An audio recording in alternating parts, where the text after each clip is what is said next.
If all of humanity places its hopes in a single individual, will civilization find a smoother path? Upon reading these words, the life and death game of the planet, where everything is wagered, has commenced only by emerging victorious. In the end, can we reclaim the civilization of our homeland? I am Su Ming'an, the sole possessor of a secret ability to rewind death. I guard a secret, unbeknownst to the planet's invaders. Whenever civilization plunges into despair, I alone can traverse back in time to alter the course of tragedy. People speak of me as the strongest first player, the torchbearer of the dark game, the final beacon for a savior in a world overrun by zombies, an oracle in the town of werewolves, a malevolent dragon in a fantastical realm, a deity in the world of sirens, a doctor in the supreme city of AI, a prince of an ancient kingdom, the steam age,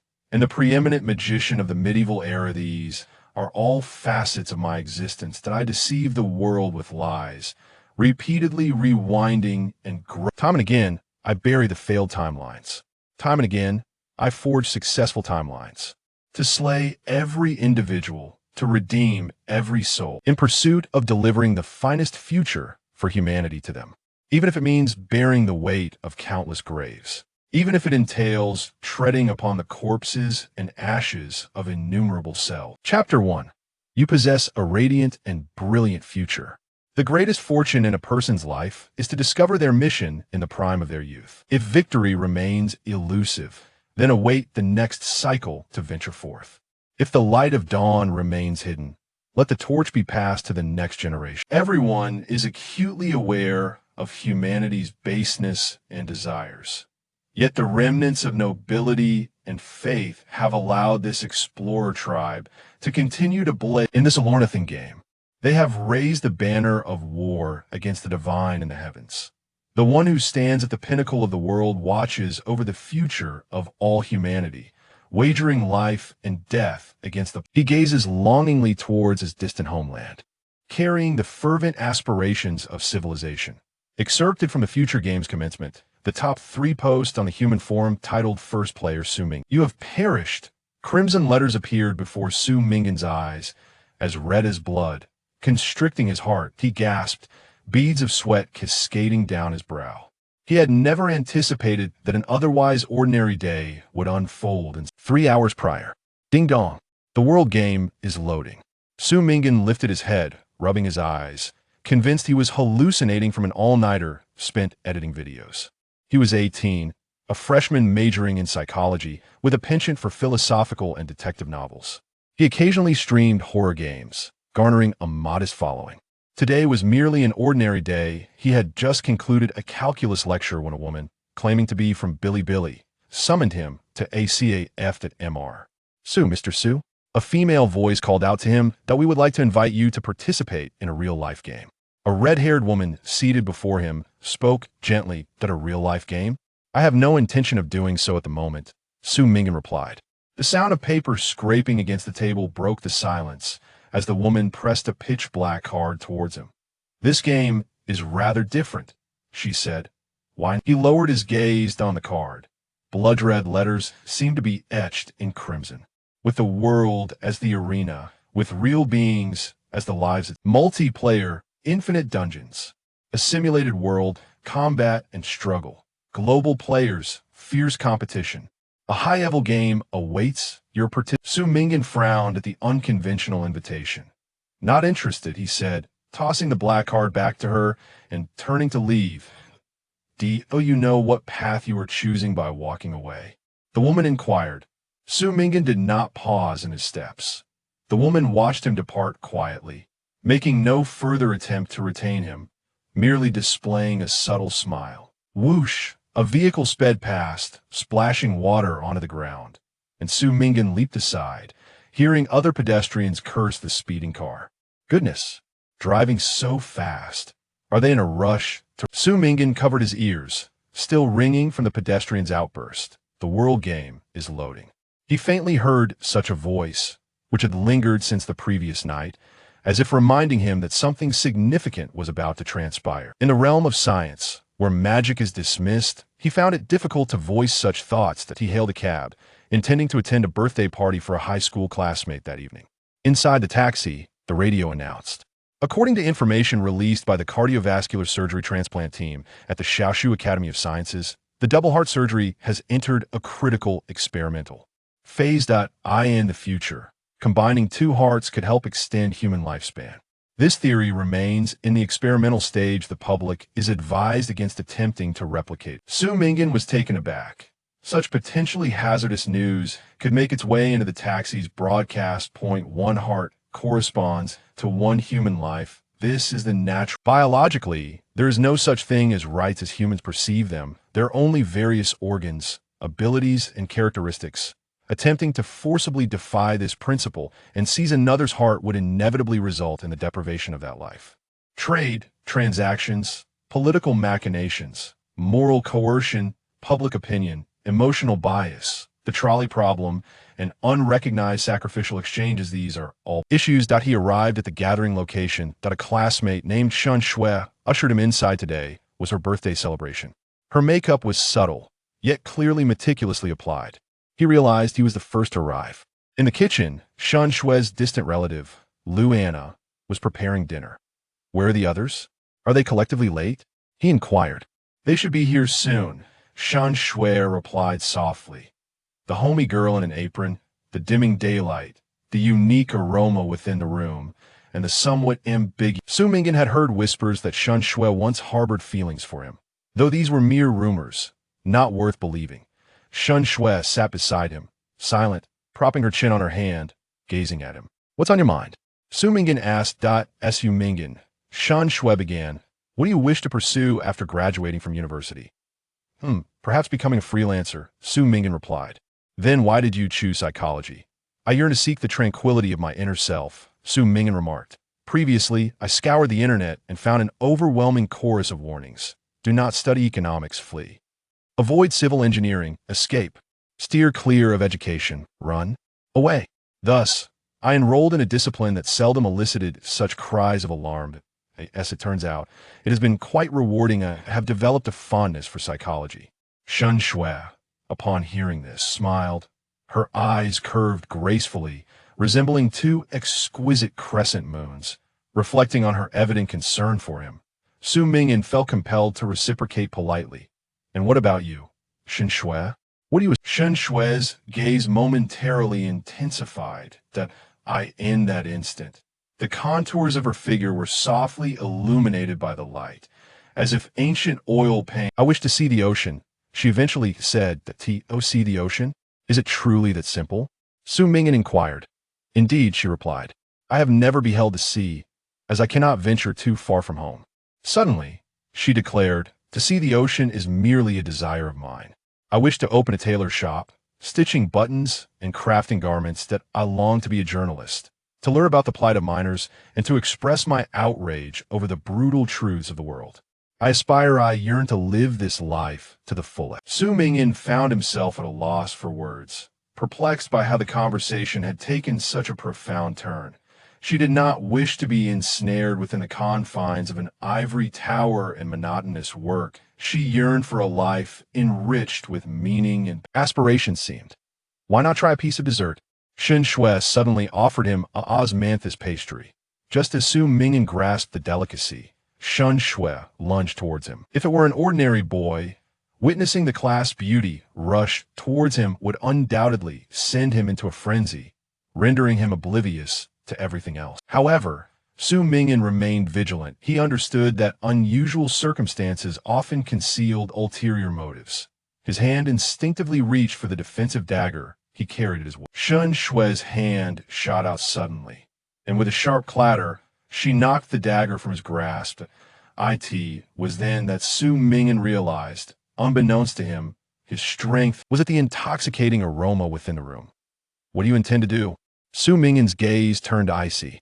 How could you carry such an item? Shen Shui did not respond directly. Instead, she gazed at the solitary dagger reflecting light on the floor. I understand your lack of security, but must you even guard yourself against me? Carrying a dagger was a habit of Su Ming'an's. He never anticipated it would be put to use on this day. What was Shen Shui attempting to achieve by ensnaring him in this manner? I began to speak. In her hand, A spray bottle was directed at him.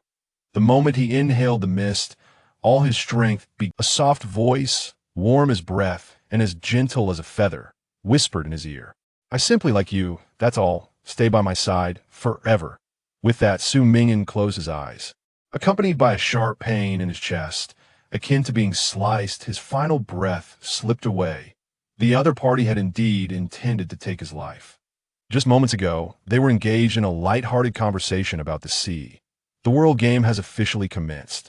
New players novice level failure detected. Rating D. Preparing to enter the grand opening ceremony of the billion human world game. An unknown error has occurred. Returning to pause. Suddenly, a jarring notification echoed. Unlike the previous cold system prompts, this one carried a gentle male voice. Determining world line. Planning world conclusion. Planning complete. Game commencing. Dawn Chasing Watcher. Player B3030. Welcome back.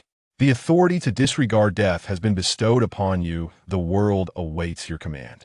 The sole entity standing at the edge of the river of time. Please exert your utmost effort to conclude this game for humanity's all. Even should it lead to your own sacrifice. You shall possess a resplendent future. With that, the voice faded away. You have died. Would you like to load a save? Chapter 2. Novice Instance T. The Vanisher. Am I truly dead? Su Ming'an's heart continued to race, the sensation of helplessness still lingering. He found himself adrift in an abyss of the game has begun. He muttered to himself, what is the purpose of this game? It was evident that in the instant he stepped out of the CF, he had been drawn from reality into some sort of game. His victory conditions should entail evading Shan Shue's assault or countering Shan Shue. Logically, he ought to have been slain by now. Yet, before him appeared two distinct. One depicted him standing by the street in the afternoon, with the caption reading, Save Point one afternoon by the street. The other illustrated a dimly lit room at night, with the caption Save Point 2 night in the room. Tentatively, Su Ming'an's finger pressed on Save Point 2 night in the room, that he opened his eyes. His vision was still somewhat hazy. Shan Shue smiled at him, a pastry in hand. This was half an hour prior, when he had been in Shan Shue's room. It seemed he had acquired the ability to load saves, allowing him to return to a prior point in time after his death. He was uncertain why his ordinary life had transformed into this, but he understood that he needed to survive in order to uncover more information. He had to steer clear of this girl who seemed all too eager to take his life. Game? Su Ming'an accepted the pastry, tentatively murmuring, and was met with a system prompt. Prompt 01. You are currently in the world game novice level. Prompt 02. Current objective. Survive. Prompt 03. Your words have triggered the clue mechanism. You may seek clues, alter your actions, and achieve different narrative conclusions. Prompt 04. Current achievable narrative conclusions. He happy ending. Angel's heart. T true ending. The Vanisher. Any normal ending. Dual-hearted one. Indeed, it was a game. From the description, it was a novice level, and he found himself utterly bewildered. Once the novice level is surpassed, one should arrive at the so-called ceremony marking the commencement of the game for 1 billion humans, where the specific rules are expected to be elucidated.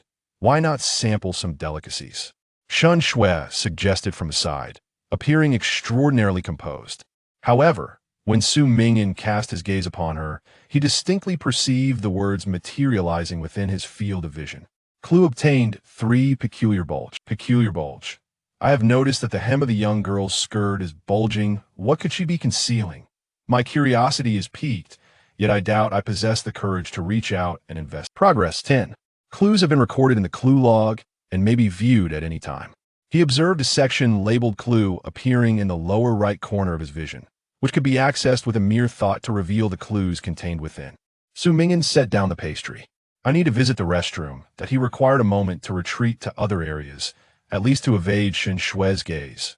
Firstly, the bulging skirt clearly concealed a spray. Secondly, her relative, Lu Anna, remained in the kitchen, placing him at a disadvantage in this unfamiliar. He needed to locate a space that would eliminate her line of sight. Rising, he made his way toward a room with a lock on the door.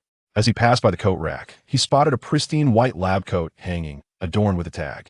Clue obtained 2 Deputy Director of the Xiangshu Academy of Sciences, Lu Anna. Identity tag. Lead Surgeon of the Dual Heart Procedure, Lu Anna. Progress 20. Suddenly, An unusual scent invaded his nostrils. Clue obtained 3 formaldehyde. Formaldehyde. Why is there a scent of formaldehyde in Shun Shue's home? Could it be that she indulges in using formaldehyde as a seasoning for her dishes? Definition: a colorless, transparent solution of 35 to 45 formaldehyde, corrosive in nature, widely utilized, including in the preservation of corpses. Progress. 30. Su Ming'an swiftly entered the restroom, locking the door behind him. The window was not particularly high since Shun Shue's residence was on the 2nd floor.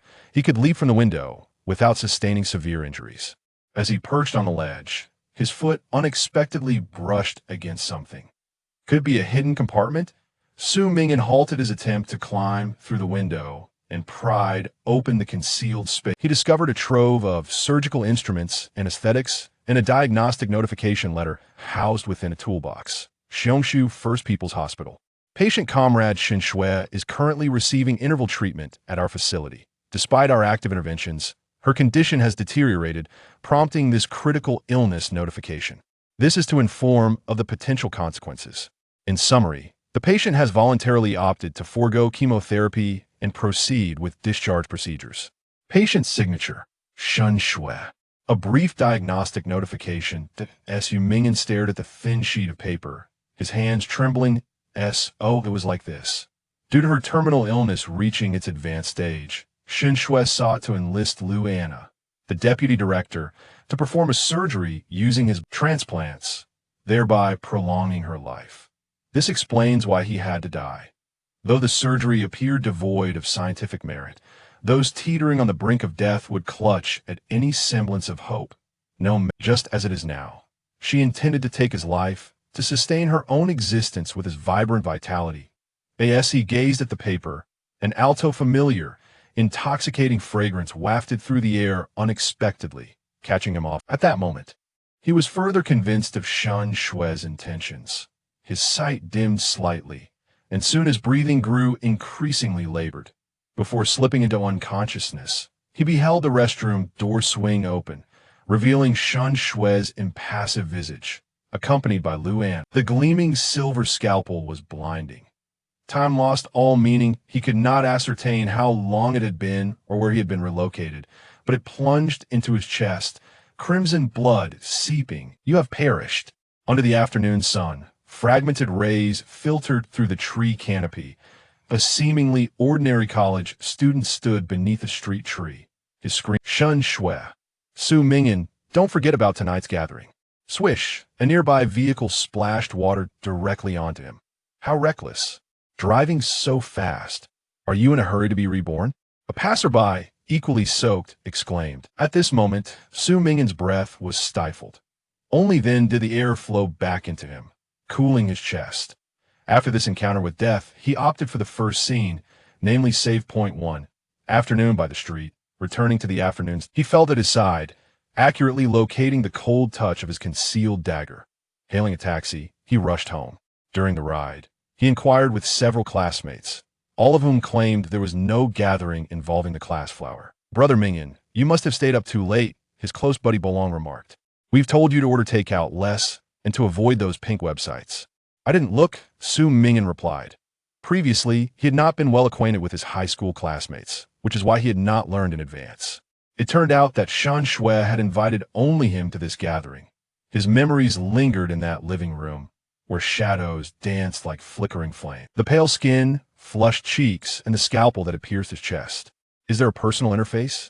He murmured that a blue screen suddenly materialized before his eyes. Personal information. Name: Su Ming'an. ID: Beat 3030. Level: Tier 1 initial level. Honor: none. Achievements: none. Occupation: not acquired. Skills: none.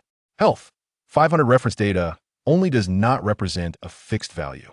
Mana: 100 out 10 for recovery rate, 5 seconds. Casting spell type skills requires mana. Stamina: 5 affects health, endurance, and carrying capacity. Strength: for affects physical power and attack. Agility: 5 affects running speed, evasion speed, and attack speed. Spirit: 9 affects attention, mana, spell power, and resistance to mental spells charm. It influences NPC affection, social interaction. Luck: He affects the difficulty of triggering events and solving puzzles.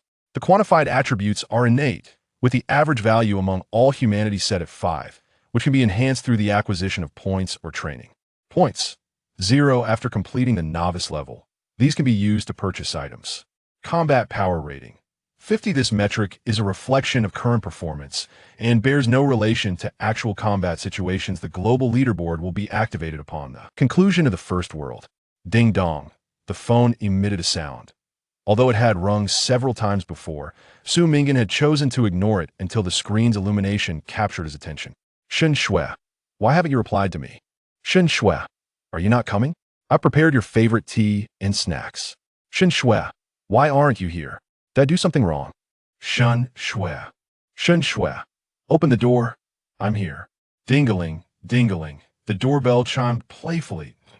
In an instant, Su Ming'an's gaze darted toward on the screen. A lovely young girl in a floral dress, her long black hair cascading over her shoulders, stood with one hand behind her back, revealing the tip of a spray bottle. Open the door, Ming'an Ji. Her voice carried a hint of chill.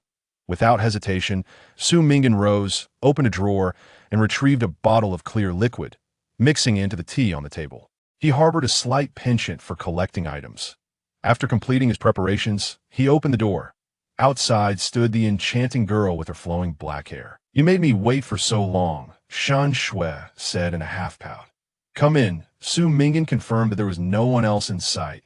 He guided her to the sofa, serving her tea and a plate of steamed rice. Quietly, he observed the girl as she indulged in the delicacies he had offered. Shen Shui felt an inexplicable chill. She nearly choked, setting the snack down. Ming'an Ji, why are you staring at me? Nothing. Su Ming'an swiftly drew a dagger from his waist, pressing it against Shen Shui and forcefully pinning her down. Ming'an Ji.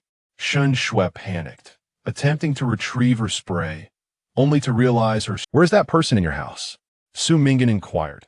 What are you talking about, Ming'an Ji? Let me go. Shen Shui forced a smile that it seems the other one did not arrive after all, Su Ming'an remarked, glancing at the empty doorway display.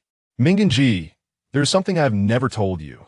Shen Shui, regaining her composure, felt her heart racing. She ignored the dagger poised before her, her cheeks gradually flushing with embarrassment. That I like you, she confessed. Swish.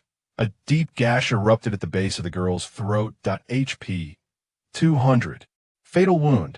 You have killed Shen Shui, human species, EXP. If you wish to be with a corpse, you must first become one yourself. Su Ming'an's dagger brushed against her face. Had he not acted, she would have struck first, incapacitating him with her spray before extracting his heart. Now aware that this was merely a game, he showed no mercy. Shen Shui's gaze gradually dimmed as Su Ming'an stared at her lifeless body. Her eyes bore no tears, evoking images of vast plains and the wind sweeping across the grasslands. A faint, ordinary yet beautiful, youthful student.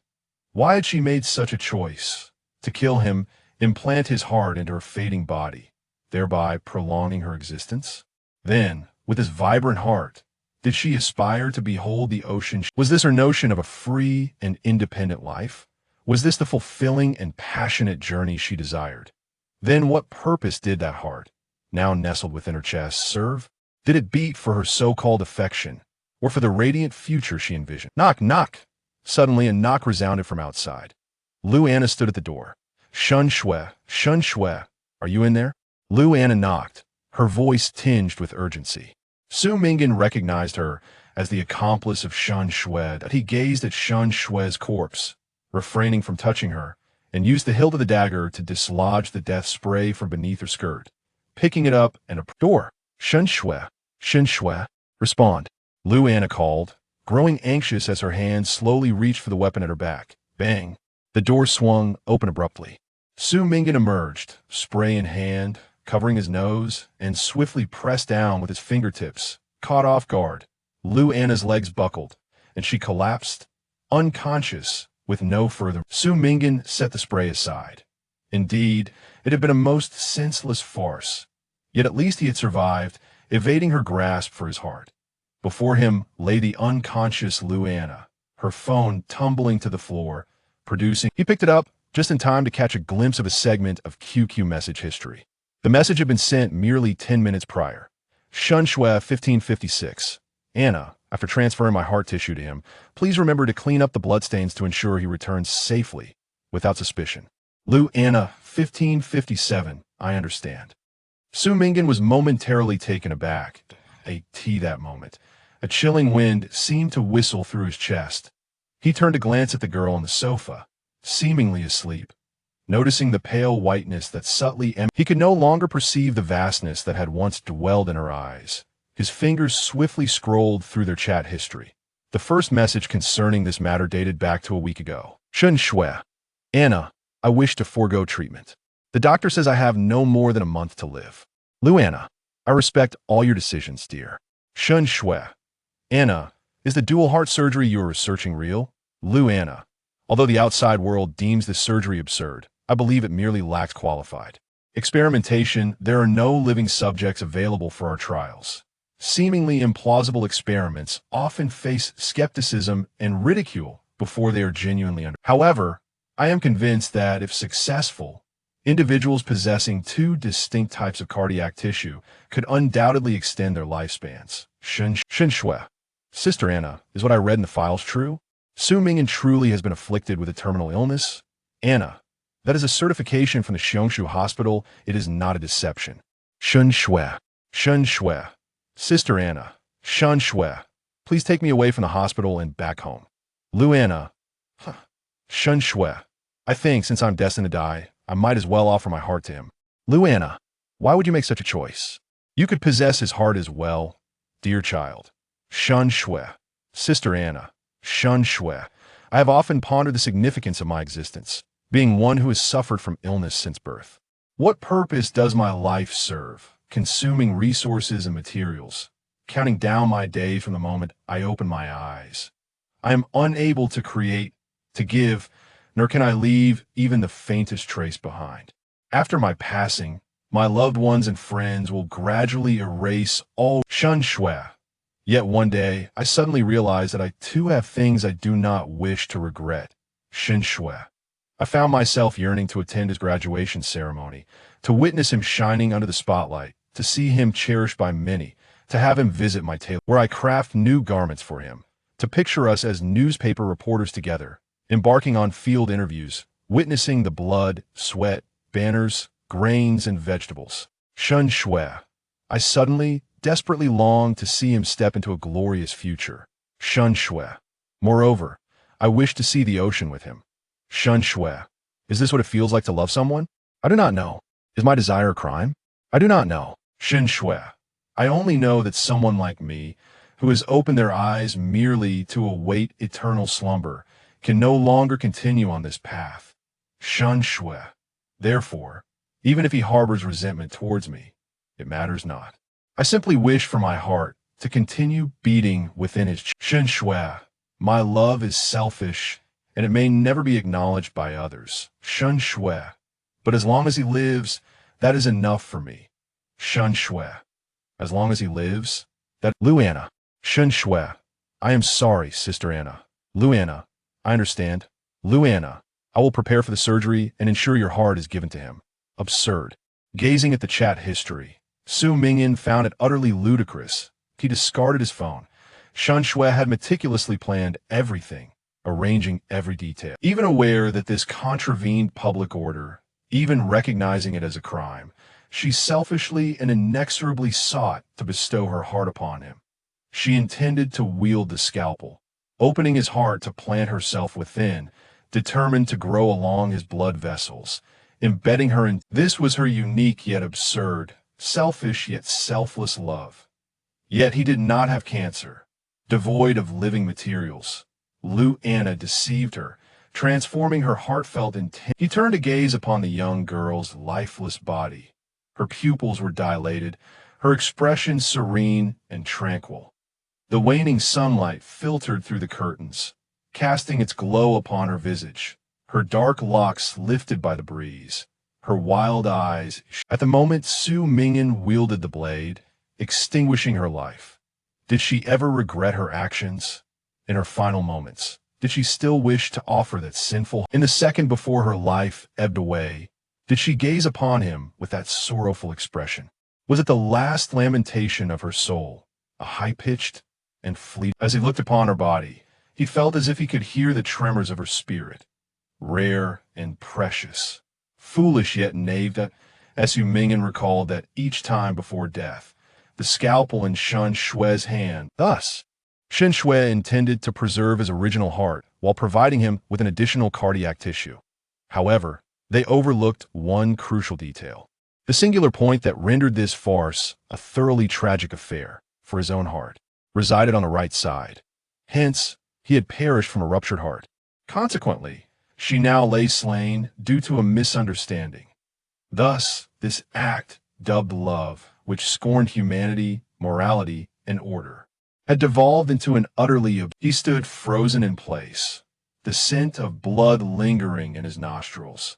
The warm mist from the teacup and the sweet cake rose gently in the sunlight. In an instant, it transformed his vision, and ultimately, she never beheld that sea. Ding-dong, as he set down his phone, a particularly crisp notification chimed at his ear. Congratulations on a perfect clearance. The duration of a novice dungeon is exceedingly brief. Subsequent official dungeons will the conclusion of this narrative world. True ending. The Vanisher successfully achieved. The Vanisher. She loved me. Of that I am certain. Yet, love is never merely about giving, so, simply after taking her life, to prevent the enactment of an absurd tragedy, I had no other choice. The conclusion has been recorded. This narrative, experiment, and characters are entirely fictional, system-generated, and not based on real individuals. Please do not indulge excessively. Evaluation level. SS highest for novice stage. Subduing both individuals, sustaining no injuries, achieving complete narrative clearance, with an unobstructed route. Earn evaluation points. 120. Earned additional combat points. 20. Total points earned. 140. Tip. He happy ending Angel's Heart achievement method. Discover Shen Shui's scheme, persuade her to abandon the heart transplant, and accompany her to see the ocean. Narrative hint. It is said that those with hearts on the right side were angels in their past lives, waiting by the sick beds, guiding them to the other side. I wish. She is the angel who resides in the chamber of my heart to the right. I told her that love is neither selfish nor a coerced offering, nor an act that disregards. She laughed and replied to me. She adores this vast ocean. That I pondered, O angel, why must you not remain in this mortal realm? Northeast ordinary ending method to achieve. Help Shen Shui realize that her heart resides on the right side, implant her cardiac tissue from the left chest, ensure of the surgery. Plot hint. The operation has concluded. I carried her remaining heart and went to behold the boundless sea. The wind by the shore is desolate, yet within my chest, she burns with fervent warmth. That, O young lady, behold, how exquisite is the ocean, I have accomplished. In the third chapter, we are but mere mortals. As the copy concluded, Su Ming'an found himself enveloped in a brilliant white light. Upon reopening his eyes, he beheld an expansive square, filled with a cacophony of voices clamoring in unison. What jest is this? Where am I? He pondered, bewildered. Strange, I distinctly remember being slain. Yet now I receive a notification proclaiming my novice evaluation as complete, and here I am, alive once more. Me too. I was simply attending school when my teacher brandished a knife at me. In a desperate act of self-defense, I managed to strike him down, only to hear a prompt announcing my success, and now I find myself here. A collective transmutation? Or perhaps an alien game? He cursed under his breath, recalling that just yesterday he had finalized a troublesome project and was met with satisfaction from his supervisor, only to be interrupted by a notification announcing the commencement of this game. Mother, where are you? Others stood alongside him in the square, their surroundings a dark throng, transforming the vast expanse into a sea of humanity. Is this the so-called opening ceremony of the world game? What I just experienced was indeed a tailor-made novice level for each participant. Enduring the din around him, Su Ming'an suddenly noticed a colossal, snow-white rabbit leaping in view above the crowd. Standing nearly 3 meters tall, its grotesque form was accentuated by its oversized limbs hanging limply at its sides, while a grand-scale emblem adorned its chest, seemingly in perpetual motion. In the next instant, Su Ming'an realized he could not move, nor could the others. Their voices abruptly ceased, as if a spell of silence had been cast upon them. "Ah, everyone is present," the peculiar rabbit exclaimed, its shadow looming ominously over the terrified gazes of the crowd. "Let me count. 1, 2, 3, 100,000, 1,000,000, 10,000,000, 1,000,000,000. Excellent. The numbers are accurate." It grinned broadly, extending its cotton candy-like arms, and joyfully proclaimed, "Welcome to our world game." Fireworks erupted overhead, showering the immobile spectators with ribbons. Most gazes were filled with fear, confusion, and disbelief. Just moments prior, they had been engaged in their ordinary lives, studying, working, when a sudden notification had thrust them into this novice quest, subjecting them to an unimaginable narrative and forcibly transporting them to this place.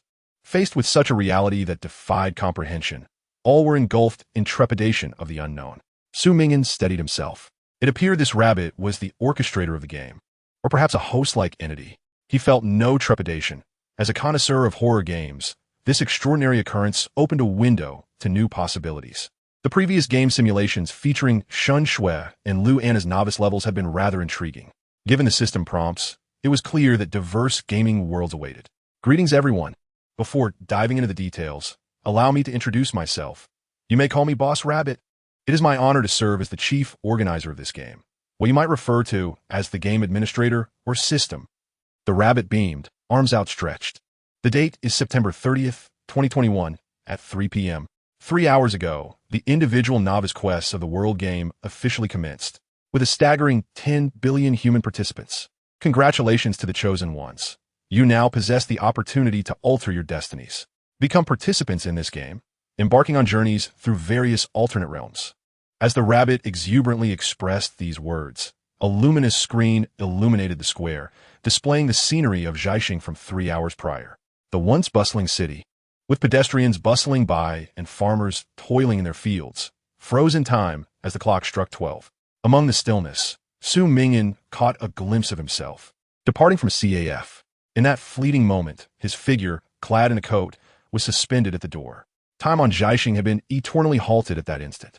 The rabbit's voice continued, now infused with fervor. "Welcome, 10 billion chosen souls, to the chance to seize control of your destinies. Let us formally embark on the world game. The individual novice quests, I trust, each player has experienced. Tailored to each participant, the illustrious game organizers have bestowed upon you unique trials." A realization dawned upon Su Ming'an. Indeed, each individual's experience was distinct. At that very moment, 10 billion players have been thrust into disparate quests. What he faced was merely a fabricated scenario, with him as the sole player. Upon completion, that quest would conclude. Shun Shui and Lu Anna were not real individuals, but rather constructs of the system, designed to challenge him through familiar visages. He had wondered why Shun Shui had suddenly attacked him. Now he understood it was an illusion, a game construct. The other players' novice quests might involve sudden betrayals from superiors, treachery from kin, or unforeseen accidents, assaults that left them defenseless. Regardless of their success in the novice quests, they would ultimately converge here. In the square, people of diverse hues gazed wide-eyed, filled with bewilderment and astonishment. "Now, let's unveil the game rules," the rabbit exclaimed. Soon, a cerulean panel appeared before each participant, outlining the regulations. Rule 01. To maintain game balance, elderly players have been reverted to their prime states. Disabled players will receive corresponding compensations. Rule 02. Participants, 10 billion selected players from Jiaxing. Rule 03. The mission for these billion players, henceforth, you shall venture into various game worlds, completing tasks to earn points redeemable for wondrous items. These rules aligned closely with Su Ming'an's conjectures. Indeed, various worlds awaited, post-apocalyptic, fantasy, science fiction, and more. They had become travelers and adventurers, destined to complete respective missions. The rules continued. Rule 04. Players who perish in the game world do not experience complete death. Fallen players may observe others' adventures. After a designated observation period, they can reset their abilities and commence anew. Rule 05. During the intermissions after each quest, players may choose to continue their adventures or remain as spectators. Rule 06. Players currently adventuring may receive bonuses if they initiate a live stream. These 3 rules surprised Su Ming'an. If higher dimensional beings merely sought to compel humanity to explore other worlds, such regulations seemed unnecessary. In this game, there existed both combatants and leisure players, frontliners, and support. The world game would last for a year. The rabbit extended its fluffy white paw. At that time, players would be ranked based on their points, determining what each player may ultimately bring back from Zhaixing. Throughout the duration of the game, the time in Zhaixing is eternally frozen at the moment the novice level begins, until the conclusion of the world game. Simultaneously, if the collective points of all players are deemed insufficient, they shall all be eradicated. The higher an individual player's score, the greater their influence. As for the ultimate fate of each player, with its blood-red eyes crescent-shaped and its features grotesquely contorted, shall you each seize your own destiny? In the next moment, everyone realized they had regained their ability to speak. Who are you all? Oh God, let me go back. What a joke. To be reduced to a mere tool for the amusement of others is truly a disgrace. Those who weep and plead, those who tremble in fear of the unknown, are lost souls. Yet, there are also those eager to test their limits, seeking to defy the established norms. I have long wished to escape the confines of school. The legendary realm of the Master God is precisely what I desire. The strong survive, while the weak are cast aside. Is there even a live broadcast? Am I to live stream the invasion of worlds? Sister, I'm scared. A plainly dressed young boy clutched the hem of the woman's skirt beside him. A man clad in military attire, his expression resolute, raised his calm gaze above the chaotic crowd. A girl with a noose around her neck, resembling a necklace. Tighten her grip on it. Now, we shall announce the specifics of the novice level. The rabbit showed no concern for the clamor below. The first novice level relies entirely on individual physical prowess for combat. Participants: 1 114, 279, 878. Among them, 16, 527 received an A rating, 1, 270 AB rating, and 1 AC rating. The rabbit's voice resonated with fervor, particularly when announcing the numbers with a shrill exclamation. A jolt surged through Su Ming'an's heart. In that instant, upon hearing the staggering figure, his mind raced. He understood that the novice level was tailor-made to challenge each individual, designed to catch them off guard and lead to their demise. For instance, the requirement for a soldier might involve disobeying orders, while for gang members, it could be an act of unexpected kindness.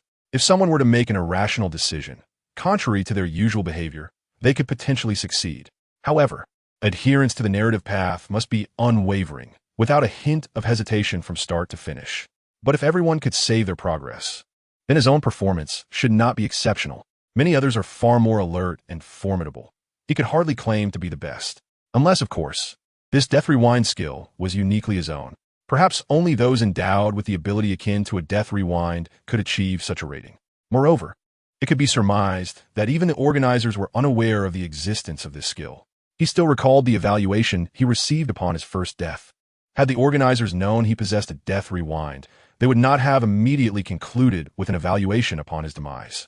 If this skill were indeed exclusive to him, then in the face of the grim reality of humanity's subjugation by the organizers, could he, endowed with this ability to transcend the game, seize an opportunity to become the disruptor of this chessboard? Even the organizers and all observers would revert alongside his death, perhaps rendering him the sole individual standing outside the currents of time.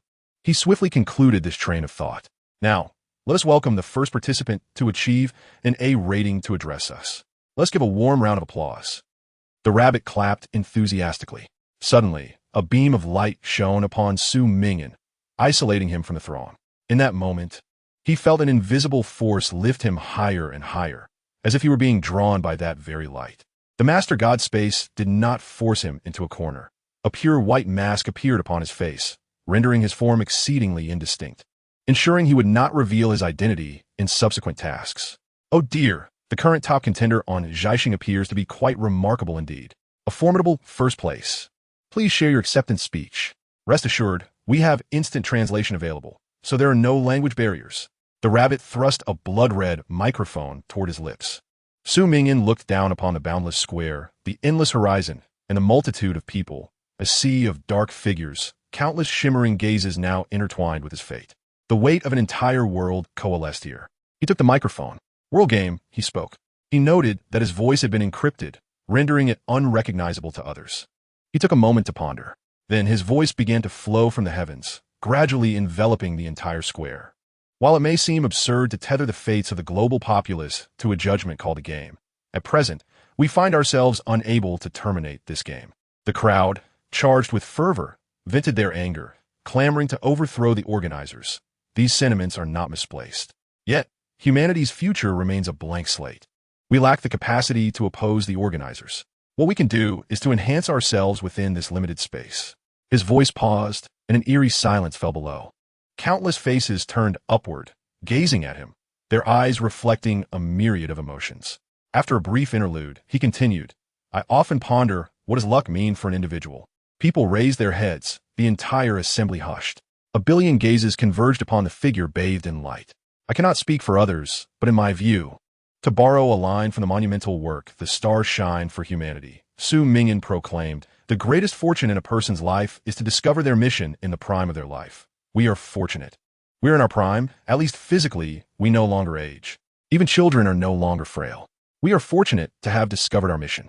We are a billion chosen ones, both fortunate and unfortunate, bearing the responsibility of reclaiming our homeland. To reach the end, ensuring all of humanity meets the scoring criteria, is our current mission, our obligation to the additional 5 billion unchosen individuals.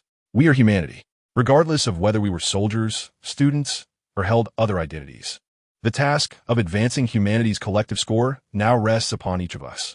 Every small contribution we make may coalesce into a great river of redemption by the year's end. The colossal vessel known as Zhaixing shall brave the waves. All beings categorized as humanity are fellow travelers aboard this ship. The collective endeavor of humanity creates a stream that can become a great river. In this era, rife with both crisis and opportunity, we are all inextricably linked. We are humanity. We cannot create the unknown like deities, nor can we glimpse the light of heaven. We are frail, ignorant beings, possessing but a fleeting existence and a limited perspective. Yet, we are humanity. Thus, we harness the wisdom at our disposal to navigate the realms of the unknown, wielding an eternal torch that shall never be extinguished. History has never been devoid of heroes, and I fervently hope that more individuals will rise to comprehend the current circumstances, thereby transcending various dimensions to become champions. Even if it means our blood stains every corner of the dungeons we traverse, leaving behind a trail of our resurrected corpses and ashes, as long as we possess the opportunity to continue onward. We must allow all to witness the dawn of the future. At this juncture, silence enveloped the gathering. Heads were raised, and the audience listened intently, their eyes shimmering with an unprecedented brilliance. Su Ming'an smiled gently, articulating his final sentiment. In the face of the sacrifices made, noble souls will shed tears of warmth. He felt no trepidation. As a part-time broadcaster, public speaking came easily to him. This was a splendid opportunity to amplify his influence. With merely a few evocative concepts capable of stirring emotions, he could inspire those gathered. By emphasizing the notion of humanity and the significance of kinship, he could garner the acknowledgement of the masses. The most ambiguous of words often wield the most profound impact. Endowed with a mystical power that compels individuals to fill in the blanks themselves. For instance, struggle. For instance, ideals. Moreover, sacrifice. These concepts evoke solemn, yet indistinct imagery within the minds of people, further imbued with an enchanting allure during collective addresses. This was precisely what he intended to achieve. He had an inkling that this appearance before all of humanity was merely the beginning. As the foremost player, endowed with the ability to rewind death, he might very well traverse to the end. This speech represented an opportune moment to mitigate the prevailing sense of alienation towards him. He was acutely aware that it was solely due to his unique death rewind skill that he had ascended to the pinnacle of humanity. However, this sudden boon would not serve as justification for him to look down upon others. He was merely fortunate, with no reason for pride. A sense of purpose compels one to forge ahead through adversity. As one who cannot perish, he may yet face countless gazes. Well said. The exuberant applause of the rabbit echoed, resounding brightly amidst the profound silence, creating a rather comical and crisp contrast, truly deserving of being the best among a billion. This is how it should be. Embrace life, revel in the grand game of existence. Su Ming'an was lowered down, met with astonished glances from those around him. The psychology of rejection perpetually exists within humanity. Yet, if one ascends to sufficient heights, today's welcome ceremony would be concluded. Now, we are about to embark together into our inaugural world of apocalyptic existence. The snowy rabbit clapped its hands, and a cascade of crimson light rained down, enveloping countless individuals in an instant, wishing everyone a delightful game. A flash of white light enveloped him. Su Ming'an realized he found himself in a confined chamber, presumably his personal waiting area. He was now the top performer among 1 billion players in the Zhaixing realm. For an ordinary university student, this was indeed an overestimation of his abilities. Following the conclusion of the global game in a year, rankings would be determined, with higher scores bearing greater weight. If he were to maintain such a standing, he would attract increasingly intense scrutiny from over 1 billion pairs of eyes. The game of higher dimensional beings is both real and ironic. The world chat channel was rife with chaos, filled with bewildered and accusatory remarks flooding the lower left corner of the screen. Shunyan 1. Are you kidding me? Am I still dreaming? Wang Feifei 1. The first game world is an apocalypse. Are we meant to collectively battle zombies or face natural disasters like floods and earthquakes? I don't want to die. Yen Z1. Mommy, can you see me? It's little Yen. Did you get chosen too? Yuruawa 1. Everyone, please remain calm. I have posted important notes regarding the apocalyptic world on the forum. I hope it aids my fellow beings. Yang Changshu 1. I am a soldier from the Dragon Nation. If I encounter compatriots in the game, I will prioritize their safety. Please do not fear. We will survive. Fei Ladder 1. Dragon Nation people are so responsible. In such matters, think of your own lives first. Don't let yourselves perish. In the open world forum, an array of characters emerged, with some boldly speculating about apocalyptic theories, others urging their compatriots to maintain composure, and yet others proclaiming their intentions to dominate the world game and ascend as the supreme victor. Su Ming'an reviewed his status, awaiting the commencement of the apocalyptic world. At long last, the second hand atop the crystal ball ticked down to 0. First world, apocalyptic world. A global survival game on the same stage. First world apocalyptic world plot hint. She felt immense pain as the scalpel pierced her flesh, agonizingly so. Do not cut me open again, she pleaded, yearning to wear a dress, longing to return home. The doctors labeled her a monster, claiming that those who could resist the zombie virus were monsters. Yet, she felt that she resembled others. Possessing hands and feet, they were all human. Why must humanity turn against one another? If she were a powerful monster, she could shatter the operating room's glass and escape. Couldn't she? She was not a monster, hence she could not break free. How ironic. She found herself wishing she were a monster. Was she inherently a monster? Or were the judgments of others transforming her into one? Redemption is birthed from sacrifice, and before the greater good, humanity rejoices in the promise of a bright future. As a girl burdened by original sin, she granted humanity the most forgiving vengeance. This world offers 2 paths to victory: peaceful route, forceful route, and 3 distinct endings. Unable to save, good night my girl, daddy, am I your pride? The apocalyptic world will be replicated into 50,000 identical realms, each housing around 20,000 players for the game. The world begins. A flash of white light enveloped him, and Su Ming'an closed his eyes. This book is officially published on the Chidian reading platform, where exclusive side stories and illustrations for each chapter can only be found. Would the adorable little girl be the one to gather mushrooms in the first world? Chapter 4. They became players. In the past, humanity often harbored such thoughts, contemplating whether one day a volcano would erupt, a cold wave would sweep through, an earthquake would strike on a massive scale, or a tsunami would engulf everything. The world is advancing, technology is evolving, and people have shifted their targets of skepticism.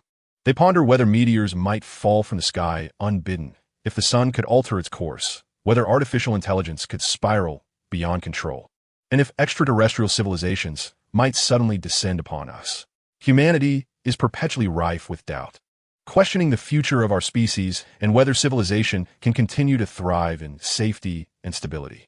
Now, however, the truly unimaginable has come to pass. They have become players. Welcome, Player 3030, to the foremost realm of the world game, the Apocalypse world. You may commence utilizing points to acquire skills and items, arming yourself for the challenges ahead. Explore this world to your heart's content, engage with key figures, and complete your missions. The chilling voice of the system echoed in Su Ming'an's ears as he opened his eyes. In his field of vision, a green life bar of 500, and a blue mana bar of 140 occupied the upper left corner, while the upper right corner displayed a barrage interface, currently blank. as all players were engrossed in the game. He could summon his inventory interface with a thought, though the slots within were still empty. Doctor, you are awake? A girl clad in a white lab coat regarded him with a warm smile. Su Ming'an sat up, realizing he was lying on a bed. This was a laboratory, and the display screen mounted on the wall was broadcasting news. The unknown disease that ravaged Hangong City last year remains ineffectively suppressed. Observations suggest that elements within mushrooms may aid in disease prevention, and major hospitals have commenced vaccine development. Good morning, doctor, the girl said. Today is February 29th. The vaccine is still under development. You worked yourself to exhaustion last night. Perhaps you should rest a little longer. After a brief pause, she added, yesterday, the laboratory recorded 4 fatalities: death by contamination, illness, suicide, and madness. For the sake of humanity's future, let us hope we can survive, doctor. As long as you are here, humanity surely has a future.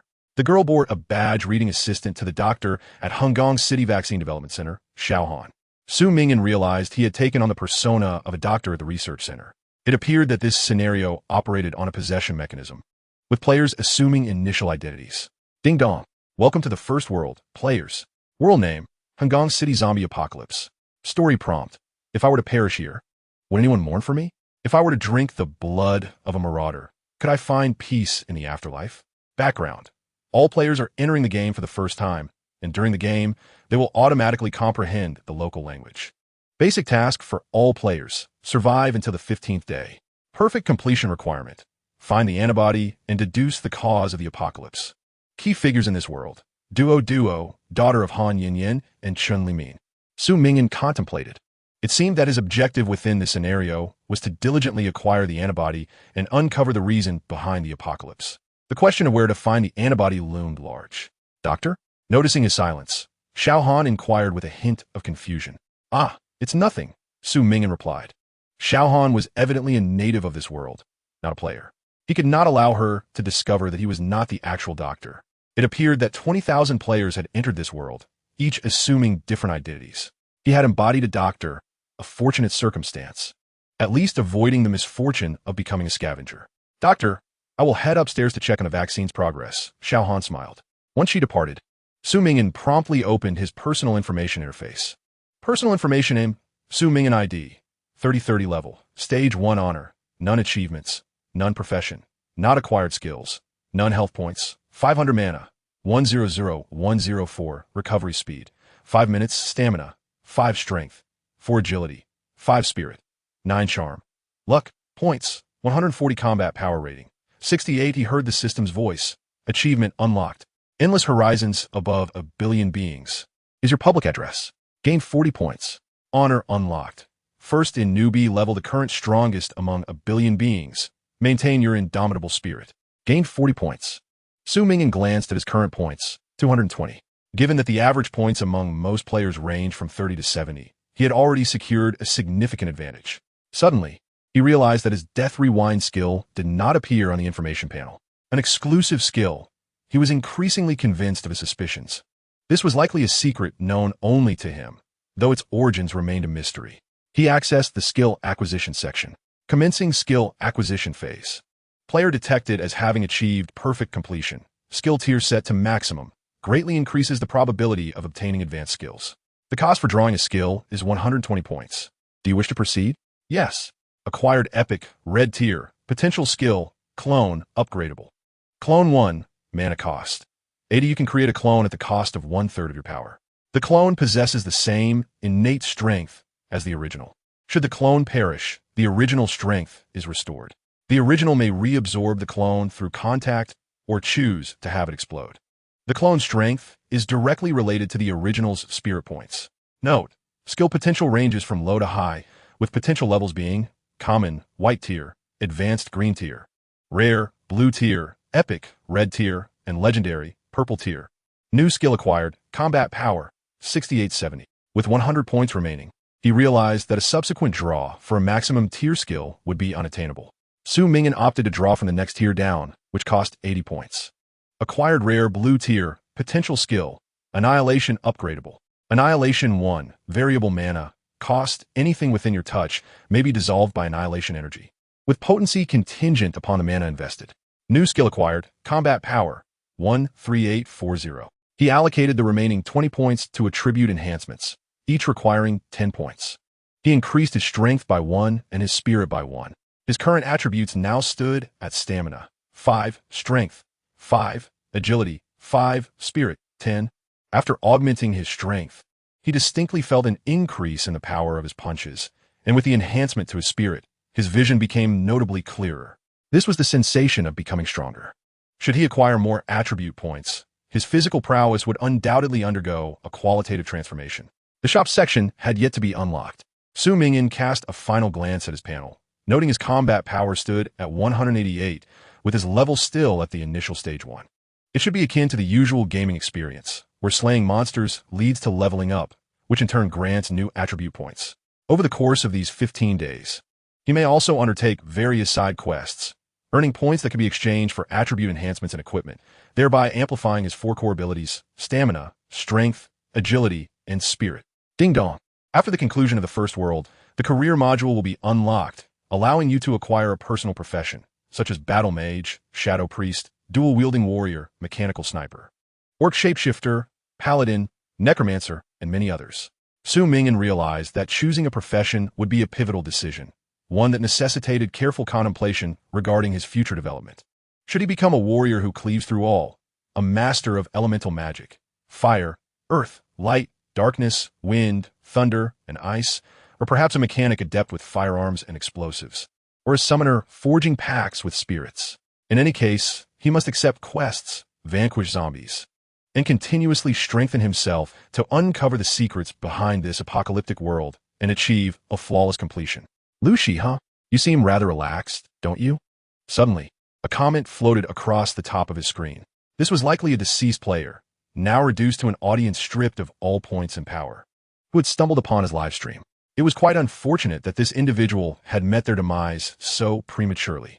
Those who had been eliminated and turned into spectators could not engage in adventures until they accrued enough points through watching streams, writing guides, or participating in forum discussions, thus enabling them to re-enter the fray, and they would have to wait for the next world to commence.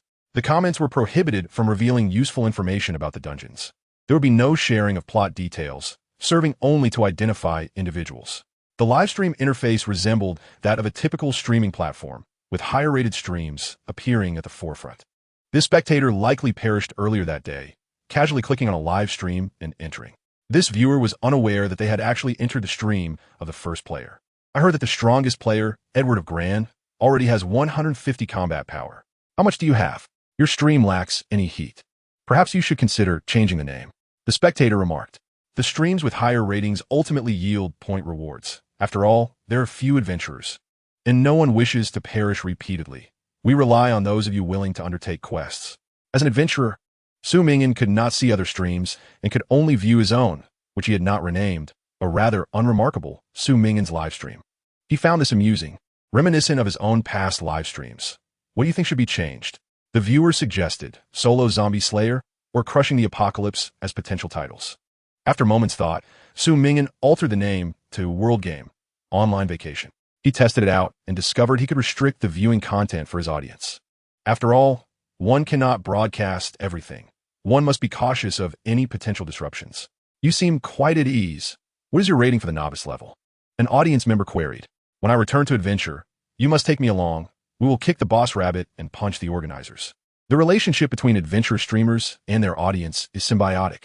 The viewers provide suggestions to the adventurers, while the adventurers offer material for the viewers to write guides. During Su Ming'an's conversation with the spectator, the stream's popularity gradually began to rise, reaching a count of 30 to 40. The comments became lively, as if they were all participating in an adventure together. I saw the goddess of the U Kingdom, Iris, in another stream. She is truly stunning. A figure one could only previously encounter at elite gatherings. Edward of Grand is also a true royal prince, a genuine aristocrat. Is Edward the top player who spoke at the opening ceremony? He claims he is not. So who is the first player? By the way, why are you all lingering in this small stream instead of watching those prominent figures? I will only stay a little while before moving on. I remain because the streamer appears to be a student, which adds to the relatability. I'm off to watch Amy and the others.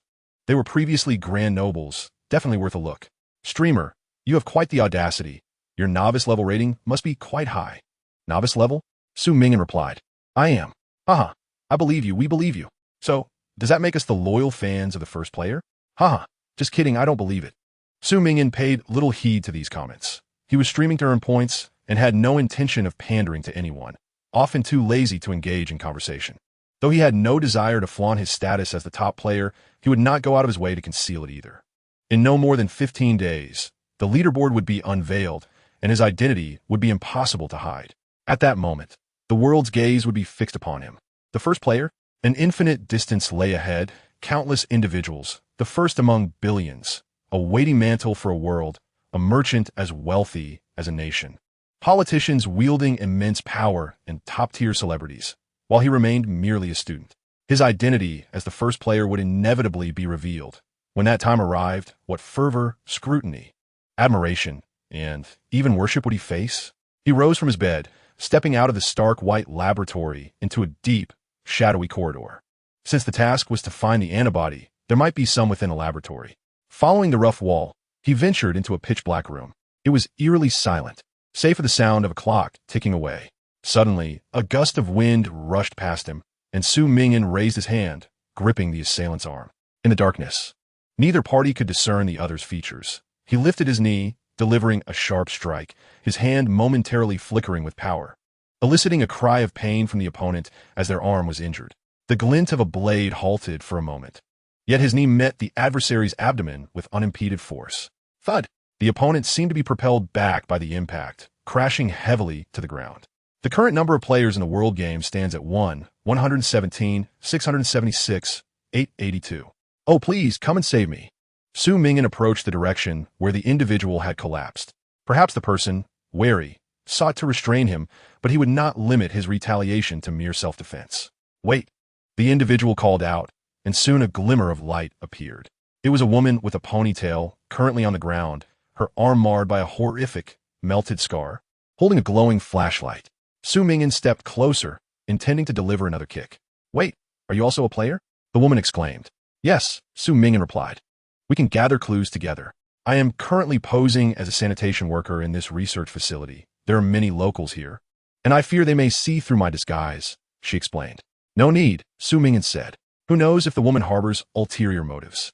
Though she was quite beautiful, in his eyes, there was no distinction between men and women. He treated all equally and would not extend special considerations based on gender. Just as he intended to walk past her, the woman suddenly vanished, employing some skill. As a player, she possesses means of escape. Cthulhu. He picked up the flashlight that the woman had frantically discarded and continued his search. Regarding his unique skill of death rollback, Su Ming'an harbored numerous speculations. He did not regard it as an inherent advantage or a means to elevate himself to a position of dominance. Rather, he contemplated its origin. According to the theory of the universe, each birth of the cosmos is a protracted process where energy condenses into matter, and matter transforms back into energy. Identical parameters yield this cycle, while different parameters induce variations with each iteration. Like a biased strip, which is formed by twisting a strip of paper 180 degrees and adhering its ends. Should one traverse an biased strip, they would never reach an end. However, if an outsider were to extend a hand and sever the strip, a breakthrough could be achieved. Thus, could he be the one to sever the strip? With high-dimensional beings ruling over Zhaixing, he was endowed with the capacity for such a breakthrough.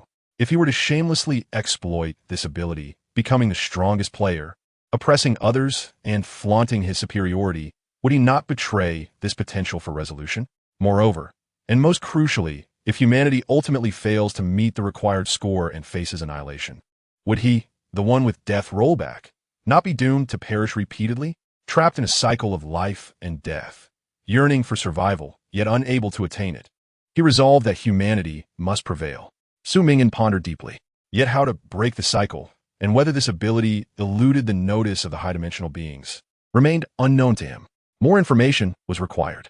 He cataloged these conjectures within the recesses of his mind and continued his search for clues. You have discovered an item, petri dish, empty, perhaps shattering it could serve as a weapon. You have discovered an item, empty test tube, could serve as a romantic vessel for sipping wine if a cup is lacking. You have discovered an item, worn wooden rack, an excellent item to lean against for a good night's sleep. You have discovered a clue, test tube containing a colorless liquid. Clue, Bottle containing colorless liquid. It smells akin to insecticide. Perhaps it may assist in uncovering the truth. Note: the nature of the liquid can be identified through hidden skills or by possessing chemistry-related skills. Clue has been recorded in the clue bar and can be viewed at any time. Exploration points acquired: 101. The number following the clue indicates that there are at least 8 clues. He stowed the bottle of colorless liquid away when suddenly he stumbled. Something had tripped him. Following the small circle of light, he glimpsed a complete corpse, preserved within a transparent box.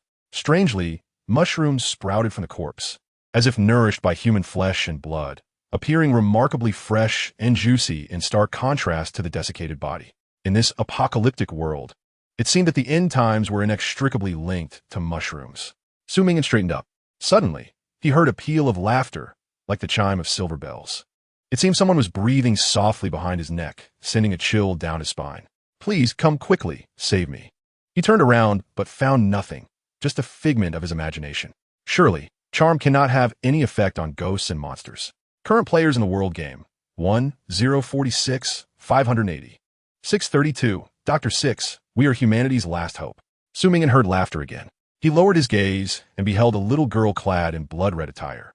Her eyes swirling like crimson whirlpools, a chilling smile gracing her lips. "Big brother," the girl's voice echoed in his ears. "Do you like picking mushrooms?" With that, she began humming a haunting nursery rhyme about mushroom picking, her tone unsettlingly eerie. Mushroom picking girl, carrying a basket of bones, barefoot at night, wandering through graveyards and hills. Without hesitation, Su Ming'an switched on the light. With a click, the laboratory illuminated, causing the eerie little girl to vanish. He had previously noted the bloodstains on the laboratory walls. As the flashlight illuminated the space, the stains began to fade slightly, leading him to surmise that the monster might fear the light, prompting him to memorize the location of the switch beforehand. In the very next moment he turned on the light, he beheld the full panorama of the laboratory. Brains, eyeballs, hearts, stomachs, and kidneys floated in jars of luminescent green liquid, like vibrant red butterflies dancing amidst the froth, swirling about with each squeeze.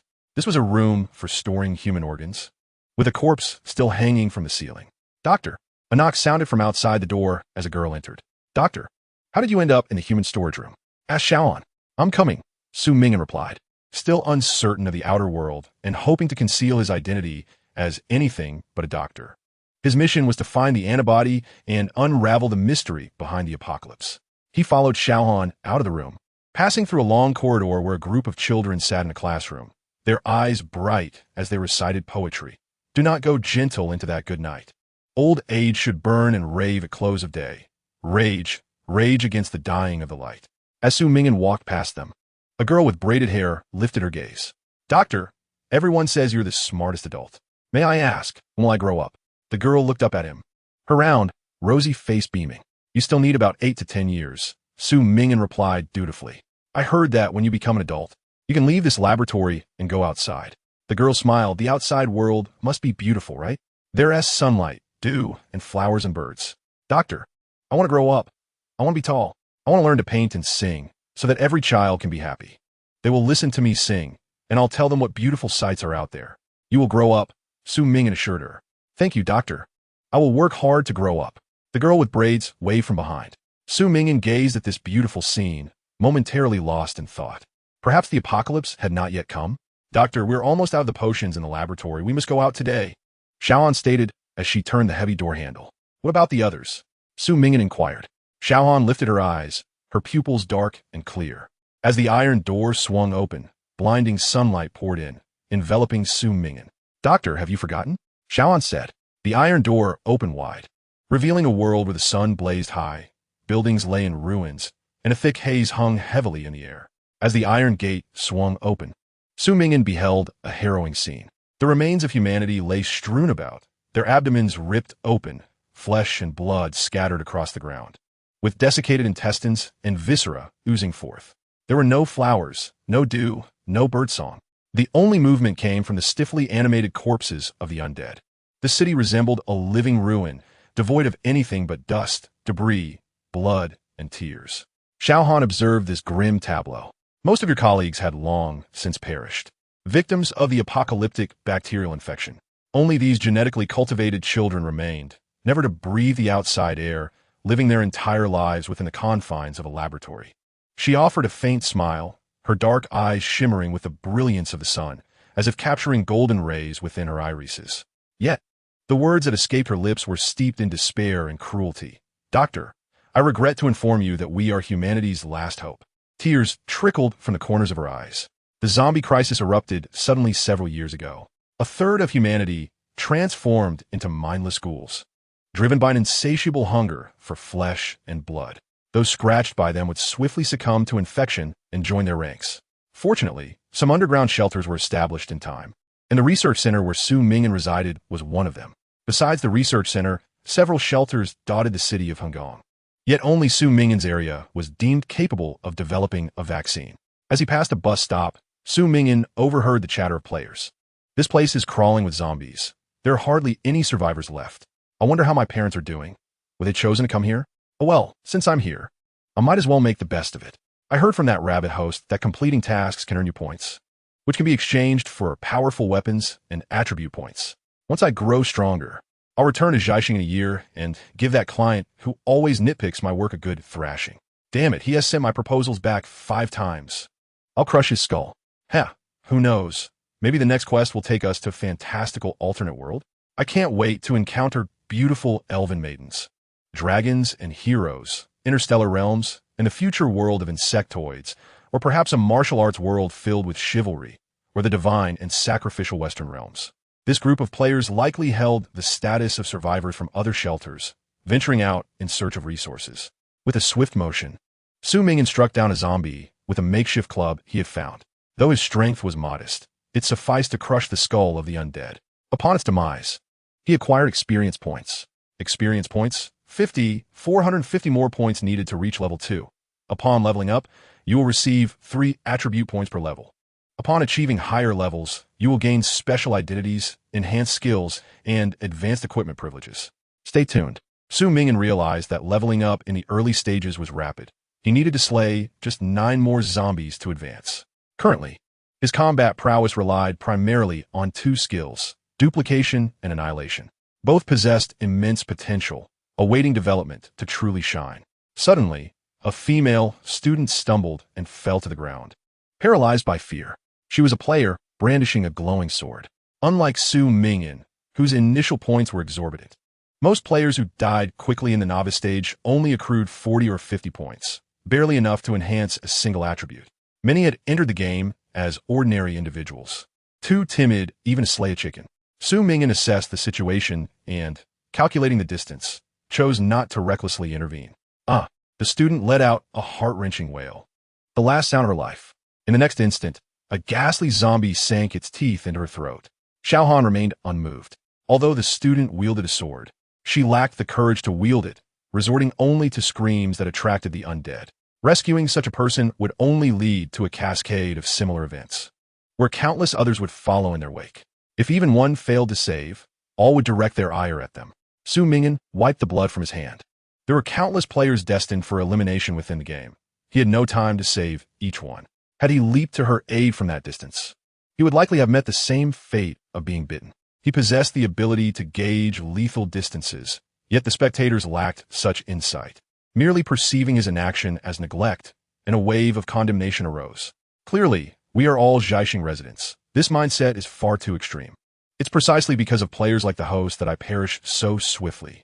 While some in the comments supported his stance, believing that in a post-apocalyptic world, avoiding trouble was prudent, many still clung to the notion of mutual assistance. The hostess mentality is quite poor. Can't he just say something? Why are you all so irate? Saving others is a matter of compassion. Not saving them is a matter of duty. Ming'an is not at fault. You bunch of expired waste, how dare you criticize the brave players? They're our hope. Su Ming'an's gaze no longer drifted towards the corner of the screen filled with text. Not all players hiding in the shadows were worthless. Fear of death is inherent to humanity. Some may find it challenging to confront such a world, hoping for another hero to brave the challenges. Yet, this cannot justify their perspective of watching others perish from a godlike vantage. In such a desolate and powerless environment, it is all too easy to lose one's identity, and moral coercion can arise from every corner. He streamed not merely for the sake of earning points, but he would not allow himself to be shackled by moral obligations. To achieve a flawless victory, he must venture into the most perilous places. If they labeled him selfish, so be it. People are drawn to those in power. And once his identity as the top player was revealed, they would flock to him. Doctor, let us head to that house at the end of the street. I often trade with them, Su Ming'an suggested. She approached the dwelling, a common sight among small shelters, typically housing 1 or 2 families. Voices emanated from within, seemingly belonging to an elderly couple. You old fool, why haven't you gone to boil the noodles? All right, I'll go. You're quite the nag, my dear. Su Ming'an knocked on the door. Su Ming'an, back again? An amiable elderly woman opened the door, clutching a vial of blood-red serum. We don't have much stock left. This is the only vial we have. Would you trade it for some compressed biscuits? While trading, the elderly woman chattered on. My husband has been getting lazier lately, even reluctant to boil noodles. You old hag, you want to even spare a bit of greens. It's so bland. And then you blame me for not knowing how to cook. An elderly man with snowy hair chimed in from behind. The old woman ignored him and, upon seeing Su Ming'an, exclaimed, "Ah, you must be Dr. Su, the one researching the vaccine. I see you often on television. I didn't expect you to be quite handsome in person. Dr. Su, countless families like ours are waiting for you to bring us into a new era free from zombies." Su Ming'an acknowledged her with a sense of unworthiness. Grandma, I wish you health, Su Ming'an said. Ah, yes. The elderly woman smiled brightly as she closed the door. Seizing the moment, Su Ming'an summoned a duplicate outside. He initially believed that creating a doppelganger was akin to operating a remote-controlled car, where he merely needed to convey commands. However, he soon discovered that the 5 senses were interconnected. Both his original self and the doppelganger required skillful management of their visual perspectives. This operation felt as though he had become 2 identical selves, leaving him somewhat disoriented. When the doppelganger experienced pain, he too felt it. Whatever sounds the doppelganger perceived, he could hear as well, though the intensity of these sensations fluctuated with his focus. It appeared that simultaneous assaults on a single target by himself and the doppelganger were not feasible at this stage. Given the increasing acuity of his senses, it seemed that approximately 25 mental points were necessary for flawless control over the doppelganger. Currently, he possessed only 10 mental points and would need to advance at least to a level 6 to acquire an additional 15 free attribute points. Along his journey, he had encountered several bands of marauders. These were small teams of players dedicated to plundering others' provisions and funds. In the face of impending crisis, with societal order crumbling and violence reigning supreme, it was entirely natural for those harboring ill intentions to make such choices. Nearby, he stumbled upon several corpses. You have discovered an item, the body's in a gruesome state. Would you like to begin an investigation? The clues obtained through investigation are linked to mental points and wisdom. Investigation. You have acquired a clue. Clue 1, dark. Congealed blood. It is best not to touch it directly with your hands, unless you're truly parched. Clue 3, fresh, succulent mushrooms, completely snow white with thick caps. They appear quite delectable. Clue 6, a crimson mark on the wrist. Could it be a peculiar tattoo? Clues have been recorded in the clue log and can be viewed at any time. Subsequent clues may lead to connections and hypotheses. Hypotheses can be used in final deductions. Hint, you are gradually approaching the truth. Exploration points gained, 103. Doctor, let us return. At that moment, Su Ming'an approached, holding a vial of serum. What do you have there? Su Ming'an inquired. It's an antibody. This family was previously involved in pharmaceuticals and had some stock left from before the apocalypse. Su Ming'an replied with a smile. Let us go, doctor. Su Ming'an turned to follow her. Suddenly, he heard a fierce gust of wind. Vivid red digits abruptly leapt from above his head as an iron rod struck him from behind. 300. Weak point strike, full force hit. His body uncontrollably lurched forward, plunging him into unconsciousness. World Forum. Today marks the inaugural day of the global game. Those who have been eliminated have returned to their personal spaces, left only to observe or post. As the number of deceased players remains low, the World Forum remains leaderless. Various players are posting, their content ranging from despair, condemnation, and confusion to discussions questioning whether the organizers are indeed the rumored higher dimensional beings and what the extraterrestrial agenda might be. In this world, everyone is treated equally, and the collision of thoughts ignites sparks as dazzling as fireworks. The identity of the forum's administrators remains unknown. Substantive posts are automatically highlighted, while meaningless chatter quickly sinks into obscurity. At the top is a highlighted thread urging all players to unite in a collective resistance against the organizers. The motivational effect is commendable expressed in impassioned language. Higher dimensional beings wish to devolve us into barbaric creatures that know only the law of the jungle. Yet we are intelligent and rational beings. We must never submit, never go with the flow. Below, there are hundreds of thousands of replies. Because it is the first day of the world game, those who have perished are predominantly kind, ordinary individuals, filled with hope for tomorrow. Indeed, lamenting is futile. We must rise with resilience. The original poster is correct. I was initially terrified, unable to reach my family, uncertain of what to do. Now I finally have a goal. I will persevere until victory. Damn the game organizers. I wish I could fiercely kiss the rears of those monsters with my boots. Conversely, this might also be an opportunity for human evolution, a spark ignited through a clash of ideas with higher dimensional beings. Every pivotal moment in human history has faced the unknown. Perhaps this is no different. I am timid and do not dare to confront those monsters in the arena, but I shall quietly support from behind, providing aid to every player brave enough to engage in life and death struggles. Can the adventurous players see our world forum? Must a world end before they can? I have tried. Clues related to the game cannot be disclosed in the barrage. Let us first accumulate knowledge, craft strategies, and await the player's return from the game. Indeed, we can seek patterns in completing the game and become substantial supporters from the rear. Su sure is but one among the multitude, merely an unremarkable art student from Longwu University. Yet unlike most, she does not harbor hatred for the world game. For at the moment she was drawn into the game, a stalker's rope had just tightened around her neck. Just as it was about to constrict, she entered the game and reclaimed her life. However, she still perished, falling victim to the violence of marauders, killed by the very hands of her fellow humans upon entering the game. Upon regaining consciousness, she found her awareness floating in the small space she inhabited before entering the game, her personal sanctuary. Before her was an operable sphere of light, allowing her to transform into an observer, watching others play. This observation was not limited to viewing through a screen. The audience could choose between first-person and third-person perspectives, even adopting the viewpoint of a broadcaster, experiencing everything as if she were still adventuring, yet free from the peril of life and death. Perhaps many would soon become enamored with such a mode, envisioning themselves as formidable players, unwilling to enter the fray personally. She came across a post, a brief analysis of players' self-rescue strategies. I am delighted you clicked in. However, the original poster is merely an ordinary individual who has had a sudden epiphany regarding this matter. Will the occurrence of the world game truly mark the final chapter of history? Frankly, throughout history, humanity has repeatedly fallen into the same errors, namely, the delusions of those in power. We are the spirits of all beings, the sovereigns of this realm, which has led us to focus solely on comparing ourselves to our kind, neglecting deeper contemplation. The game exists as an activity rooted in the fulfillment of material needs, existing to satisfy spiritual requirements. As early as the late Cambrian period, cephalopods engaged in play with stones and shells. Therefore, can we not view those higher beings, perhaps even higher dimensional entities, as also requiring games? I believe players must establish rules.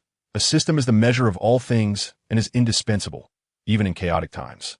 First, all players should strive to participate in the game.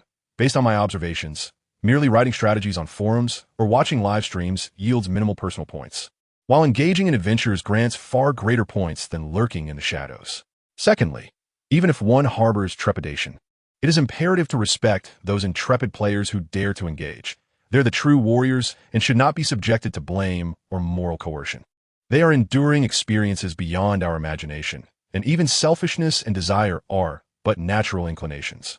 For instance, if a player's objective is to eliminate another player, one may scorn them for targeting a player one favors.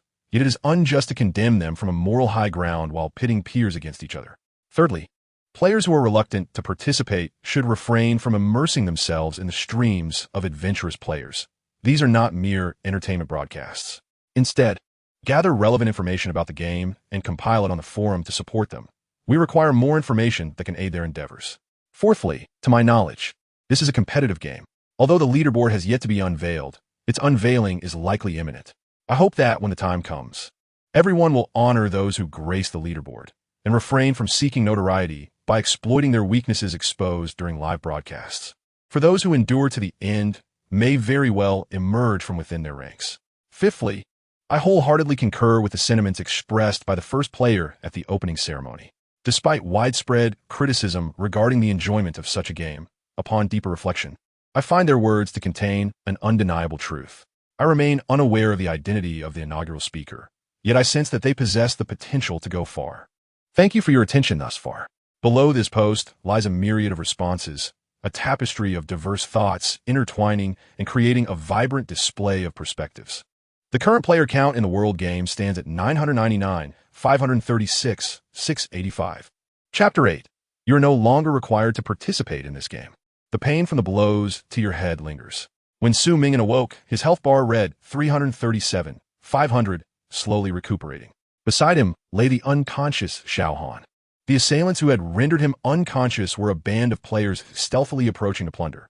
He had not anticipated encountering such individuals. Yet it was fortuitous, as he could now test his combat prowess against others. The barrage of comments in the upper right corner read, Brother Ming'an has finally awakened. I have a bad feeling. These players are here solely to snatch points. Damn it. They are all from Dragon Country, yet insist on making things difficult for each other. Is this merely for the amusement of the organizers? I sense the streamer doesn't appear particularly formidable. Boss, someone has awakened. A voice, tinged with the scent of alcohol, echoed from nearby. In the dimly lit room, 5 individuals sat around a table, with slanted starlight streaming through the window. Perfect, let's escort him to the cell.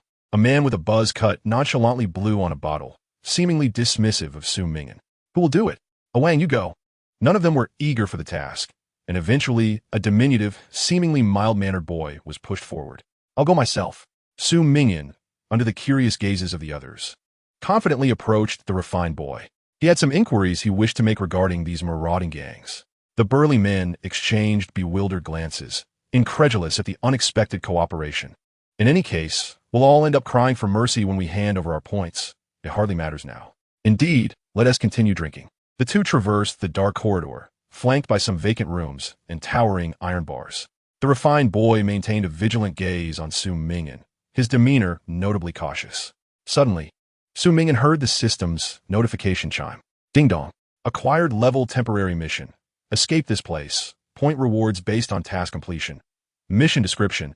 A perilous apocalypse is imminent. Yet players begin to turn against one another. In the face of such a heart-wrenching scene, will you choose to rescue or succumb? What will your choice be? The refined boy escorted the remarkably cooperative Su Ming'an as he unexpectedly initiated conversation. You look to be around my age, Su Ming'an remarked. The refined boy silently regarded him. Su Ming'an appeared refreshing, his eyes bright, with a tall and slender stature exuding an approachable charm, clearly the type well-liked in class. I'm exhausted and famished. I can hardly endure any longer. You're quite impressive to manage so effortlessly, Su Ming'an continued. His admission of failure somewhat eased the refined boy's wariness. He turned his head slightly, murmuring, I'm not that capable. They often bully me. This game, which fundamentally relies on intellect and strength, sees some resorting to brute force to dominate everything, Su Ming'an lamented. Once we enter this game, we become willing marauders, resenting the rules, yet desiring to reap its benefits, but it's not as simple as that. The refined boy remained silent, offering no reply. They continued along, arriving at a room containing several despondent individuals. Clearly, those confined were the prey exploited for points. Please, don't speak to me. The refined boy suddenly raised his voice, retrieving a metal rod from his backpack and forcefully shoving Su Ming'an inside, locking the iron bars behind him. He pointed the rod at the imprisoned Su Ming'an, his voice trembling. Even if you try to appease me, I won't let you go unless you surrender your points directly. Then I wouldn't need to keep you locked up. That's all right, Su Ming'an replied.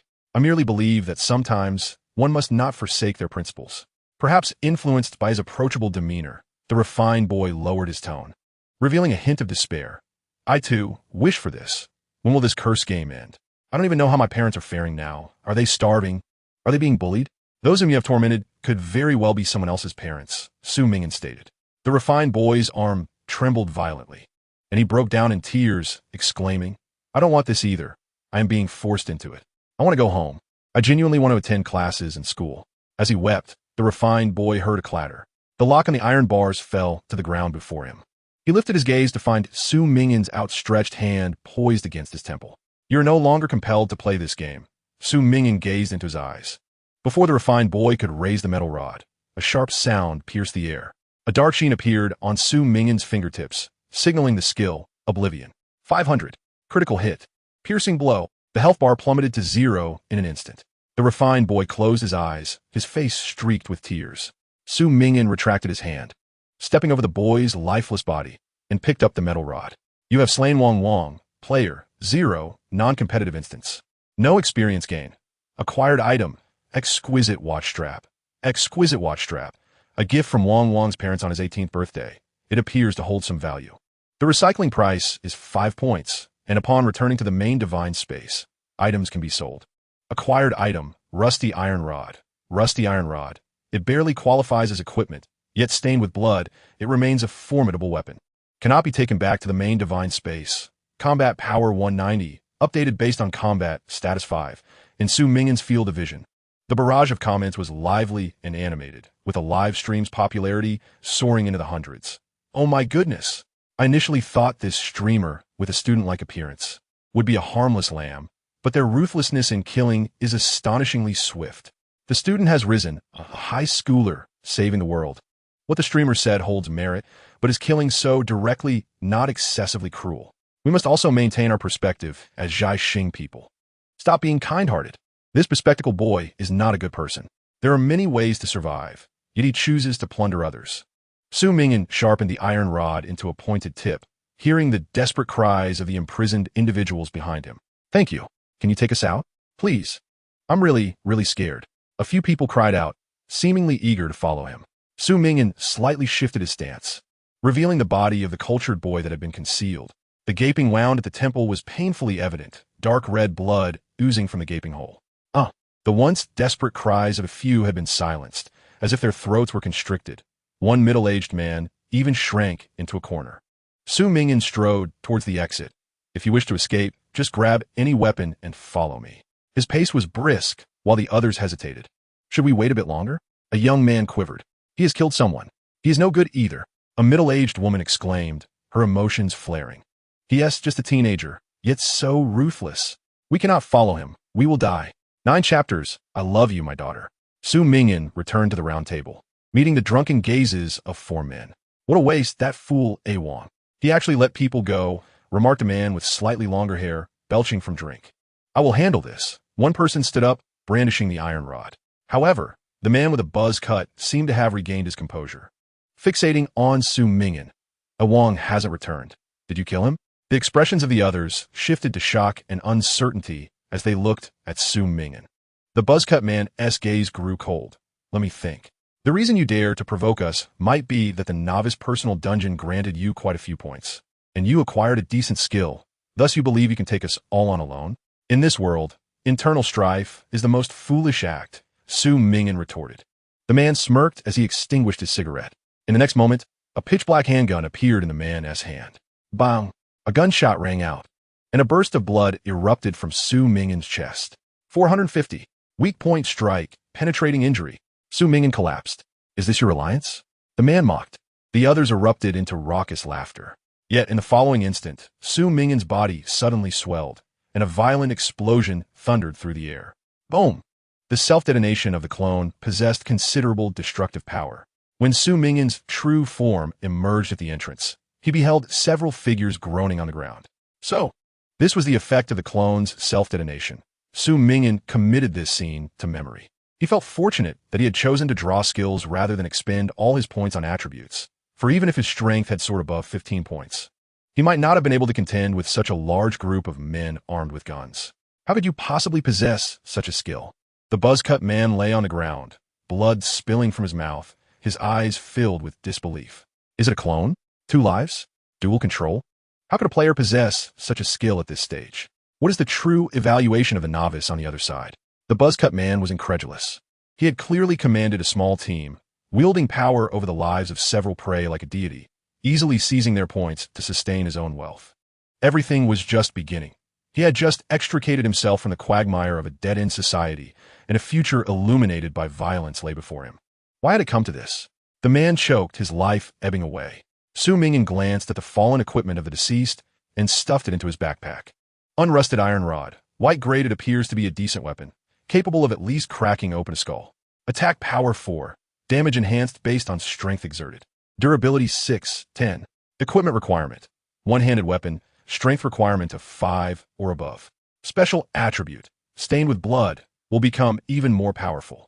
Combat power 1956, damaged handgun, damaged, a valuable basic weapon, can be repaired by a player with a profession, mechanic. Recycling price, 15 points. Poorly made protective gear, white grade, it seems truly subpar, perhaps only capable of guarding against cat scratches. Defense 3, durability 5, 10. Equipment requirement, none. Special attribute, none. Clover bracelet, green grade, an utterly useless bracelet. A non-lucky person will always remain a non-lucky person, regardless of what they wear. Luck 0, 5. Equipment requirement, none. Special attribute, none. Equipment does not need to be worn in reality. It suffices to drag it into the panel slots. Equipment is categorized into head, upper body, lower body, feet, hands, accessories, and weapons. At this moment, Su Ming'an had items only for upper body, weapons, and accessories. The others were all empty. Combat power 2015 suddenly. Su Ming'an heard intermittent footsteps echoing in the corridor. It was the frightened individuals from before, attempting to emerge. Let us move slowly. What if that murderous student hasn't gone far? Why are there such marauding gangs and murderous children right from the start? It's too dangerous. We should keep our distance. But he's trying to save us, isn't he? What do you know about children? Those who dare to kill are not good people. Shoo! Keep your voice down. The fragmented discussions drifted through the hallway. Su Ming'an still felt a phantom pain coursing through him, the discomfort blurring his vision. He bore the pain, listening to their words, and alongside the revived Xiao Han, exited the building. You have completed the temporary task. Escape this place. Acquired points, 50 at that moment. The starry night enveloped the scene, the street lamps casting a dim yellow glow. The barrage continued to murmur incessantly, the number of deceased players increasing, transforming into spectators flooding various live streams. Now, Su Ming'an's live stream had reached a popularity of 300. This group of individuals is indeed selfish, brazenly seizing what belongs to others. We must collectively resist such players. I have heard whispers of humanity's endeavor to reconstruct a united government, a self-rescue organization for our kind. It is said that the former titans, Lu Jiahe and Sun Changqing, are also planning to restore the Long River system and establish the Yellow River forces. But will the first player? To which organization will he align himself? Or shall he forge his own faction? Will the magnates of Eagle Nation and Grand Nation accept him? After all, he embodies a force that transcends mere collective strength. I remain uncertain. We do not yet know who the first player is. Regardless of his identity, I have a fondness for Su Ming'an, handsome, cunning, and unafraid to fight with a decisive nature. He shows little interest in women. He is destined to be a formidable figure. The biting cold wind stung his face. Doctor, you have become remarkably powerful, capable of countering those formidable foes. Xiao Han's eyes sparkled with excitement. Does this mean we can access the central hospital? The central hospital? Su Ming'an responded. Yes, it was the epicenter of the zombie crisis, where many remedies were left behind in haste. If we can breach its defenses, perhaps we could develop a vaccine for the undead, Xiao Han explained. Su Ming'an realized this was likely a hint for their mission. That hospital must hold great significance. Can we accomplish this with just the two of us? He inquired. Xiao Han's gaze grew resolute. You are our hope for the future, Doctor, she declared. If anyone can save this world, I believe it is you. Su Ming'an offered a wry smile. He was no longer the original Dr. Su Chang'an, completely ignorant of vaccines and such. He was merely the first player with the ability to rewind upon death. As dusk descended, they could not return to the research center in time, so they chose to spend the night at a tavern they had passed earlier. Zombies were particularly active at night. Knocking on the door, Xiao Han called out, Grandma. May I stay the night? Silence enveloped the room. Growing anxious, she forcefully opened the door. Inside, an elderly woman with graying hair sat at a table. Her head bowed as she consumed a bowl of noodles. The once warm smile on her face had turned to a mask of numbness, and a black and white photograph hung on the wall. Upon hearing the door open, the elderly woman raised her clouded eyes. At her feet lay the lifeless body of an old man, a gunshot wound to his head, a victim of suicide. My husband is dead, the elderly woman lamented. He had grown increasingly lethargic, refusing to even cook noodles for himself. It turns out he was infected during an outing a few days ago. Before he transformed into a zombie, he held my hand and professed his love for me. How absurd it is, at such an age, to utter such sentimental words. He prepared me a bowl of noodles, urging me to live well and not dwell on him. Then he took his own life. She continued to eat, the noodles now cold. Xiao Han stood silently at the doorway, taken aback by the realization that someone she had seen just by day was now forever lost. As the elderly woman consumed her meal, she suddenly choked back a sob, tears streaming down her cheeks. If he were still alive, he would surely relish this. The noodles are seasoned with oyster sauce and vegetables, his favorite. When he courted me in his youth, he would often treat me to noodles at the alley's entrance. He rode a dilapidated bicycle, its bell jingling merrily, while I wore a flowery coat and braided my hair. He called me the prettiest girl in the Eastern Street. Why? Why has the world turned into this? She wept softly, burying her head in her bowl, her white hair as delicate as feathers.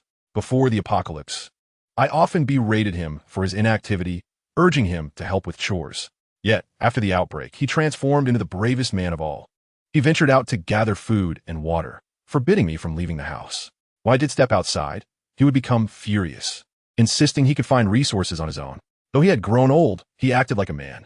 I love him, even if he is no longer handsome, aged, or ill-tempered. I love him, I love him. Xiao Han remained silent, tears glistening at the corners of her eyes. Suddenly, a growl resonated from below. The elderly woman's expression stiffened, and she abandoned her meal, hurriedly descending the stairs. Su Ming'an followed closely, entering a confined room where a woman was bound to a bed. Heavily pregnant, her skin bore dark splotches, the marks of the zombie virus infection. Grandma, Xiao Han gasped. How could you harbor a zombie in your home? That is preposterous. She is my daughter. The elderly woman wiped her tears. Though she was infected 3 days ago, she will endure, I know it. I'm not a zombie, the woman murmured weakly. Tears streamed down her face. Though her mind was clouded, she still fought to remain conscious. Blood pooled beneath her. Suddenly, the wail of a newborn echoed. The woman screamed in agony, gasping as the blood continued to accumulate. Su Ming'an understood the woman's desire to survive. She wished to bring forth new life. Xiao Han, knowledgeable in medicine, rushed to assist with the delivery. The scent of blood grew overpowering.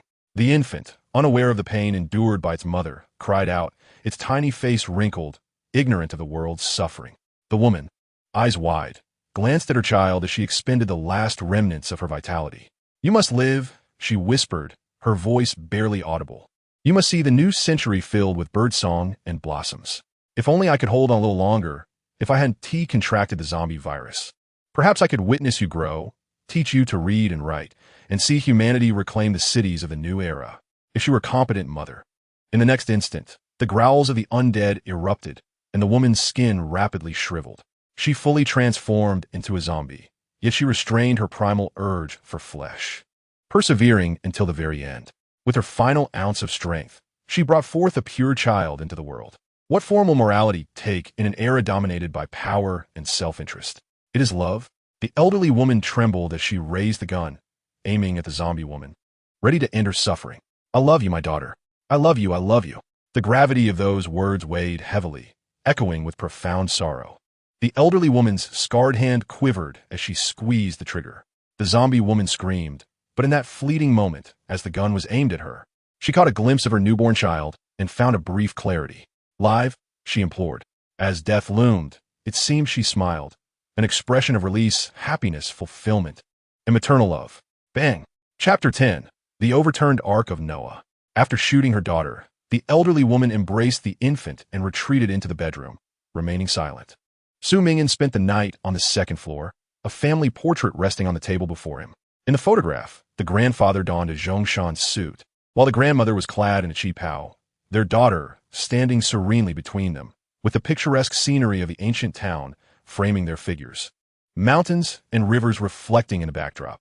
Once, they had known profound happiness. Sitting on the edge of his bed, Su Ming'an couldn't help but recall the accounts from the book of Genesis in the Hebrew Bible. Humanity's sins were grievous, and the Creator was utterly disheartened. A deluge descended, signaling the end of days. Yet only Noah's ark sailed through the calamity unscathed. From the ashes of destruction, new life emerged, a fresh future, a novel civilization. History lay in ruins, yet within the ashes, warmth lingered. In such a world, Su Ming'an perceived that warmth. A flood of the undead crisis had beset Hongkong. Yet people forged their own ark through love and resilience. Husbands took their own lives for their wives, and mothers endured until the very last moment for their children. A myriad of emotions colored human existence: anger, sorrow, joy, fear, love, friendship, familial bonds. People contained, released, wielded, and utilized these feelings, reflecting them back into the world around them. They were intense, resplendent, tranquil, pure, engaging in simple acts with a lexicon of complexity. Once infected by the zombie virus, humans inevitably transformed into the undead within 3 days. Xiao Han remarked, "These 3 days are the most agonizing for humanity." Leaning back against the sofa, Su Ming'an remained silent. His forthcoming plan was to hunt zombies nearby, level up, and ultimately infiltrate the crucial central hospital. The doctor, Xiao Han, lifted her gaze, her eyes glistening with tears. "I have great affection for humanity. They are a luminous species. Even when faced with the specter of death, they can still radiate an extraordinary brilliance. They unite hand in hand. They sing defiantly before the apocalypse. They sacrifice for peace. They shone brightly, powerful, courageous, compassionate, beautiful, rational yet emotional, strong yet gentle." She clasped his hand. "Thus, you must survive." "I," Su Ming'an said, for he was merely a visitor from another realm, a player destined to depart after 15 days. He was not the original Dr. Su Chang'an. She placed the silver handgun into his palm, its lone bullet a testament to its scarcity. "If ever anything threatens your safety, use the bullet within," Xiao Han urged. Su Ming'an nodded. It was a green-tier weapon, regrettably seeming unable to be taken from the instance. On the frigid night, Xiao Han exited the room. Falling asleep behind a wall, the dawn light broke. After spending the night in the tavern, he and Xiao Han bid farewell to the dazed grandmother. They traversed the desolate streets, stepping over shattered bricks. The morning light illuminated Xiao Han's hair, resembling a swirling golden lake. However, upon reaching the block, Xiao Han halted abruptly. Before them lay the shattered iron gates of the research center, a scene soaked in blood. "What has happened?" Xiao Han rushed inside like a tempest. "Jiao Jiao, Xiao Ku, Luo Luo, Zhuqi." She called out the names of the children, treading upon the ground strewn with shards of glass and metal. Only the lifeless bodies of the children remained. She stared vacantly at a zombie in the corner, a towering elite zombie, feasting upon a girl's corpse, her eyes plucked away. Fingers broken, cookies scattered on the ground. The girl's braided hair was dark and lustrous, flowing like ink. Her eye sockets were hollow, seemingly concealing endless confusion and anguish. The girl was named Lan Tian. She had once wished to grow up quickly, but now she had no future. With a crack, the bloodied mutant zombie, alerted by the sound, abandoned the corpse of Lan Tian and lunged at her. Su Ming'an immediately raised his unrusted iron rod. White tear, yet a shadow darted past. Pain seared through his neck, and blood shot forth. This was a high-level zombie, capable of annihilating the entire research center on its own. He had not yet leveled up enough to contend with it. "You have died." Su Ming'an felt a moment of suffocation, as if a swarm of bees buzzed around his ears. Upon opening his eyes from the darkness, he beheld the mutant zombie, which returned his gaze. The timing of this save point was utterly unfortunate. The interval was so brief, and didn't he have 2 save points? Why, upon awakening, had he reverted without choice? With a swift sound, the mutant zombie suddenly discarded Lan Tian's body and lunged at him, appearing far more delectable. A chilling wind and the stench rushed towards him, as if a tempest of decayed flesh had materialized. In a split second, Su Ming'an raised his hand, the steel rod barely intercepting the claws of the mutant zombie, emitting an excruciating screech of friction. The clash of claws against iron reverberated, a cacophony that sent shivers down his spine. "Doctor, be careful." Xiao Han's eyes reddened as she drew the shovel from her side, delivering a mighty blow to the mutant zombie's head. Seizing the moment as the zombie staggered, Su Ming'an reached out to strike its forehead. 600. Critical hit. Penetrating damage. With that, the zombie's head crumbled like tofu, and as he withdrew his hand, a sharp pain shot through his arm. Kill, mutant zombie, 300. The mutant zombie had bitten him in its final moments. Agonizing pain surged as a dark substance spread like a serpent through his arm. Su Ming'an's vision began to blur. It was his first encounter with such a brief save point, resulting in him being infected upon reverting. After a moment's hesitation, he directed the fading blade toward his own temple. He must revert. He could not succumb to this zombie toxin. Death-based reversion meant the entire world reverted alongside him, including higher-dimensional beings and observers, all shifting the timeline with his demise. Yet when he died and opened his eyes again, the scene remained, the mutant zombie feasting on Lan Tian's corpse. The interval between save points remained painfully short. He He realized something. His save point was immutable. It did not shift with the passage of time. It was fixed within a specific time frame. During certain critical plot points, the save point would be locked at that pivotal moment. No matter how many times he reverted, he would always return to this juncture. With a swish, the mutant zombie lunged once more. Su Ming'an barely managed to block it, striking the zombie down. With a flash, pain shot through his arm as blood seeped out.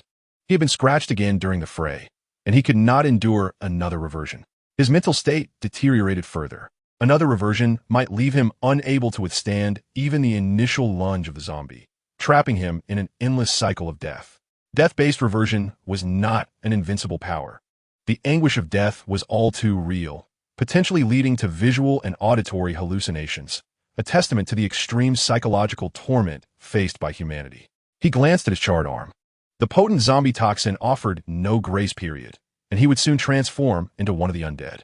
"You must find a tourniquet," Su Ming'an whispered to Xiao Han. He raised the machete, inhaled deeply, and aimed it at his own arm. "Doctor, this is too painful," Xiao Han implored. The agony of surviving with a severed limb is a torment that surpasses the endurance of an ordinary soul. Yet, he cannot simply exit the stage in such a manner. Should he meet his demise and revert to a prior save in the first world instance, it would indeed be a lamentable failure. A blinding flash of pain envelopes him, akin to rising mist. Due to his digitized form, he experiences no lingering attachment. Upon the system's determination of a severed arm, Su Ming'an loses dominion over his left arm. The health potions in the shop are priced at 10 points each, restoring 30 health every 2 seconds for a total of 10 seconds. He manages to recover what little health he has left, barely clinging to life. With determination, Su Ming'an gulps down another health potion, rolling up his sleeve to reveal the emptiness of his forearm. You have acquired the item, Broken Red Nail. The broken red nail appears to be a commendable forging item. You have obtained a clue. Fungi from the zombie. The fungi on the zombie are entirely white, large in size, with a surface adorned with floral fissures. You have gained 10 exploration points. At this moment, the barrage of comments in the upper right corner has reached a fever pitch. I believe Su Ming'an must have been involved in the underworld before the game commenced. Severed limb. So decisive. He might have just emerged from a juvenile detention center. Brother Ming'an must have taken lives in reality. What profession does the streamer wish to play next? How about a mage? A light spell followed by melee combat? What is his rating for the beginner level? Could it truly be? While other players either hide in desolate wilderness or struggle for survival within enclosed structures, none can compare to Su Ming'an, who effortlessly slays mutated zombies. Without the skill of annihilation, players would be utterly powerless against the defenses of zombies. To the current players, mutated zombies are akin to deities. Yet they are felled by Su Ming'an's hand. He casually glances, noting that his previously stable popularity rating of 700 has skyrocketed to tens of thousands. A comment alerts him that his stream has been recommended. The streaming system, managed by the game organizers, has resulted in a sudden influx of tens of thousands of viewers. In a world devoid of legal constraints, violence seemingly reigns supreme, as many readily transgress their moral boundaries, transforming into individuals starkly different from their former selves. In the eyes of the audience, Su Ming'an has been branded as a ruthless figure, for his reactions to these encounters starkly contrast with those of ordinary individuals. He appears utterly unafraid, impervious to pain, and indifferent to death. Such an anomaly incites fear among the masses. Following this, Xiao Han proceeded to bury the children. Su Ming'an observed that outside all the graves, there remained an unoccupied pit. "Why dig an extra grave?" he inquired. Xiao Han tugged at the corner of her mouth. "It's nothing, doctor." Raising her gaze, her eyes were dim. "Doctor, in the past, you often recited poems of peace to me. I have a fondness for literature. Could you recite one for me?" After a moment's contemplation, Su Ming'an stood before the children's tombstones and recited a poem by Lorca. "Dawn has arrived, yet no one heralds its coming, for there is no tomorrow here, nor any hope. Sometimes, money forms a wicked pact, wounding and consuming the wayward children. Those who emerge first inherently understand that there is no paradise, nor love devoid of strife. They know they are ensnared in the mire of protocols and digits, performing artless tricks and sweating without yield." Xiao Han offered a faint smile. Literature is a fragment of the human soul, and such words filled her with contentment. "Doctor, I wish to remain and tend to the laboratory. You."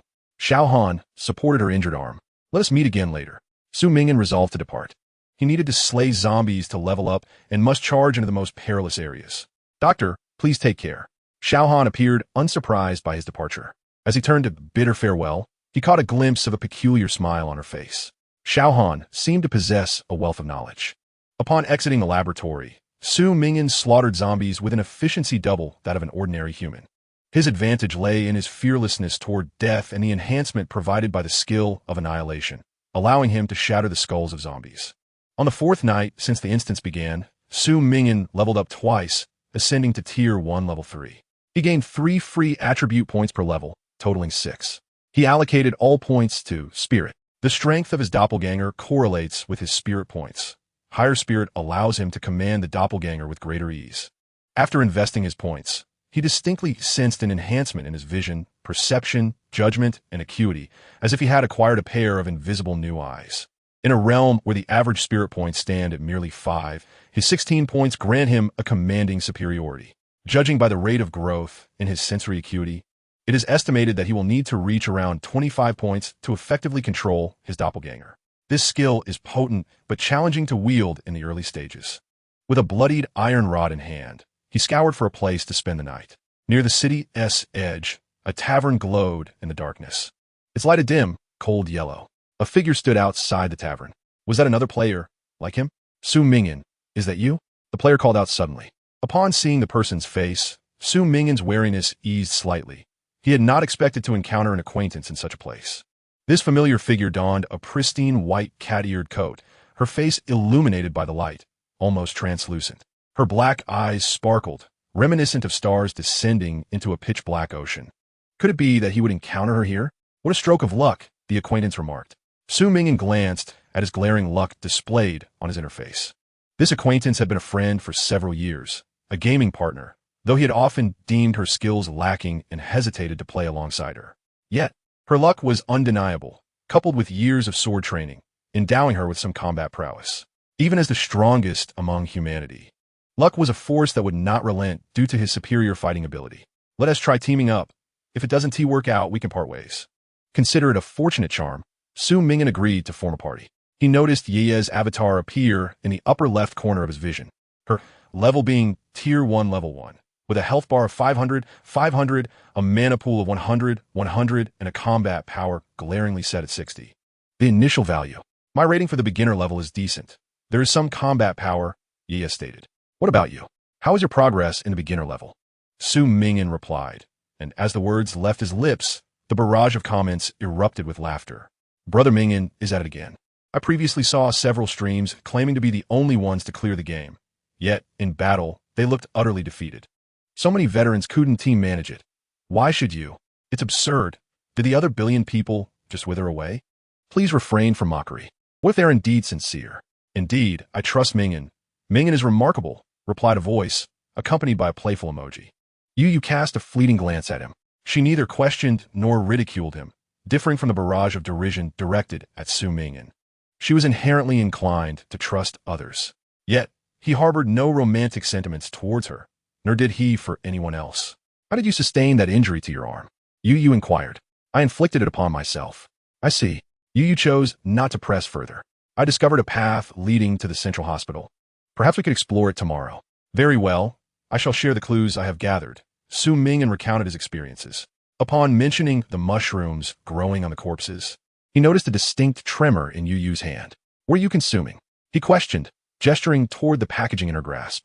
Instantly, Yu concealed the bag behind her back, eyeing Su Ming'an with newfound wariness, as though she had just been startled. I won't take it from you.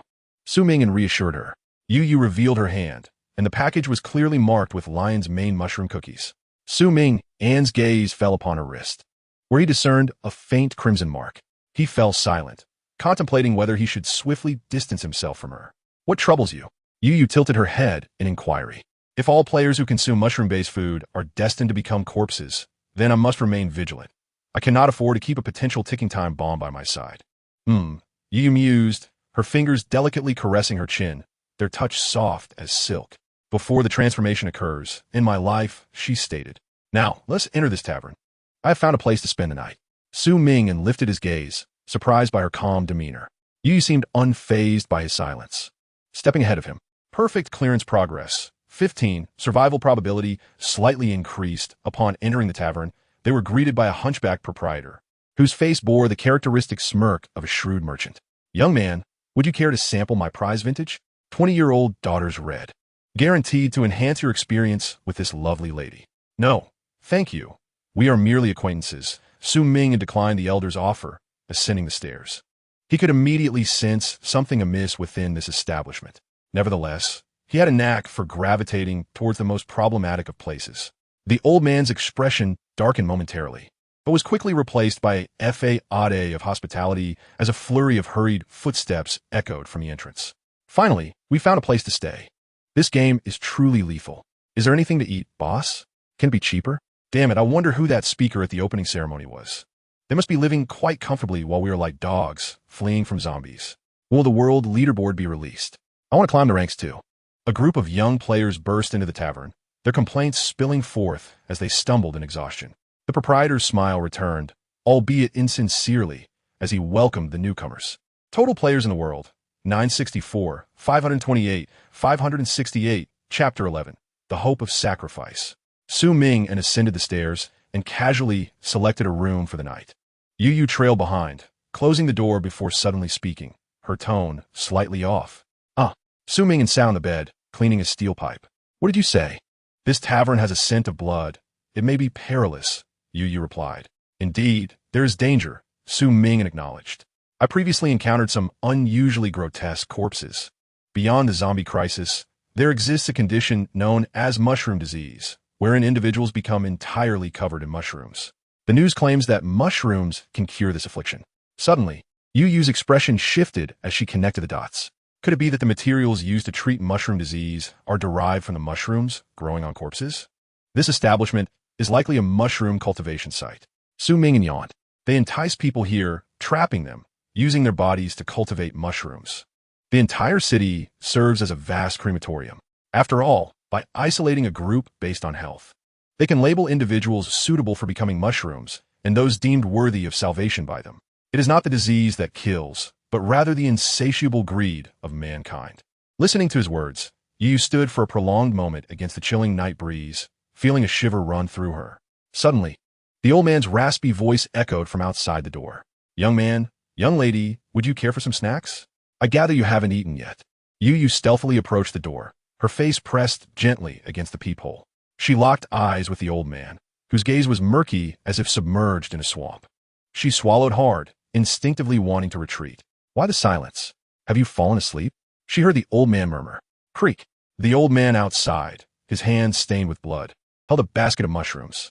Upon hearing the distinct sound of movement from within, the old man's smile widened, stretching grotesquely from the corners of his mouth to his eyes. A smile far from that of a normal human. "Ah, so you're inside."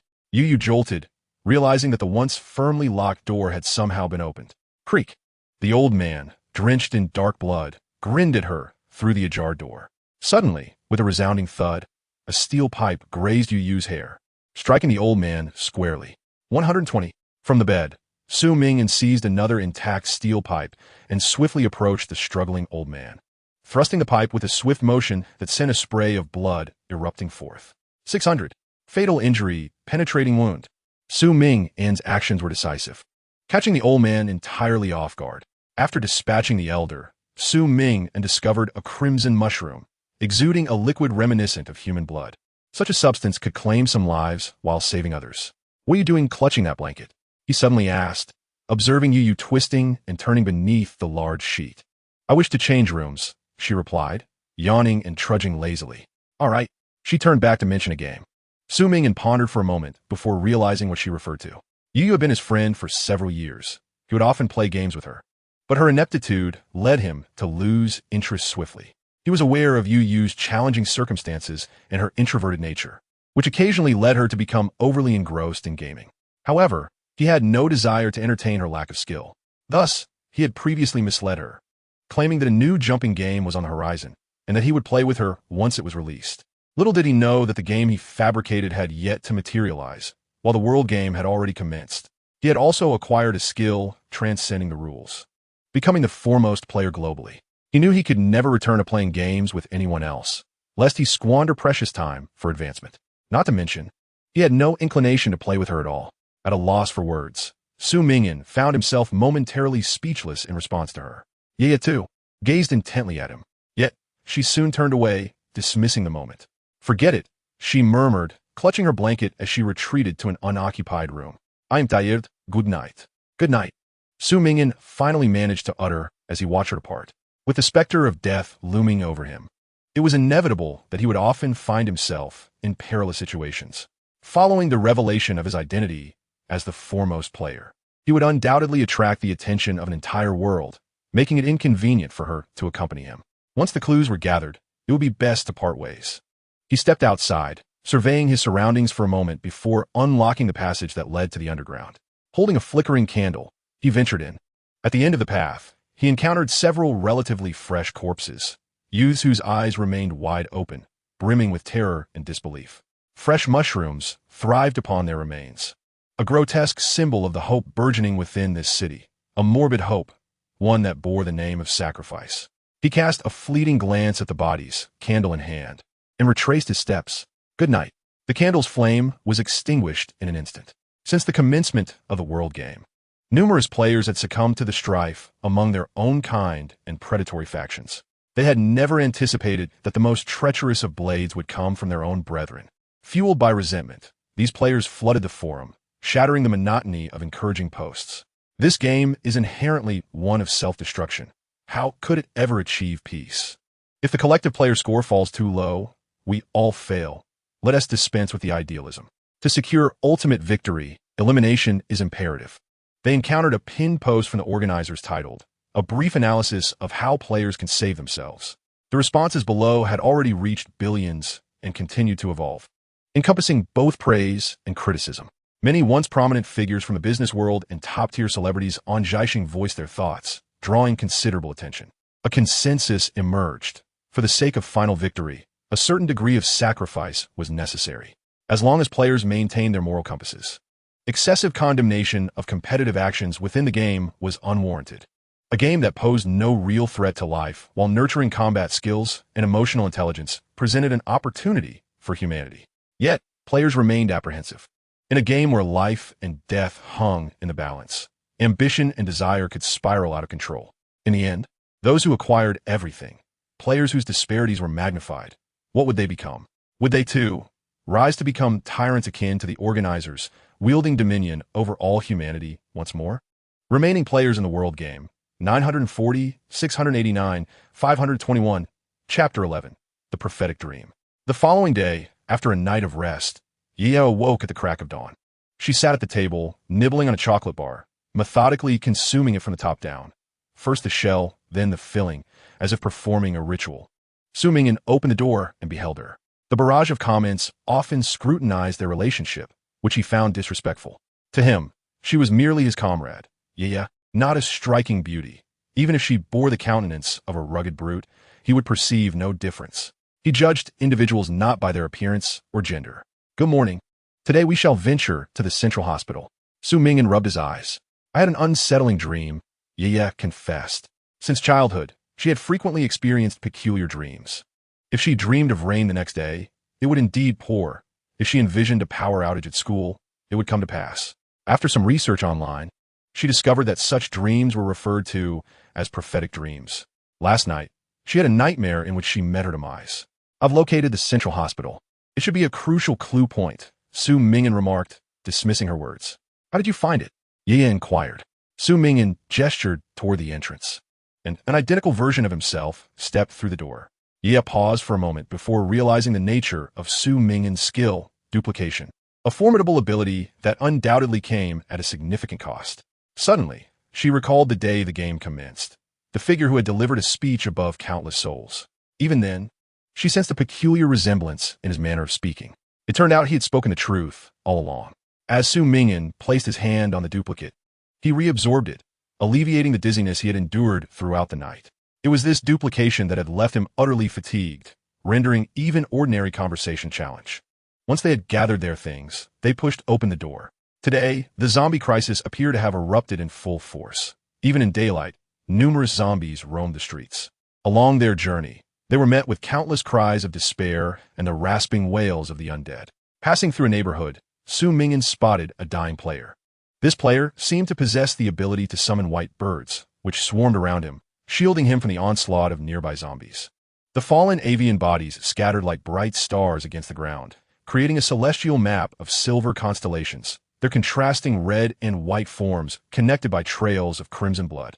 The player dragged a long, bloody tail as if crawling toward the edge of the universe, resembling a golden-red meteor plummeting from the heavens.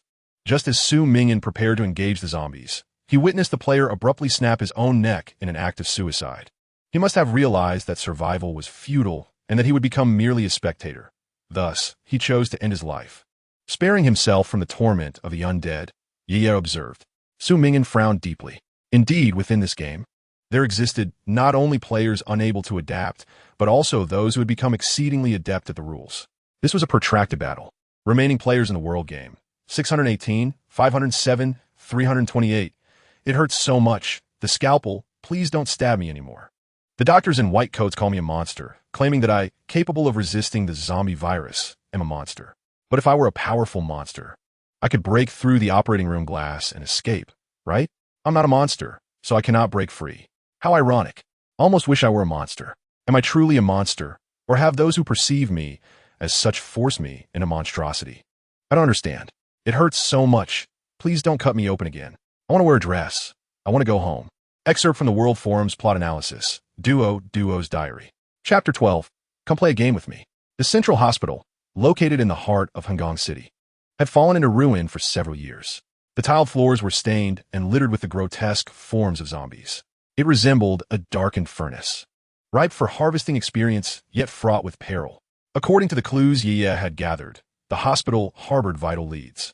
Su Ming'an arrived at the hospital entrance just before noon. 350. Weak point strike, full power attack. Bang! With a steel pipe, Su Ming'an dispatched a wandering zombie, splattering its black blood across the ground. He entered the hospital and observed the map on the wall, discovering that there was a records room underground, which was their primary objective. As he vanquished the zombies, his experience points increased slightly. He estimated that with the demise of about 10 more, he would ascend to level 4. He was still 9 points short of the required 25 mental points and needed to at least reach level 6. After the conclusion of the first world, the global leaderboard would be unveiled, and, as the foremost player, he would undoubtedly be the center of attention, scrutinized by countless onlookers. He needed to bolster his strength sufficiently. The world harbored great individuals, but it was not devoid of petty, envious souls. Suddenly, from his blind spot, a zombie lunged down from above, clawing toward Su Ming'an's head. A silver long sword, strikingly precise, pierced through its eye socket. 600. Exquisite strike, full power blow, keen, dark suppression. A girl, donning a cat ear hat, revealed an exquisitely beautiful slender sword in her hand. With a flick of her wrist, the zombie collapsed lifelessly to the ground, barely spilling any blood. In a flash, a blinding white light emerged, and the remaining zombies were dispatched with a single stroke. The long sword swung, casting a beautiful arc of black blood upon the ground as the girl advanced, holding the sword in one hand, her flowing black hair dancing behind her. The combat prowess displayed on the squad panel for the girl surged as if suddenly activated. Ye's combat power fluctuated between 120 and 230. She had not allocated any attribute points. Her score had been invested solely into the sword she wielded. Snow of Corn, blue grade, growth potential illusion and reality. Shattered feudal dreams, attack power 10, 20, durability 18, 20, equipment requirement. One-handed weapon, strength requirement. 2 or above, special attribute. The snow that cuts down all malicious pride. Beings tainted by her frost shall never attain reincarnation. Comes with ice and dark suppression attributes. While Su Ming'an engaged in a grand display of zombie slaying, the silver sword consistently reached the most precise locations at the most critical moments, leaving no gaps. The duo collaborated seamlessly, swiftly making their way through the horde of zombies until they reached the underground records room at the Central Hospital. With a clang, Su Ming'an's finger brushed against the door, causing the lock to fall to the ground. What greeted their eyes were rows of bookshelves filled with countless tomes. Ye was transfixed by a particular document. Did you find anything? Su Ming'an inquired, tilting his head. Upon the document was a photograph of a little girl beaming with a radiant smile. Dodo, the information section, bore her name. Registered at Haigang, daughter of Han Yinyan and Chun Limin. Deceased from domestic violence on August 1st. Ye's fingers gradually tightened. Su Ming'an cast a silent glance at the information. He was aware that Ye had endured such domestic abuse. Had he not lived next door and received her desperate call in the dead of night before his phone was silenced, he might never have seen her again. Confronted with such information, she likely felt a profound sorrow within. Obtained clue. Dodo's file. Acquired exploration points. 101. Clue has been recorded in the clue section and can be viewed at any time. Perfect clearance progress. 50. Suddenly, a melodious, tinkling laughter emerged from beside them. A little girl clad in a blood-red dress, barefoot, revealed arms marred with scars. And her face bore the marks of adult handprints, yet her smile radiated as brightly as the sun. Bandages fell away in strips from her body, exposing conspicuous scratches and whip marks adorning her petite frame. Simultaneously, a haunting, eerie song resonated from all directions. A little girl picking mushrooms, carrying a basket of bones, barefoot at night, wandering through graveyards and hills. Dodo began to hum along, swinging her little feet while perched on a bookshelf. Su Ming'an, however, had no intention of waiting for others to transform before striking. He pulled Yaya along and dashed outside, fully aware that this was not a situation that could be forcibly resolved with their current strength. This girl named Dodo was undoubtedly a manifestation of the dungeon. She might even be the source of a zombie crisis. Previously, he had glimpsed her apparition, akin to a specter. As Su Ming'an charged through the sea of corpses, he was suddenly yanked into a nearby room by Yaya. With a bang, the glass door was hastily slammed shut, emitting a piercing sound of friction. The mutated zombies that followed clawed desperately at the glass door, their armored fingers scraping against it, their faces pressed against the glass, their gray-white eyes bulging. They possessed no consciousness, only an instinctual thirst for human flesh. In a moment of peril, Su Ming'an diverted his attention to the interior of the room, which was a basement. In addition to him and Yaya, there were two zombies present. The two zombies stood in the corner, backs turned to them, hunched over and seemingly engaged in some activity. With a kick, Su Ming'an sent the male zombie on the left tumbling over. On the right, Yaya had inexplicably produced a camping shovel and struck the female zombie's head, causing a spray of foul black blood to erupt everywhere. Su Ming'an observed that the fallen zombies bore identification tags on their chests, revealing them to be the hospital director and his wife. The object of their actions lay sprawled on the ground, a little girl's corpse. Clad in a blood-red dress, her body bore large patches of black stains, and from her hollow eye sockets flowed a beautifully colored purple blood. Upon her lifeless form blossomed an array of lovely, umbrella-like mushrooms. What were these two zombies doing to their daughter while they were still human? Suddenly, the girl's singing voice echoed softly. The girl in the blood-stained dress abruptly stood behind them. "Wow, big brother and big sister, you did great," she exclaimed, her face lighting up at the sight of the director and his wife's bodies lying on the floor. "Was it your mother and father when they were alive?" Su Ming'an asked, knowing full well that this girl was no human, but rather a being akin to a mutated zombie or even a ghostly entity. "Yes," Dodo twirled around, smiling at him. "When Daddy was still alive, he cultivated a delicious type of mushroom using the corpses of my deceased uncles and aunts. He said it was a vaccine to cure the virus." Dodo's voice carried a hint of melancholy. "He always talked about stock prices and such, but I never understood. Whenever I asked, he would hit me and force me to eat mushrooms, those awful purple ones that tasted terrible."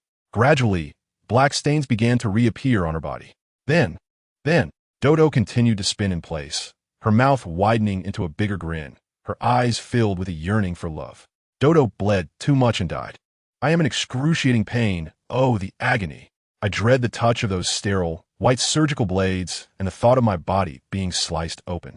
The doctor in the white coat claims that they intend to extract a virus from me, one that could bring about world peace. I inquired of the adults, what manner of virus could possibly usher in such harmony? They replied that the virus capable of achieving world peace would eradicate those who oppose it, thus establishing tranquility. The surrounding music grew louder, and bloodstains began to mar the once pristine walls, crimson handprints marking their surface. My tale has come to an end. Duo shook her head, her innocent eyes gazing up at Su Ming'an and the elder siblings. Yaya, asking, "Do you understand who the little girl gathering mushrooms truly is? Upon encountering the truth of the world, you have entered the perfect completion route of intellectuality. Please select your response. Should the reasoning falter, you may always provide conjectures from the clue bar to aid in extending your thoughts." Su Ming'an felt a vague suspicion brewing within him, but was suddenly alerted to a peculiar change in the person beside him. He quickly turned to find Yaya's eyes already shut. Memories of the monkey head mushroom cookies she had consumed flooded his mind. Could they have contained a virus? A clatter echoed as a silver sword fell to the ground.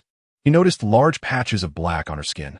Black blood trickled from the corners of Ia's mouth, her eyes shimmering with unshed tears. She felt somewhat unwell, her voice trembling uncontrollably. Su Ming'an's hand brushed against her nearly parched skin. Ia leaned against him with increasing force, struggling to sustain her own body. As long as the big brother provides the correct answer, I shall spare this lovely big sister, the little girl chirped, joyfully bouncing in place. Su Ming'an's thoughts raced, and in the final moments before the countdown concluded, he articulated the answer he had pondered for so long. The mushrooms that the little girl wishes to gather are all the transformed corpses of the people in Hungong City.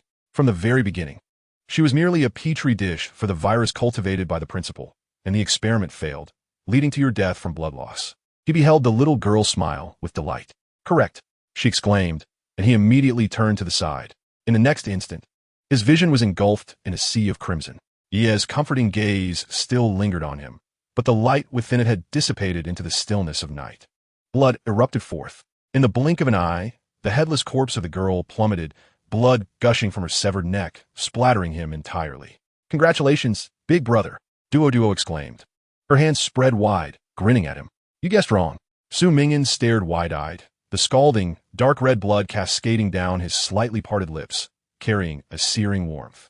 He caught Ia's body, which was gradually losing its warmth, his thoughts sinking into an abyss of profound silence. Teammate, Ia, has perished. The squad has automatically disbanded. The perfect completion route of intellect, peace, has failed, automatically entering the force route, activating combat mode. Duoduo's standard combat power is 800, highly recommended for multiplayer challenges. Player Su Ming'an currently possesses a combat power of 226. Odds comparison, 0. Current number of players in the world game, 451, 248, 658. Chapter 13. To Tomorrow, Part 1. The little girl, gathering mushrooms, burdened with a basket of bones, danced amidst the sinister music. Su Ming'an cradled the corpse, his head bowed in silence. The little girl seemed even more delighted, twirling in place as she reveled in the cacophony of screams and the groans of the undead outside. With the death toll surging, more people flocked to the live stream, and when they witnessed the girl's head explode, silence enveloped the audience. Oh dear, big brother, you guessed incorrectly. The little girl leaned forward, peering at Su Ming'an. Due to her height, she couldn't see his expression directly, so she hopped a few steps closer. She found herself staring into his calm, untroubled eyes. Su Ming'an regarded her quietly, remaining speechless. Wow, you're not even angry. I thought big brother would be so furious he'd strangle me. Duo feigned fear, her eyes wide. If one disregarded the large black blotches, she appeared to be an innocent little girl on the verge of tears. I harbor no resentment towards the victims, Su Ming'an replied. Victims? Yet big brother guessed incorrectly and still clings to his beliefs, she countered. Logically, I have indeed lost, he conceded. He realized he shouldn't have rushed to the central hospital. Logically speaking aside, if we consider the game's outcome, I believe the little girl gathering mushrooms may well be the principal herself. Your father, he proposed. The girl's gaze momentarily froze before she tilted her head with a smile, asking, why? Because the progression of the game is rather peculiar, Su Ming'an explained. According to the standard path for a player, we ought to have first discovered anomalies at a mushroom cultivation facility resembling a tavern, uncovering matters related to Duo. Then, we would ultimately breach the layers of zombie defenses to arrive at this hospital to meet you, which would constitute the normal completion route. Yet, they found a shortcut on the 5th day, breaching the central hospital ahead of schedule.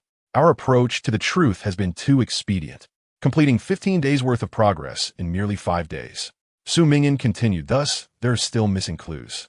Duoduo's smiling eyes gradually grew cold. You speak the truth, big brother. She acknowledged, her gaze icy as she faced Su Ming'an's calm demeanor. But you have still lost, Duo declared. You have missed the opportunity to respond. The big sister is dead, and there is no escape from here. You can only endure endless despair and suffering for the next 10 days until you succumb to confinement. I am aware, Su Ming'an replied, feeling Ia's blood rapidly draining. His chin and hands were nearly unrecognizable beneath the darkened skin, his garments soaked in a deep crimson hue. Has big brother accepted his fate to die here?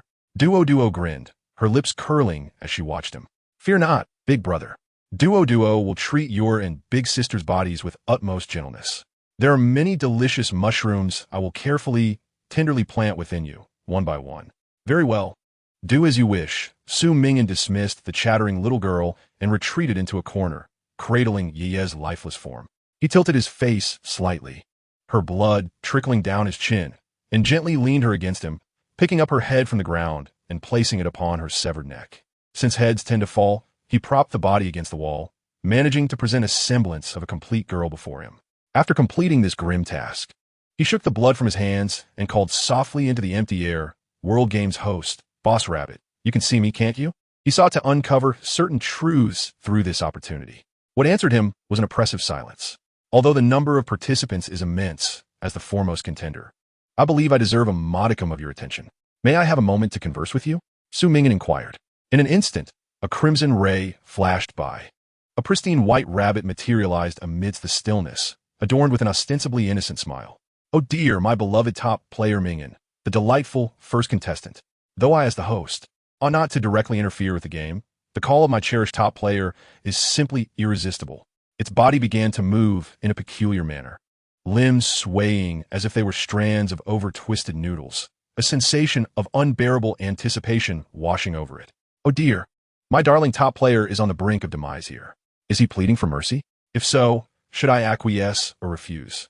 The clash of rationality and emotion, life and death, dignity and existence. What a marvelous and intoxicating spectacle. Listening to the rabbit's words, Su Ming'an reaffirmed his suspicions. That miraculous skill of death rewind was known solely to him. Thus, this ability, which lay beyond the control of the game's overseer, could potentially grant him an edge, enabling him to transcend the confines of the game. He observed the boss rabbit as it twisted and turned, maintaining an expression devoid of any sign of agitation. A hint of frustration crept in. He had received no response. The boss rabbit squinted its eyes, a sinister smile curling at its lips. Initially, it had perceived the top player in the early stages as merely a perceptive, ordinary student. It was now evident that he was indeed quite exceptional. So, will you kneel and beg me to revive your little comrade? Or will you weep and cling to my lovely leg, imploring me to set you free? The rabbit's playful tone persisted. I wish to pose you a question, Su Ming'an said. Oh dear, if it pertains to the ultimate answer. I'm afraid the rabbit cannot divulge that. The boss rabbit replied with a jovial laugh. What must you do to spare Zhai Xing? Su Ming'an inquired. Upon hearing his words, a flicker of electricity danced in the rabbit's eyes. I believe I have grasped the nature of this world game, Su Ming'an asserted. The game's perilous nature undoubtedly led to a scenario where only a select few dared to engage, while the majority of comfort-seeking Zhai Xing individuals would cower behind screens, silently observing, as if witnessing a thrilling live-action murder game. A handful of brave souls fought desperately between life and death, while the vast majority reveled in their privileges. This game structure is grotesquely imbalanced and far from an ideal competition. Upon hearing Su Ming'an's remarks, the rabbit's voice began to intertwine with a mechanical tone, its demeanor shifting from jovial to unervingly somber. Are you suggesting that our game is flawed? Not entirely, Su Ming'an replied. Your world game is grand in scale, and the content is exceedingly engaging. The life and death struggles of billions of beings constitute an unparalleled extravaganza, albeit one that is ultimately for your amusement. The rabbit regarded him in silence. However, Su Ming'an continued, if such a splendid game exhibits a warped sense of balance, it becomes an exceedingly alarming matter. I adore games.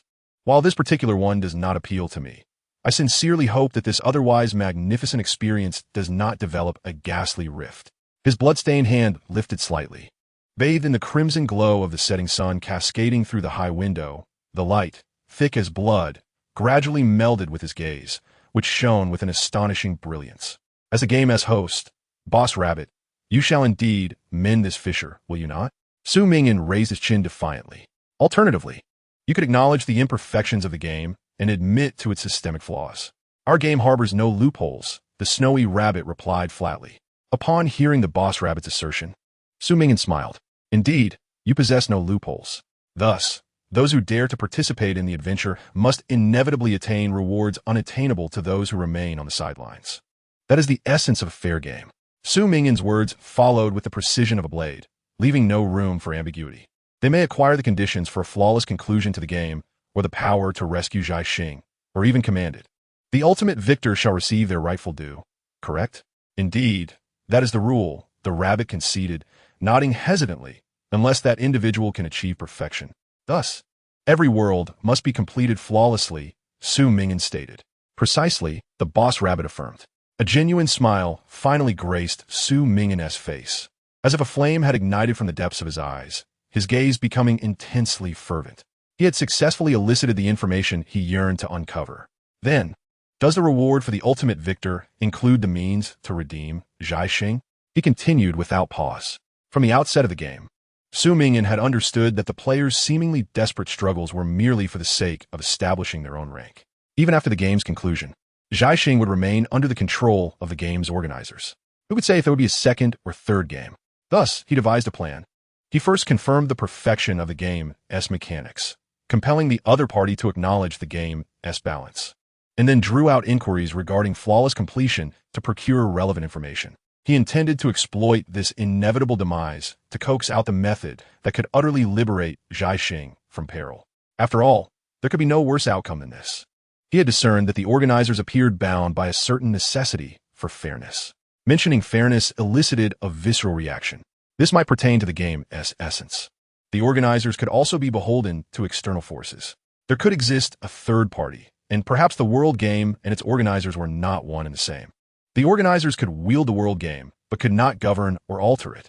Su Ming'an fixed his gaze on the boss rabbit, awaiting its response. The boss rabbit, somewhat sluggishly, lifted its head, regarding the beings of Zhaixing with newfound perspective. The human's previous display had led it to assume he was merely an aspiring player. Yet the twist of fate revealed that his ultimate aim was to compel it to divulge the sole means of salvation for Zhaixing, to devise a way to redeem it. Despite the ongoing carnage, while all were embroiled in mutual destruction, this individual remained before it, bloodied and resolute. You are, without a doubt, one of the most extraordinary beings I have encountered among billions, it remarked. Su Ming'an nodded in acknowledgement. It seemed the answer was affirmative. He sat beside the lifeless body of Iya, his hand reaching for the silver sword at her waist. While I may affirm your suspicion, it is with regret that I inform you of your failure. The opportunity for a flawless completion is a singular chance, and you have erred in your previous deduction. You shall never become the sole victor. The boss rabbit observed his seemingly ambiguous actions. The boss rabbit harbored no concern that its prior statements would be disclosed. This was simply the established rule, albeit prematurely unveiled. Its current disclosure was not intended to be forced into acknowledging the game's unfairness, and informing him ahead of time was inconsequential. It is merely the apprehension of this individual, with his audacious ambition to redeem Zhaixing. This human dares to utter such words. Even if this person were to perish here and now, the progression of the game must not afford him any respite. A shadow of gloom settled in its gaze. You speak the truth. This is indeed the case, Su Ming'an remarked. Indeed? The expression of the rabbit boss deepened with confusion. Su Ming'an weighed the sword in his hand, then slowly turned the blade's tip toward his temple. For in the next cycle, with the impending rewind of time, he would still possess a chance. Having grasped this mechanism, and without disclosing the true intent of redeeming Zhaixing, his future self in the subsequent round would still have a chance. The rabbit boss gazed at him in bewilderment. Just wait and see, Su Ming'an declared. In the next cycle, I shall succeed, achieving a flawless game to reclaim Zhaixing. Garnering perfect ratings across the board is indeed a formidable challenge for ordinary players. Yet he is the sole possessor of the death rewind ability. Whether this is a malevolence bestowed by an unknown entity or a desperate act of self-preservation from Zhaixing's consciousness remains uncertain.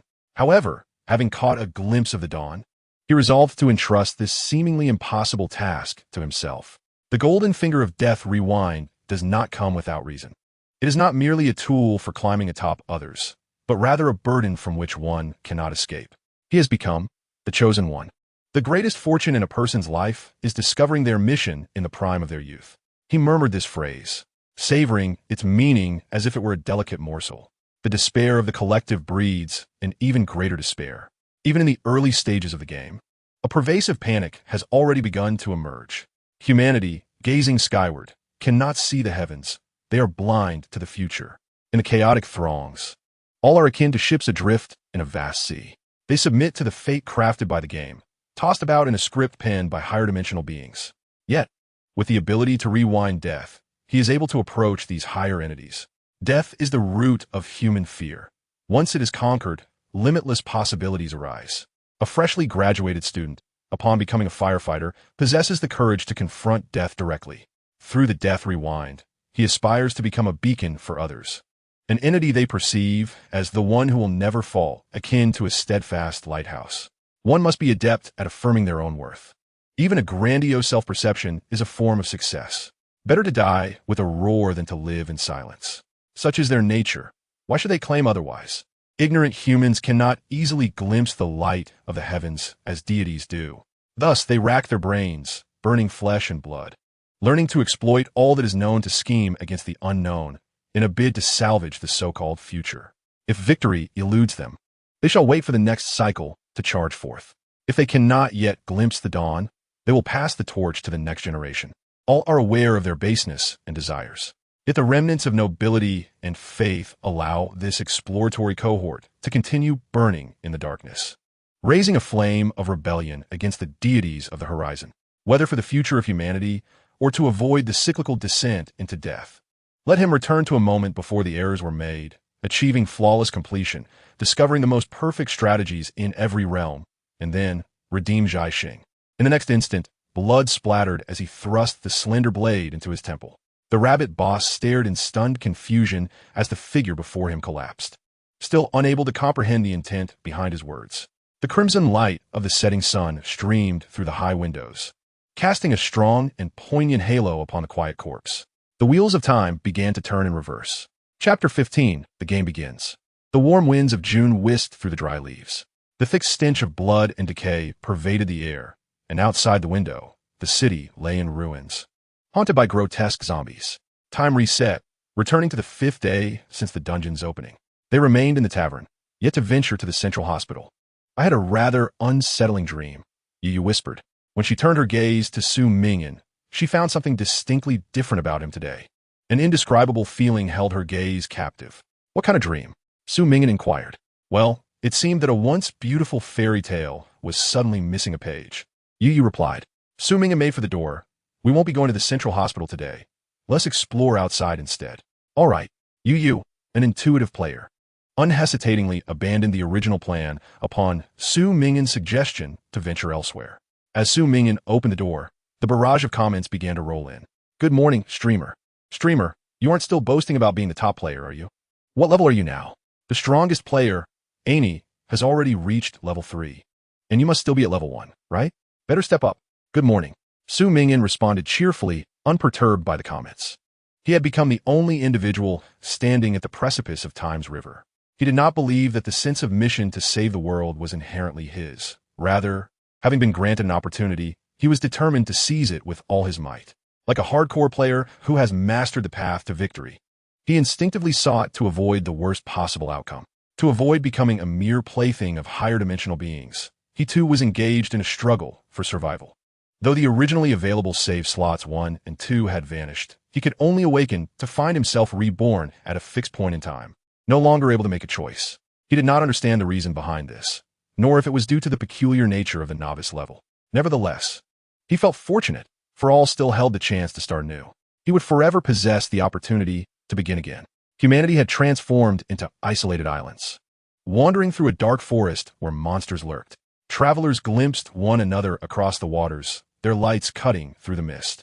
As he traversed the currents, he gazed at the other silent voyagers, perhaps to become the radiant lighthouse in the eyes of these lost souls. Su Ming'an wielded a steel pipe, shattering the skulls of several zombies. Just a few more kills would elevate him to level 4, tantalizingly close. Completing tasks granted points, while slaying monsters yielded experience. These were the rules Su Ming'an had discerned. Currently, the zombies posed a relatively low threat, making this a prime opportunity for players to strengthen their skills. Those who had fled to the outskirts were fated to go no further. He charged forth alongside Yu, gradually followed by a group of timid individuals. Should we take them along? Yu glanced back at the others. The target is too large. It would serve no purpose, Su Ming'an replied. If they wish to follow, let them. They won't keep up for long.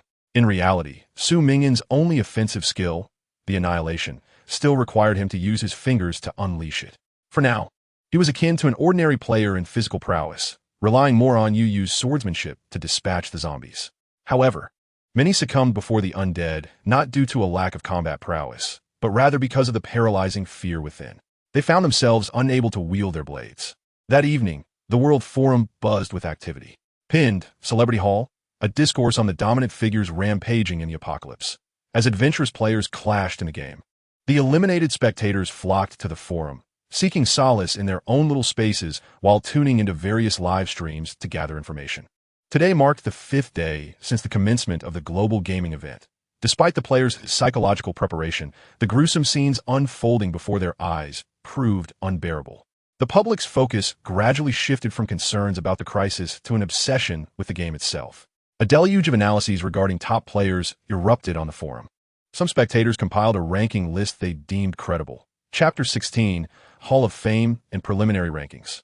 The ranking included 1. Aini, a prominent figure from the Eagle Nation, age 24, who in reality is a young heir of a Fortune 500 family. His skill, fire control, is undoubtedly among the strongest known abilities, rendering him invincible against both marauding factions and zombies alike. He follows a path of brute force, plundering players and exterminating zombies. Currently holding the highest known level of Tier 1-3, with formidable melee capabilities and a strength rating of at least 10, accompanied by a few temporarily hired bodyguards.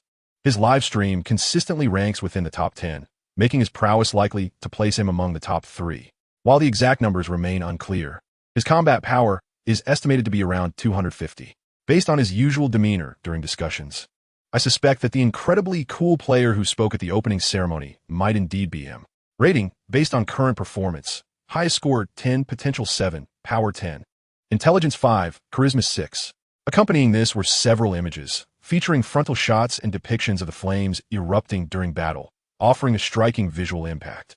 The analysis below was dominated by fervent endorsements from fans of the Eagle Nation. Young Master Aini is simply magnificent. A combat power of 250? That's extraordinary. I only had 78 when I perished. Aini must be the first player. Just listen to his tone. I would wager on it. He rightfully holds the top combat power. No one understands the world game better than he does. 2. Iris, a top-tier star from the U Nation, age 21. Her skill, mental influence, has reached a level where she can interfere with certain zombies, and she is surrounded by numerous followers. With a high IQ and fluency in multiple languages, she has gathered a wealth of clues, likely making her a task-oriented player. Rating, potential 8, power 5, intelligence 9, charisma 10. The replies below remarkably surpassed the first post by threefold, with fervent fans flooding the forum with dozens of messages, their support coalescing into a chorus. Iris, my angel, she is my deity, the epitome of all beauty in my world. I offer you all my blessings. She is my most beautiful accident. I thank the heavens that I can still see her here. For Miss Iris, I have resolved to step into the next world. I would sacrifice my life for her. The post continued. 3. Adolphe, a mercenary from the nation, aged 29, who seems to have previously engaged in shady dealings. Choosing to operate in a black market rather than aligning with marauders, he has accumulated a significant number of points. Estimated combat power is 200. Rating, potential 8, power 9. Intelligence 7, charisma 3. 7. Lu Shu, a citizen of the Dragon Nation, never responds during live streams, with an estimated age of around 20, capable of controlling insects. He possesses a mysterious red butterfly and an exceptionally powerful green mantis, which exceeds current standards in strength. It is undeniably impressive, the epitome of a perfect assassin. Rating, potential unknown, power 10, referring solely to the mantis, personal strength unknown, intelligence unknown, charisma 1. 9. No, 16. Mizushima Kawasora. This Hall of Fame continues to expand, currently featuring 16 individuals, with updates ongoing. The comments section erupted into a cacophony, with analysts fervently debating who among them might be the first player. Concurrently, aside from these prominent figures, there exists a preliminary list showcasing approximately 100 players who appear to have significant potential, each possessing unique strengths in intelligence, charisma, or expertise, though perhaps not yet potent enough to charge forth with abandon. For instance, a player named Yang Changshu, despite not reaching the level to be listed, has persistently rescued besieged players, forming a small army of his own, even aspiring to establish a sanctuary, which has propelled him onto the preliminary list. Just as everyone awaited further developments, the 100th entry on the preliminary list slowly revealed a player. Preliminary, 100. Su Ming'an, Chapter 17. Doctor, please fire with bullets. The Hall of Fame and the preliminary list? Su Ming'an, biting his blood vial, stared bewilderedly at the frenzied barrage of comments. Adventurous players cannot access the forum and thus rely on the comments for information. Su Ming'an learned about the existence of such a list from the eliminated players, piquing his curiosity. As the audience flocked into the live stream, the viewership soared to 100,000.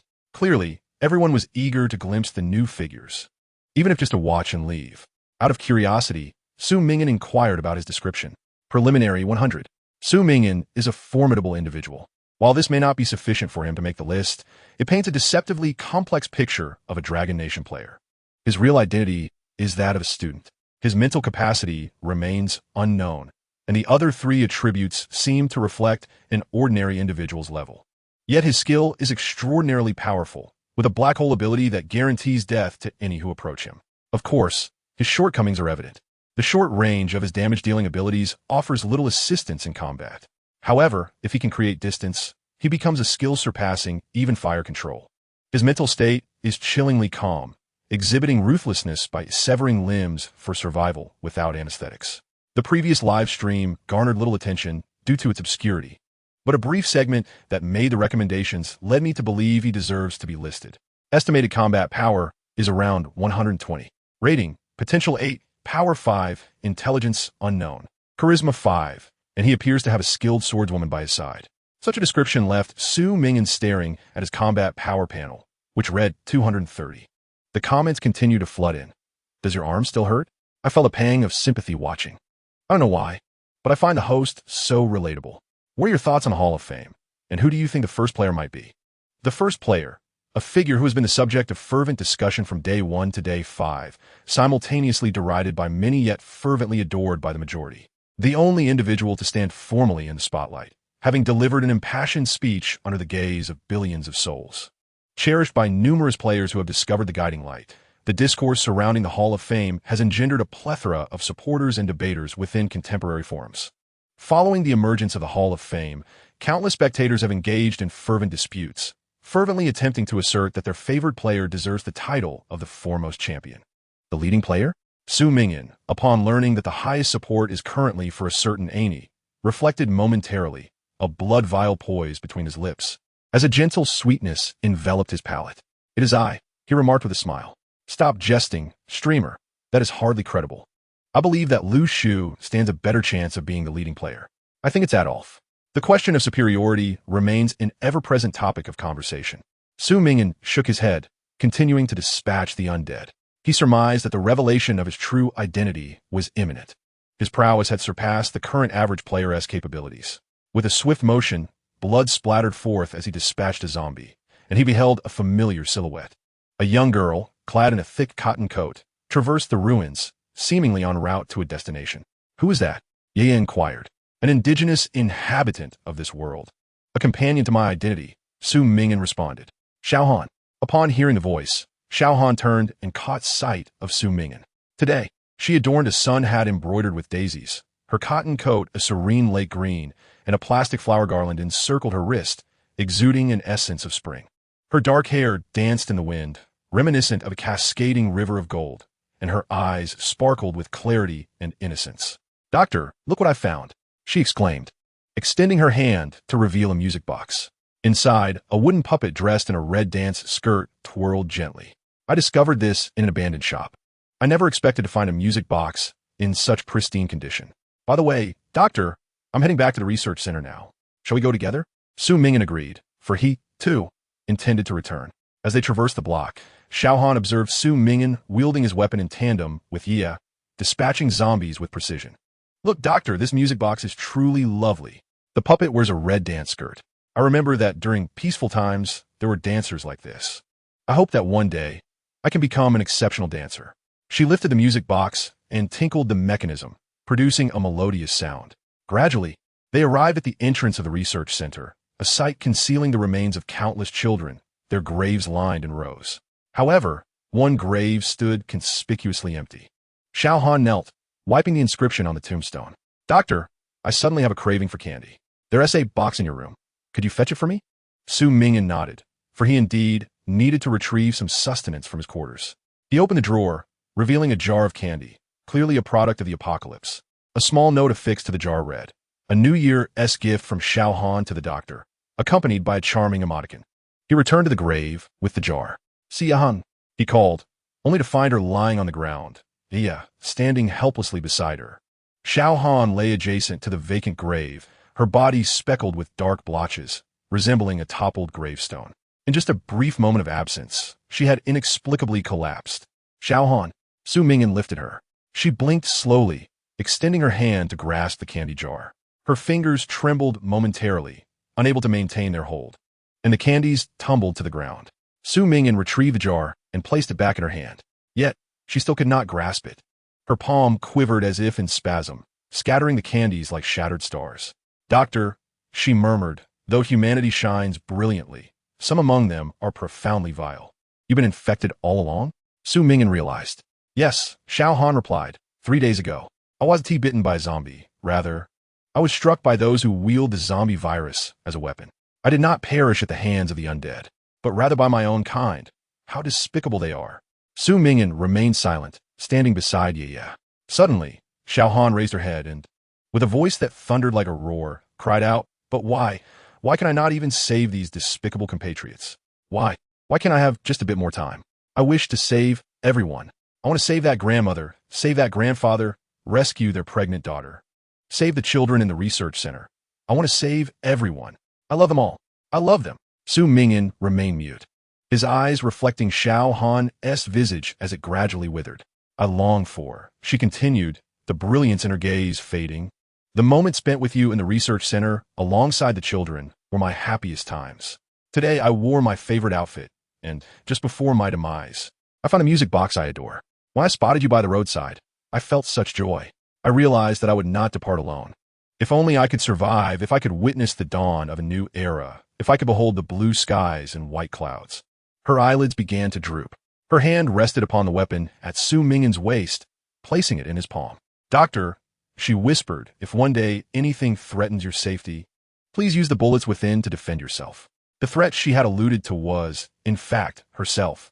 It was no wonder she had been donning thick clothing these past few days. It was to conceal the insidious spread of the zombie virus within her. "Good night." Su Ming'an squeezed the trigger. To grant her a merciful release from her suffering, to prevent her from succumbing to monstrosity, was her final wish. Xiao Han gazed at him, her eyes shimmering with clarity. "I love you, Doctor." It was not the love of a romantic nature, but a profound affection for humanity itself. "You are human, and I love humanity. In truth, I have long sensed that you are not the original Dr. Su Chang'an. Your demeanor differs entirely from his. You treat children, the elderly, and me with such kindness. Your gaze is pure. You recite poetry to me. Truly, you are a remarkable person, though I know not why the doctor has transformed into you. May I know your name?" "Su Ming'an," he replied. Xiao Han beamed. "Could you recite one last poem for me?" "Of course," Su Ming'an responded, laying her gently beside the grave. "When she blooms in the morn, as red as blood itself, the dew hesitates to touch her, fearing the burn of her passion. When she blossoms at noon, as hard as coral's embrace, the sun leans closer to behold her brilliance." As he recited, Xiao Han's eyes grew increasingly glazed. She released her grip, and the candies fell. Their sealed surfaces glimmered in the sunlight, sparkling under its radiant glow. The music box, adorned with a red dancing dress, resonated with a crisp, clear chime. She chuckled softly. "Doctor, farewell." Bang! The sound abruptly ceased. The young girl's body collapsed into the vacant pit, a grave she had excavated for herself. Su Ming remained poised, gun in hand, until she plummeted into the pit, descending like a butterfly, as light as a feather. It was only when the persistent pain in his right arm disrupted his muddled thoughts that he withdrew his hand. The corners of the girl's mouth retained a smile. What thoughts occupied her mind in those final fleeting moments? Was she pondering whether he would mourn her, or envisioning the azure sky and white clouds of the future? Or perhaps she regretted her inability to save those children. Or was it simply the primal desire to continue living? As the yellow earth cascaded into the pit, he turned away. The brilliant sunlight bathed his white coat in a golden hue. He lifted his gaze, his pupils filled with numerical values of harmony. He was merely a player, a transient in this world. As he traversed countless realms, would he remember that there once was a person named Xiao Han who called him to rise, who referred to him as Doctor? He stood there alongside Yu. "Sumin, Due spoke." I remember Xiao Han," she said. Everyone in the live stream remembers her too. Soon, they will all know you as the first player, and the entire world will come to know of this girl. She did not depart alone. We will encounter many more people along our journey. This is merely the first instance. Diverse worlds, endless souls. My journey is far from over. Indeed, you affirmed. But I will forever remember that at the inception of this world game, there was a girl named Xiaohan. She was a remarkably resilient individual. Current players in the world game, 401, 929, 837, Chapter 18. She sleeps beneath the earth. As the yellow sand fell, Xiaohan's serene visage gradually became obscured, her hands cradling a red-dressed dancer music box, surrounded by a rainbow of candies that encircled her like starlight. The earth severed Su Ming's view until he could no longer see even the slightest trace of her. She sleeps beneath the earth. Let us depart, Su Ming declared. If you wish to restore the blue sky and white clouds, stepping into the new era of settled dust, you must first acquire the potions from the Central Hospital and create a vaccine against the zombies. To infiltrate the Central Hospital, he needed to grow stronger. Subsequently, he and Yu continued to slay zombies to enhance their strength. During this period, he discovered a purple vial in an abandoned clinic. Clue acquired. Purple vial. The liquid smells delicious, a promising alternative beverage. Exploration points gained. 101. Upon reaching level 1, Tier 4. Su Ming allocated 3 attribute points to his mental prowess, 2 levels shy of complete control over his avatar. Although his strength and agility had not significantly increased, remaining akin to an ordinary person, he was accumulating potential. As the sun dipped below the horizon, Su Ming felt a tug at his sleeve. Yu Yu's hand revealed that the bag of chocolate bars was empty. Have you consumed everything in your backpack? Su Ming está listo. For Yu Yu's bag was filled with swords and an array of chocolate snacks. Yet now, confronted with the girl's solemn nod, he ventured toward a nearby, small supermarket. The first floor offered daily necessities, but as he ascended to the second, he spotted a zombie lurking in the corner. Su Ming raised his axe slightly. Suddenly, a heavy steel pipe struck the zombie's temple with ferocious force. Su Ming lifted his gaze to see a man clad in military attire. The man stood tall, his demeanor as straight as a poplar tree, his appearance immaculate. Upon meeting his gaze, it was as if the clashing of metal echoed in the air. Rest assured, you are safe now, the man assured, extending his large hand as if to shake Su Ming's. Plop! The empty bag of chocolate bars fell into the man's palm. While Yu's eyes were already fixated on the snacks lining the shelves on the second floor, her steps drifting toward them. Yang Chanshu was a soldier who, upon entering the game, encountered a group of comrades. They actively rescued players and cleared out a local kindergarten, establishing a sanctuary. Unfamiliar with the concept of live streaming, he merely initiated it upon hearing about points, and his stream exuded a friendly atmosphere, earning the admiration of viewers for his fearless valor. Today, Yang Chanshu was scavenging for supplies in the supermarket with his companions when he suddenly heard footsteps from below, realizing they might be survivors. Upon seeing the faces of 2 teenagers, he felt grateful for his swift action in eliminating the zombie. Otherwise, those youths might have met their doom. Meanwhile, comments flooded the screen. Is the soldier searching for supplies again today? He encountered survivors. That girl looks so lovely. She doesn't seem very formidable. Does she have any combat power? Looks like a disabled person. He seems to have only his right hand. Hello, I am Yang Chansu, a soldier. Currently scavenging for supplies with my companions. Yang Chanshu focused on the youth before him, suddenly noticing the boy's left sleeve hanging limply. Chapter 19. Hello, Su Ming. An ordinary student. A wave of compassion surged within Yang Chanshu. Here stood a young man with a disability, having lost an arm, yet still managing to persevere. The populace should not endure such suffering. He felt compelled to protect them. Hello, I am Su Ming, an ordinary student, Su Ming replied. Yang Chanshu had not paid much attention to the comments, seeing only a disabled youth struggling to survive alongside a seemingly fragile girl. With a warm smile, he reassured Su Ming, do not worry, there will be no more danger. We have established a sanctuary at the site of the colorful kindergarten in Hangong. As long as you stay inside for 10 days, you should be just fine. Leave the issues of supplies and safety to someone like me who possesses combat strength. Thank you, but we must leave immediately, all right? Su Ming noticed Yu gesturing toward him. She pointed upstairs, a chocolate bar clamped between her teeth. Was there something up there? Su Ming turned to inquire. Perhaps a locked staircase, Yang Chanshu mused, not paying it much mind. We have cleared out all the zombies here. You should come back with us. There is safety in numbers and we can look out for one another. Suddenly, Yang Changshu noticed the comment on his side, scrolling at a breakneck speed, as if frantically alerting him to something. Oh no, that's Su Ming. Su Ming. The forum is still buzzing about his live stream of losing his limb. Every time I watch it, I get chills. What were you all talking about? Ranked 100 in the preliminary leaderboard. In that live broadcast, the scene was drenched in blood, a brutal sight indeed. When the boy severed his own arm, he did not utter a single cry. It left me questioning whether he possessed a high pain threshold. Yang Changsu, Daken Abak, lifted his gaze and realized that the arm was indeed self-inflicted. Is this truly something an ordinary person can endure? During his time in the army, he had scarcely encountered anyone capable of withstanding such agony. Just as Yang Changshu was grappling with his shock, an unusual sound of footsteps reached his ears, not from the front, nor from behind, but seemingly above, resonating overhead. He instinctively looked up, locking eyes with a pair of blood-red ones. Suddenly, a mutated zombie leaped down upon him from an unknown place. With a swift motion, Yang Changshu swung the steel pipe in his grasp, but his heart sank as he realized he was empty-handed. This creature was undoubtedly a variant, far superior to ordinary zombies. He had no time to assume a defensive stance before he felt a sharp pain in his arm, a chilling sensation spreading from his heart. It was over. He had been bitten. For a fleeting moment, Yang Changshu's mind went blank, but he quickly steeled himself, deciding that since he was already infected, he might as well fight back against the cursed zombie.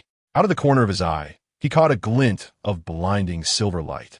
A girl, one hand wielding a sword and the other clutching a chocolate bar, whizzed past him. Her long, raven-black hair fluttered behind her, and her form was adorned with a plushness reminiscent of snow. In an instant, her sword pierced the head of the mutated zombie, unleashing a gust of chilling wind. With a crunch, the chocolate bar she was holding snapped in her mouth, and she cast a disappointed glance at the fallen piece on the ground before swiftly retrieving another from her pocket. Meanwhile, the mutated zombie's body collapsed lifelessly.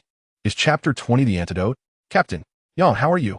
His companions rushed to his side, their faces nearly drained of color upon seeing the dark blood pooling on his arm. Is it zombie blood, right? Exclaimed a young man with a buzz cut.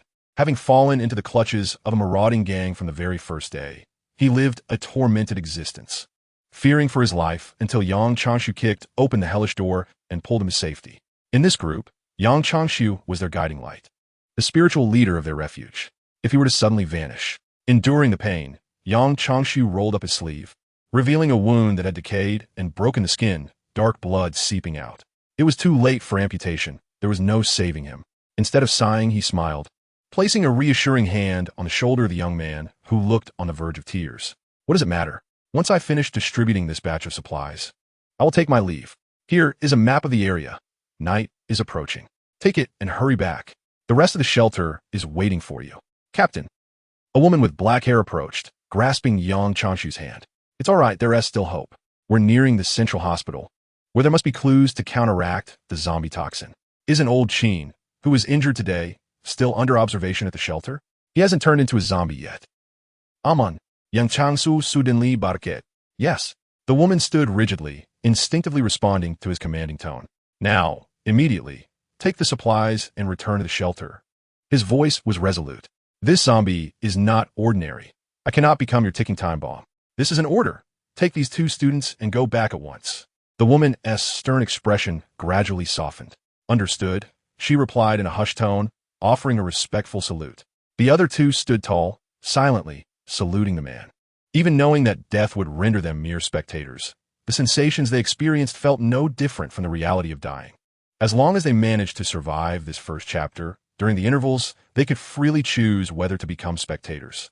Moreover, they remained oblivious to whether death truly equated to finality, or if it was merely a jest of higher-dimensional beings. In the early stages of the game, people often struggled to distinguish between real and false death. They had never played online games, had no exposure to alien cultures, and were ignorant of concepts like infinite flow games or quick transmigration. All they understood was that death would be excruciating, perhaps leading to eternal slumber. The atmosphere was thick with tension, silence enveloping them, save for the distant, mournful groans of zombies outside. At that moment, Su Ming'an approached, glancing at Yang Changshu's wound. Scratched, were you? Yes. I apologize. I should not have underestimated you. Thank you for your assistance, but I can no longer be saved. Yang Changshu sighed. suddenly noticing a bottle filled with a swirling purple liquid being offered to him. "Drink this," Su Ming'an instructed. The young man with the buzz cut shot him a fervent glance, filled with eager anticipation. Is it the antidote?" Yang Changshu's expression mirrored his surprise as he turned to face the boy. "It's hard to say," Su Ming'an replied. "Hard to say? What does that mean?" The woman, slightly agitated, moved closer, only to be met with a flash of cold steel. Ye regarded her with an impassive gaze, her sword reflecting the light like a mirror. The woman instinctively recoiled. "If my suspicions are correct, it could be considered an antidote. But if I'm mistaken," Su Ming'an pondered aloud. Yet before he could finish, he saw Yang Changshu confidently tilt his head back and swallow the contents in one swift motion. "Captain!" A man rushed to check on him. "What if he guessed wrong?" Yang Changsu laugid heartily. "If I turn into some other monstrosity, let the little girl take me out. That sword is quite swift." "Don't speak nonsense," a man said, her concern palpable. Suddenly, she noticed the dark blood seeping from his wound, gradually giving way to a hint of red. Coughing violently, Yang Changshu expunged a mouthful of black blood. Under the watchful eyes of his companions, he slowly raised his head. The once ashen hue of his arm began to reveal a healthy crimson. All signs of impending zombification had vanished completely. Chapter 21. Must we kill him ourselves? The air fell into a hushed silence. In the next instant, a man threw herself onto Yang Changshu, unable to loosen her grip. All right, Yang Changshu said, somewhat awkwardly patting her head before pushing her away. He gazed respectfully at the boy before him and bowed deeply. Thank you for saving my life. I am at a loss for how to express my gratitude." "Not at all. You have validated one of my hypotheses," Su Ming'an replied, taking the remaining half bottle of purple liquid. This elixir, which he had stumbled upon in a clandestine underground clinic, had the miraculous potential to counteract the zombie toxin. The inability of humanity to develop a vaccine for zombies, yet astonishingly managing to create an antidote, is indeed perplexing. It appears that only a visit to the central hospital can dispel this confusion. Judging by Xiao Han's condition, this antidote has not been disseminated in the world. Otherwise, she would not have perished. Perhaps it is merely Ye's extraordinary luck that allowed him to discover this nearly mythical remedy. Alas, if only it had been found a little sooner. He recalled the gaze of the young girl as she looked at him in her final moments. "Doctor, you must live well and go see the new world with blue skies and white clouds on my behalf. That is the antidote for the zombie virus?" A man named Amon repeated. "Yes, it is the antidote. Lao Qin, Lao Wang, and everyone else under observation, they are saved." "Yes, indeed." The two men beside him beamed with hope. "Lao Qin and the others are saved." Amon leaned closer to Su Ming'an. Thank you. Young man, you're truly a good person. Since neither you nor that young girl are infected, could you allow us to take the antidote back with us?" "Amon." Yang Changshu immediately interrupted her, frowning. The young man has already shown great compassion. However, since this morning, his condition has been quite poor. Lao Qin is also our comrade. Are we to kill him ourselves? Amon asserted. Although Yang Changshu knew he should not impose such demands on others, the thought of Lao Qin, who once faced a similar plight, left him momentarily at a loss for words. Lao Qin was one of the earliest founders of the base, a Ph.D. in chemistry, who had contributed significantly in the search for clues.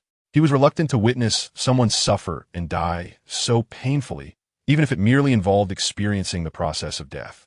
Resurrection is possible, but the physical agony of hunger is undeniably real, as is the torment of starving for 3 or 4 days until one is nauseated and vomiting, or witnessing oneself mutate under the excruciating pain of full-body spasms, akin to being crushed by a wheel or enduring childbirth without anesthesia, which could drive anyone to madness.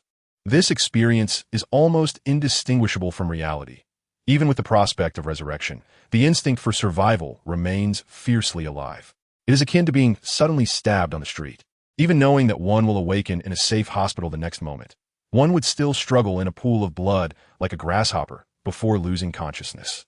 Amon gazed at Su Ming'an with unbridled hope, inadvertently tightening her grip on his shoulder. "Young man, you will agree, won't you? You can give us the antidote. We possess many resources here, and we can offer something in exchange if you desire." "It cannot be done." Su Ming'an forcefully shook off her hand. The calm-headed young man behind him interjected. "Young man, we can accompany you later. This is not a matter of taking from you without reciprocation. Lives are at stake. We can trade points. Just grant us a little concession, please. I truly do not wish to see my mother suffer so." At that moment, The barrage of comments from the players present erupted into chaos. Some argued against giving the antidote, while many believed it should be handed over. After all, the Central Hospital should have some as well. It is not urgently needed at the moment, and they are pleading so desperately. Do not blame these people. If it were your loved ones facing death, you would react the same way. The path to survival is right before them. It is understandable. But moral coercion should not be tolerated. Why should the host give away the clues they have gathered? Death is not truly death. Why are these people panicking? As long as they endure for 15 days, they may choose not to participate in the next world. If I were in their position, I would also want to survive. Hey, can we have some limits on moral coercion? Haven't you read the pin post? It is not wrong to preserve clues for the sake of moving forward. Moreover, the host is about to venture into the most dangerous Central Hospital. Wouldn't it be wise to retain some antidote, just in case? Chapter 22. What is this host so self-absorbed about? The comments were a cacophony of confusion. I know this is shameless, and I do not wish to pressure you, Amon said, but I cannot bear to see my comrades perish. Why? When we could all abandon our advancement tasks to protect the public, are you, at such a young age, fixated solely on those points? Is the perfect completion of the task so paramount in your eyes? As he capped the vial in his hand, Su Ming'an gazed at the woman whose face was streaked with tears. It is important, he replied. It is not merely for the sake of the reward. Amon lifted her eyelids, and upon meeting his gaze, she felt a sharp pain in her eyes. He met her stare defiantly. How dare you look at me like that? Amon gritted her teeth as her anger surged within her. Her frantic thoughts coalesced into a single burning fire that gradually consumed her rationality. Then, an idea struck her. Since words could not persuade the person before her to yield, she would simply take the antidote by force. After all, in the end, she could always compensate him for something later. This was the apocalypse, and her actions were merely a natural response. Amon was never particularly principled, and upon failing to obtain what she desired, her mindset quickly conformed to that of the game. Her hand instinctively moved to her waist, and the blade flashed momentarily. Amon! A panicked voice from Yang Changshu called out from behind. She lunged forward like a leopard, her hand reaching out toward the life-saving antidote that was so close at hand. Whoosh! A glimmer of cold light suddenly emerged before her eyes. Amon felt a ringing in her ears as her vision blurred momentarily. Her arm, gripping the dagger, was abruptly lifted like a kite caught in a gust of wind, blood splattering in a beautiful arc, chocolate bars scattered like fireworks. The dark-haired girl regarded her coldly, her sword poised against Amon's throat. Speak another word, and I shall strike. She bit down forcefully, the chocolate bar snapping with a sharp crack, echoing loudly in the stillness of the room. The glint of the sword was as frigid as snow. With the next strike, I will end you. In the next instant, the barrage of comments erupted into a frenzy. Amon, a man cried out in a near-desperate wail. Amon lost her balance and collapsed, losing consciousness. The young man with the buzz cut had tears in his eyes as he yelled, seizing the stick in his hand and charging forward. Yia's gaze turned icy. Her sword raised, her focus entirely on him. Crack! A sudden, deafening sound pierced the tense atmosphere. Yang Changshu delivered a sharp slap to the young man's face. Stunned, the young man covered his face in disbelief. His gaze, once dazed, slowly descended to Amon lying on the ground, and then, with a profound sense of defeat, he knelt down, bowing his forehead to the ground, his cries of anguish echoing through the air. Why did it come to this? We only wanted to save lives. He lay on the ground, emitting a mournful howl akin to a wounded beast. I am sorry. Yang Changshu stepped forward, his movements heavy with remorse. Bowing deeply to Su Ming'an. It is our fault for being ungrateful and resorting to such despicable means to coerce you. I, Yang Changshu, owe you my life, and you may use it as you wish. Now, please find a way to save this woman. Su Ming'an turned around and said, if you wish to survive. To earn points for the entirety of humanity, the store offers blood vials and tourniquets. There is still time. Yang Changshu straightened up, his gaze fixed in astonishment upon Su Ming'an's retreating figure. Clutching the half-full vial of antidote, Su Ming'an descended step by step, each footfall heavy, as he vanished into the shadows below. The pervasive metallic scent of blood in the air lightened somewhat, and with it, a sense of oppression gradually dissipated. At the entrance of the supermarket, a gentle moonlight enveloped the scene. In an instant, Su Ming'an was swallowed by the night. Under the moonlight, his silhouette elongated dramatically. In the upper right corner, the frenzied barrage of comments had merged into a chaotic cacophony, with supporters and detractors clashing incessantly. Yet not once did Su Ming'an's gaze wander upwards. He merely gazed into the distance. A faint trace of blood lingered in the wind, accompanied by the distant, inhuman howls of zombies, a decidedly unpoetic ambience. Yet approached from behind, wiping her sword as she regarded him. Shut off the live stream, she suggested. It's a toxic atmosphere. Su Ming'an shook his head. He broadcasted not only for the sake of garnering extra points, but also for other reasons, to amplify his influence, to ensure that all could see him, and to subtly guide others towards embracing adventure rather than mere observation. Furthermore, considering the old order on Jiaxing, as an inexplicably rising student, it was prudent for him to meticulously document his path to victory, allowing others to understand his journey, which would also benefit his future endeavors. Have you heard of the spotlight effect? Su Ming'an suddenly inquired. Ye looked at him puzzled. The despair of the masses breeds even greater despair, yet paradoxically, everyone is ensnared in this very plight, he explained. Humanity is in a state of chaos, communication severed, even kin are untraceable. In such a disordered collective, for a leader to emerge beyond basic competence, one requires another element, the spotlight. Beneath its glow, all eyes are drawn to a singular direction, naturally forming a focal point. Within that point, a leader's every utterance resonates clearly, and the collective will and ideology are effortlessly swayed by the psychology of conformity and attachment. If one seeks to galvanize such a despondent crowd towards a common goal, a clear and steadfast objective must be established. Ye blinked. Sensing the emotional nuances in his tone, she had watched him grow from childhood. Su Ming'an seemed to deliberately exhibit a fade of fervor, as if to deceive someone. Who was he attempting to confound? Based on the aforementioned theory, he turned to her. In the world of this game, if all are akin to ships lost at sea, I aspire to be the beacon they perceive, a lighthouse guiding them. You will be, Ye affirmed. As the comments flooded in with remarks like, what is this streamer narcissistically proclaiming? And does he truly believe he is the guiding star for everyone? Su Ming'an focused solely on Ye's calm gaze. He was acutely aware of how peculiar he appeared, boasting of an unwavering resolve to win. Yet, this behavior was a strategic ploy to mislead the organizers. The first player was merely a newly minted adolescent, still grappling with a phase of youthful exuberance. Such an individual, if thrust into the role of first player, ought to exhibit pride and a sense of responsibility. In truth, he was crafting this very image. This way, he could conceal from the organizers the secret of his death and respawn, as well as the significance of achieving a flawless victory. Beyond his own success, he hoped others would also achieve perfect completion, subtly instilling in them the importance of enduring until the end and the value of perfection. A youthful dreamer aiming to lead everyone to victory. What a beautifully poetic aspiration. He mused. Until the final outcome was unveiled, he was willing to feign the role of an impassioned, idealistic youth. In such an era, no one was luckier or unluckier than another. Duty compelled one to forge ahead through adversity. I'm tired. Sudden. She lifted her feet, dragging her sheathed sword behind her as she made her way toward the nearest building. I'm going to sleep, she declared, proceeding on her own. Su Ming'an quickened his pace to catch up. During this interval, neither the spectators' gazes nor their words could sway him. If they deemed him juvenile or eccentric, then so be it. Redeeming Jiaxing was a gamble with fate. Freedom knows no bounds, and where it is curtailed, the game must conclude. He welcomed the denial of alienation, the extremities, and he was eager to witness this conclusion.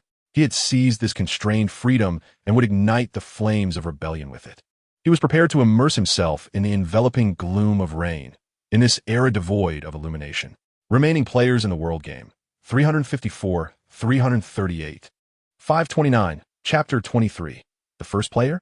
Through the inducement of actions and words, coupled with the shaping of an all-encompassing environment, new concepts can easily become internalized within the collective psyche, even if, in reality, it seems unnatural. On one hand, individuals staunchly cling to their self-perceptions, claiming them to be emanations of personal preference. On the other hand, they're unwittingly swept along by this world, subconsciously integrating into it. When individuals find themselves in a game defined by absolute strengths and weaknesses, and a clear spotlight emerges, the one under the spotlight will begin to unite their scattered hearts. That boy achieved this. Excerpt from the World Forum dated October 13th, 2021, Future, Post 3. First player Su Ming'an and his lighthouse. Today marks the 6th day since the commencement of the world game. People continue to fervently debate the strong versus the weak.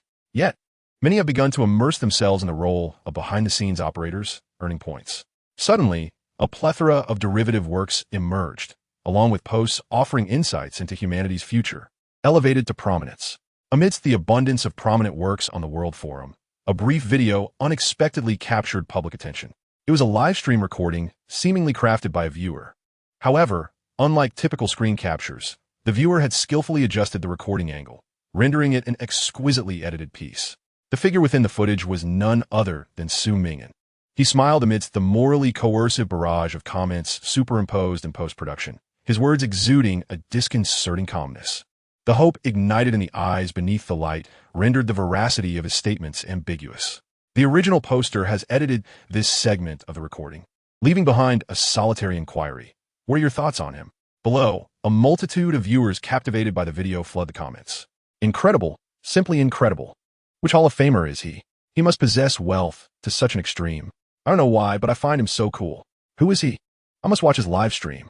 He seems quite youthful, perhaps still a high schooler in that rebellious phase. He lacks a left arm. He is disabled. And we should extend our care towards him. But wait, didn't the organizers rectify the disability before the game commenced? Su Ming'an is at the top of the preliminary rankings. I've seen his clips of fighting with a severed arm. He is formidable. How can he be so confident that he will prevail in the end?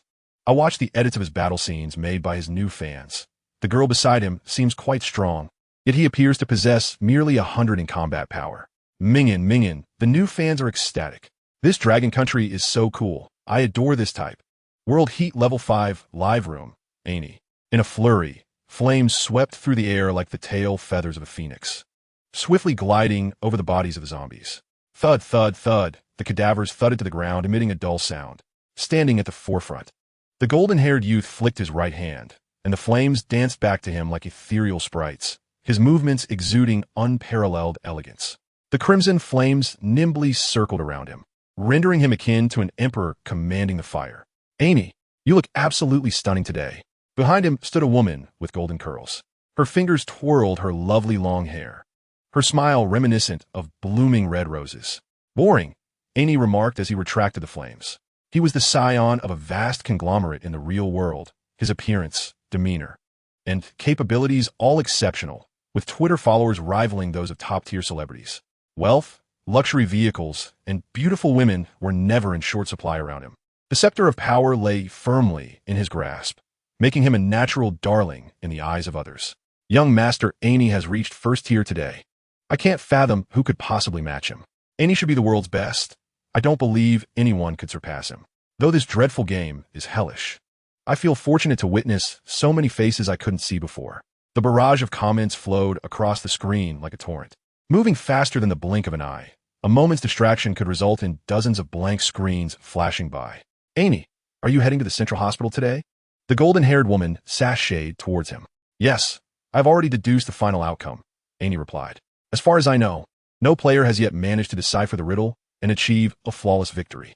The woman suggested, let us hurry to the hospital for clues, so our dear Amy can be the first. Of course, just as Amy intended to head towards the hospital, he caught sight of several comments. Amy. Someone claimed they would become the first today. Amy let out a cold snort from his throat. Who might this so-called first be? With great difficulty, he elicited a response, and the comments erupted chaotically, each vying to answer his query. It's a player for Dragon Country. Su Ming'an, the one atop the preliminary rankings, the one with the severed arm. Amy, ever competitive, dismissed the preliminary rankings as inconsequential, let alone pay heed to proclamations made by a disabled individual. Among a billion people, many harbor ambitions. Some have held esteemed positions, and relinquishing the status they have fought a lifetime to attain is no easy feat, while a few may possess lofty ideals. These individuals remain a minority. In a crowd of a billion, individuals of all ages dream of being the protagonist, yearning to traverse to another realm and wield extraordinary powers.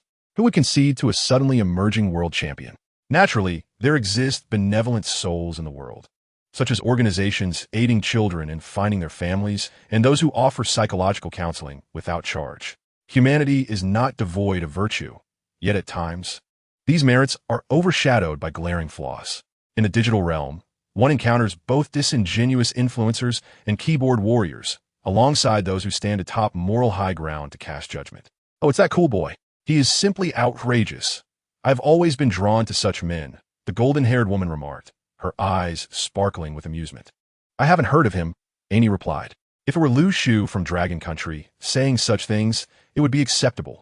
He should merely pray not to perish at the hands of the zombies. The comments surged wildly. Young master, so handsome. I adore you. Perhaps that student possesses real strength. Let's not be so sarcastic. The first player, Annie, has yet to speak. Annie, the so-called first player, scoffed. I never claimed to be the first player. Oh, Annie. So you are not. I always assumed the one who spoke at the opening ceremony was you. The woman looked at him in surprise. That individual's thoughts indeed align with mine. Yet he is not I, Annie clarified. I resonate with what he said, but that does not imply he is significantly superior to me. Annie, you are not the first player. The Forum warriors will surely be in tears, the woman chuckled, covering her mouth. It matters not, Annie replied, gazing ahead. In his line of sight floated a combat power of 270. Regardless of who the previous first player was, the future would undoubtedly belong to him. The comments cascaded in a frenzy, a sea of praise. The audience's gaze converged into a spotlight, beneath which stood the person they adored most. World Heat Level 4 Live Room, Lu Shu. The mantis-like figure flickered with an uncanny grace. Blood sprang effortlessly as he dispatched the encroaching horde of zombies in the blink of an eye. Lu Shu extended his hand, and a radiant red butterfly flew towards the hospital corridor, illuminating the darkened path ahead. The livestream's heat reached a staggering 10 million, with comments streaming in a continuous flow. Lu Shu's ability to control insects is truly formidable. I believe even Adolf would be unable to resist him. Except for Annie. His flames can withstand all close combat. Could Lu Shu be the legendary first player? Yet his tone during the speech didn't quite suggest that. If only all the greats could compete on the same stage. You newly deceased folks are quite carefree, still engaging in fan circles. This was the daily routine of comments, which were prohibited from discussing task-related information, leaving them to only express such insipid remarks. Suddenly, as Lu Shu progressed, he slightly turned his head, spotting a moving figure. Someone, Brother Lu Shu, be careful. The comments futilely warned him. Lu Shu grew cautious, yet upon seeing the newcomer, his expression momentarily faltered. A young man, his arms suspended, entered wielding a flashlight, locking eyes with him. Chapter 24, Why Him? Su Ming'an recalled that Lu Shu was a renowned individual from Dragon Country, his combat prowess exceptionally high. He waved at Lu Shu before turning to explore another direction. Lu Shu had no intention of engaging with Su Ming'an. At that moment, he merely yearned to depart. Yet, as he contemplated turning away, the system's notification abruptly echoed in his ears. Update, Observer Task. Eliminate target Su Ming'an, ID 3030. Recently located coordinates. Please eliminate the target within this world cycle. Lu Shu's gaze momentarily froze. Unlike ordinary players, he was among the select few originally chosen by the system to become an observer. The organizers seemed eager to witness them traverse the game through varied routes. Thus, while there existed players specializing in brute force or intellect, there were also those who embodied the observer's essence. As the name suggests, observers exist primarily to target players. They need not focus on unraveling enigmas. The system assigns them the targets to be eliminated, provides coordinates, and rewards them the instant they dispatch the designated player. Until this encounter with Su Ming'an, Lu Shu had yet to receive a killing task, but now the system had refreshingly clarified his quarry.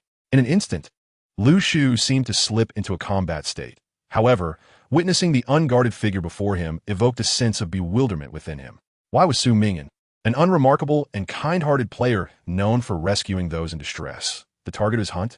A fleeting struggle crossed Lu Shu's expression. Yet the glaring red font in his taskbar sternly reminded him that failing the observer mission could lead to unimaginable consequences. He must not entertain any notions of luck. Moreover, Lu Shu himself had compelling reasons to remain in the game.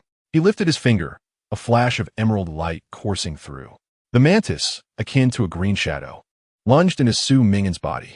Su Ming'an turned, his expression serene, as crimson blossoms erupted from his form.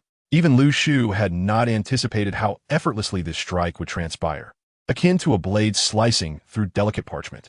He gazed in astonishment at the unfolding scene. I heard your declaration in the comments. You claimed you would persevere until the end. Yet, I am afraid I too have a mission. Lu Shu's tone was devoid of emotion. He watched as the individual before him collapsed, akin to a kite severed from its string. Hesitantly, he approached to confirm the state of the corpse. Feeling a sense of disorientation, he had not even faced a counterattack. It was easier than taking a life of an ordinary person. He distinctly sensed the momentary surge of peril emanating from the other party at the instant of impact, a sensation that instilled fear within him. The barrage of comments surged in his field of vision. What the hell? I just blinked. How did he die? This is outrageous. The internal strife in the Dragon Kingdom is brutal. Seriously, the streamer is too ruthless. I am unfollowing. Su Ming'an's really not afraid of pain. He gets pierced yet smiles as if nothing happened. He is truly terrifying, like a fervent believer in a certain ideology, utterly unguarded. Did he not say he would reach the end?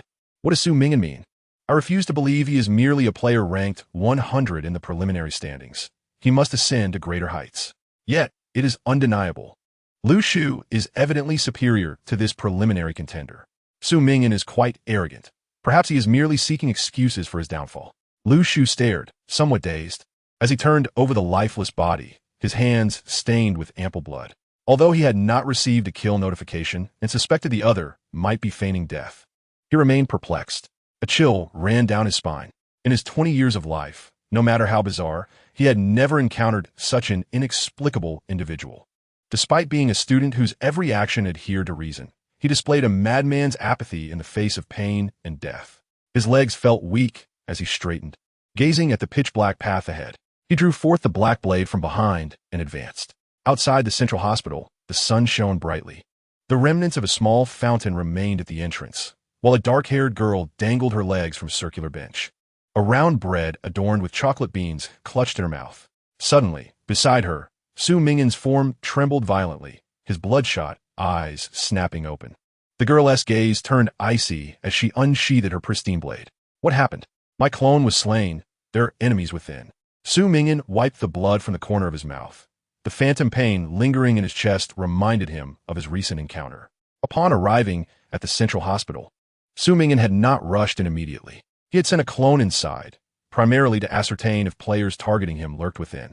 To his surprise, there they were, including Lu Shu, who had unexpectedly become a source of distress for him. I will eliminate him. The blade in Ye's hand glinted sharply under the sun. No ruse. That blade inflicts great pain. Su Ming'an replied, I will handle the trouble I have caused. Ye gritted her teeth, her hands seemingly itching for action. The comments in Su Ming'an's live stream scrolled rapidly. Wow, besides unlocking, the streamer possesses a clone skill. What is their rating for the novice level? This wave demands vengeance. The opponent is the #1 player in the Dragon Kingdom, Lu Shu. It feels hopeless. Should we perhaps not go to the central hospital? The clone was slain. Going back would be tantamount to suicide. No, I still have faith in the streamer. Ye's combat prowess is commendable. Perhaps it might just work. Why engage in internal strife? We are all striving for points. Why must we fight amongst ourselves? Can we focus on our tasks? As the comments continued to flow, Su Ming'an paid them no heed. Before entering the hospital, he decided to consume the item in his possession. In his hand appeared the colorless vial resembling an insecticide, discovered at the research center. Without a word, Ye drank it in one gulp. Almost immediately, she noticed the dark blotches that had spread across her body over the past few days vanishing one by one, and the red marks on her wrist had faded. Everything will be fine. Su Ming'an mused, as I predicted, there are indeed 2 types of vaccines, or perhaps antidotes.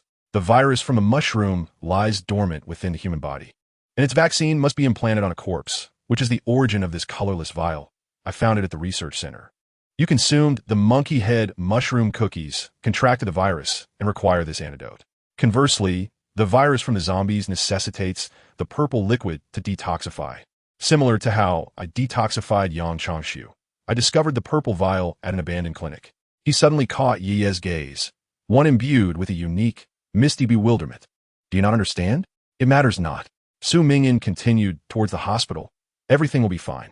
Ye grasped the sword firmly in her hand, closely trailing behind him. She held no interest in the veracity of this world. Her sole desire was to accompany him. She believed herself devoid of family, considering those who could share in her gaming endeavors as her closest kin. He had saved her during her childhood, not just once, but multiple times. Aware of her own clumsiness with words, she chose silence, for her gaze was fixated solely on the sword. She paid no heed to the lighthouse mentioned by Su Ming'an. Her thoughts were simple and direct, as she could not comprehend the convolutions of others' minds. Since the inception of the world game, there had existed 50,000 cities. The mere probability of 1 in 50,000 that they would meet in the same city felt like divine fate. She had always possessed unwavering confidence in her own fortune. Upon entering the hospital, an all-pervading chill enveloped her, and a sense of danger swiftly ascended her spine. The corridor resembled the gaping maw of a beast, the groans of zombies reverberating through its expanse. Su Ming'an unfolded the map. The hospital was divided into 4 main entrances, north, south, east, and west, while the corridor led to a central circular atrium and an escalator. He flicked on his flashlight. A sensation akin to playing a horror game washed over him, as the round beam emitted by his nuclear-powered flashlight seemed eternally unextinguished. "Let us proceed to the intensive care unit on the 3rd floor," he declared. "I will follow you," Yaya replied. A silence enveloped their journey, punctuated only by the sound of the silver sword slicing through the air. Su Ming'an walked ahead, map in hand, contemplating the riddle before him, while Yaya safeguarded his sword. Their collaboration of intellect and martial prowess was impeccably synchronized at that moment. Upon spotting a glimmer of light ahead, he realized they had arrived at the atrium. The barrage of comments from the audience displayed their trepidation. "This hospital is far too sinister. It resembles the hospitals from the horror games of yore. Why are the streamer and Yaya completely unfazed? I'm terrified just watching. I admire their courage. I hope they can reach the end. Honestly, we should not be so harsh on others. They truly have it tough." "Oh, here we go again? I recall your fierce criticism earlier. Stop the insults. Does anyone realize the streamer hardly pays attention to the comments? It's futile to berate him. The clueless viewers simply don't understand. I'm a loss." The moment he stepped into the atrium, a multitude of bloody handprints suddenly appeared on the walls, reminiscent of marks left by the dying. A chilling giggle echoed, reminiscent of silver bells. Faint footsteps sounded behind him, and he swiftly turned, only to find an entire wall before him. There, inscribed in crimson, were the words, "Would you like to gather mushrooms with me?" And Yaya's figure had seemingly vanished. Have we triggered some perilous scenario? Has that entity returned? A creaking sound emanated from the right, as if the wind had stirred a cabinet door. "Run, run," she chimed, her laughter ringing clear. Su Ming'an turned and fled, ascending the decaying staircase. As he stepped onto the stairs, he heard the sound of the stairs behind him gradually rotting and fracturing. As he sprinted upward, the path behind him crumbled away. He leaped towards the 2nd floor's safety platform, reaching out desperately, while his flashlight tumbled from his grasp, its light fading into an abyss of darkness. He was mere inches from the wide platform, stretching forward, but the stairs beneath him had entirely vanished. That brief distance loomed infinitely before him, just a hand's breadth away from where he could grasp. Chapter 26. A Life as a Game Piece. "Oh no!" Su Ming'an shuddered, plummeting downward. He opened his eyes, bracing for yet another death reset. At that moment, a hand, pale to the point of transparency, grasped his own. Dark strands of hair cascaded down, brushing against his cheek. He raised his gaze to see a girl resolutely holding onto his hand. His vision momentarily froze as he noticed the platform beneath, also fracturing. In the next instant, a dizzying sensation overtook him. She had single-handedly yanked him up, slamming him onto a nearby, expansive platform. "Stay alive," he heard her assert. He instinctively moved his body, but could only glimpse a white figure descending. This particular scenario was fraught with danger. Upon entering the central hospital, such anomalous events had transpired, with the 2nd floor morphing into an unfathomable abyss. And she had fallen. He stared into the darkness below for a moment, his fingers curling slowly. In the next heartbeat, he heard the sound of fluttering wings behind him. "Don't panic," a voice advised. He turned to see a young man draped in a gray scarf, basking in the sunlight streaming through a massive floor-to-ceiling window on the 2nd floor, with a jade-green mantis perched on his shoulder. "That is Shu from the Dragon Kingdom. She will survive. My butterfly is right below, ready to catch her," Shu stated, slightly raising his arm. A colossal butterfly ascended slowly from the endless abyss, cradling the girl with the slender sword in its jeweled wings. "What do you carry that elicits such a profound reaction from the hospital?" "I encountered no such phenomena when I arrived. It is clear the entire hospital is targeting you," Shu inquired. Su Ming'an recalled the purple liquid within his backpack. The comments from the audience surged back to life. "What just happened? I couldn't even send comments." The streamer must have triggered some crisis, but it appears AV made it through. Yaya fell to save him, while he seemed ready to leave her behind. "I feel for Yaya. Why must she exert herself so to save the streamer?" Su Ming'an, with some difficulty, slung the unconscious Yi onto his back. I saved her as a form of apology, Shu remarked. I previously attacked you, though I know not why you survived. However, I have committed a despicable act of ambush. In pursuit of my mission, can you find it in your heart to forgive me? With Yi slumped over his back, Su Ming'an proceeded towards the staircase leading to the third floor. Are you heading to the third floor? Shu raised his voice. It is perilous there, related to the clues for the final completion. If your intention is merely to accomplish the basic task, it is unnecessary to go. Do you not wish for a flawless completion? Su Ming'an questioned him. I do. Yet, it seems unjust to risk my life for a mere handful of extra points.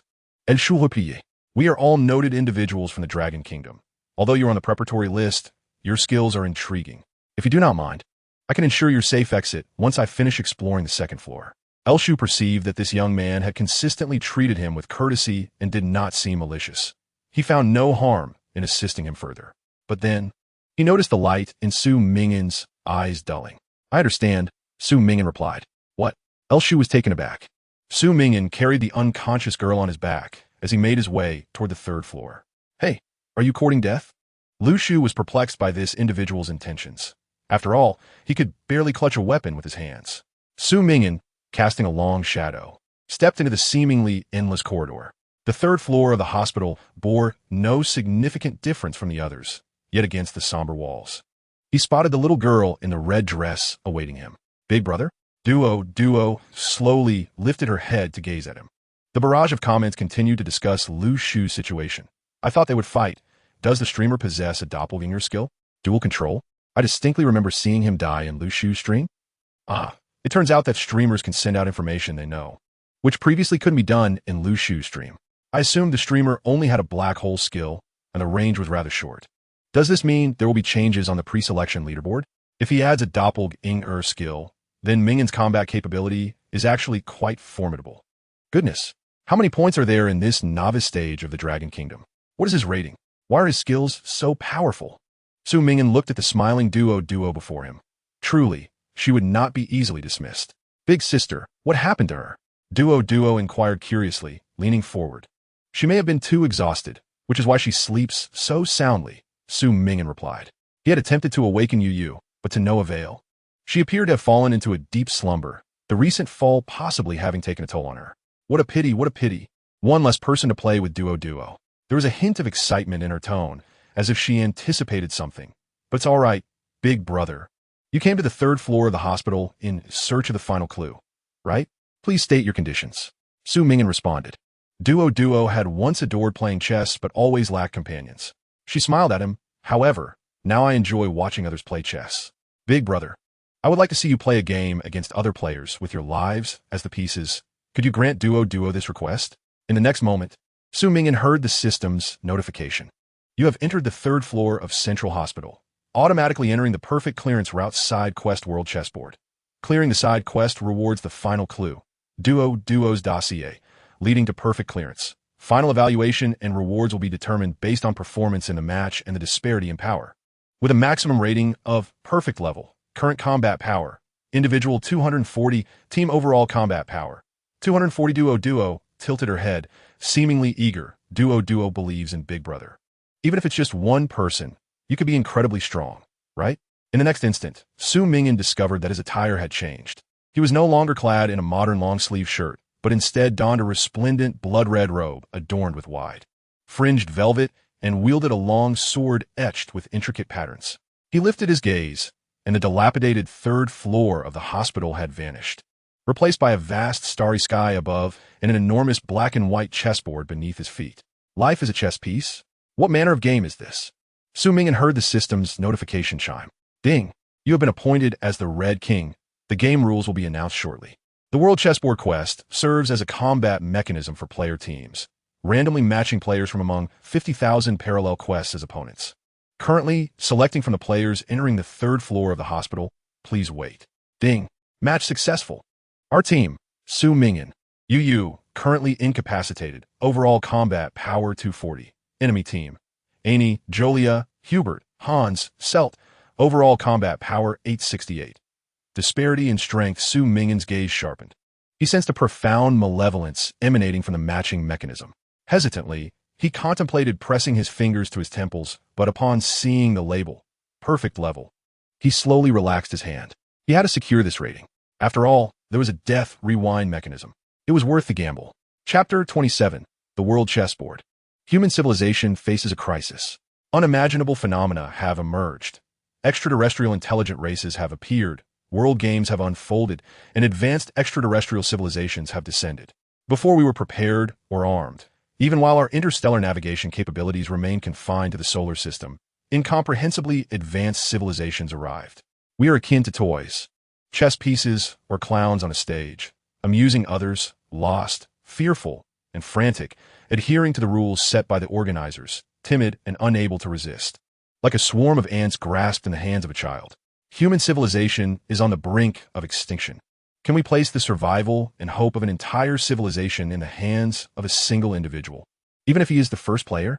However, originating from the future forum post dated 2021-30 titled The First Player and His Beacon, Live Stream Popularity, 5 Annie, in another parallel version of Hong Gang City. With a population of 10,000, Annie climbed a rope and leaped onto a platform. On the platform, a blonde woman and 3 other companions awaited him. Annie elegantly brushed off the dust from his attire. No need to rush. That little girl in the red dress below might just be the final clue. It's best to eliminate her directly. To avoid any unforeseen complications, let us proceed according to the standard procedure. First, let us gather all the clues from the 3rd floor of the hospital. A man wearing gold-rimmed glasses spread open his notebook. In his clues section, for hypotheses were neatly lined up. I have it all figured out, the bespectacled man declared. Leave the riddle of this world to you, Hubert. Annie yawned, feeling a bit drowsy. So boring. I had expected it to be more interesting, but it turns out the apocalypse is still this straightforward. You cannot measure others by your own standards. My dear Annie, the blonde woman chuckled, curling the ends of her hair. Hurry up, Jolia. I don't want to let others get ahead of us.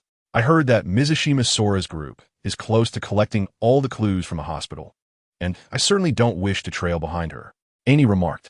Suddenly, crimson flames materialized around him, illuminating the dark passage as they drifted along. The group gradually ascended, only to discover upon reaching the 3rd floor that the path behind them had vanished. Hee. Light laughter echoed all around. How pretentious, Annie muttered. Bloodstains began to manifest on the walls, and the girl in the red dress appeared before the floor-to-ceiling window. Big brother, big sister.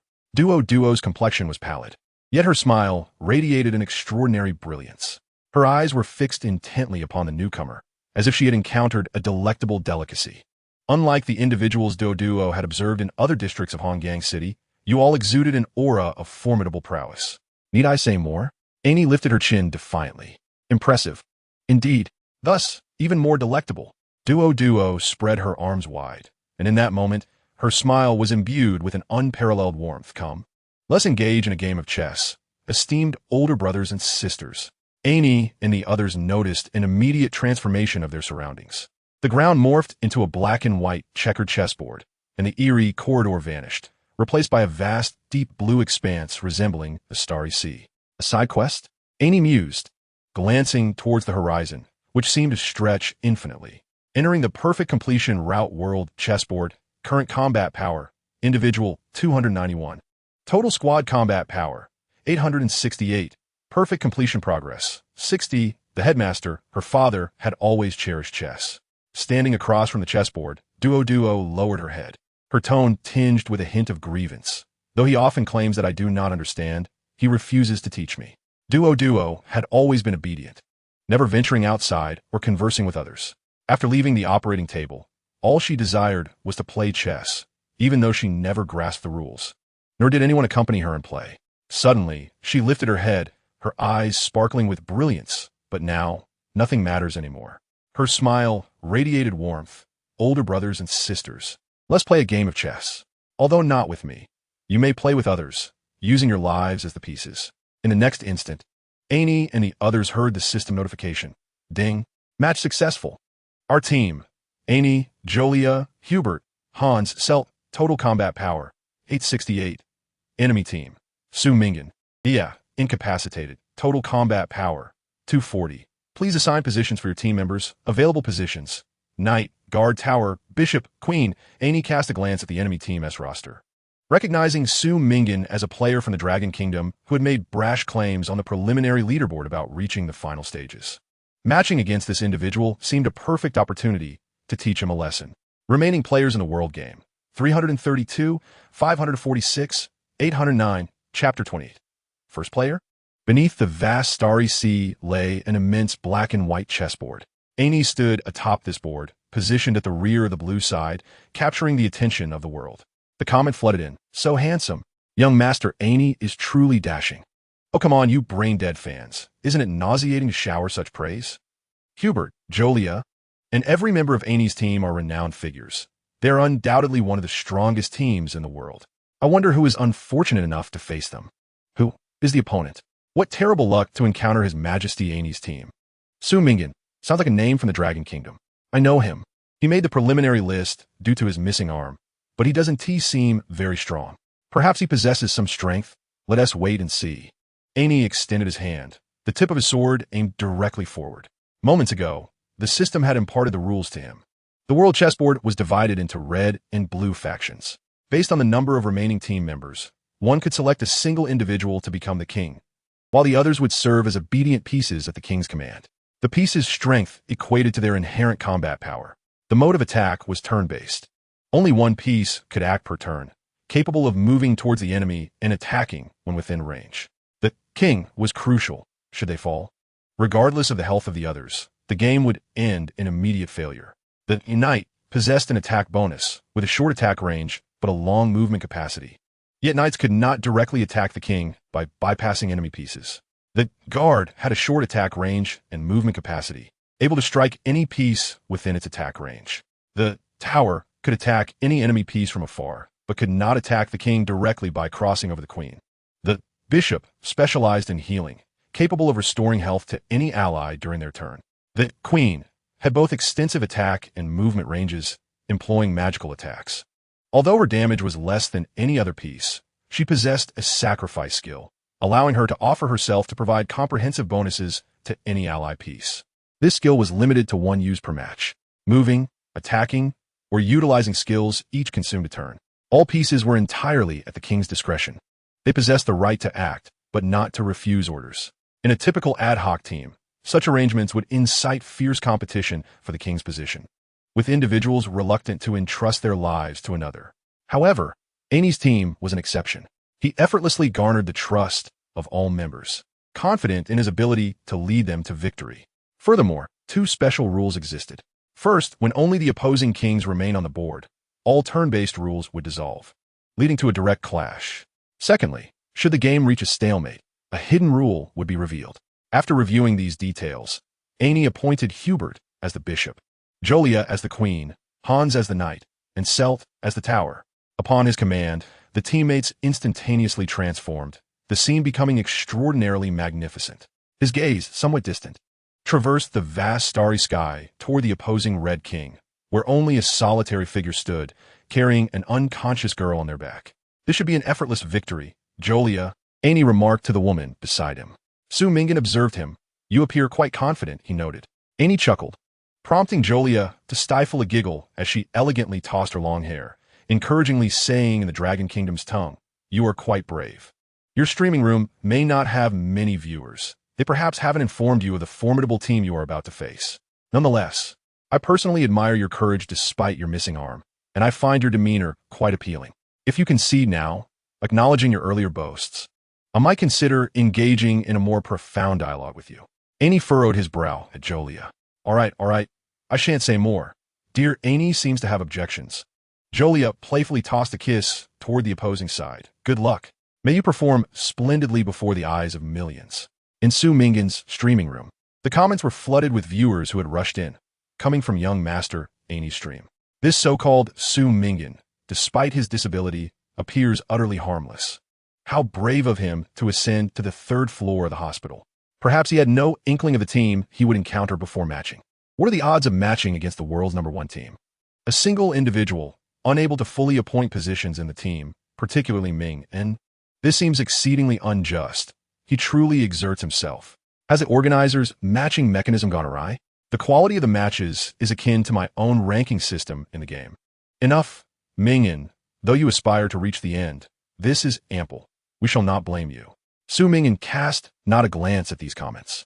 From a sudden flurry in the upper right corner, he was acutely aware of the multitude that was scrutinizing him. This scene bore an uncanny resemblance to his speech at the opening ceremony. Perhaps he ought to grow accustomed to such attention. Gently, he laid the unconscious Yaya upon the ground. Under the gaze of billions, he found himself suddenly thrust into the global spotlight, confronting AI, who was widely acknowledged as the rightful contender for the top player. It seemed that without his awareness, he had been propelled into this highly scrutinized situation. Chapter 29. Guards. Advance. Aeneas Brofurod. The other party's demeanor was excessively confident, imparting an absurd sense of entitlement. He dismissed the strange thoughts in his mind and commanded, Knight Hans, advance. Before entering the attack range, pieces must expend several turns to progress. However, for the far-traveling knight, a single turn suffices. Hans moved forward, his eagle-like gaze fixated on Su Ming'an, anticipating the next round's attack command. Su Ming'an raised his longsword to appoint a clone as a guard. With a flash of red light, an identical Su Ming'an materialized before him, clad in armor, wielding a shield and longsword with both hands. He could only designate the clone as a guard. The queen was an offensive magic unit. The knight in tower could not directly attack the opposing king while bypassing their pieces. Once he appointed a knight or tower, he was compelled to eliminate all other pieces except for the king, while the opponent could act freely, placing him in an absolute passive position. To be frank, if they were to engage seriously, given the disparity in numbers, victory was nearly impossible for him. Yet, he had already begun to strategize. In a fleeting moment of contemplation, he discerned a critical stalemate rule on the board. If he could draw out that stalemate, it would present his sole opportunity for triumph. Across from him, the towering Hans raised an eyebrow. A clone? An intriguing skill, yet merely an extra strike at best. Guard attacked the enemy knight, Su Ming'an commanded. Hans' advance placed him within the guard's attack range. Hans leisurely observed as the clone raised its sword. The game was turn-based, a back-and-forth exchange. Hans had just made a move, and now it was Su Ming'an's turn. He could not take any action, whether to move or attack. But he could block the enemy's attack, and he felt no fear. He readied his knight's sword to defend. In the next instant, he met the clone's formidable longsword. Bang! Hans's eyes widened. 520. Block. Combat power suppression. His health bar plummeted, teetering on the brink of death. Sweat streamed down Hans's forehead. How could this be possible? The chessboard fell into a hushed silence. Hans stared, his hands trembling around his sword. Had he failed to block that strike, the damage would have exceeded 1,000. Enough to slay 2 of him. Even AI-Ni's fire damage did not reach such heights. How could the opponent? Knight retreat. AI sensed something amiss and ordered Hans back in the next round. The death of a piece meant true demise. And AI could not allow Hans to remain exposed. Hans, trembling, retreated, his face still pale with fear. The previously underestimated comments exploded. What the heck? Did I just witness a block with 500 damage? If it had broken through, I believe I might have witnessed the highest single damage value to date. Such a powerful skill. Surely, AI will not lose. Why do I feel something is off? Su Ming'an's skill is far too formidable. What is his novice stage evaluation? No need to worry. No need to worry. Even if the opponent is strong, it is merely 2 individuals. And that girl is still unconscious. Su Ming'an stands alone. He cannot prevail. That is true, but it certainly startled me. Is this truly just the 100th rank in the preliminaries? What has he concealed? Su Ming'an locked eyes with AI. In Su Ming'an's vision, the clone's combat power was distinctly visible before him. Combat power, clone 210165290. This was never a trivial skill, nor was it frivolous. It was a red-tier epic skill. In terms of level, it matched AI-Ni's fire control, even surpassing it, as it was a fully legitimate, evolvable skill. The clone's combat power was directly correlated to his mental points, which stood at a staggering 16. In other words, Su Ming'an's true strength resided not in himself, but in a complete, fearless clone that surpassed his own capabilities.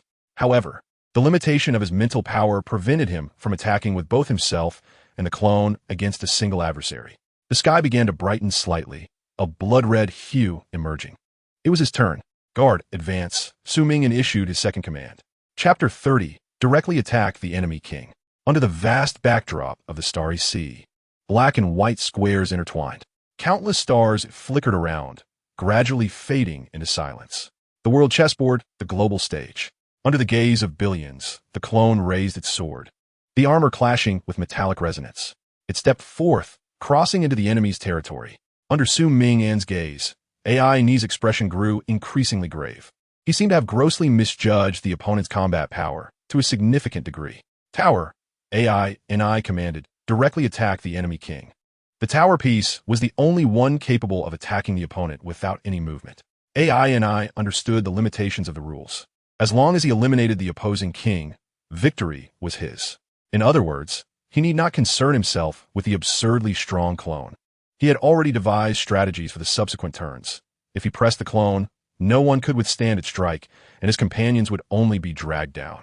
The guards could attack anyone, but the inherent flaw of the guards lay in their sluggish speed. They could only move a few squares each turn, necessitating several more turns to approach his position. Before this moment, Ani could effortlessly eliminate the opposing king using ranged attacks. In this regard, the tower was the optimal choice. A radiant blue light enveloped the tower, and shortly thereafter, a staff materialized in Celt's hand. A cerulean aura coalesced at the staff's tip as Celt extended his hand. In an instant, the brilliance intensified, and a dazzling beam of blue light soared through the air. Su Ming'an watched as the light danced before his eyes. 120. Spell resistance. With a formidable 16 points of mental fortitude, the damage dealt was not as devastating as anticipated. However, Ani's eyes sparkled with excitement as he witnessed the reduction in the opposing king's health bar. Su Ming'an had not allocated any points to vitality. His true health was likely around 500, and without any bishop pieces to restore health, Ani needed merely 5 turns to secure victory. Ani calculated the movement range of the guard and concluded that he had this match in the bag. Guard, advance. Su Ming'an continued issuing commands, seemingly oblivious to the perilous state of his health. The guard's movement was limited, still several paces away from the enemy, unable to launch an immediate attack. Meanwhile, Su Ming'an's strategy was unfolding. He had discerned that this game, seemingly filled with crucial pieces, was merely a contest to eliminate the king. To confront multiple pieces with a single entity threatening the opposing king, he had no choice but to select the guard. The queen offered magical attacks, yet his avatar lacked the mastery of ranged magical skills. As for the knight and the tower, they could not leap over opposing pieces to directly assault the king. Should Ani act with sufficient decisiveness, disregarding his allies, Su Ming'an's choice of these two types of pieces would render him hopeless. If he designated his avatar as a healing piece, the bishop, he would merely become a passive target. Each healing would consume a turn, leaving him no opportunity to retaliate. Thus, the guard remained his sole chance at victory. He recalled that the special rule stated that when the situation reached a stalemate, a hidden rule would be triggered. He needed to compel this potentially life-saving hidden rule to surface, all while concealing his true intentions from his adversary. Tower, attack the enemy king, Ani exclaimed. The shimmering blue aura flashed momentarily. 120. Spell resistance. The king's remaining health dwindled to 260. Guard, advance, Su Ming'an reiterated, as if oblivious to the precarious state of his health. The avatar stepped forward, crossing the threshold into enemy territory. Tower, attack the enemy king. The blue light glimmered once more in Celt's hand, striking Su Ming'an again without resistance.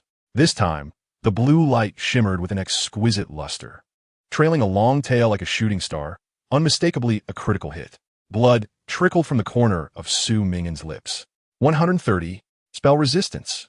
Critical hit. The likelihood of a critical hit was low, but when it occurred, it inflicted additional damage, and by sheer coincidence, this strike was indeed a critical. Su Ming'an's health plummeted to a mere 130 points. Should his opponent strike again, a subsequent critical hit could seal his fate. The quantified health allowed Su Ming'an to ascertain the severity of his injuries. Magical attacks were less overt than physical assaults, leaving him without a visible trail of blood. Yet he felt every bone and blood vessel within him lamenting, teetering on the brink of collapse with just one more blow. His live stream had erupted into chaos, with supporters and detractors alike voicing their opinions. Ming'an, hang in there. Regardless of the outcome, we stand by you. Only 130 health left. It seems he can endure only a couple more hits, and there's still an entire squad against him. There's no hope left. It's over. I expected a formidable challenger. Enough already. It's the matchmaking system's fault. Why keep targeting the player? Su Ming'an's gaze drifted from his precarious health bar, his eyes gradually becoming unfocused. He understood the mindset of the audience. If those in the rear formed a united front, leveraging their analytical capabilities to support frontline players, a positive feedback loop would ensue. Yet, it was inevitable that some in the back would become corrupted by imbalanced mental states, harboring an innate fear of players who were more astute, more powerful, and better suited to the challenges at hand, much like the current situation. Watching like spectators, akin to fervent fans or moviegoers, they anticipated the conclusion, lauding their favorites while denigrating their disfavored adversaries. After all, these individuals had become mere spectators, wielding no weapon beyond moral judgment against the formidable players. Thus, as an increasingly numerous majority, they would seek to suppress and fragment those few who were, in fact, striving to rescue them. Though once part of the same camp, they had been divided into various factions with differing interests, players versus spectators, powerful players versus casual players, even the top player versus the rest. The organizers had ensnared everyone in this dark forest of vigilance, leading to humanity's self-dissolution, just as it was at this very moment. Guard. He observed his avatar nearing the enemy bishop and commanded, advance. The guard moved forward, finally standing before the enemy piece, poised for the next round's attack. Hubert, clad in blue robes, lifted his gaze to see Su Ming'an's avatar mere inches away. In this round, the avatar was alarmingly close. In the next round, Su Ming'an's command to attack would result in the avatar severing Hubert's head. A trace of anxiety rarely seen on Hubert's typically composed face emerged.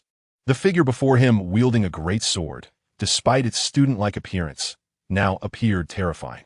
Hubert had no sword to defend against the impending strike. He would undoubtedly perish when Su Ming'an issued the command to attack. Annie met Su Ming'an's calm and unwavering gaze. Su Ming'an's health was glaringly low, a mere 130 points. Should the tower deliver another critical hit, he would truly meet his end. Yet, the tower's next strike was not guaranteed to be a critical hit.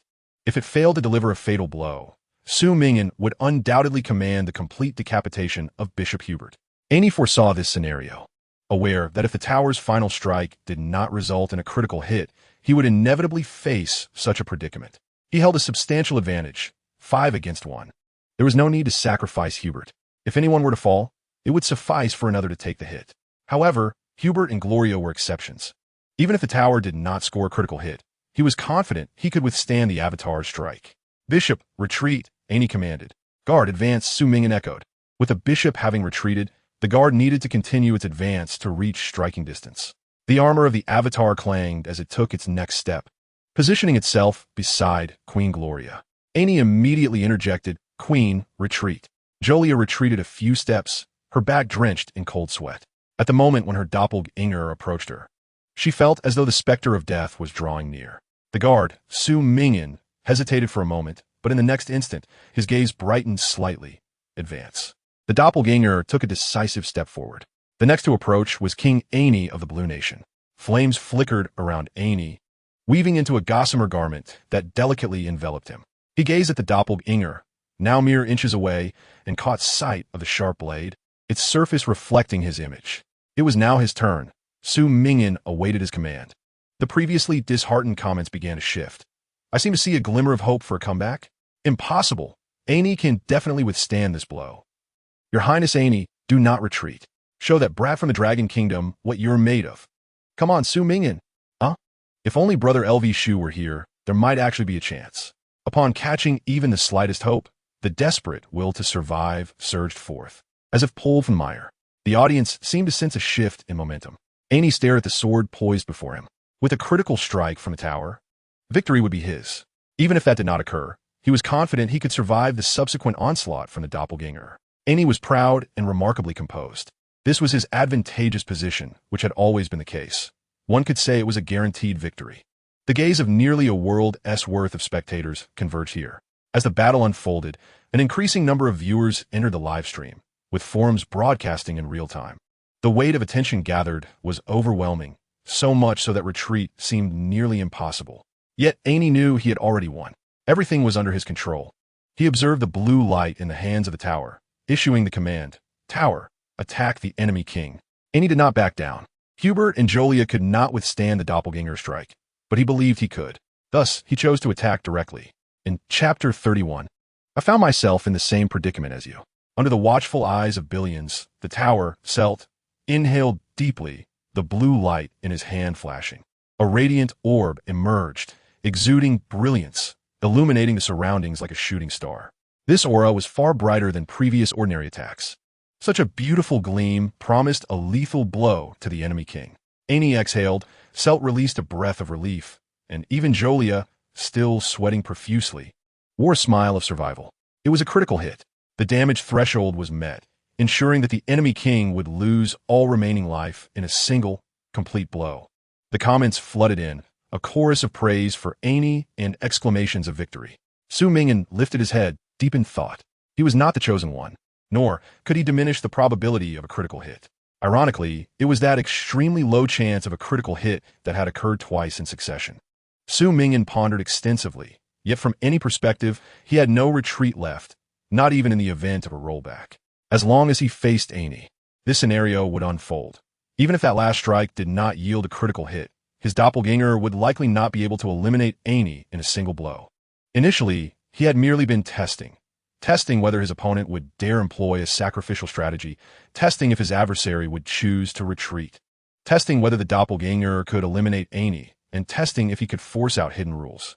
In a 1-against-5 scenario, he could only experiment to seek opportunities, to unearth which loophole in the rules might be revealed.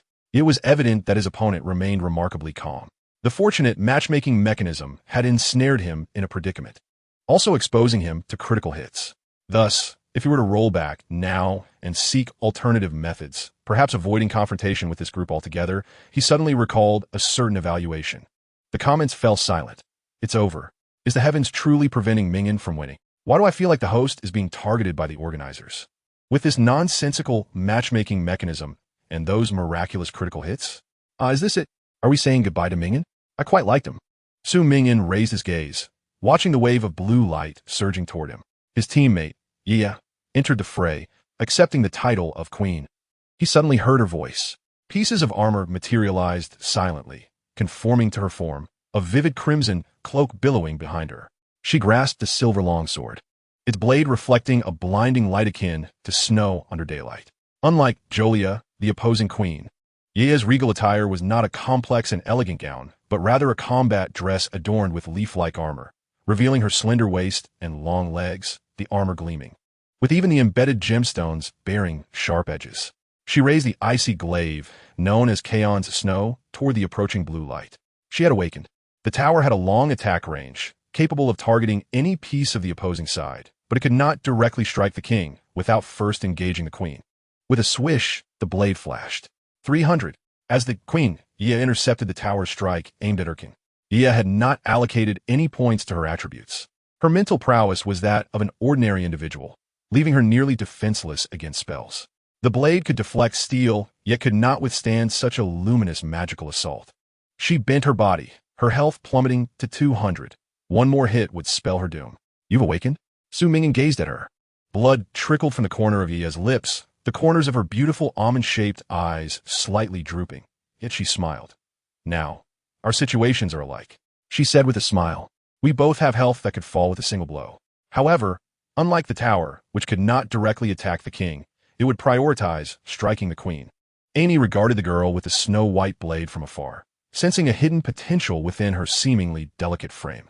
Though she appeared a gentle girl clad in snow-colored fluff, the sharpness she exuded when her sword was aimed at him was palpable, as if, in the next instant, her blade could traverse great distances and pierce his chest fiercely.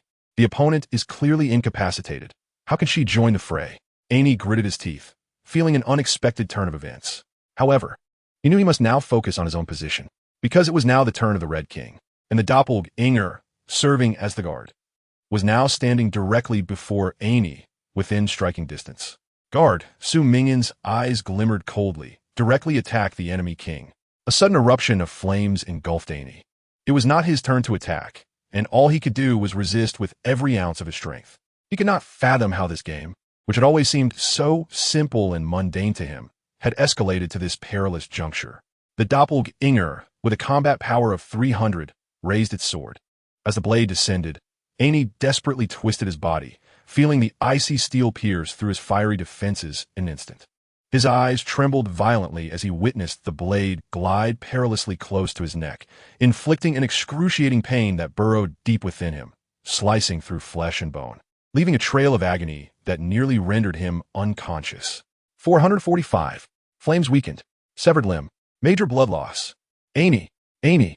Came the startled cries of his companions. Amy's vision blurred as a wave of water seemed to wash over him, reducing his senses to the suffocating sharp pain radiating from the left side of his body. Yet, he persevered. The advantage of numbers granted him a glimmer of hope. Chapter 32. Who is he?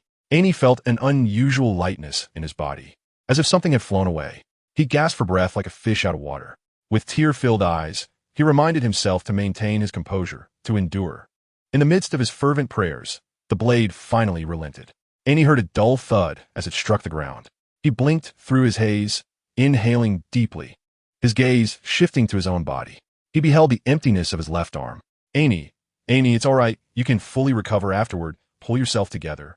Julia's voice echoed beside him, cruelly reminding him that he had indeed lost an arm. Meanwhile, the barrage of comments flooded in. Did Amy actually cry? He seemed so weak. I remember when Su Ming'an lost his arm. He handled it much better. Is it really that painful? Amy disregarded the comments, lifting his head, suddenly feeling a sense of admiration for his opponent. He had heard of that infamous severed limb video.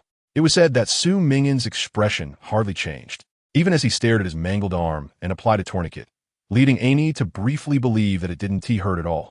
Su Ming'an was a madman. Amy finally concluded. Many madmen perceive the world differently. Perhaps Su Ming'an truly felt no pain.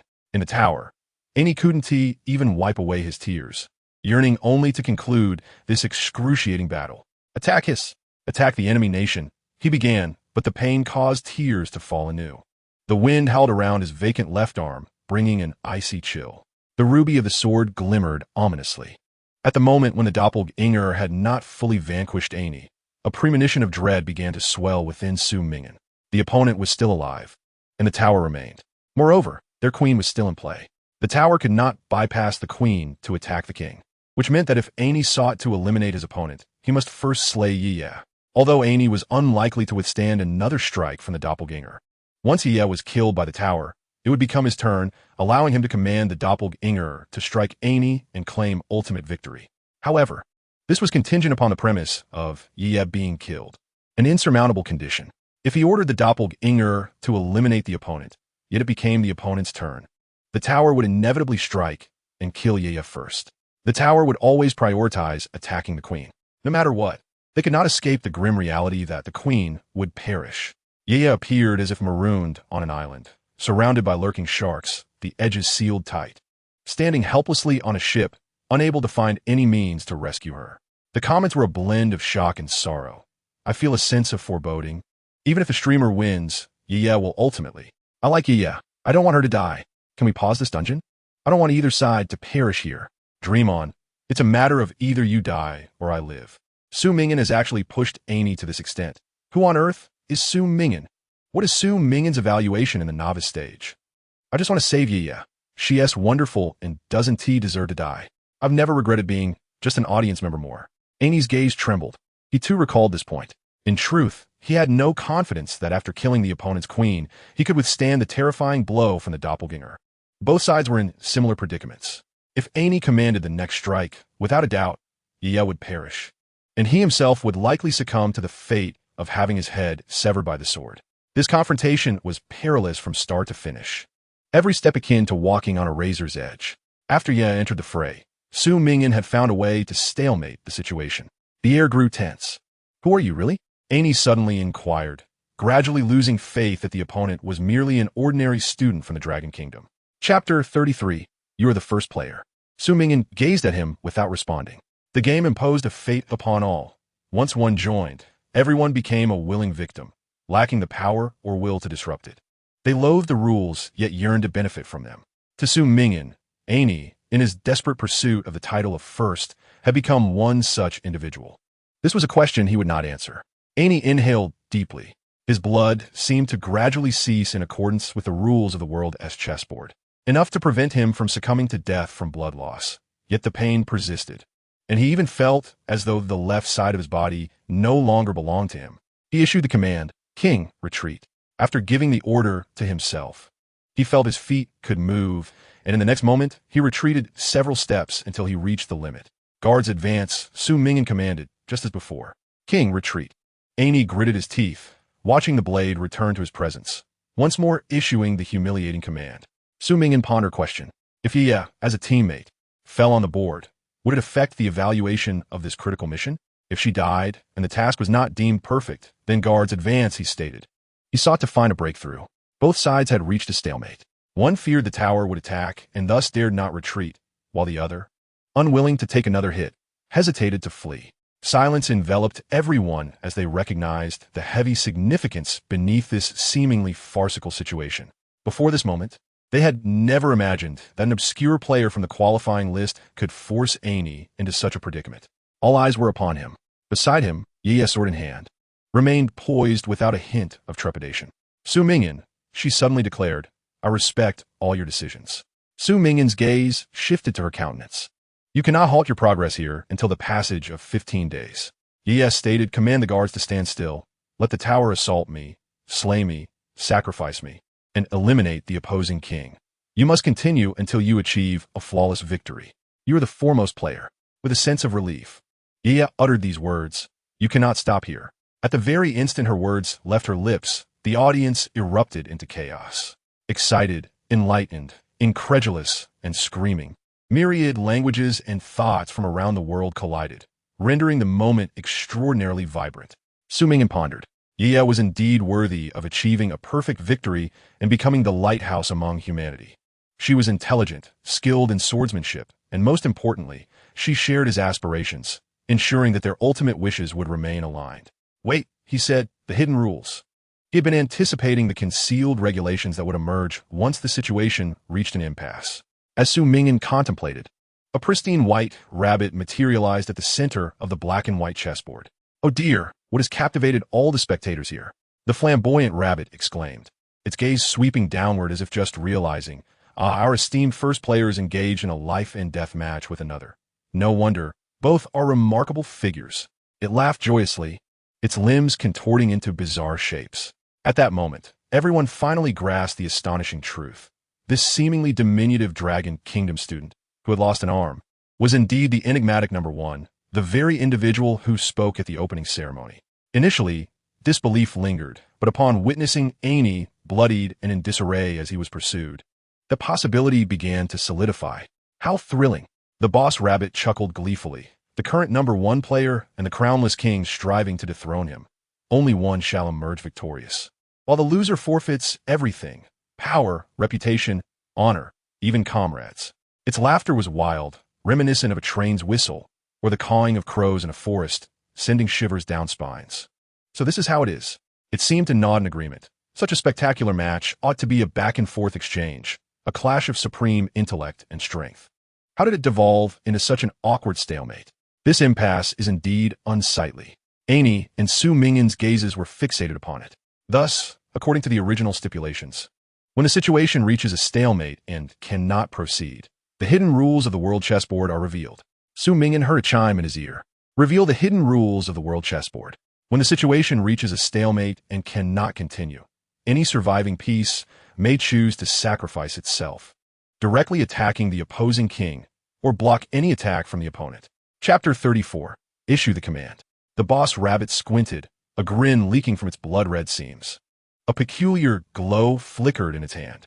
On both players' boards, flames of crimson and deep blue ignited on every piece except the king's. The barrage of comments surged. What is this rule? This forces both sides to sacrifice their comrades. No, this is actually a very realistic rule. What do we do now? Su Ming'an is actually the first player. I suddenly don't want him to die. Ani's eyes brightened slightly. Hans. His gaze met that of his companion, receiving an approving nod. He clenched his fists, sensing a bright path lay before him. Sacrifice Knight Hans, directly attack the Red King. In the next moment, the flames surrounding Hans surged. The towering man, seemingly impervious to pain, transformed into a wave of deep blue energy, hurtling towards his opponent like a meteor. Sacrifice the doppelganger, block Hans. Su Ming'an immediately commanded. He had not anticipated such hidden rules. The flames engulfing the doppelganger flared up, and at that moment, Su Ming'an felt an identical, searing pain coursing through him. The next instant, the sacrificed doppelganger ascended as a wave of blood-red energy, charging towards the blue light. The energy waves of the doppelganger and Hans collided, red and blue meeting in an explosive impact, which was then extinguished simultaneously. Sacrifice Tower Celt directly attacked the Red King. Aney issued his command decisively. He had initially thought his opponent was merely an average qualifying player. Defeating him would not warrant risking his comrades' lives. However, pushed to this brink and realizing he faced the number one player, desire enveloped him. Aney was a composed individual, his heart weighed by a scale. In unnecessary moments, he would not trade the lives of his comrades for a mere ordinary student. Yet now, he would not hesitate to sacrifice a companion. Celt's form transformed into a blue light, racing towards the enemy king. Su Ming'an observed his fully replenished mana, releasing another doppelganger. His current spirit was at 16 points, and his mana was 116, 5, 10, totaling 210 points. Summoning a doppelganger consumed 80 mana, allowing him to manifest 2. Sacrifice the doppelganger, block Celt, he commanded. The lights met in an instant. As the doppelganger and blue light made contact, the pain that engulfed him intensified. It was not merely physical. The mental strain of controlling a doppelganger, feeling the same agony, was a torment unto itself. Aney's gaze briefly met Hubert's. Gritting his teeth, he declared, "Sacrifice Bishop Hubert. Directly attack the Red King. May you achieve victory." Hubert adjusted his glasses, his tone devoid of resentment. In the next moment, flames erupted as Hubert transformed into a comet racing forward. Simultaneously, Su Ming'an summoned his last available doppelganger. Sacrifice the doppelganger, block Hubert. His eyes grew distant. The pain and burning sensation surged anew. For a moment, he felt like a whale sinking beneath the waves. The black and white chessboard before him blurred, his breath quickened, and an overwhelming pain engulfed his entire being. The red and blue light waves clashed violently in the air before gradually descending into silence. Only the kings and queens remained on the board. "Aney, my beloved Aney," Gloria said, her fingers curling around her golden hair, her gaze imbued with profound affection. "You must win, won't you?" Aney met her eyes, and after a moment of great difficulty, he nodded. The golden-haired woman smiled at him. "Sacrifice," his voice trembled with emotion. Gripping his sword tightly, he articulated the words as though biting each syllable. "Sacrifice, Queen Gloria. Directly attack the Red King." A surge of blue light erupted. Rushing towards the red side, Su Ming'an beheld this luminescence, realizing he had no avatars left to sacrifice. No fragments of himself to transform into light to shield against the impending threat. On the red board, only he and the queen, Yi stood. The crowd fell into a profound silence, all eyes fixated on the unfolding scene, unsure of what to say. "It is your turn now, Ming'an," Yi said with a smile. Her eyes remained as clear as they had been the night they first met. "Everyone is watching you." The girl gazed at him, her eyes bright. "Issue your command. Sacrifice me, burn me. Then, let me become the most dazzling dawn that cascades down upon you at the moment of your ultimate victory." Humans are often drawn to pursue the optimal choice, yet the consequence of such pursuits frequently leads to unforeseen outcomes. Moreover, it is often the noblest intentions that lead them into the depths of hell. Chapter 35. 3. In harmony with the light. Su Ming'an's fingers instinctively pressed against his temples. The agony of death enveloped him in an instant. Upon reloading, when he opened his eyes, he beheld the girl clad in armor, radiating with resplendent light. Yeya had become the queen. An unsettling premonition took root in Su Ming's heart. The point at which he would respawn upon death was random. He had no inkling of where he would return. Yet this time, the moment was fixed. Yeya had already ascended to queen. Perhaps this was the crux of the narrative, capturing time at this pivotal juncture. He pondered for a moment, recognizing that this respawn point was disadvantageous to him. If he allowed Yeya to stand behind him, the tower's attack would still be directed at her. If he delayed to restore his blue energy until he could summon a third avatar, time constraints would still apply. If he commanded his avatar to cease pursuing Aney and instead assault the tower, he would perish in the next moment, leading to defeat. It felt as though he traversed a path laden with infinite possibilities, yet each route led to an inevitable conclusion, one that would culminate in her demise. The resurrection did not signify absolute invincibility. It was not the golden key to conquer the world of games, but rather a burden of responsibility he could not evade. To others, death represented an end, a release. Yet for him, the notion of release was perpetually absent. At this moment, he seemed to confront the initial consequences of failure. He lifted his gaze. Yaya's expression appeared unchanged. In moments of fear, she would slowly pull up her cat ear hood, enveloping herself as if seeking safety. Yet now, she stood before him, sword in hand, her posture rigid. She looked at him, her eyes reflecting fervent longing and profound sorrow. She yearned for him to speak, to utter the words that would lead her to her end. The blue light was imminent. If he did not make a move, it would be too late. "It is all right," Yaya said. "In the future, you will encounter a renewed version of me." She moved closer, though constrained by the rules and unable to shift. She extended her arms. She placed her hands on Su Ming'an's shoulders, embracing him in a manner that felt more like a restrained farewell than a true embrace. Within it lay a profound trust akin to that shared between soulmates. "It is all right," she spoke softly. "Death is not true death. It is merely an experience. When I return to the main divine realm as an observer, in the next world, I will still choose to partake in the quest, hoping to assist you once more." She placed the snow of Kaoni on his palm. A blue halo cascaded over her gently flowing hair, emanating a pristine and captivating beauty. She gazed at him, still grappling with her own emotions. Was it trust from their shared journey or the bond of friendship? Yet it mattered little, for from the day he had extended his hand to pull her from the mire of domestic abuse, he had become her light. She understood that she would not articulate her feelings, as she was reserved, her focus solely on the sword. But he could draw her into those novel games. She always lost, yet she relished in his victories, even now. Betting one's life in a game was paramount. "I want you to win," she declared. "From the start, I was poisoned. You saved me with the antidote, so now I return the favor. You must persevere." Suddenly, Su Ming'an recalled the narrative's origin within this apocalyptic quest. The chosen cultivator of the mushroom, and those saved by these sacrifices. As they were propelled forward, people believed that sacrifice was inevitable, and that the greater good far outweighed personal losses. Yet, when sacrifice had not befallen them, they perceived a bright future ahead. In that instant, his heart experienced a tremor. Like the day he first learned of the perfect completion results, he was filled with youthful bravado and the uncertainty of the road ahead. He had no path left to retreat. On the board, this was a guaranteed death scenario. Even if he surrendered here, as the queen, would perish alongside the losing battle. She had entrusted him with a monumental responsibility. He had never possessed the luxury to escape as an ordinary student. There was no evasion available to him. He raised his sword, flames erupting in an instant.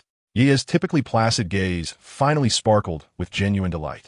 Her form began to rise, and with her warm fingertips, she lingered on the back of his hand. Then, bending gracefully in midair, she kissed her own fingertip with a tempered and reverent gesture. Flames surged forth. "Victory is ours, my first player." Her voice was fervent and enchanting. Her finger vanished. Her form ascended higher, like a star newly born. The crimson flames swirling around her like a pair of outstretched wings, lifting her towards the heavens. In the next moment, that dazzling brilliance fell. Su Ming'an closed his eyes. Enveloped in a cascade of light, her radiance. The unwavering obsession became a haunting nightmare, as the faithful fervently sought perfection. And in the dark, unyielding cycle, he was bestowed with her honor, pulled from the quagmire of moral decay, destined to become an eternal beacon. "Victory is ours, my first player," she whispered softly.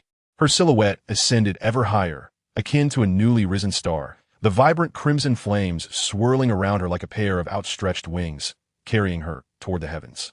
Su Ming'an opened his eyes, as if bracing himself against the sudden weight that had settled upon his shoulders. Grasping his sword, he gazed ahead. The azure halo of his opponent was now within reach. He heard the prompt from the system. "Acquired queen, sacrifice. Temporary enhancement of all attributes. You have gained a temporary skill. Mental disruption, blue level, 1. You have gained a temporary skill, swordsmanship, 9. Current combat power, 600. Current health, 135. Teammate, has perished." Squad automatically disbanded. In Chapter 36 of the Auspicious Martial Arts, the first player, the blue light, transformed from Kealia, surged forth. With the snow of Kawan, all knowledge of swordsmanship flooded into Su Ming'an's mind in an instant. He fixated on the resplendent blue light, and, summoning all his strength, struck with a single slash. 75. Combat power suppression. Mental resistance. Break move. With a combat power of 600, this strike was no longer an insurmountable barrier before him. As only the kings remained, all rules ceased to exist, leaving only the most direct confrontation. Amy's health stood at 95, and he struggled to prop himself up. He intently observed Su Ming'an's health bar, hovering around 50 points. Amy believed that as a ranged attacker, he could undoubtedly eliminate his opponent before being harmed. Each step he took was meticulously calculated to ensure no losses could be tolerated. The cost of failure was too heavy for either side to bear. Yet his adversary regarded him with an expression of indifference. Suddenly, Amy sensed a peculiar shift, as if the flicker of emotion that had lingered in his opponent had abruptly vanished. At the moment his foe stepped into the furthest range of attack, Amy let out a mighty roar, as if to expel all his pent-up frustration and rage, unleashing a fiery arrow from his palm. Su Ming'an's form abruptly shifted. With a swish, it was as though he danced upon a black and white checkered floor, the snow-like brilliance of his sword flashing in his field of vision. Amy's basic swordsmanship was at 4, while Su Ming'an's basic combat skills stood at 1. Every level gained in these skills resulted in a near doubling of their transformative effects. Meanwhile, the swordsmanship bestowed by Yeya was displayed at level 9. With gritted teeth, Amy felt the flames around him blaze fervently. If he could not hit from afar, he would invite his opponent to engage him up close, pass through my flames, and endure the searing agony of being engulfed in fire. Even if you can withstand the excruciating pain, the slender sword in your grasp shall be reduced to molten iron. A mad flame ignited in Amy's eyes as he channeled all his mana into the fire, even if his innate resistance struggled to cope. He could not believe that the person before him would dare to step forward. As this thought crossed his mind, he watched Su Ming'an, repositioning his hand from the hilt to the blade itself, charging heedlessly into the flames. A gasp escaped Amy's lips as he beheld the unflinching visage of his opponent. Witnessing the flames dance and scorch his foe's garments and skin, observing the fingers that shielded the sword gradually turning a dark, charred hue, then rotting away, seemingly impervious to pain. The acrid scent of burning flesh permeated Amy's senses, accompanied by an overwhelming sense of impending doom. As fear compelled Amy to retreat from this formidable figure, the Red King stretched forth his bloodied and charred palm, forcefully plunging the sword into Amy's throat. 1,280. Combat power suppression. Fatal injury. The light in Amy's eyes gradually faded. His health bar plummeted to 0. He had lost. He should not have treated his opponent with the same casual demeanor reserved for ordinary foes. This adversary was no mere human. They were a madman devoid of empathy. An unyielding lunatic who felt no pain and feared nothing. The crimson flames flickered. The Blue King, eyes filled with boundless regret and despair, collapsed. On the desolate battlefield of the world chessboard, only one silhouette remained standing. Beneath the vast expanse of the starry sea, it was the sole source of radiant light. Born from the fire, you have completed the world chessboard, and your performance is being evaluated. Acquired evaluation level, highest. Evaluation has been incorporated into the final world assessment. Rewards will be distributed post-world conclusion. You have obtained the final clue. Perfect level the dossier of Jean Duo. Clue has been recorded in the clue section and can be reviewed at any time. Acquired equipment, Aurora Ring. Aurora Ring, purple level. This is the brightest future, as well as the gentlest curse. Luck level 3, maximum not exceeding, mental 5, durability 5. 5 equipment requirements, none special skill. Morning light, every 5 of your health can temporarily convert into 1 point of mental power with a minimum health threshold of 5. The conversion rate will change as levels increase. Ding! You have leveled up to first stage 5, player. Acquired honor, first player, truly the first player. You have obtained the scepter of the world. Acquired honor points, 40. Detected bodily injury, repairs are underway. When Su Ming'an opened his eyes once more, he found himself on the empty 3rd floor of a hospital. Duo was no longer present. Beneath the expansive rays of the setting sun streaming through the floor-to-ceiling windows, he noticed a stack of suddenly appeared dossiers. He extended his hands, observing his left and right arms, now perfectly restored, devoid of any traces of fire scorching, resembling their most pristine form. Clink! The sound of metal hitting the ground echoed sharply, causing him to shift his gaze. A silver slender sword had fallen, its previously melted hilt now restored, glistening like a piece of eternal ice amidst the slightly viscous blood-red sunset. Strikingly beautiful. He picked up the sword and scrutinized it closely. Snow of Ka1, blue level, growth potential, the illusion and reality, the futile shattered dream. Attack power 18, 36, durability 25, 25 equipment requirement, one-handed weapon. Strength requirement 2 or higher. Special property. The proud snow that cleaves through all malevolence. Creatures tainted by her frost shall never know reincarnation. Infused with ice properties and dark suppression attributes, slaying dark beings may facilitate evolution. Due to meticulous restoration by the organizers, its attributes have seen a commendable enhancement. He removed his outer garment, carefully wrapping it around the sword, and retrieved rope and scissors from his backpack to fashion a simple sword sheath. Slinging it across his back, he stepped forward, opening the stack of files, and as his gaze descended gradually, he confirmed his suspicions. Clue link. Hypothesis link. You have obtained the final conclusion. Perfect completion rate of the pathway. 90. He stowed the files into his backpack, slinging the sword bag over his shoulder, and descended the stairs step by step. Upon seeing his silhouette, Lu Shu, who was waiting on the second floor, greeted him. You've returned? You were gone for quite a while? I have already explored the entire second floor. Lu Shu was unaware of whether Su Ming'an had acquired anything of value, but he was content to see him return safely. He despised witnessing the demise of good people. Suddenly, he noticed that Su Ming'an's lost arm had returned, and the unconscious girl, who should have been slung over his back, had been replaced by a long sword bag. Shall I escort you back? The first floor is teeming with zombies. Lu Shu, oblivious to the circumstances, remained eager to assist. Thank you. I appreciate your kindness, Su Ming'an replied. However, you have previously taken action against me. It would be prudent for you not to follow me to prevent another assault. As he watched the youth's figure gradually recede, Lu Shu suddenly noticed the barrage of comments flooding in, as if in a frenzy. First player, I apologize for my prior mockery. May your martial prowess flourish. Even if death is not final, it is incredibly rare for Ye to choose to perish in an absolutely authentic scenario. She is the true queen without a crown. She will forever be my beacon. There is still glory beyond. May you remain hopeful and invincible. First player, at this moment, these individuals had truly become a group easily influenced and swayed, capable of being moved by the actions of a single person, easily affected by the words of one. Their gazes converged uncontrollably in one direction. Every eye was fixated on a single point, the leader's every utterance transmitted with clarity. And the collective will and ideology of the populace, naturally stirred by the psychology of conformity and attachment.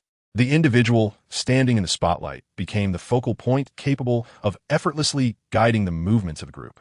If all were ships adrift at sea, this person had become their lighthouse. Lu Shu gazed at the figure gradually fading into the shadows, noting the exceptionally heavy sword bag.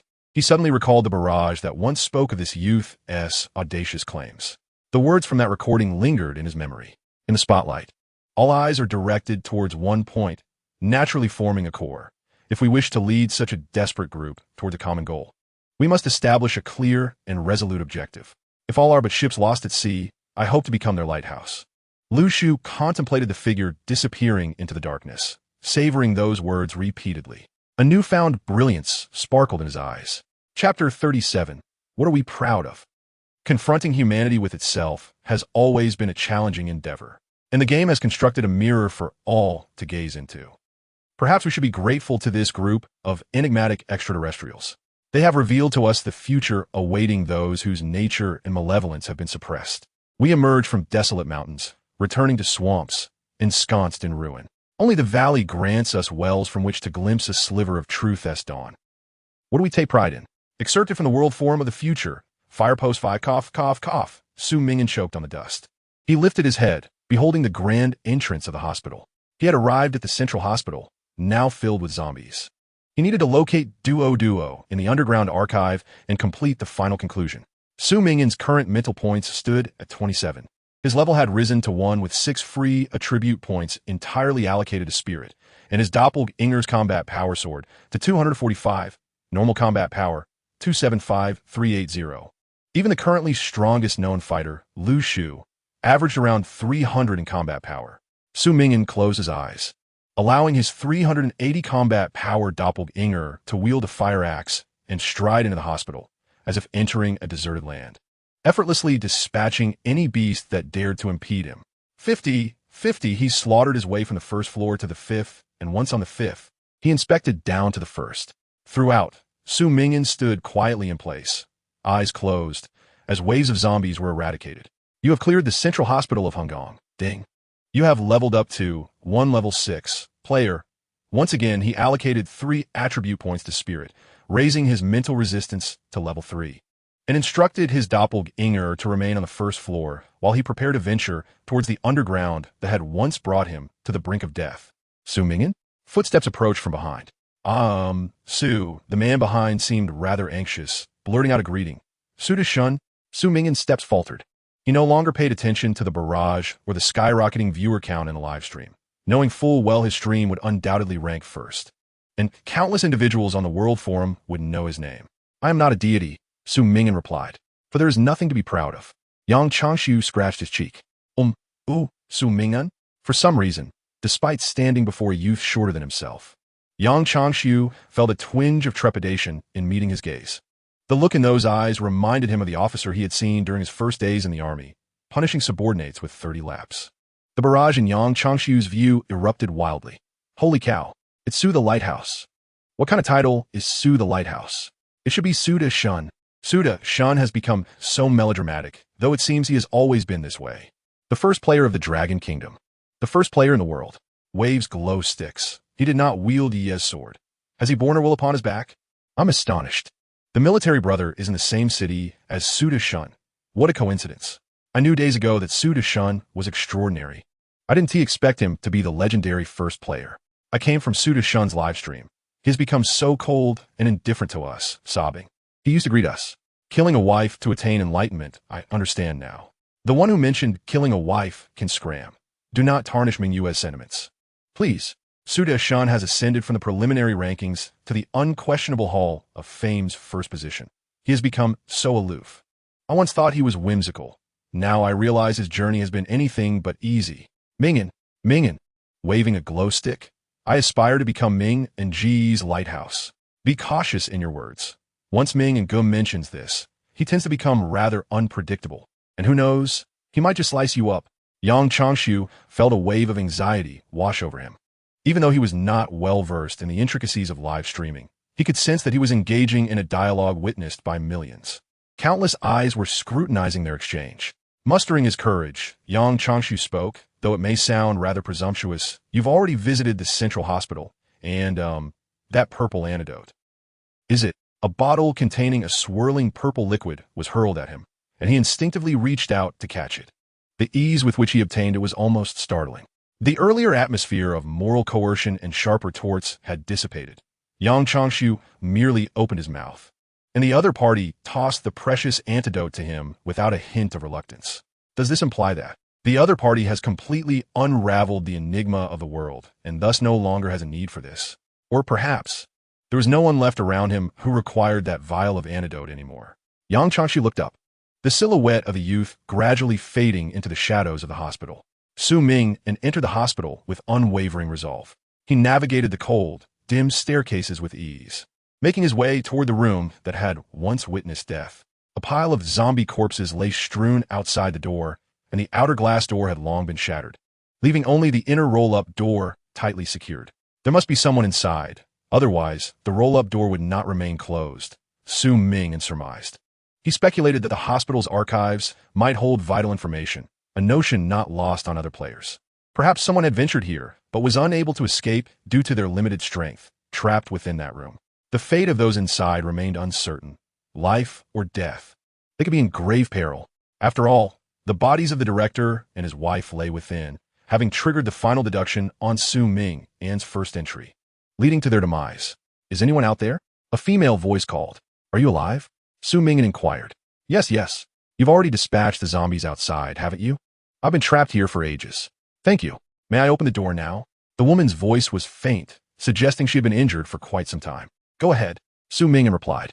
Although he was unsure why she had survived, perhaps she had not triggered the final deduction and thus had not encountered duo. This did not deter his intention to enter. With a clatter, the roll-up door made a resounding noise as the woman began to lift it inch by inch.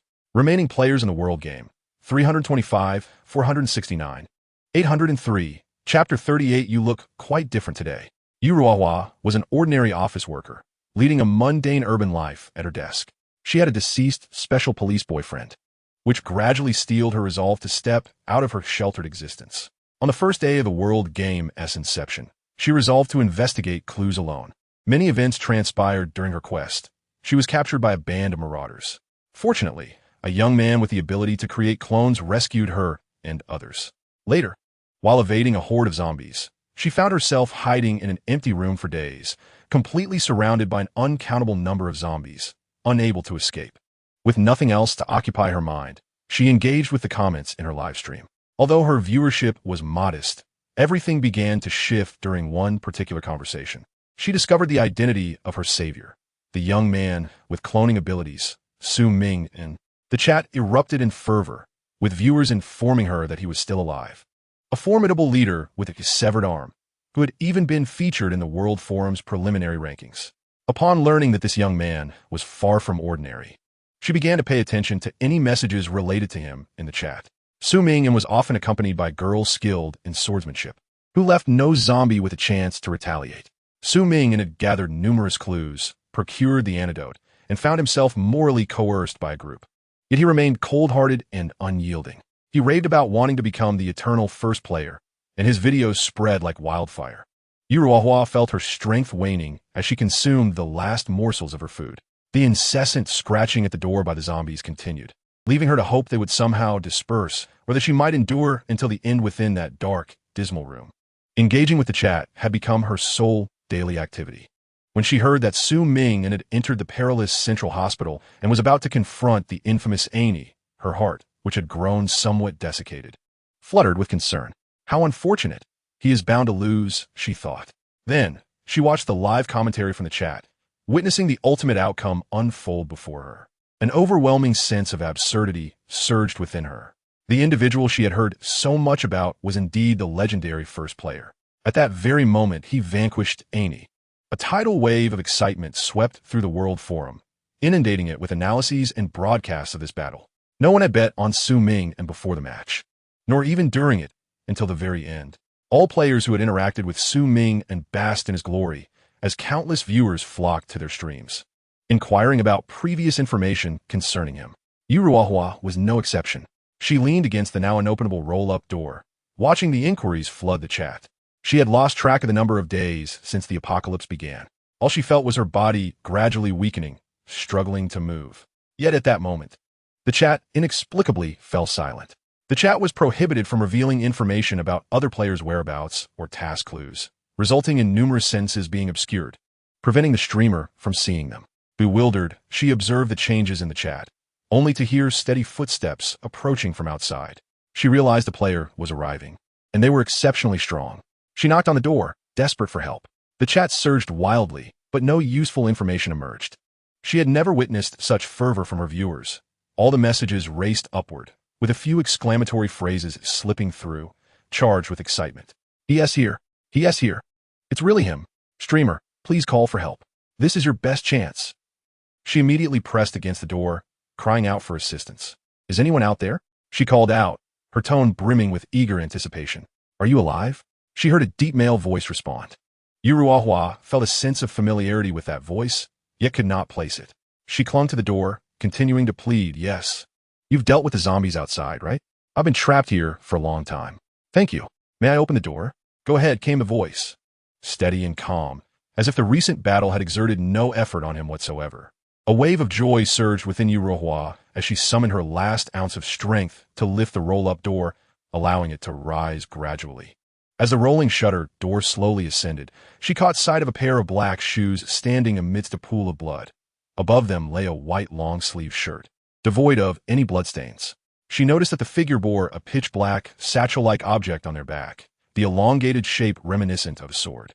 The shutter door gradually opened, and she took a slight breath, raising her gaze to the person standing before her. The young man clutched a stack of documents in his hand, peering past her into the depths of the room. Yuruha's tongue felt slightly twisted. She finally comprehended the intense excitement in the barrage of comments. The premier player, who commanded the attention of the entire world, stood right in front of her. He stepped inside as though he had never known her, merely tossing a bottle of water and some bread her way. In the presence of someone basking in glory and under the scrutiny of countless eyes, it was inevitable for others to feel a sense of nervousness and reverence. At that moment, Yuru felt such a sensation herself, not to mention the fact that millions were watching him. Su Ming'an glanced around the room, noting the absence of the dean and his wife, who had transformed into zombies. The bodies, once covered in mushrooms, had vanished. There was nothing within the room. Having spent several days here, Yu sipped her water, observing that he seemed to be searching for something, prompting her to remind him. Yet, in the next instant, as if triggered by some unseen force, the atmosphere turned chillingly cold. Countless bloody handprints appeared on the walls, followed by the emergence of a little girl in a crimson dress, her head lifting from the shadows. Big brother, she smiled at Su Ming'an, you look quite different today. Chapter 39. The Final Deduction Phase. Big brother, you finally came. I've heard many stories about you. She tilted her head, her fingers tightly gripping the hem of her dress. Much like in the basement before, the girl recounted her tale, simply gazing at him with her innocent, wide eyes. Since Big Brother has arrived here, perhaps you can solve the long-standing riddle for me. So, who exactly is the little girl picking mushrooms? Upon touching the ultimate truth of the world, you have entered the perfect completion route, intelligence line. Please select your answer. Note, if the deduction cannot proceed, feel free to provide hypotheses from the clue bar to assist in extending your thoughts. You have obtained the final clue, the file bag of the true duo. All clues are automatically linked, no guessing required. Yu stared in shock at this scene, never having imagined that the room she had lingered in for so long would suddenly reveal that terrifying little girl. Su Ming'an spoke long ago. I once believed that the girl picking mushrooms must be duo herself. She was trapped by the virus, transformed into a monster, using the entire population of Hongkong as her cultivation medium for mushrooms. However, I later discovered two different antidotes, one purple and one colorless. The purple solution could cure the zombie virus afflicting Yang Changshu, while the colorless solution could heal the mushroom spots on Ye. I suspect that the cause of the apocalypse is not solely the mushroom virus, correct? Clue link forms deduction 1. There is more than one type of virus, and, correspondingly, more than one type of vaccine. Deduction correct. Final deduction process 10. You are right, Big Brother, duo said with a beaming smile. But why would there be more than one vaccine? The hidden virus from the mushrooms can lurk within a person's body. Its vaccine must be cultivated on a corpse, developing into a colorless liquid. If Ye, who has consumed the lion's main mushroom cookies, does not drink that colorless liquid, she will gradually mutate into a zombie. Su Ming'an speculated. Then, duo seemed to know everything that had transpired in this world, abruptly interrupting him. Why did the big sister not mutate into a zombie during the outbreak? If I'm not mistaken. Su Ming'an recalled the blinding sunlight and the rapid deterioration of Ye when she entered the dark, cold basement after her first death. It should be related to sun exposure. Clue link forms deduction 2. The mushroom virus can be inhibited by sunlight. Deduction correct. Final deduction process 20. The system confirmed his conjecture, and as the last shred of doubt dissipated, Su Ming'an continued. The colorless bottle can cure the mushroom virus, but cannot heal the zombie virus. That purple bottle should be the perfect vaccine that can cure both the zombie and mushroom viruses. Clue link forms deduction 3. The two vaccines are one that cures the mushroom virus, and the perfect vaccine that cures both the mushroom and zombie viruses. Deduction correct. Final deduction process 50. Wow. Big Brother is truly clever. Duo exclaimed, clapping her hands in delight, her expression suddenly turning serious. Then why did your assistant Xiaohan say that humanity has not yet developed a zombie vaccine? Because I have completely figured it out, Su Ming'an replied. The miraculous purple antidote capable of curing the zombie virus cannot be mass-produced. If I'm not mistaken, that purple liquid should be your blood. My blood could never be purple, Duo replied with a strained smile. Because of this, Su Ming'an produced Duo's file bag, presenting the clue, the file bag of true duo, initiating deduction guidance within the file, apart from the original photo of duo on the false file bag. There was also a photograph taken after her death. In the image, along with her countless wounds, there were pools of purple staining the ground, which clearly could not have been paint. Upon witnessing the purple blood flowing from duo during her first death, Su Ming'an understood this. The perfect antidote, capable of saving all and shielding people from infection, was harvested from her body, correct? Su Ming'an fixed his gaze upon her. Because of a certain experience, you developed resistance to this virus. The Dean, in his eagerness to save the masses, actually placed you on the operating table, using a scalpel to extract everything from you. He is the true little girl picking mushrooms. Am I not correct in my conjecture? There was no need for duo to respond. The system had already answered Su Ming'an. Clue link forms deduction 4. Duo's father, the Dean, is actually the little girl picking mushrooms. Deduction correct. Final deduction process 75. Unbelievable. How could it be like this? Yuru covered her mouth in shock. She had never imagined that the devilish little girl in her eyes was, in fact, the most innocent victim in the story. Duo lowered her head. The beautiful, vibrant red of her long dress gradually faded, the breeze tousling her hair as the dress dissolved, revealing her body wrapped in layers of bandages. When she lifted her head once more, her face, once as smooth as egg white, was now marred by scars from surgical blades. You did not die from domestic violence, Su Ming'an asserted, but rather on the operating table, at the hands of your own father, succumbing to his desperate desire to save the common people, correct? Yuru gazed at the bandaged girl, unable to restrain herself from speaking, but she is, after all, a victim. That is merely a narrative directed at the past, Su Ming'an replied, not casting a glance toward Yuru, his tone exceedingly calm. Now, she has been reborn amidst the most primal evil, becoming the perfect perpetrator. He recalled the scenes he had witnessed during that death. The once esteemed director and his wife, who were anticipated to master the perfect vaccine, have tragically transformed into zombies in the basement of the central hospital. They sought to utilize the blood of Duo to save humanity, yet their endeavor was evidently in vain. The vaccine was never successfully developed, and Duo's violet blood, scattered across various clinics, remains unusable by mankind. Ironically, the director and his wife became the very monsters they most dreaded, having been turned upon by their own actions. Clue links form the inference that Duo's demise is attributable to the director. Inference confirmed. Final reasoning progress at 90. Chapter 40 offers no salvation. Indeed, dear brother. Duo slowly raised her head. The once clear and innocent eyes, forever shimmering with naivety, were now ablaze with madness. My parents caused my death. Conversely, I have killed them. This is fair. I perceive no wrongdoing in it. Indeed, Su Ming'an concurred. You speak with great clarity. It is all the fault of Boss Rabbit.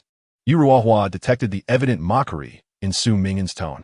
To retaliate with evil against evil, there exists no innocence. Such is his belief. Is too cruel.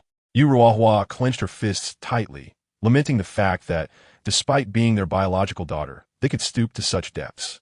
She caught Su Ming'an's gaze, which conveyed the notion that for the sake of salvation and the world, sacrificing one's own daughter was permissible. The director had no right to usurp his daughter's life. Yet the expectations of all compelled him to do so. He bore the heaviest and darkest of sins. Even the most perfect antidote could not redeem him. In simpler terms, this represents the sacrifice of the individual for the collective good. However, from a moral and ethical standpoint, one may feel genuine regret and sorrow for the victim, perceiving it as a sin. Yet, the sacrifice of one individual for the advancement of many transcends notions of right and wrong. However, what you witness is a scenario in which both sides have failed.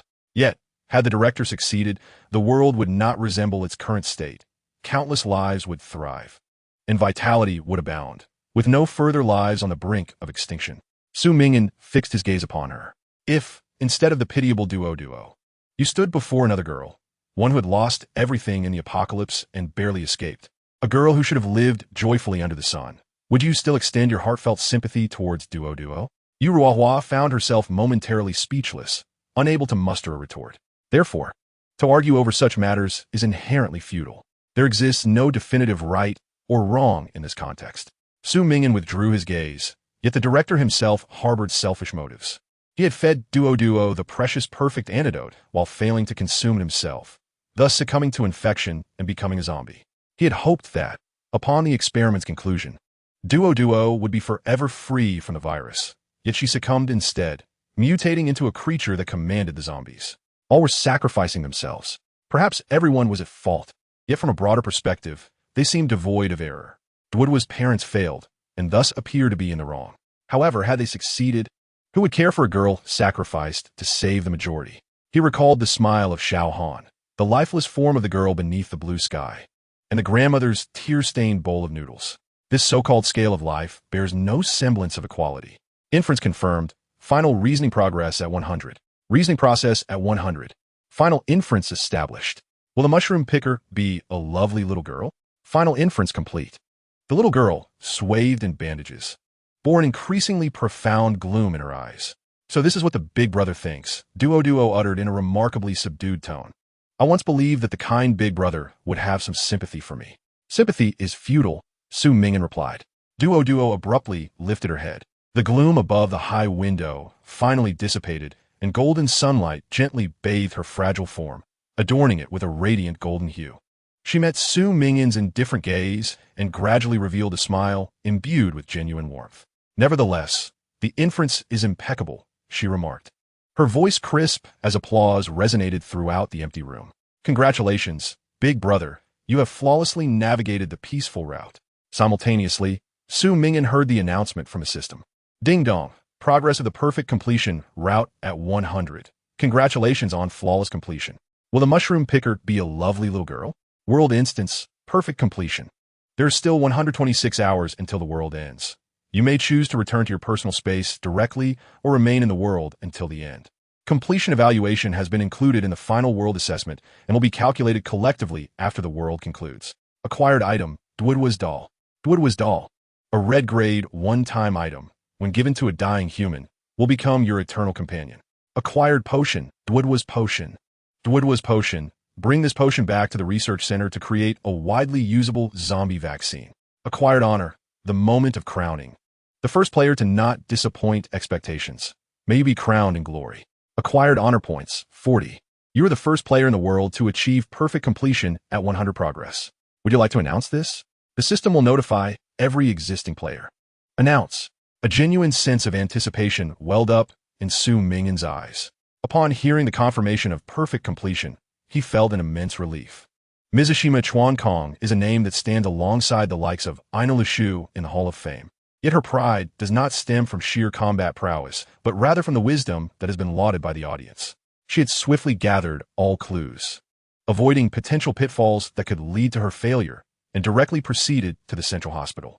She arrived at Dwidwa's room and engaged in reasoning with her. Although unaware of the reason, the audience seemed increasingly anxious. Hurry, hurry, push faster. That man is catching up. He has already begun his reasoning. Go. Mizashima Chuan's sister. Mizashima Chuan Kong discovered two distinct antidotes and tested their effects. Yet she was unable to deduce the cause of Dwidwa's death due to the absence of the death image from the true Dwidwa's dossier, hindering her progress. In this moment of stalemate, as she observed the increasingly urgent comments urging her on, she found herself constrained by the rules that forbade direct hints. It's over. That man has already reached 90.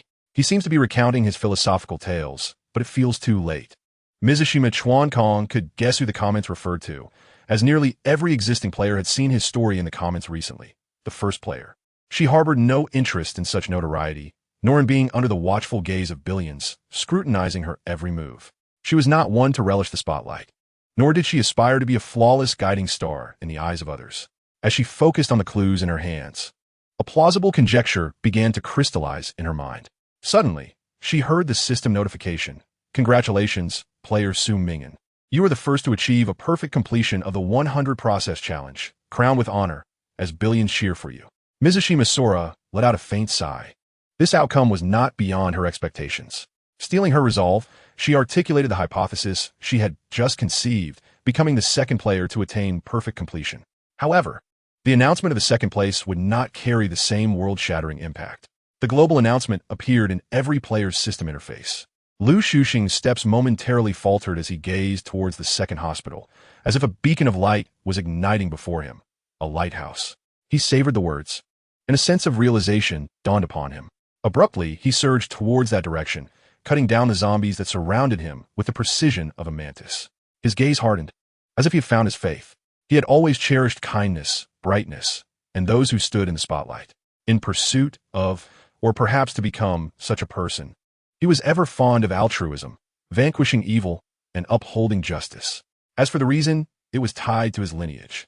Although he did not wholly endorse some of Su Ming'an's remarks, Lu Shu still felt that Su Ming'an was the person he sought.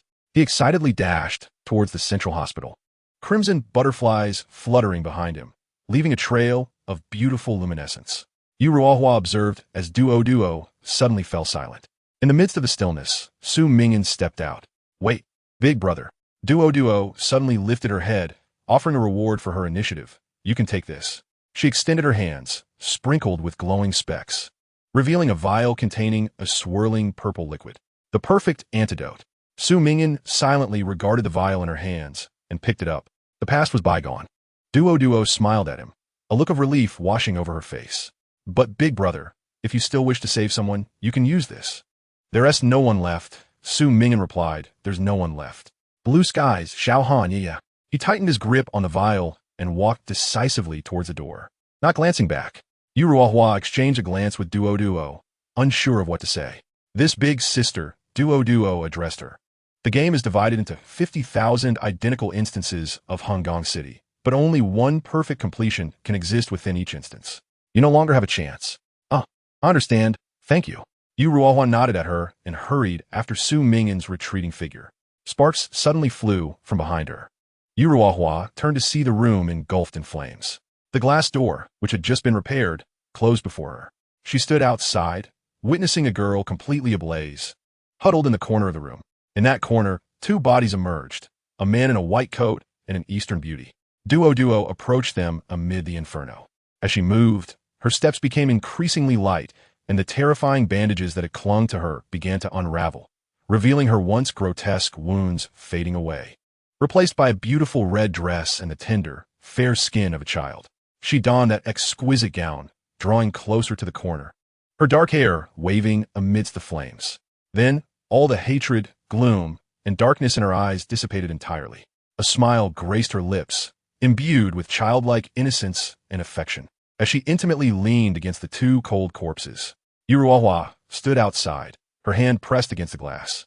She watched as the vibrant tongues of fire gradually consumed everything, including the little girl who seemed to fall asleep in her parents' embrace, all vanishing into the blaze. In her line of sight, only a fierce and wild conflagration remained. First World Apocalypse chapter, unable to save successfully achieved. Unable to save. Once the most innocent little girl, she is transformed into the deepest evil. You have uncovered the secret hidden beneath the noble cause of saving the common people. But will she truly attain redemption? Ending has been recorded, and scores will be calculated after the world concludes. Chapter 41. You are too young. Su Ming'an exited the central hospital, carrying several vials of reagents, potions eagerly awaited by Xiao Han. He would take them back to the research center to develop a broadly applicable zombie vaccine. From now on, no one would live in fear of the undead. The doctor, whom Xiao Han believed in, had indeed changed this world. You are the hope of the future, Doctor. If it's you, it must be possible. If anyone can save this world, I believe it is you. If I can live to see the dawn of the new century, Xiao Han was merely days away from the new era. Ding dong. Alternative endings achievable. Good night. My girl, intelligence route. Reach the ruins of Hongong City's first research institute. Deduce the basement password using diary information. Obtain the zombie brain activation serum. And return to the central hospital to extract the antidote information from the brains of the director and his wife. This route does not require navigating the world board side quests, but can only achieve a tier rating. Daddy, am I your pride? Force route. Clear the cemetery in the outskirts of Hongong City, placing the ashes of the director and his wife in Duodwa's burial site. This route will not yield the perfect antidote, but will alleviate Duodwa's resentment. After achieving this, the methods for the other two world endings materialized before Su Ming'an. Perhaps it was because he had initially acquired clues about the central hospital, allowing him to directly arrive at the most perfect conclusion, while he had not ventured into the other two routes. In future world instances, he might consider exploring multiple endings. Hey, a feminine voice called from behind, prompting Su Ming'an to turn. Thank you for saving me, Yu Ruohua earnestly stated, aside from that encounter with the raiding gang. This is the second time you saved me. I must repay you this time. I don't know how to repay you, nor do I know what you lack. This. Su Ming'an pointed at her body. Yu Ruohua froze for a moment, her face suddenly flushing. What is this little one saying? Yu Ruohua's mind raced, inexplicably leading her into a muddle. No, you are still too young. Absolutely not. She hastily waved her hands. She noticed a visible question mark seemingly sprouting from the boy's head. Does holding a gun relate to age? She heard him say. Then, she realized something. Her somewhat awkward gaze drifted downwards, landing on her waist. In that moment, a compact handgun dangled from her hand. Her mind momentarily descended into chaos, warmth flooding her cheeks as she struggled to maintain a semblance of composure. With a deliberate motion, she extracted the pistol and placed it firmly into the hands of her counterpart. It belongs to you now, she stated, instinctively averting her gaze. Su Ming'an accepted the firearm, commencing an assessment of its attributes. Acquired equipment 9, green level attack power 4, 18, durability 9, 15, magazine, 9. Ammo capacity. 8. 18. Equipment requirement. Basic gunmanship level 1 or higher. Not possessed, cannot be used, special attributes. None. I fired a few rounds at zombies before, and it performed quite well. You might want to give it a try, Yu Ruohua remarked as she observed him. Subsequently, she noticed Su Ming'an gazing back at her. What is your level in marksmanship? He inquired. 3. I had that before the game began. I practiced shooting in real life, Yu Ruohua replied. This pistol can be used with just a level 1. It's quite straightforward. She watched as the individual before her fell into an odd silence. The barrage of comments erupted around her. Hurry and teach him. Yes, waiting for you to teach him. Seize the opportunity, Ruohua. Wow, so Su is actually not adept with firearms? No wonder he hasn't repaired that broken pistol. Yu Ruohua glanced at him. I'll teach you how to use it. Suddenly, she recalled Su Ming'an's earlier assertion that he was merely an unremarkable college student.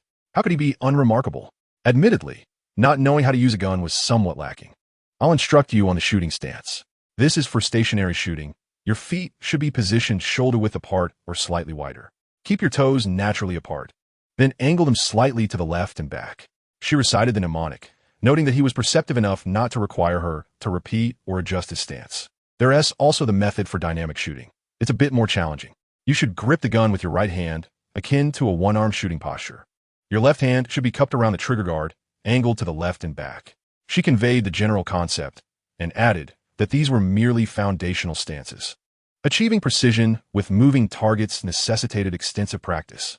You can train here, don't be disheartened. Missing is entirely normal. As she spoke, she suddenly saw the young man raise his arms, his gaze steady. Bang! The sound of gunfire resonated. The zombie that had just peeked out before it could lunge was shot through the head, its dark blood splattering the ground. Learn basic gunmanship. Handgun level 1. Equipment unlocked. Combat power 2451. 2 personal normal combat power. Yu Ruohua mused that perhaps true genius did exist in this world. The chat momentarily fell silent. Is he really a student? Whoever said the streamer is a student, step forward. This must be someone from a hidden noble family, right? Is this luck? Incredible. Ming'an is so cool. I'm a fan now. Never switching allegiances. Why do I feel like this white-collar woman is clinging to Ming'an? Su Ming'an, however, appeared unfazed. With 30 points of mental acuity, targeting was exceedingly simple for him. Indeed, shooting required familiarity with the feel of the weapon, and this shot had been fortuitously well-timed. Well then, the debt of gratitude has been repaid. Su Ming'an holstered the gun and waved a farewell. Wait, Yu Ruohua called out, her expression tinged with frustration. The current apocalyptic circumstances were becoming increasingly perilous, without a weapon and in the heart of the most dangerous city. Her meager combat skills seemed utterly insufficient to survive until the world's end. It seemed Su Ming'an sensed her predicament, for he turned and beckoned her to follow. Yu Ruohua hurried after him, akin to a frightened creature fearing abandonment. They traversed the street, and Su Ming'an led her to a park where they sat on a bench. Then, she witnessed what seemed to be an identical replica of Su Ming'an materialize before him.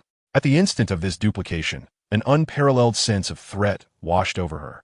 She had heard descriptions in the chat, and the forum speculated that the clone's combat power could reach around 400, nearly 2.5 times her own. After all, it had managed to cleave through nearly all the health points of a 300 combat power enemy with a single strike. She observed Su Ming'an dispatch the clone, while he appeared to settle back on the bench, closing his eyes in meditation. She refrained from asking questions, merely awaiting his orders. Yet after a considerable pause, without a sound, it seemed as though he had drifted into slumber. She began, feeling somewhat uneasy. Su Ming'an opened his eyes, their bloodshot depths betraying his fatigue. Apologies, I momentarily forgot about you. He gestured to the vacant space beside him. You may sit here until the world meets its end. If you wish to repay your debt, ensure that no one approaches me. Yu Ruohua took a seat, straightening her posture and vigilantly scanning the surroundings. Then, she abruptly realized that all the zombies that had previously lingered near the park had vanished in an instant. Even the sporadic growls were absent, rendering the park eerily devoid of life. She suddenly comprehended the purpose of the clone's departure. At a kindergarten in Hungong City, the once cheerful decor of the preschool had been stripped away, now surrounded by barbed wire and fences. Inside, weary individuals shuffled in and out, dragging supplies, while the air was thick with the stench of blood. This was a temporary shelter. Children without combat power sat in the hall and rooms, as people piled sandbags and bricks against the walls, boiling meager portions of instant noodles. The sounds of sighs and children's cries intertwined, creating an unbearable cacophony. Their expressions were weary, eyes filled with despair and confusion. They were all individuals gathered here, rescued by Yang Changshu's team. Those bitten by zombies were confined to separate rooms, left to their own devices.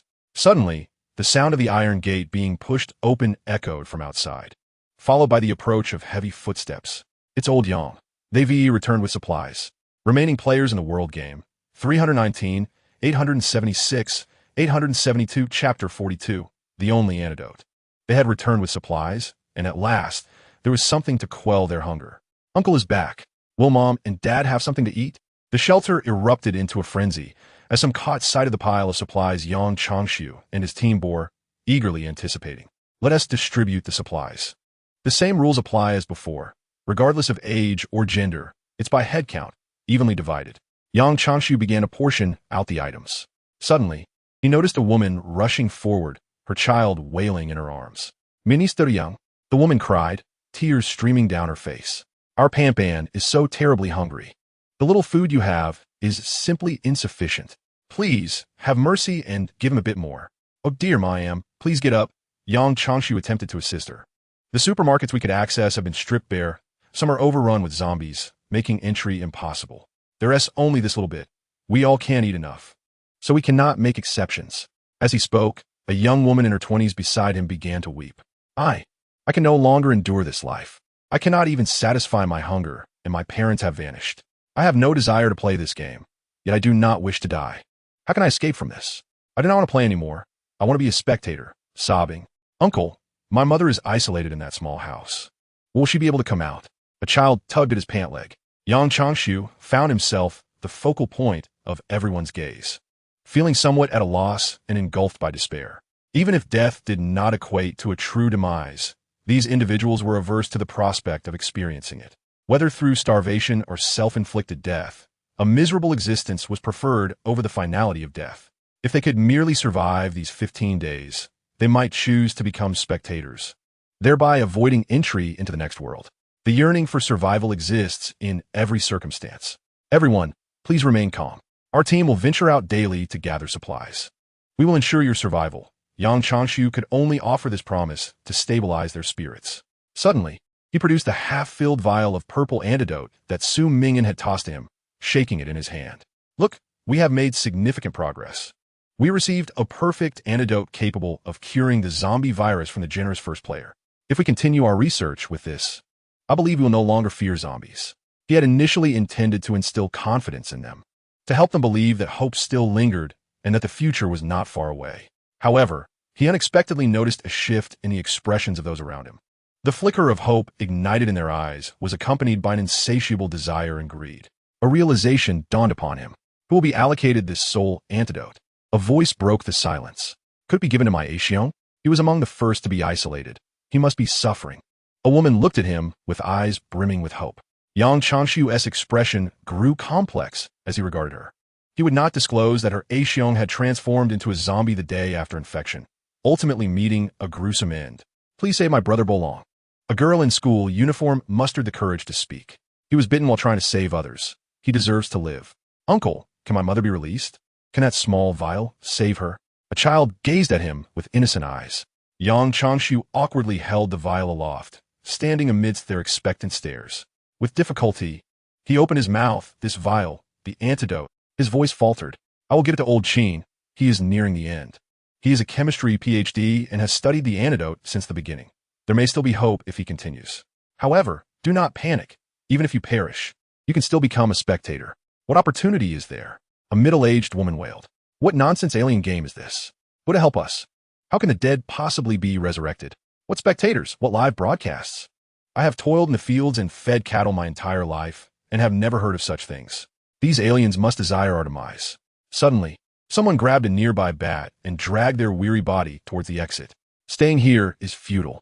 It will be better to use the last of our strength to gather food. You. Yang Changshu wanted to dissuade them, but felt at a loss, realizing his limitations. Even if he exerted all his effort, he could not save everyone. He was a soldier, one who follows orders, not an officer. In such a situation, he found himself unable to manage effectively. He stood silently, watching as people began to leave one by one. A few figures approached him, but he paid them no mind, assuming they wished to bid farewell to the one who had protected them for so long. Suddenly, a steel pipe struck the back of Yang Changshu's head, delivering an intense jolt of pain. His vision blurred, and the vial slipped from his grasp, instantly snatched by a throng of people. Stop! Stop! Everyone calm down. Yang Changshu's world spun, and he struggled to maintain his balance, still attempting to quell the chaos. At that moment, a middle-aged man managed to seize the vial, cradling it in his arms as he dashed toward the exit. Blood splattered across his face as he charged forward, not pausing to contemplate, for the door to salvation lay just ahead. Bang! A foot, clad in a dark shoe, collided with his abdomen, sending him hurtling back with a force surpassing that of his own sprint. A youth, wielding a fire axe stained with dark blood, stood at the door, casting a long shadow in the slanted sunlight. He observed the turmoil within and then shifted his gaze to the disheveled Yang Changshu. Do you believe these people are worth saving? He inquired. Yang Changshu's gaze sharpened momentarily before he replied with unwavering conviction. They are merely at their wits' end. At their core, they are citizens deserving of protection.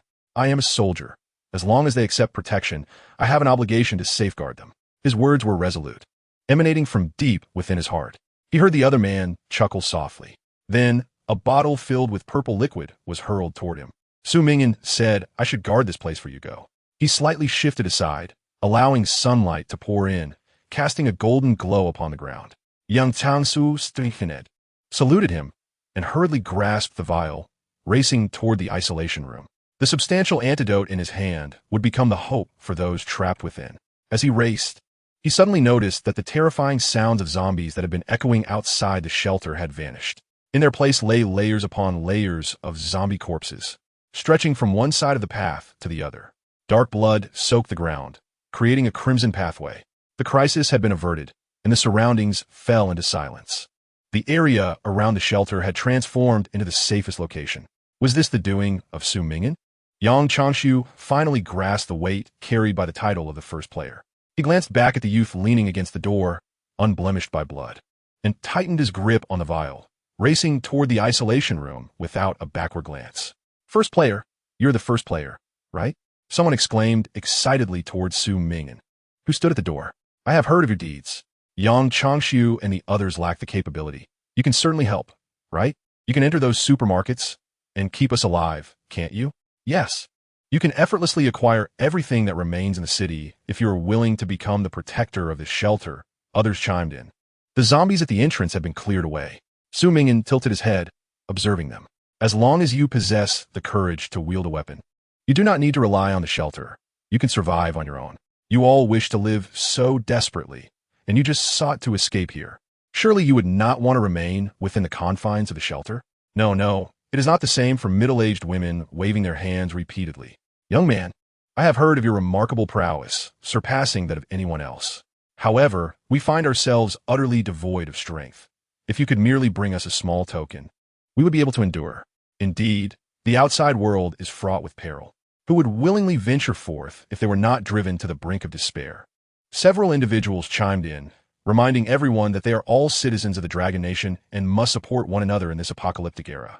Strangely, those who had just been fighting tooth and nail over a vial of antidote now seemed to have united in their fervent hope that Su Ming'an would continue to safeguard them.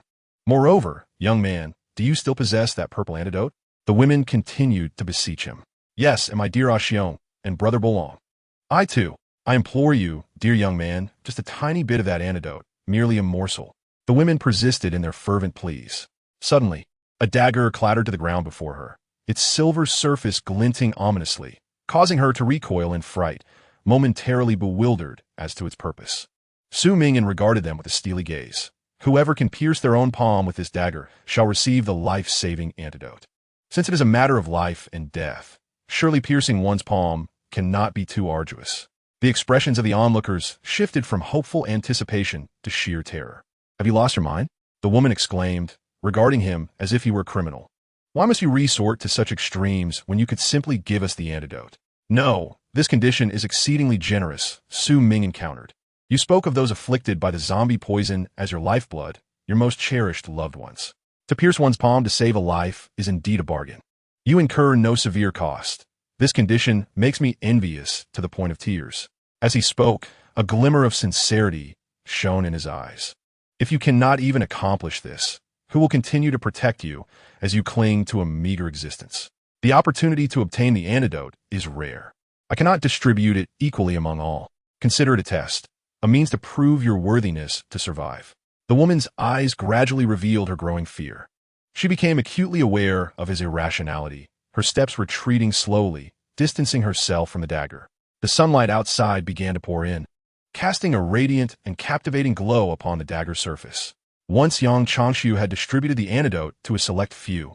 He hesitated momentarily before leaving the shelter with the remaining half-filled vial. Old Qin, who had just regained his strength, gasped for breath, leaning against Yang Changshu, his eyes reflecting the mingled terror and relief of having survived.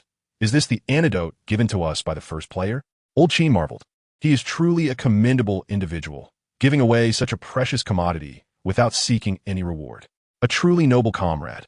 I must express my gratitude to him. It is precisely because of such a powerful yet compassionate presence that our future holds hope. Indeed, he is quite an admirable person, Yang Changshu nodded.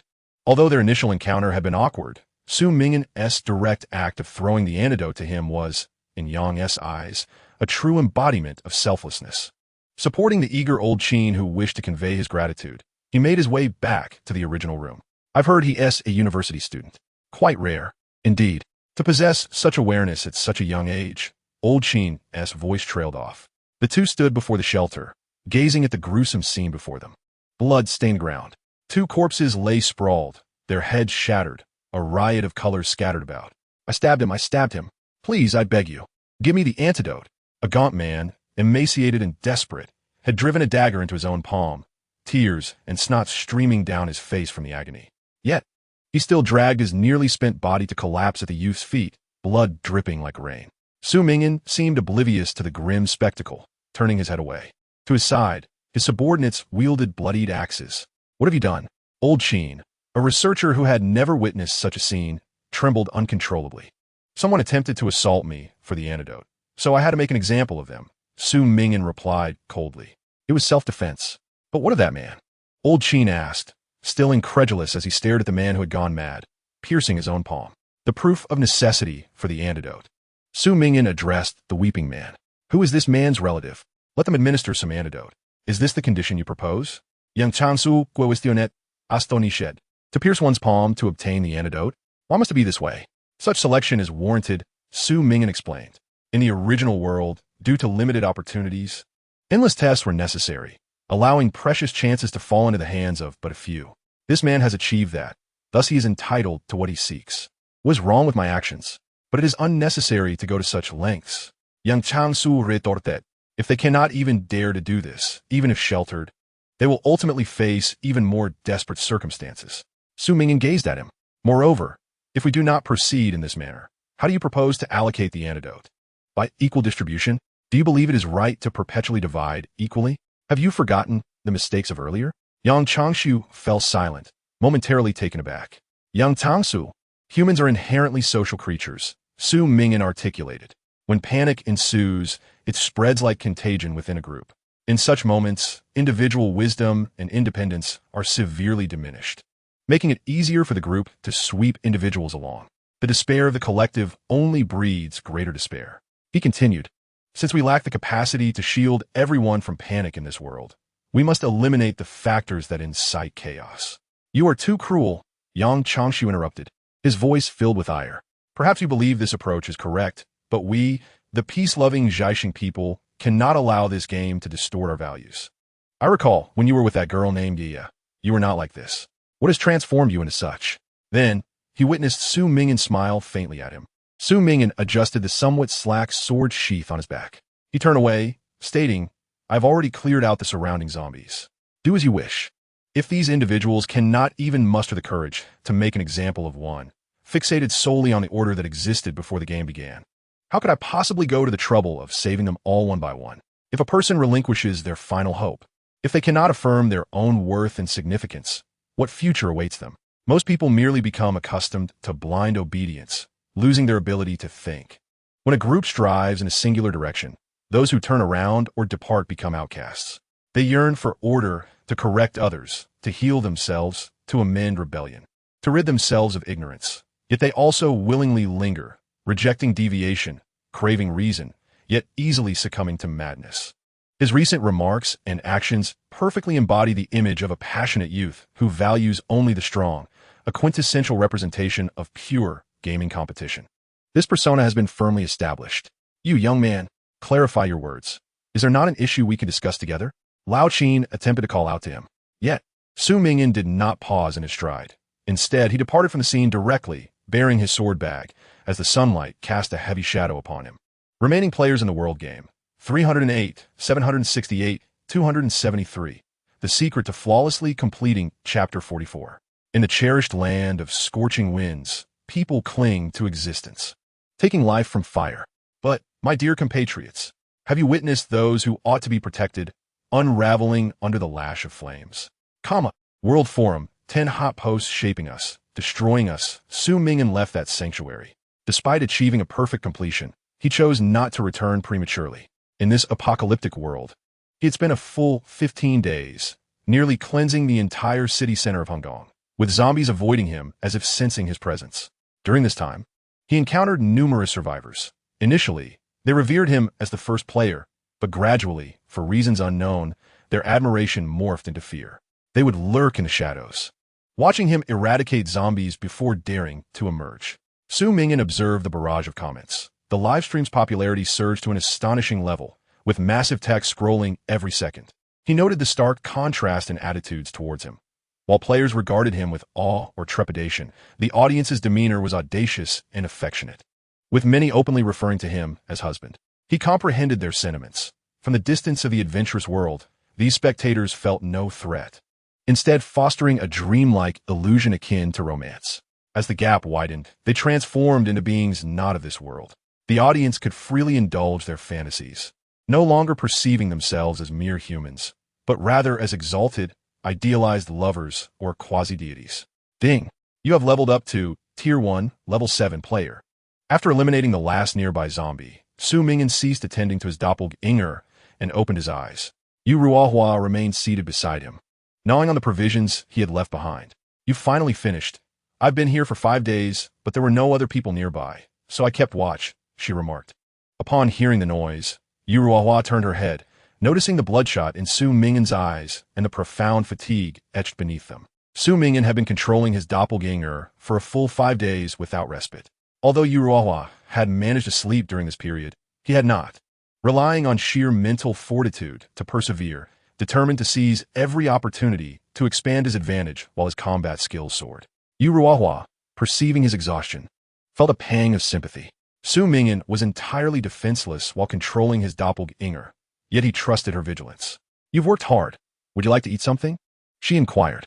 Su Ming'an shook his head. His current state was utterly disarrayed, his stamina depleted from prolonged fasting, leaving his physical form as frail as parchment, struggling even to stand. However, it matters not. I simply need to seize every opportunity for advancement. He admired figures like Yang Changshu. Yet he could not aspire to be such a person, for his singular goal was to be the strongest player, the first player. Not a celebrated star, nor a revered philanthropist, but merely someone who could lend a hand without compromising his own growth, such as leveling up while clearing the sanctuary of threats.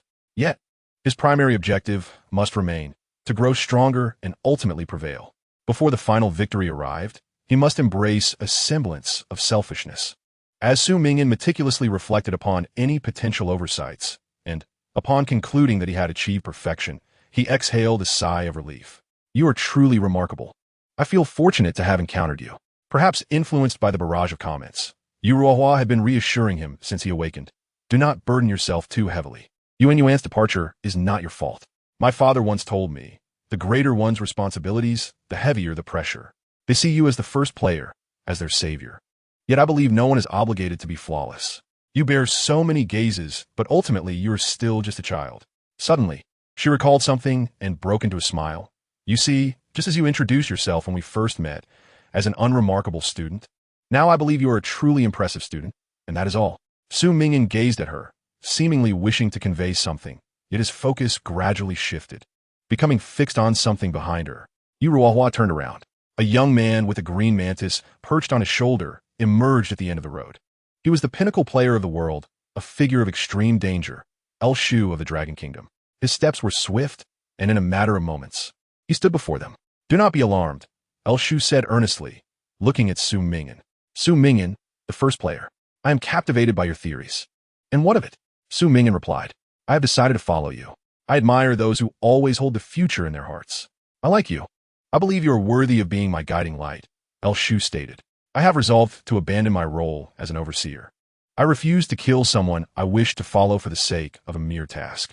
Yuruawa's mind momentarily faltered, but then she realized that his words did not carry the meaning she had initially misconstrued. It was indeed pure admiration. "As long as you understand." Su Ming'an breathed a sigh of relief. Yuruawa looked at their cryptic exchange with confusion. Suddenly, Shu produced an egg from his backpack. "This is my gift.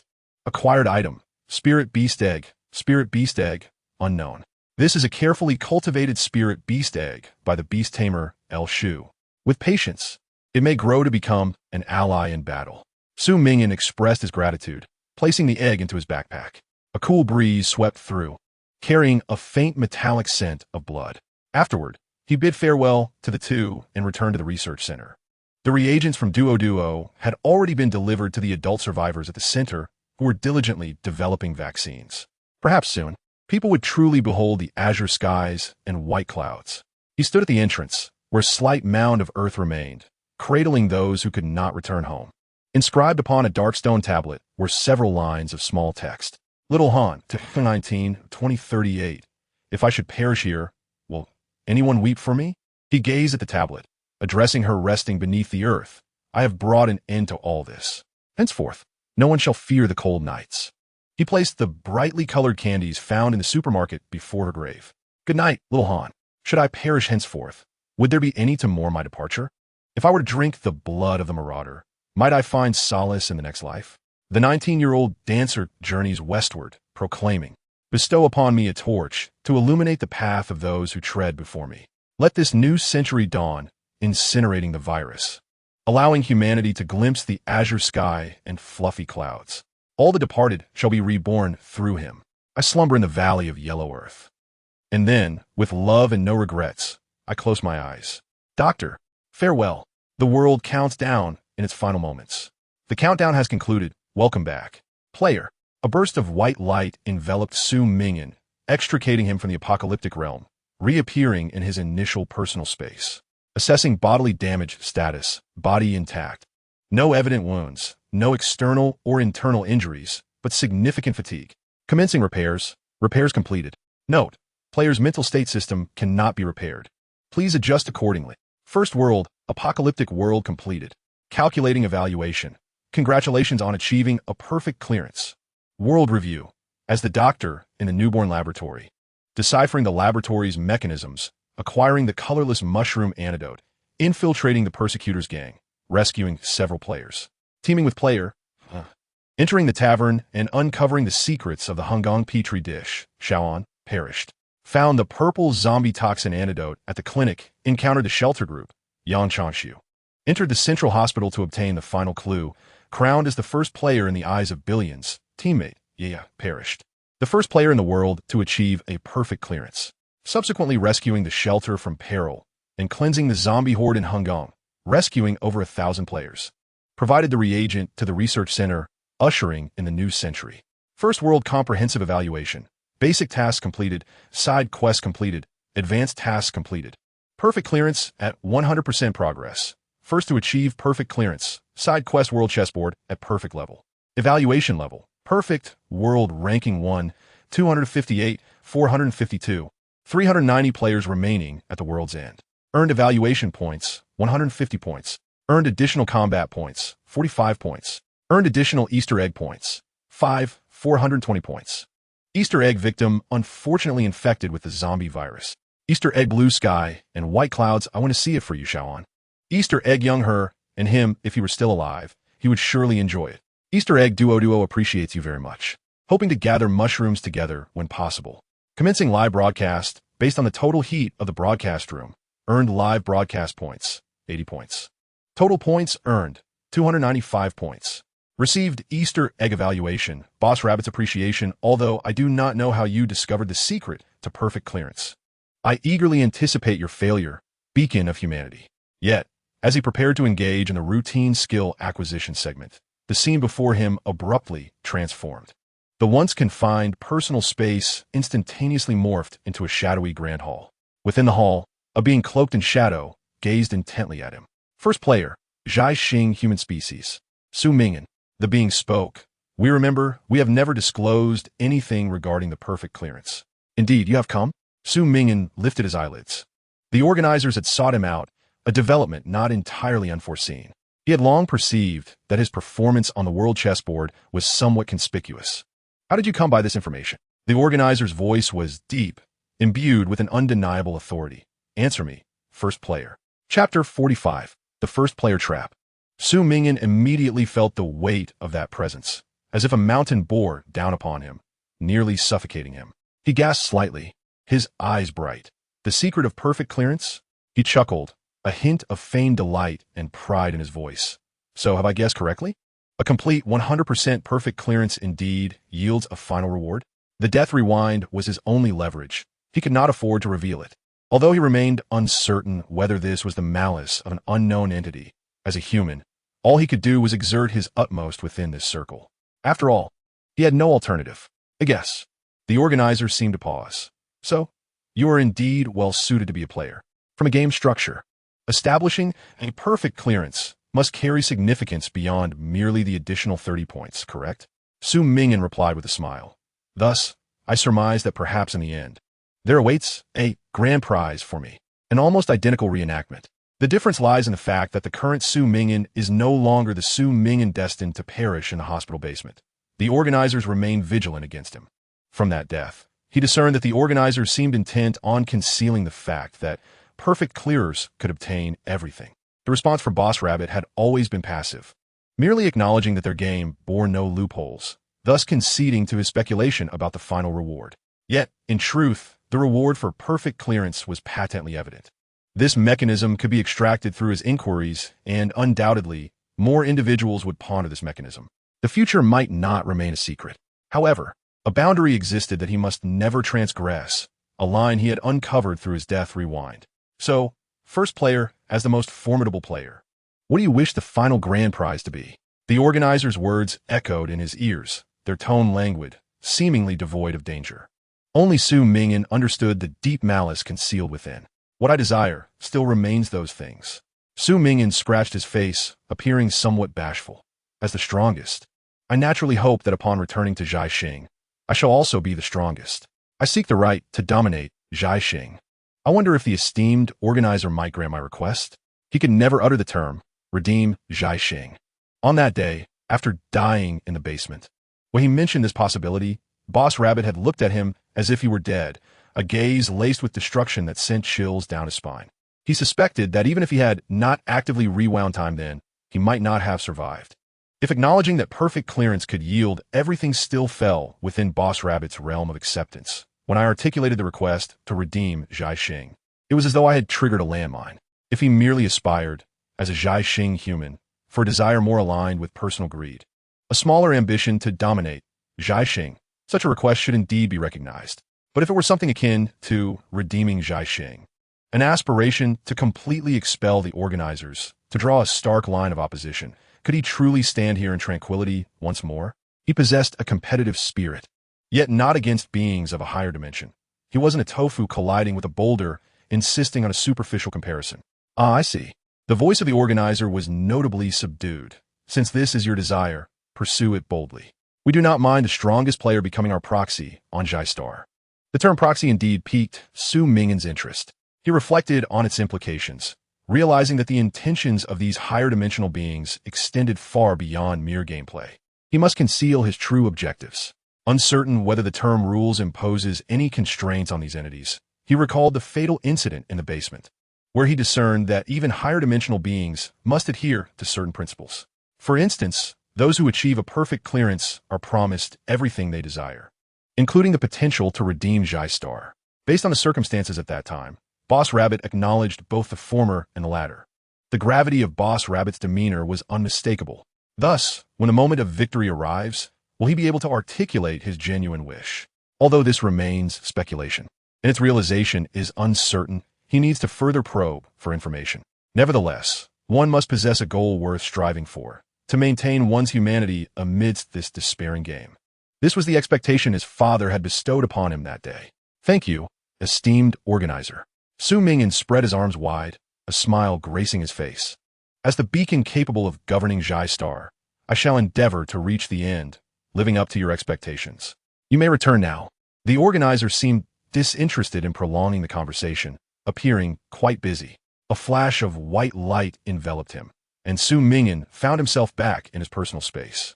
He displayed no signs of relief or fatigue. He was uncertain whether he remained under the organizer's surveillance, and thus feigned tranquility as he accessed the system interface. Henceforth, my objective is to secure victory until the very end. When an individual attains a certain level of strength, the nobility of their motives becomes irrelevant, compelling a multitude to follow in their footsteps. He had emerged as the one who had progressed the furthest among them all, possessing the privilege of a brief dialogue with the organizer. Regardless of how eccentric his current actions may appear, whether deemed obsessive or foolish, a love for the world and a passion for one's homeland require no justification. He strives to prevent Jai Star from devolving into an alien experiment. He was also engaged in self-rescue. He glanced at his points. With the addition of exploration and honor points earned in the game, he now had a total of 395 points. The system voice continued, commencing skill acquisition phase. Player detected as having achieved a perfect clearance. Skill tier set to the highest level, significantly increasing the probability of acquiring top-tier skills. Note, players may possess a maximum of 3 skills.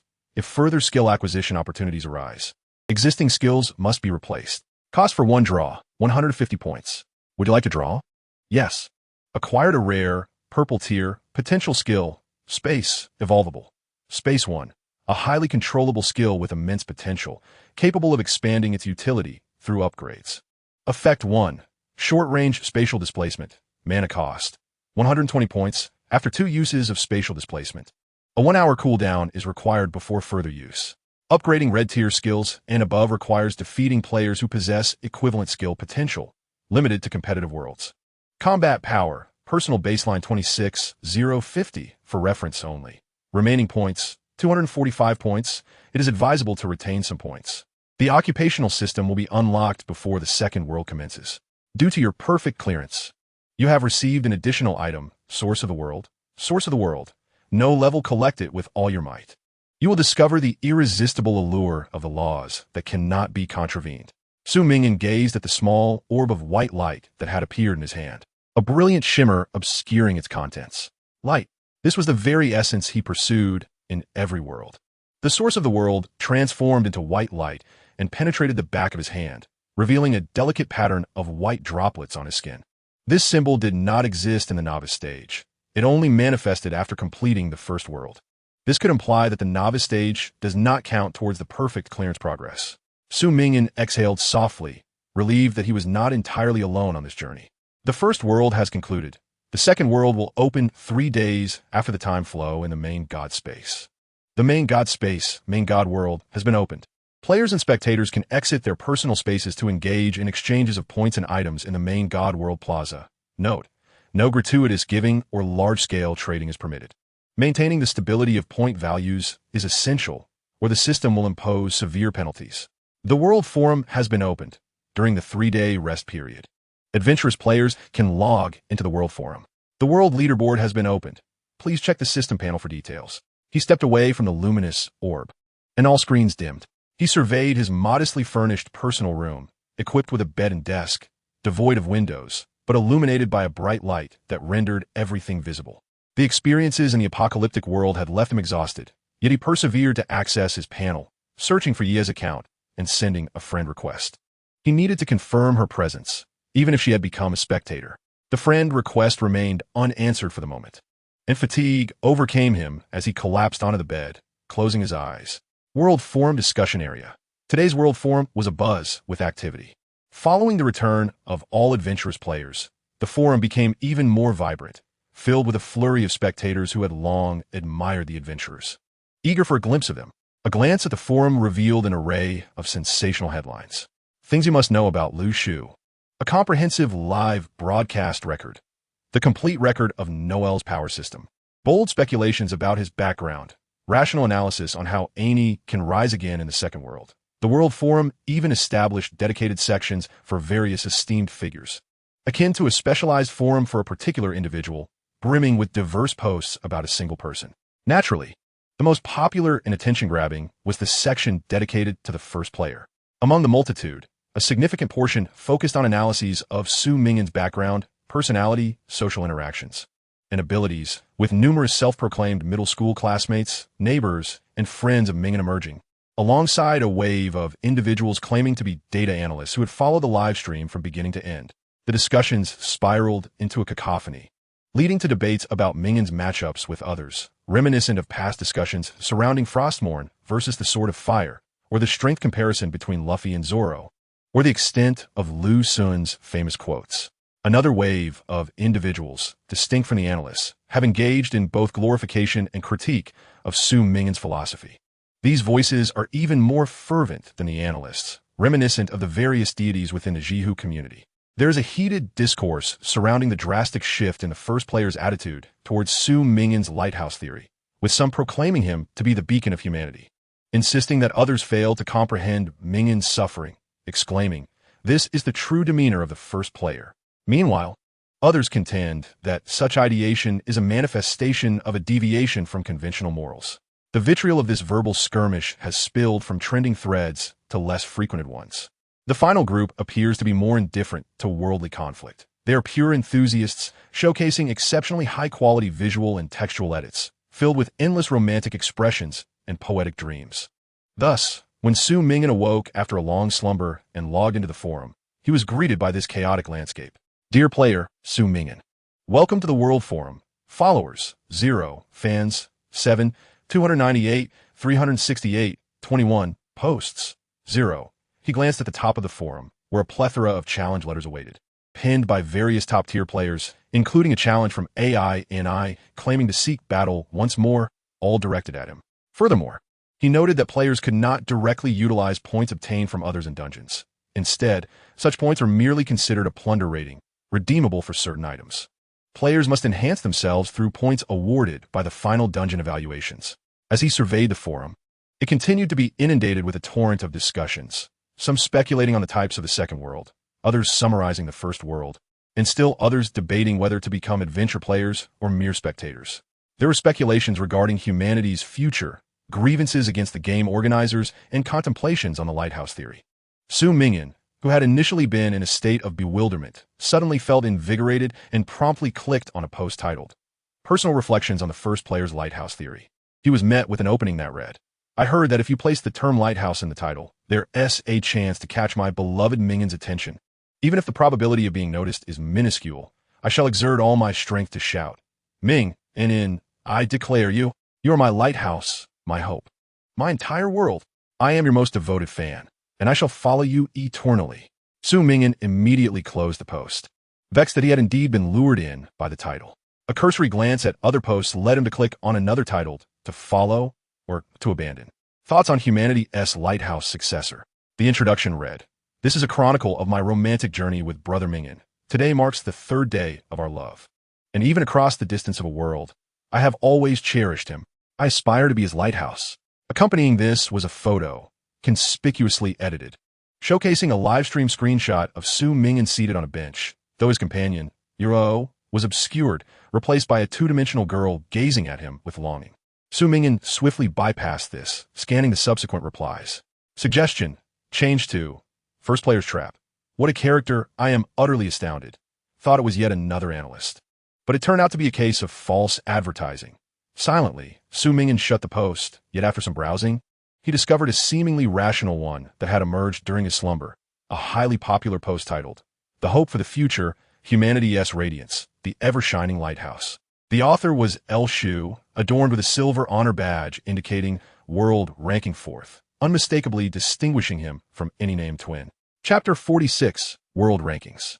Greetings, everyone. I am El Shu. During my adventures in the apocalyptic world, I did not pay much attention. It was only after concluding my journey and perusing the forum that I was taken aback to discover how much attention I garnered. I read several posts praising me and expressing admiration. Thank you all for your affection. I also encountered discussions regarding the essence of the world game, which greatly inspired me. So thank you for that. I perused analyses of the rankings and the mysteries of the apocalyptic world. And I also saw many posts analyzing me. Though they were rather jumbled, they were quite entertaining. The self-assuredness of the analysts offered me considerable amusement, so thank you for that. I noticed that other top players on the rankings have shared their posts, whether declaring challenges or expressing gratitude. I thought it might not be appropriate to remain silent. And considering my post count is 0, that seems rather unsightly, so I decided to post as well. However, I find myself at a loss for words. I have never been particularly articulate. I apologize.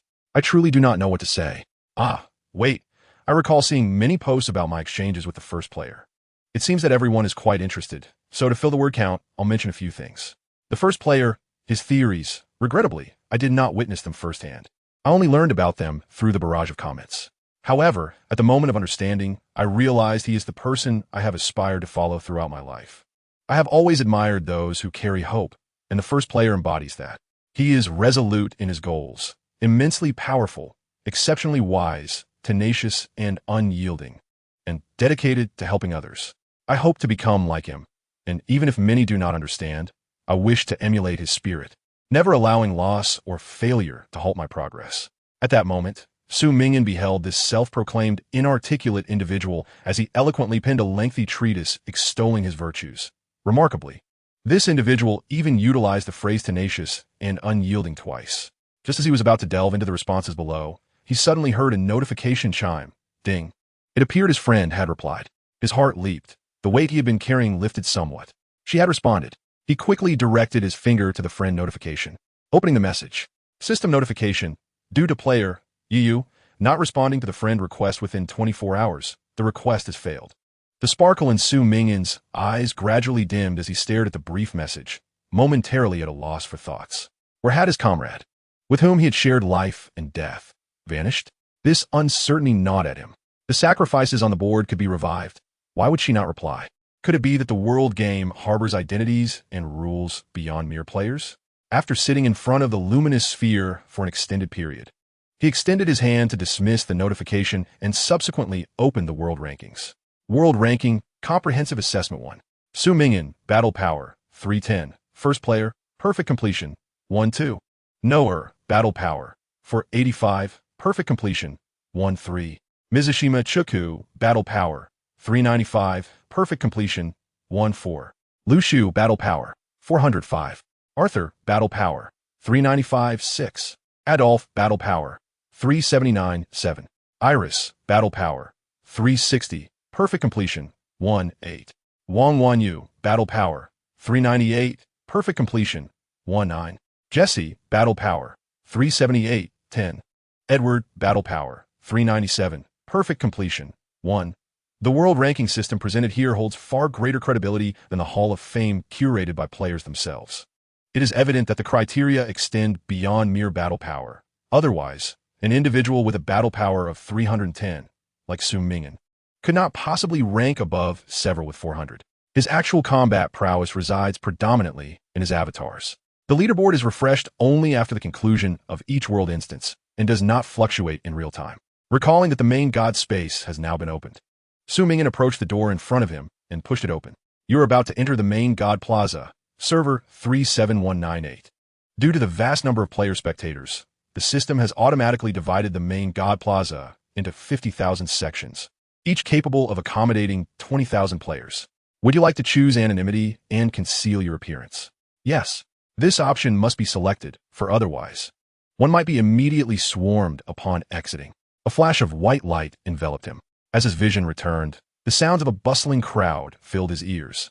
Su Ming'an opened his eyes to behold a grand fountain before him, the sound of cascading water unmistakable. At the fountain's center stood a massive, twisted statue daubed in white paint, a clear testament to poor taste, representing the figure of Boss Rabbit. He noted that he was cloaked entirely, and upon touching his face, he felt the chill of a mask concealing his visage. Excellent. The disguise was flawless, ensuring his safety. He seemed to be positioned in a corner. The fountain sat near the street corner, and there were few people nearby. Opening his mini-map, he discerned that this was indeed the so-called main god world, resembling a small city that harmoniously blended Eastern and Western styles. The idle buildings along the streets exhibited the ancient charm of a Dragon Kingdom town with dark tiles and white walls, juxtaposed with the vibrant hues of a Western fantasy village. Eliminated spectators could now not only watch live streams and engage in forums, but also rent homes here. Transitioning into leisure players, they could forge items, refine potions, craft secondary weapons, and even open bookstores or CAFs, waiting for adventurers to return and sell their wares for points. Spectators would finally assume a somewhat meaningful logistical role, rather than merely venting on forums daily. However, this could engender a perilous trend. Fewer individuals would be willing to embark on life-and-death adventures in the game, as humanity has an inherent proclivity for comfort. It appears the organizers intend to immerse the audience in a state of entertainment that borders on the morbid. Standing in the corner, Su Ming'an gazed outward. The plaza is stretching endlessly before him, bustling with stalls and patrons. Although most of these individuals were adventure players, in due time, the primary vendors would shift to the eliminated logistical players. Beyond the plaza, countless alleys led to other locales, likely housing smithies and apothecaries, with the possibility of bookstores and CAFs emerging in the future. Currently, no one seemed to be renting, as Boss Rabbit appeared to comprehend the Zhai Xing people's yearning for a sense of home. Once points were sufficient, both adventurers and eliminated players could purchase or rent their own homes here, even acquiring furnishings to embellish them, freeing them from the confines of standardized personal spaces. However, such opportunities were of no use to Su Ming'an, who had no leisure to indulge. After confirming that his cloak and mask were perfectly concealing his identity, he stepped out of the alley, eager to explore the stalls of the players. The plaza thrummed with vitality, a cacophony of calls echoing in the air. Buying various equipment and forging items. Bring your offers. White and green blades available. Points or exchanges accepted. All items for sale. I survived the first world for 15 days and do not intend to continue. All equipment is up for grabs. 250 points for the whole package. Seeking forum spammers. 1 point per post. No handling fees. Private message me if you want to earn some pocket points in your spare time. Interested in enhancing your forum editing and speaking skills? A group has been established for teaching various techniques. No need to recruit others, those who wish to learn. Hurry and join group 885-896-871. Just beside the alley, a young woman in her 20s was setting up a stall, displaying an iron longsword and some small forging tools. Su Ming'an had longed to possess his own weapon, thus he was naturally intrigued by these items. He approached, intending to access the information panel for the longsword, when he suddenly noticed a peculiar change in the woman's gaze directed at him. Her face flushed crimson as if splashed with red paint, her eyes sparkling like stars, radiating disbelief, and she even reached out as if to touch his mask. Chapter 47, First Player. Su Ming'an confirmed his disguise once more and, furrowing his brow, took a step back. I am merely here to purchase something. To his surprise, upon hearing his voice, the woman seemed to have finally recognized something. Her face lighting up. You buy. No, this sword, this stall, I will give it to you. She promptly rolled up the cloth with an insistence that left no room for refusal, thrusting the items into his arms, and then, as if deliberately, she attempted to touch his arm, her voice laced with fervor. Could we take a picture together? Just stand here, and I will take a screenshot in the system panel. Su Ming'an was bewildered by her excitement. Did she recognize him by his voice? It was improbable she could discern his identity otherwise. Thankfully, she did not shout out loud. He opened the trading panel and placed what he estimated to be a fair price in points. I calculated that it should be around 40 points. Please confirm, and I'll transfer them to you. Okay. The woman's face was flushed, and at this moment, she forgot to refuse, nodding eagerly like a chick pecking at rice. Transaction successful. Points, 40. Acquired equipment, Yaoman sword, blood red dagger. Acquired items, cold shadow stone.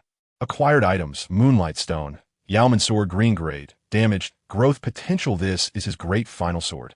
Attack power, 5. Durability, 10. Requirement for equipment, one-handed weapon. Strength requirement, 4 or above. Special attributes, born from a long sword damaged in the apocalypse. It once radiated boundless brilliance, awaiting restoration by a great individual. Blood red dagger, white grade, a simplistic dagger, barely usable for combat. Cold shadow stone, moonlight stone, forging items, Far better to hand over to a forger than to treat them as marbles. Su Ming'an stored the items in his backpack, noticing that the woman was still gazing at him, likely busy taking screenshots. It was best to keep the photos for himself, at least for now, without posting them on the forum. Su Ming'an confided to her that, although he could not fathom how this woman recognized him through the mask, he certainly did not wish for her to disclose his whereabouts, as it would impede his ability to procure goods. The woman nodded fervently in agreement.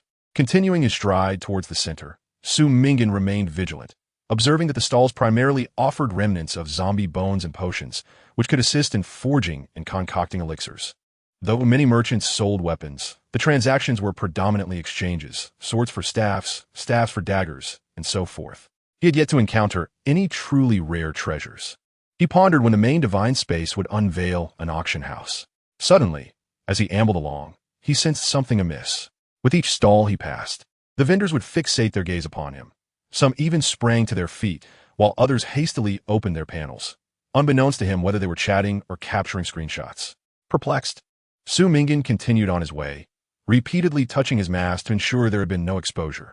Surely, they could not recognize him merely by the sight of his exposed fingers. That would be absurd.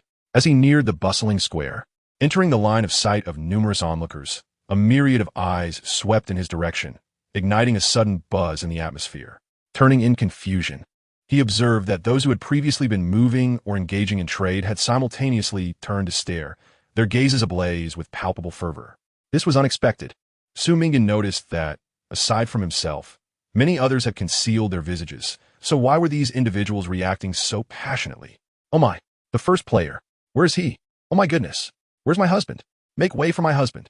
He heard a voice exclaim, momentarily taken aback. Su Ming'an thought they were merely shouting aimlessly and attempted to press into the crowd, only to be seized by a girl with a ponytail who began to scream, "Ah, I've touched my husband. I'll never wash my hands again. You are my everlasting beacon, Ming'an. I shall forever follow your faith." Startled, Su Ming'an hastily shook her grip off his arm, still bewildered as to where he had gone awry. "You have mistaken me for someone else," he shouted at the throng that was about to surge forward. "Su dashen, I declorium." The probability of encountering Ming'an is 1 in 50,000. I feel as though I have exhausted my lifetime of fortune. Though he found the live broadcast intimidating and awe-inspiring, up close, he felt no sense of menace, only an urge to embrace and squeeze. It's really Ming'an. How obvious can it be? The crowd surged towards him like a tide, and Su Ming'an found himself retreating slowly against the statue of the boss rabbit, inadvertently stepping into a water pool. The global chat erupted with frenzied messages as players shared the server's location, and more appeared, shimmering like white lights in every corner. Their gazes, however, quickly locked onto him.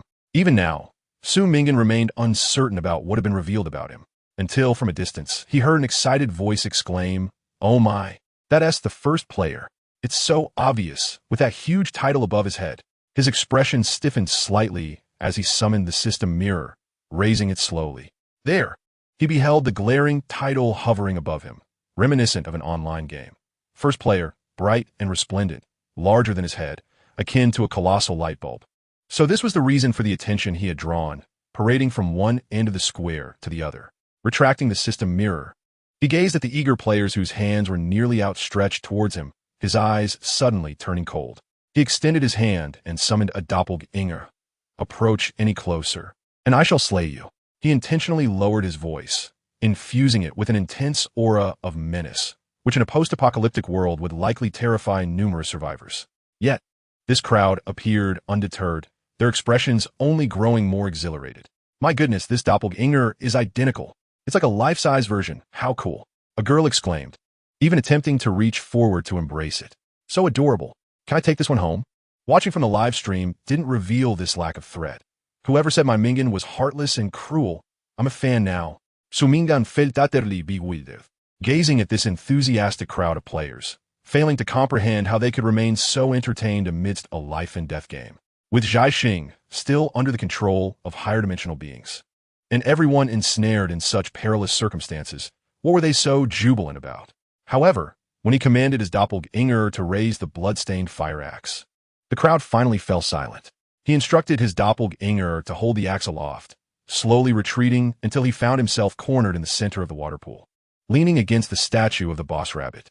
The rules of the main divine world forbade violence. He had carefully reviewed the regulations, and this stalemate could not persist. He needed to devise an escape plan. After a moment's contemplation, he instructed his doppelganger to turn, brandishing the bloodied axe, striking a pose before swinging it down towards the statue of the boss rabbit. "Hey, that is going too far," came a voice as a flash of white light interrupted the doppelganger's action. A fluffy white rabbit emerged from the statue, as if surfacing from the water. At the moment of its appearance, all the previously exuberant players simultaneously fell silent, retreating in unison as if trained. Unfazed by the player's fear, the boss rabbit tilted its head, its blood-red eyes fixated intently on Su Ming'an below the statue. Pouting, "Oh dear, it's my beloved first player." However, such cruel actions as shattering someone's exquisite form cannot be permitted, even if you are my dear first player. "The rules do not state that one cannot destroy the statue," Su Ming'an replied. Oh, oh, oh. The boss rabbit's ears twitched peculiarly, and then it grinned. "Now it does. From now on, no one shall commit any scandalous acts against my magnificent statue." Su Ming'an heard the system notification chime. Undoubtedly an addition to the rules of the main divine world. He had grasped this crucial information. "As for the game instance regulations, my dear number one, I shall indeed exploit the loopholes," he mused. The boss rabbit gazed at him with a pitiful expression. "Well then, I shall take my leave, dear first player. You may continue to face your adoring admirers with joy." "Wait, what about your responsibility regarding anonymity?" Su Ming'an pointed at the glaring title above his head. Having sought to provoke the boss rabbit with his attempt to destroy the statue. Alas, it is evidently dear Ming-An's oversight. Yet the blame is being shifted onto the adorable bunny. How could one ever cast aspersions on such a charming creature? The boss bunny cackled ominously, twisting in a peculiar manner, as crimson and white lines blurred into a grotesque spectacle. However, this pertains to an error in the explanation, does it not? The mention was clearly of a concealed state, yet such an appellation was misapplied. The explanation is devoid of fault. It is you, dear Ming-An, who has been inattentive. Shouldn't a young man pay heed to his appearance when venturing out? Is there not even a moment to glance into a mirror in the corner? That cannot be right. Su Ming'an lifted his eyelids, fixing his gaze upon it. Generally speaking, providing a hidden appearance is intended to obscure one's identity. Indeed, it is merely that you have overlooked the title atop your head. However, the original effect of concealing one's identity has now become ineffective. Su Ming'an continued, "Then, what significance does this concealment hold? Is it merely to provoke our conjectures?" "Precisely," the boss bunny replied with a grin. "One must consider the entirety of the task at hand, and refrain from indiscriminately placing blame on Bunny." "Ah, I see." Su Ming'an momentarily broke into a smile. Extending his hands, "You have admitted it." "What?" "If the rules of the main god space are characterized by half-spoken phrases and the potential for unforeseen crises to arise at any moment, it becomes exceedingly challenging for players to trust the rules they perceive." Su Ming'an sighed. "The game necessitates rules, and the main god space is the very locus for establishing all initial regulations. I recall the system stating that this is a place for rest, not competition. If even the foundational rules of this realm have lost their integrity." At this juncture, he slightly tilted his head, his voice heavy. "Then, this place appears no different from an ordinary world, having utterly forfeited its gravitas, does it not, administrator of the main god space, Boss Bunny?" The expression of Boss Bunny slightly stiffened. "Do not conflate concepts," it retorted. "What a truly disconcerting sanctuary this is." Su Ming'an turned his head, exhaling a sigh. "How lamentable. I never anticipated that even in the most equitable and secure personal space, one must be veiled in secrecy, lacking a comprehensive style for both adventure and repose." The smile of Boss Bunny gradually faded as it observed the players diligently recording this dialogue, suddenly exclaiming, all right, you win this time." It tugged at its enormous ears, twisting them into a rubber band-like shape, and with a swift movement, it darted into the statue, leaving behind a furious outburst. "Although the main god space is not as you claim, I know you will say it. You can say it. Back you go. Enough." In the next moment, Su Ming'an felt the world spinning around him. When he reopened his eyes, he found himself back in his personal space. As his hand made contact with the door, he noticed the option, "Do you wish to conceal your title?" A smile graced his lips. In this trial, he comprehended that even seemingly omnipotent higher-dimensional beings must adhere to their own rules. Therefore, could this rule serve as his pivotal point for transcending the game? Su Ming'an remained in his personal space for 2 days, diligently gathering various information on the forum, refraining from venturing outside. His prior conversation with Boss Bunny incited a considerable stir, with fervent discussions arising over the prospect of negotiating with the organizers. Upon receiving his system prompt, he realized it was time to set forth. Rest countdown complete. Verifying your identity. Adventure player, identity confirmed. World chat disabled for you. World form disabled for you. Personal space disabled for you. Activating profession system. Reviewing the experiences of first world players. Analyzing your current capabilities. 3 career paths have been selected for you. Please choose one. Please note, professions themselves possess no inherent superiority or inferiority. They're solely contingent upon the player's application and skill combinations. You may continue to refine your profession throughout the gameplay. Judicator. Assault type, destruction type. Enhances 4-dimensional attributes. Employs the extensibility of obliteration for attacks. Redeemer. Mental type. Annihilation type. Enhances mental attributes. Strengthens mastery over spatial spells. Utilizes space to combat. Attacks carry anti-magic effects. Significantly increases mental resistance. Light bearer. Support type. Enhancement type. Applies statuses. Removes negative effects. Forcibly maintains optimal mental state. Surpasses mental attribute limits. Significantly enhances control over avatars. Su Ming'an gazed at the 3 professions, nearly tempted to claim them all. The system evidently understood his needs too well. These 3 professions, particularly the third one's ability to maintain an optimal mental state, were akin to a divine blessing for him. Maintaining avatars had become a relentless torment for his psyche. Had he possessed such a skill, he would not have needed to keep you Ruah by his side. However, he soon heard a declaration. Detected that you have flawlessly cleared the first world, acquiring the right to choose a hidden profession. You may spend 200 points to select a hidden profession. Do you wish to proceed? Please note, hidden professions are not inherently superior to ordinary ones. On the contrary, their advantages and disadvantages can be exceedingly severe. So severe that players must treat them with utmost caution. Please choose wisely. A significant flaw, a staggering cost of 200 points. Were it not for someone like Su Ming'an, who possessed ample points, many players would likely have to liquidate their assets to afford it. Such stakes are exorbitant, and it is likely that numerous players who have cleared the game perfectly would hesitate. Yet, Su Ming'an affirmed his choice. He had always walked the razor's edge. A little more peril was hardly consequential. Since everything must be pursued to the utmost, why not challenge it to the extreme? Confirming once more, do you insist on selecting a hidden profession? Once chosen, it cannot be altered. Confirmation. You have chosen a hidden profession. Ding. You have acquired the profession, White Judicator, and certain attributes have altered. The original skill of Avatar has vanished. Su Ming'an heard the system's clear prompt, followed by a sensation that his field of vision had shifted. Subsequently, he realized that his mental prowess had markedly increased. White Judicator, hidden profession dual-sided, a fusion of ultimate spirit and ultimate strength. The Avatar skill has evolved, and attribute point distribution has changed. Core skill of the profession, Minji Avatar, generates an avatar. The avatar possesses a certain level of operational intelligence, and the main body can perceive the avatar's senses and issue commands instantaneously. The current state of the main body has been fixed as shadow state, while the avatar has been fixed as bright state. In shadow state, mental attribute growth is significantly enhanced, while the growth of the other 3-dimensional attributes is markedly reduced. This state can be stabilized by collecting the world's malice. In bright state, mental attribute growth is significantly reduced, while the growth of the other 3-dimensional attributes is markedly enhanced. This state can be stabilized by collecting the world's goodwill. Note, upon the death of either entity, the other can resurrect it after a period, requiring a cost, which will be unlocked later, and exchange attributes between shadow and bright. Only by simultaneously killing both the main body and the avatar can a player be deemed completely deceased. However, the death of one party would significantly exacerbate the psychological burden, rendering it exceedingly easy for players to succumb to mental collapse and demise. Professional evaluation.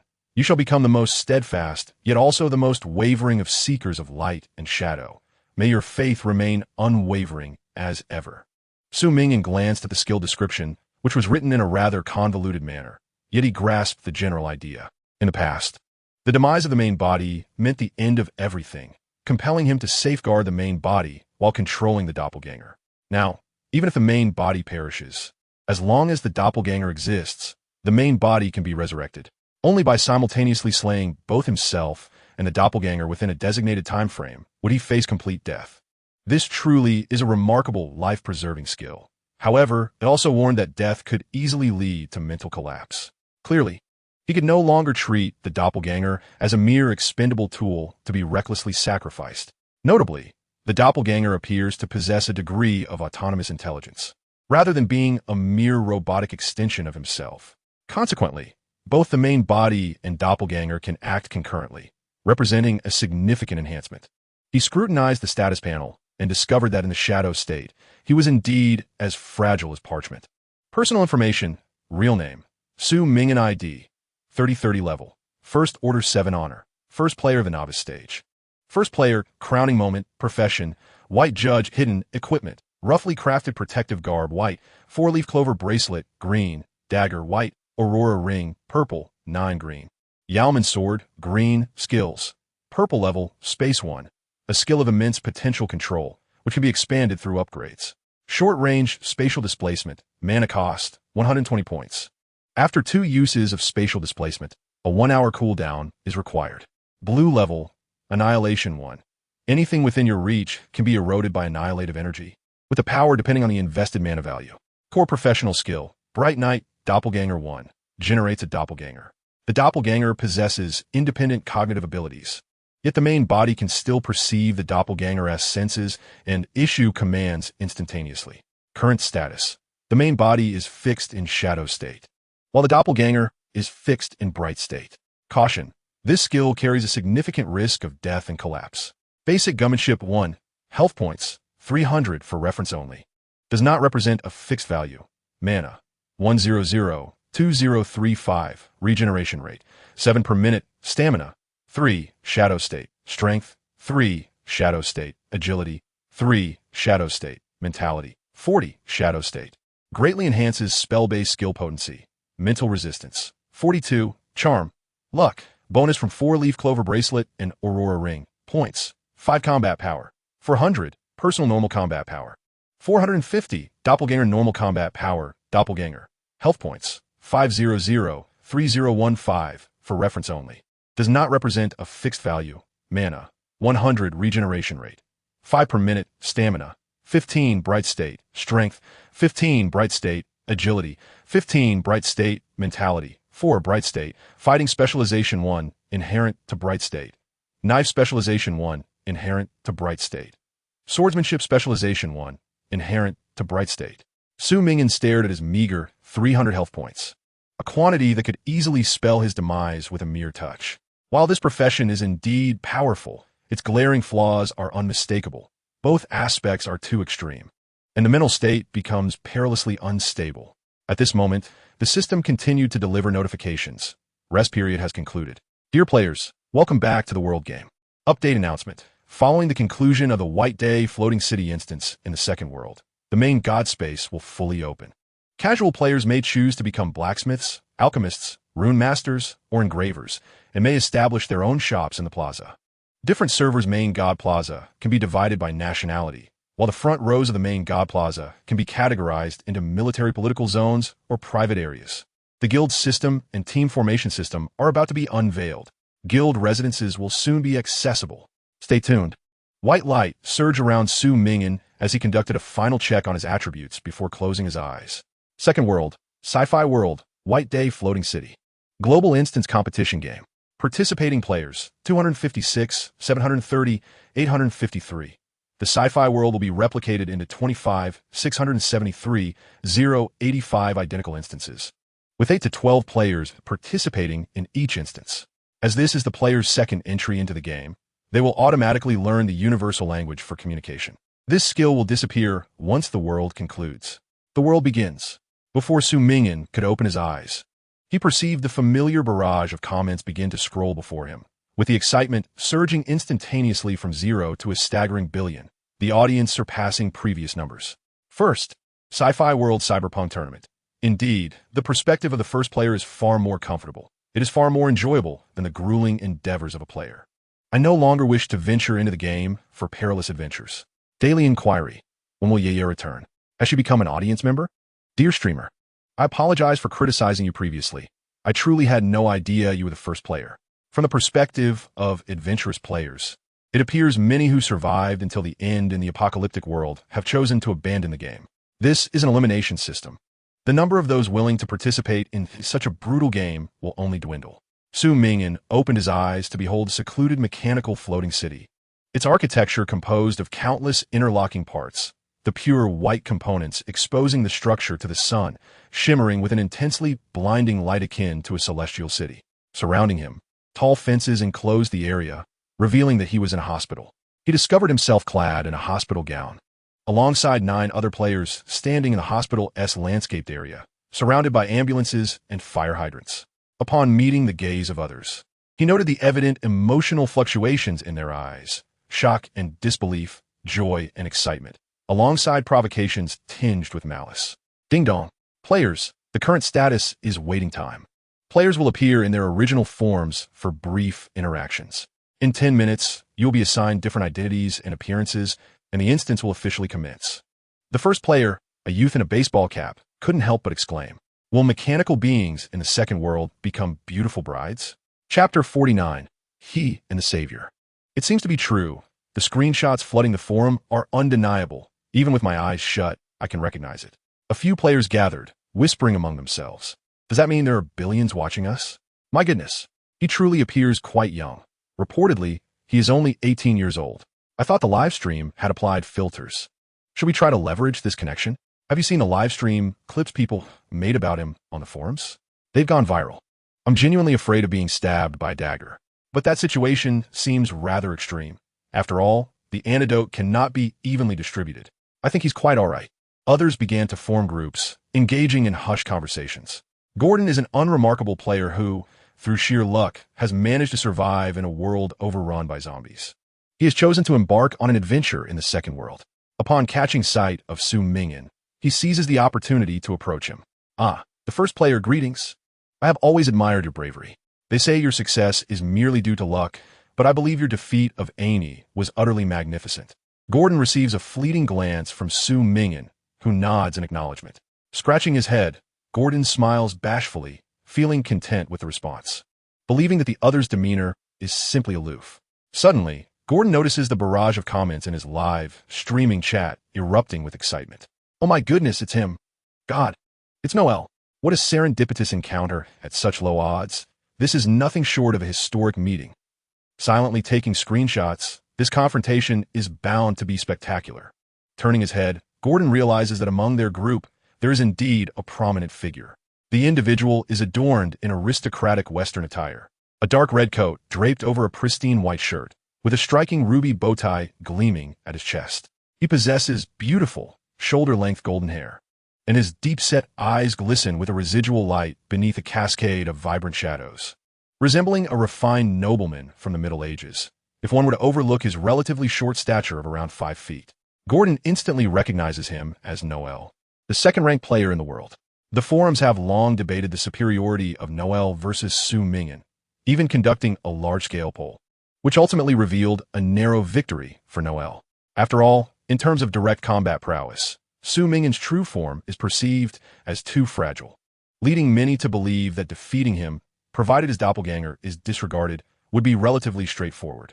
Noel approaches, his gaze momentarily fixating on Su Ming'an before he smiles and says, "Hello, it's a pleasure to finally meet you." "Hello," Su Ming'an replies. Gordon notes that Su Ming'an's demeanor towards Noel is no different than his behavior towards him, equally indifferent, bringing him a sense of relief. It appears he is not simply unlikable. However, at that moment, Su Ming'an's gaze falls upon the back of Noel's hand, where a pristine white mark signifies his perfect completion of the challenges. Gordon then observes a gradual change in the first player's expression. "You are Noel," Su Ming'an suddenly declares. "Ah, yes," Noel stammers, his body tensing defensively at Su Ming'an's words. He fears that a confrontation may arise over who is the world's strongest, as the struggle for supremacy is a spectacle adored by the masses. Yet, contrary to his expectations, Su Ming'an merely inquires, "What are your thoughts on what I once said? About the lighthouse? I believe that if one continues to win, perhaps a figure akin to a spiritual leader will emerge," Noel responds. Su Ming'an nods, offering no further commentary. Noel finds this perplexing. He had anticipated that a figure suddenly elevated to the top of the world rankings would engage him in a fierce rivalry. But it seems that Su Ming'an harbors no competitive spirit towards him. Rather, Noel senses a hint of admiration in Su Ming'an's gaze. Despite the fact that Su Ming'an's ranking surpasses his own, what could Su Ming'an possibly be yearning for? Noel's wariness dissipates. He suddenly feels that allowing such an individual to hold the top rank is far preferable to dealing with those impetuous players who charge at him with fists raised. Gordon suddenly comprehends Su Ming'an's attitude. He truly is a pure-hearted gamer. Is it the encounter with a competitor of equal caliber that brings him such joy? Indeed, this must be the attitude of a true champion. Gordon recalls a particularly controversial phrase about Su Ming'an that circulated on the World Forum. When one is destined to become a savior, it feels no different than being led to the guillotine. Any entity that brings prosperity to humanity, instilling belief and possessing overwhelming capability and will, can be regarded as a deity. It represents a meaning shaped by specific historical contexts and social relations, validating certain morals and collective behaviors. Humans are inherently products of meaning, an amalgamation of will and belief, which humanity cannot do without. In an utterly despairing apocalypse, such existence becomes even more crucial. While it may be said that the first player cannot be deemed a savior, he undeniably attracts the gaze of the entire world, setting him apart from others. After all, so many eyes are upon him. As the waiting period concludes, the appearances of the 10 individuals alter instantaneously as they are assigned their roles within the instance. Following a burst of teleportation light, Su Ming'an finds himself seated in a solitary hospital room, encased by cold iron bars at the door. He opens the system mirror and sees a somewhat mature and handsome visage, likely around 25 years of age, clad in a hospital gown marked with 5th Psychiatric Ward. So, it seems my role is that of a mental patient. Ding. You have acquired the foundational background of the Second World. Story background: the sunlit mechanical city. Humanity has constructed a base from refuse and painted the sky with pollution, residing in a technologically advanced mechanical city. However, a peculiar virus has infiltrated their bodies, rendering them incapable of reproduction. The ruler of the White City, Bai Xiong, resides in the inner city. He possesses core energy, commanding an army of robots to his will. Bai Xiong captures women from the outer city, altering their bodies to make them victims of a low birth rate. They are swept along by public sentiment, sacrificing themselves amidst the hopeful gazes of all, becoming the hope of the White City, transformed into a ridiculous aspiration for machines. Some refuse to succumb to such a fate, seeking to save this ailing world. They call themselves the Resistance, intending to storm the inner city and seize the core energy to alter the sacrificial fate of generations from the outer city. Your name is Eliwen, the supreme leader of the Resistance, and your army is known as the Flame. Su Ming'an is momentarily stunned. He had thought his identity would merely be that of an ordinary patient, but it turns out to be something of great significance. The supreme leader of the Resistance. If he were to be captured, it would lead to utter devastation for the entire city. You have disguised yourself as a mental patient to infiltrate this hospital, aiming to rendezvous with a Resistance agent named Guan Na, who has infiltrated the White City to obtain a secret chip from her. Please do your utmost to lead your team, eliminate Bai Xiong, and acquire the core energy, to change the endless tragic fate of this world. Ding! All players have a fundamental task: survival. Endure until the 5th day. Perfect completion requirements: eliminate the White Bear and acquire core energy. Note: among 10 players, one assumes the identity of the rebel leader. One becomes the assistant to the White Bear, while the remaining 8 are ordinary residents. The identity of Su Ming'an as the rebel leader presents both significant advantages and considerable drawbacks. The advantage lies in his initial command over a loyal team. The drawback, however, is his role as a rebel, inherently opposing the city. Should his identity be exposed, he risks being hunted down by the mechanical army. Furthermore, establishing contact with his own forces poses a challenge. It appears that he must devise a means to reach out to the agent named Guan Na. Currently in a shadowy state, he possesses an impressive 950 points of mana. Noticing the absence of anyone outside, he expends 120 points of mana for spatial displacement. Whoosh! Upon the dispersal of the bright light, he successfully materializes outside the Iron Gate. Spatial displacement is an exceptionally precious skill, with players possessing it at a mere 7 probability. Su Ming'an stealthily approached the wall and slipped into a data room. After rummaging for a moment, he stumbled upon some useful documents within an iron cabinet. The documents contained information about an individual followed by details of a trader, alongside a medical report, transaction amount, and items exchanged. The item listed for trade was a heart. Su Ming'an continued to peruse several more documents, all detailing exchanges involving the healthy bodies of humans and the wealthy elderly. Various organs were involved in these transactions, with some individuals' organs being sold to multiple clients, prices varying slightly, yet all were exorbitant. The rich obtain healthy bodies while the poor sacrifice their worthless lives for the benefit of humanity. This slogan was inscribed on the paper. Su Ming'an returned the documents to their original place. It turned out that this was not a psychiatric hospital at all, but rather a nefarious organ trading den, where doctors harvested the organs of mentally impaired patients to sell to the wealthy desiring to prolong their lives. Had the players not discovered this documentation in time, they likely would have been led to the operating table and met their demise. The barrage of comments flickered. First player, I want to see new skills. Didn't he expect the initial identity to be that of a mental patient? How unfortunate. The first player just ascended. Surely they won't perish in the second world. That would be too tragic. A student from Long Country cannot maintain the position of the first player for long. The higher they rise, the harder they fall. As Su Ming'an contemplated further exploration, he heard footsteps approaching from his floor. Instantly alert, he directed his gaze towards his original room and activated spatial displacement once more. Whoosh! Upon opening his eyes, he had precisely returned to his chamber. This spatial displacement proved exceedingly beneficial. There would be no place that could confine him. Number 0297. Step out. The doctor outside opened the iron door, the clanging of metal reverberating with a cacophony. Su Ming'an devised a plan, following the doctor outside. He initially assumed he would be thrust onto the operating table for organ extraction, yet the doctor let him out instead. Outside the hospital lay a vast parking lot, where he was pushed into a van. The engine hummed to life. 10 minutes later, the vehicle came to a halt. Several burly guards encircled him to prevent any escape. Su Ming'an experienced the sensation of being surrounded by muscular men. He could easily eliminate them, yet his curiosity compelled him to observe their intentions. Before him stood a splendid Western-style building, where a middle-aged woman clad in opulent attire awaited at the entrance, her fan partially obscuring her face, revealing only her remarkably vibrant eyes. Su Ming'an was guided before her, captivated by her feathered fan. She was strikingly beautiful. The woman's gaze flicked over to Su Ming'an's face, and she whispered to the nearby doctor, in addition to the heart, I desire his eyes, jet black, akin to black pearls. I am enamored with such a hue. Certainly, madam, replied the doctor. With your additional payment, any organ can be transplanted. His freedom and life lie within the hospital's grasp. As you are aware, we have numerous donors, each possessing eyes of different colors for your selection. They discussed another's life as though it were merely a monetary figure. May I observe him closely before the operation? The woman inquired with a smile. I'm fond of those eyes. Of course, the doctor waved his hand. Take him away. The guards advanced in unison, yet Su Ming'an simply remarked, I will walk myself. He was escorted into a room. Doctors, could you leave this chamber? I wish to engage with him for a moment. The woman stepped into the room slowly, her gaze greedily fixed upon Su Ming'an's visage.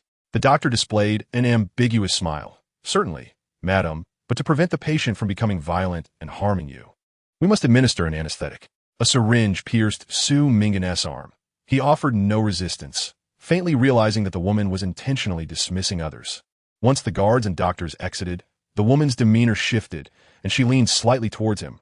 Leader. Su Ming'an's gaze flickered, though he was not surprised.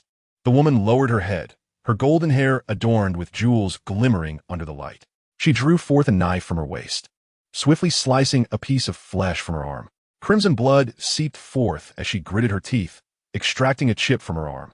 Su Ming'an understood at last. She was the rebel agent Guan Na infiltrating White City. This method of contact was particularly unique, disguising the identities of both buyer and organ provider, ensuring no suspicion arose. This was a rare moment devoid of surveillance. Leader, bear with the pain, Guan Na instructed, extending her hand and plunging the knife into Su Ming'an's arm, stitching the chip into place. The chip's unique material caused no sensation of obstruction for Su Ming'an. It appeared to be the method the rebels employed for information transmission. Once I have sewn the chip, you must return to the rebels swiftly and access the contents within, Guan Na urged. You will exit through that window. Below, a hovercraft awaits along a narrow path. Her gaze remained unwavering as she pointed towards the open window. And you? Su Ming'an in Kawayith. I have been lurking in White City for 5 years, compiling all the information gathered by myself and my predecessors into that chip. My mission is now complete. Guan Na replied, "You are merely masquerading as a mental patient. Your identity will soon be revealed. If you escape, I cannot conceal it. Those doctors and guards will undoubtedly report this matter, and the leader of White City, the White Bear, will not spare me." Her gaze was resolute. Her lips painted with crimson curling slightly upward. "I will ignite a great fire, incinerating this place and eliminating all who are aware, granting you time to flee." The iron gates around them had all descended. Escape was impossible, save for that secret path of yours. As Guan Na spoke, she administered another syringe into Su Ming'an's arm. The numbness induced by the anesthetic receded, and Su Ming'an rose to his feet. He cast a glance at this striking revolutionary and sensed the heavy weight carried by his identity in this world. Resting upon his arm, now lay the chip, a token exchanged for countless lives. Ding dong. Completing the main quest of perfect passage, the first ring returned the chip to the rebels. Quest hint: head to Outer City. Street 39. Take care, leader, Guan Na said. Su Ming'an turned and climbed up to the window, where a disc-shaped flying vehicle awaited below. Hiss hiss. A faint crackling sound emanated from behind him. He glanced back to see the interior, adorned with a crimson carpet, metallic round table, and lush greenery, now igniting with sparks. A woman, draped in a cobalt green, cream-like layered gown, her head adorned with intricate golden ornaments, stood amidst the flames. The fire billowed around her exquisite gown, and her golden hair shimmered in the inferno. As she ignited every corner of the room, Su Ming'an could no longer discern her through the blazing fire. It seemed she bowed her head, cradling a brown plush bear, whispering softly, I'm sorry, a haunting murmur that echoed her last moments. Perhaps a vision of something lost. Su Ming'an cast one final glance at Guan Na and leaped down. Those who are willing to sacrifice for the revolution are noble souls. Bang! In an instant, a terrifying blaze erupted, engulfing the parlor in an inferno, with countless screams piercing the air. The building behind him crumbled as if made of sand, and the woman amid the flames vanished into oblivion.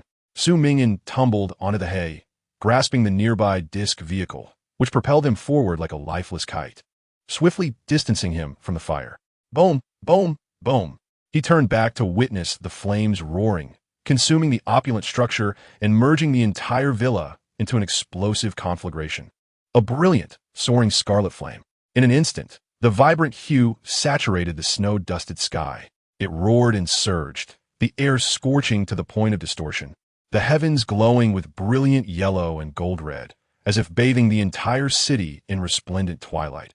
It was the flame ignited by a revolutionary, heralding a new dawn for the city. Chapter 51. You two are the future of humanity. This mechanical white city was chillingly cold. The air carried a metallic scent of rust, with buildings predominantly white or grayish-white, vibrant neon signs hanging between the closely knit structures, rendering the city akin to a wilted rose in decay. Su Ming'an discarded the fuel-less disc vehicle and ventured deeper into the alleys alone, encountering numerous individuals living like gutter rats. People huddled beside garbage or beneath drainage pipes, exuding the stench of refuse, their gazes wolf-like as they eyed him. On a telephone pole's peeling advertisement, Su Ming'an spotted a recruitment notice. It proclaimed that families could receive a handsome reward for providing their daughters to the inner city for transformation. Disgusting. Su Ming'an tore down the advertisement, shredding it to pieces. Those who underwent transformation into breeding machines became neither human nor ghost. To betray one's loved ones for the sake of money was nothing short of diabolical. Seizing the moment, he conjured a doppelganger. In the next instant, white light coalesced before him, and an identical Su Ming'an appeared, bestowing upon him the sensation of dual consciousness, akin to opening a small window in his field of vision without inducing dizziness. The doppelganger opened its eyes, imbued with self-awareness, its gaze markedly different from before, gentle, calm, and steady as it met Su Ming'an's own. Hello, main body, the doppelganger said. What shall I call you? Su Ming'an inquired. No need to concern yourself with that. I am essentially you, merely a variant of your personality that may emerge in the endless future. You can command me at will, even to the point of death. The doppelganger's expression remained imbued with warmth. If you insist on a name, call me Ming. I cherish all that is bright and beautiful in the world. It's hard to fathom that my personality could evolve into this.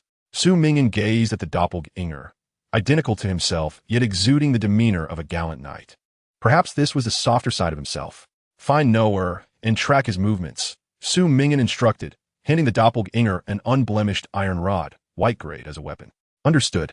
The doppelganger replied solemnly. Do not devote excessive attention to me. I will relay the circumstances to you. Should you require anything, feel free to issue commands mentally. The doppelganger turned and departed the alley. Su Ming'an then slipped into the shadows of the city, adjusting the live broadcast perspective to that of the doppelganger, eager to observe the outcome.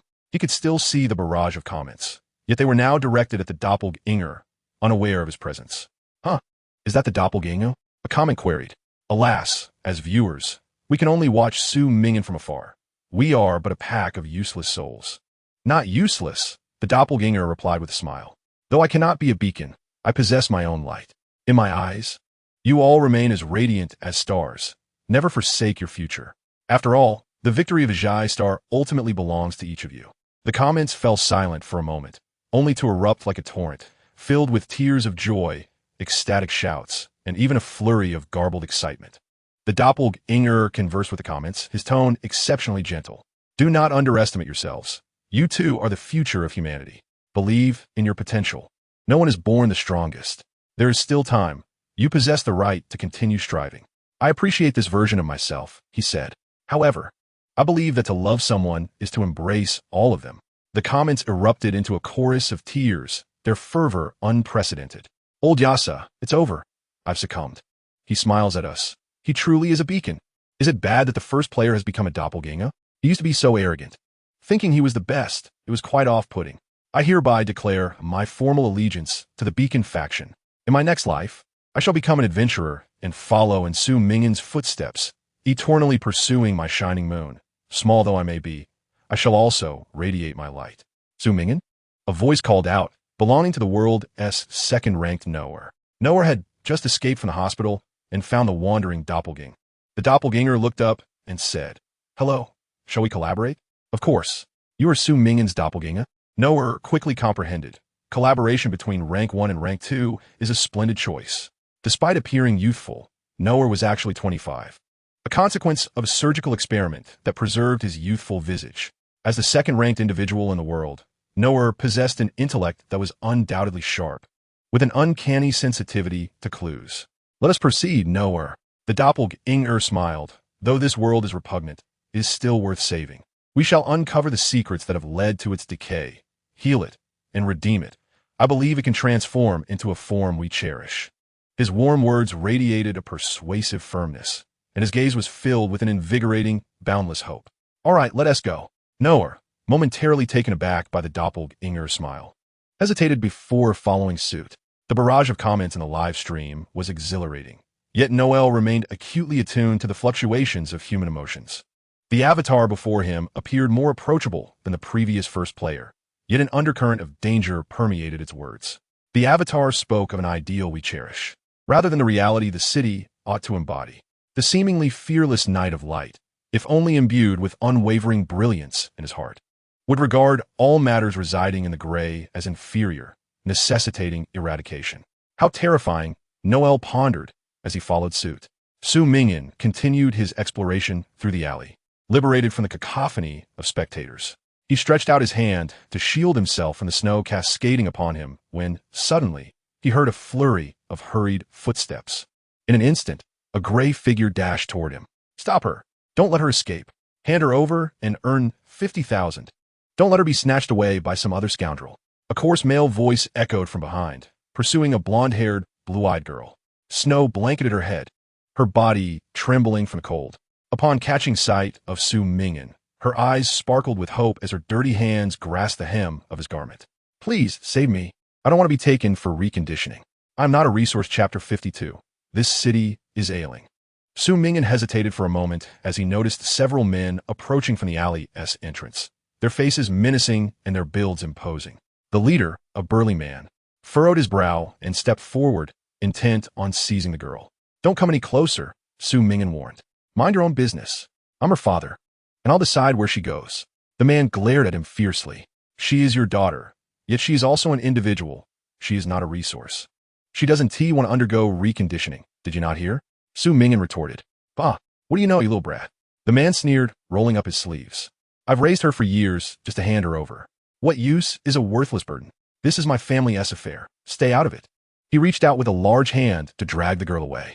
Su Ming'an placed a hand on his shoulder. Don't touch her. Even if you try to intimidate me, I won't change my stance. The man's eyes momentarily lost their fervor. Combat power suppression. Mortal wound eliminated. 100. Su Ming'an retracted the finger he had pointed at the man's neck with a hint of disdain, discarding his glove with a sharp snap onto the corpse's face. The onlookers, witnessing this, fled in panic, scattering like leaves in the wind. Turning to the girl, Su Ming'an said, "All right, you no longer need to face reconditioning. Where would you like to go?" She had nowhere to turn. Once Su Ming'an departed, she would be handed over to passing residents in exchange for money. Bai Xiong's policy dictated that surrendering kin would yield financial gain, transforming humanity into pitiful beings driven solely by desire. Why does my father strike me? Why does he pull my hair? Why does he berate me as a worthless burden? He wishes to hand me over to fulfill some replacement plan for Bai Xiong, a concept I cannot grasp, the girl lamented. Her eyes reflected not sorrow, but confusion.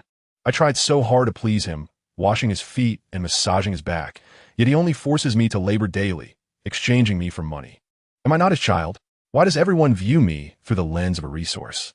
The girl's bewilderment persisted, regardless of her efforts. It seemed she was inherently fated to lose against her brother, solely due to his birthright. Thus, when a family faced financial struggles, her father opted to surrender her to the inner city instead of her brother. She always received one less slice of bread than her sibling, and her clothes were merely those he discarded. He could read, could write, while she remained confined to domestic duties, ultimately to be sold off. Su Ming'an sensed that this narrative was laden with gravity. This city was ailing, and he would endeavor to change it. I've seen you before. The girl suddenly interjected. Su Ming'an's gaze sharpened. I live in the outer city. Once, I inadvertently stumbled upon a secret speech by the rebels. At that moment, I saw you on the platform, addressing the crowd. You're the leader of the rebels, are you not? Yes, Su Ming'an affirmed without denial. Ding. He heard the system notification chime. Main quest, Phase 1 reach Outer City, Street 39, completed, earned 20 points. Accept main quest, Phase 2 protect Elisa from death within 3 days. Is your name Elisa? He inquired. Yes, I am Elisa, the free and independent Elisa. She replied. Free and independent Elisa?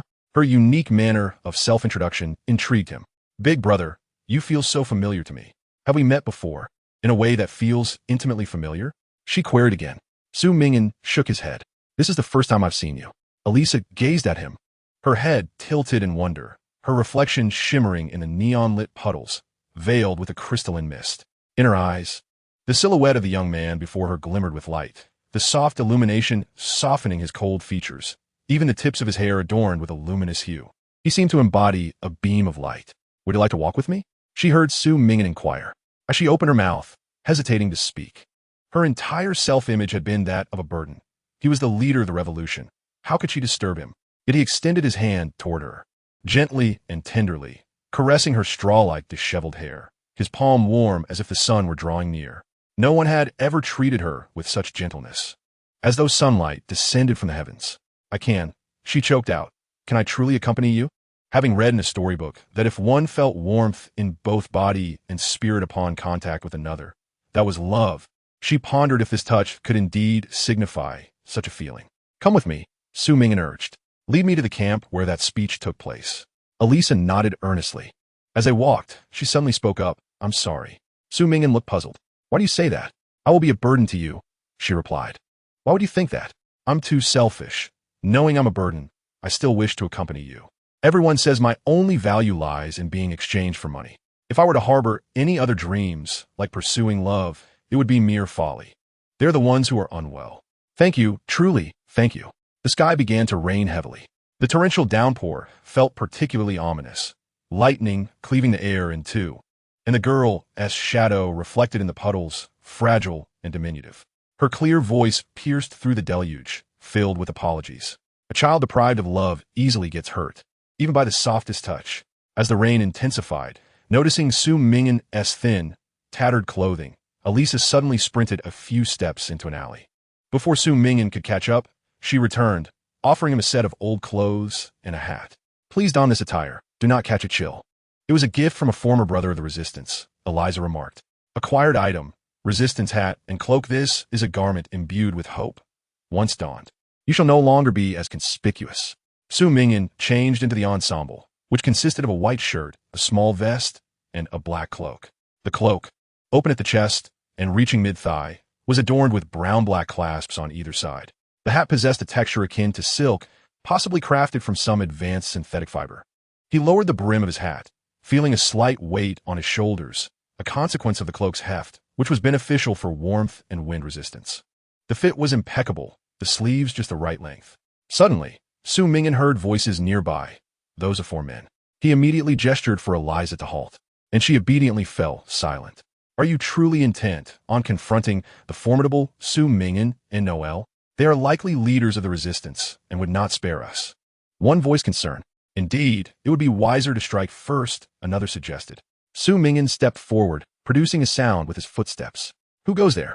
The players quickly turned, catching sight of Su Ming'an. Is that? They murmured after a brief glance. Su Ming'an realized that the effect of his attire had rendered him less noticeable, leading to a form of cognitive confusion among the other players. This was a fortunate boon, albeit one that could not be taken outside the dungeon. It was a temporary advantage for the mission to protect Eliza. What should we do? One man gestured towards his neck, signaling a robbery, believing Su Ming'an's attire suggested he was affluent. Su Ming'an scrutinized the group. One individual lunged forward, seemingly eager to take the initiative. Do you have a vendetta against the first player? Su Ming'an raised his pistol. In an instant, the would-be assailant recoiled as if confronted by a cat. Wait, big brother.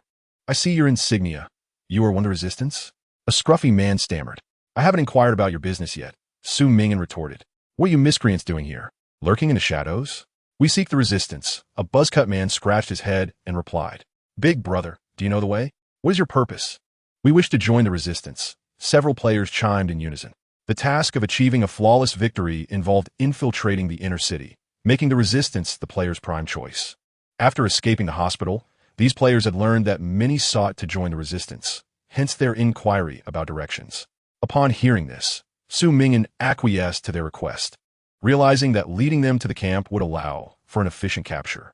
During the journey, the group engaged in conversation with Su Ming'an, inquiring about the city. He remained aloof, while Eliza kept her head bowed, until one of them mentioned a matter of significance. Big brother, to be frank, before entering the inner city, we have another matter to attend to.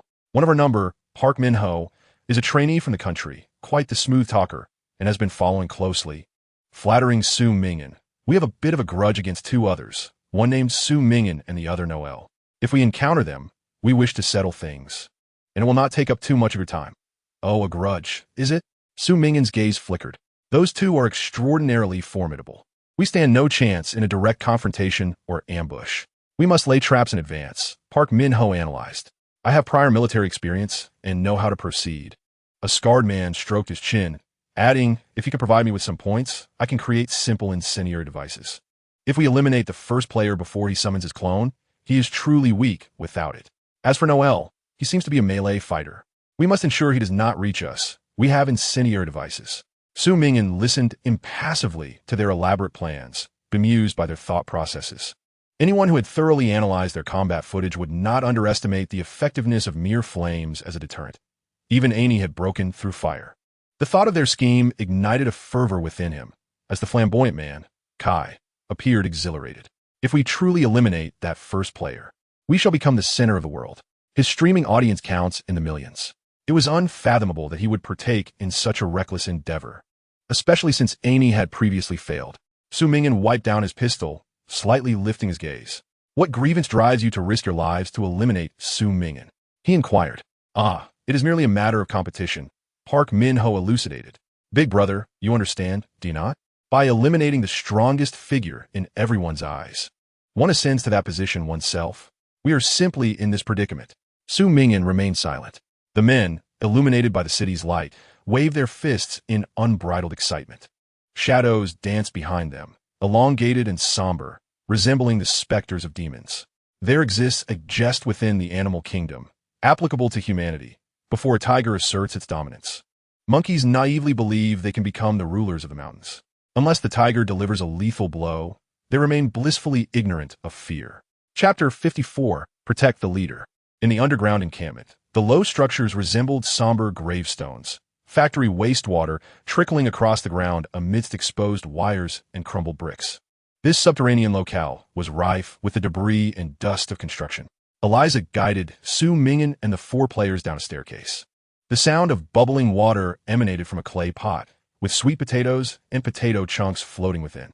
People were drying their clothes, preparing food, mending weapons, and cultivating subterranean crops, while many were counting ammunition, bullets, and explosives piled like bricks.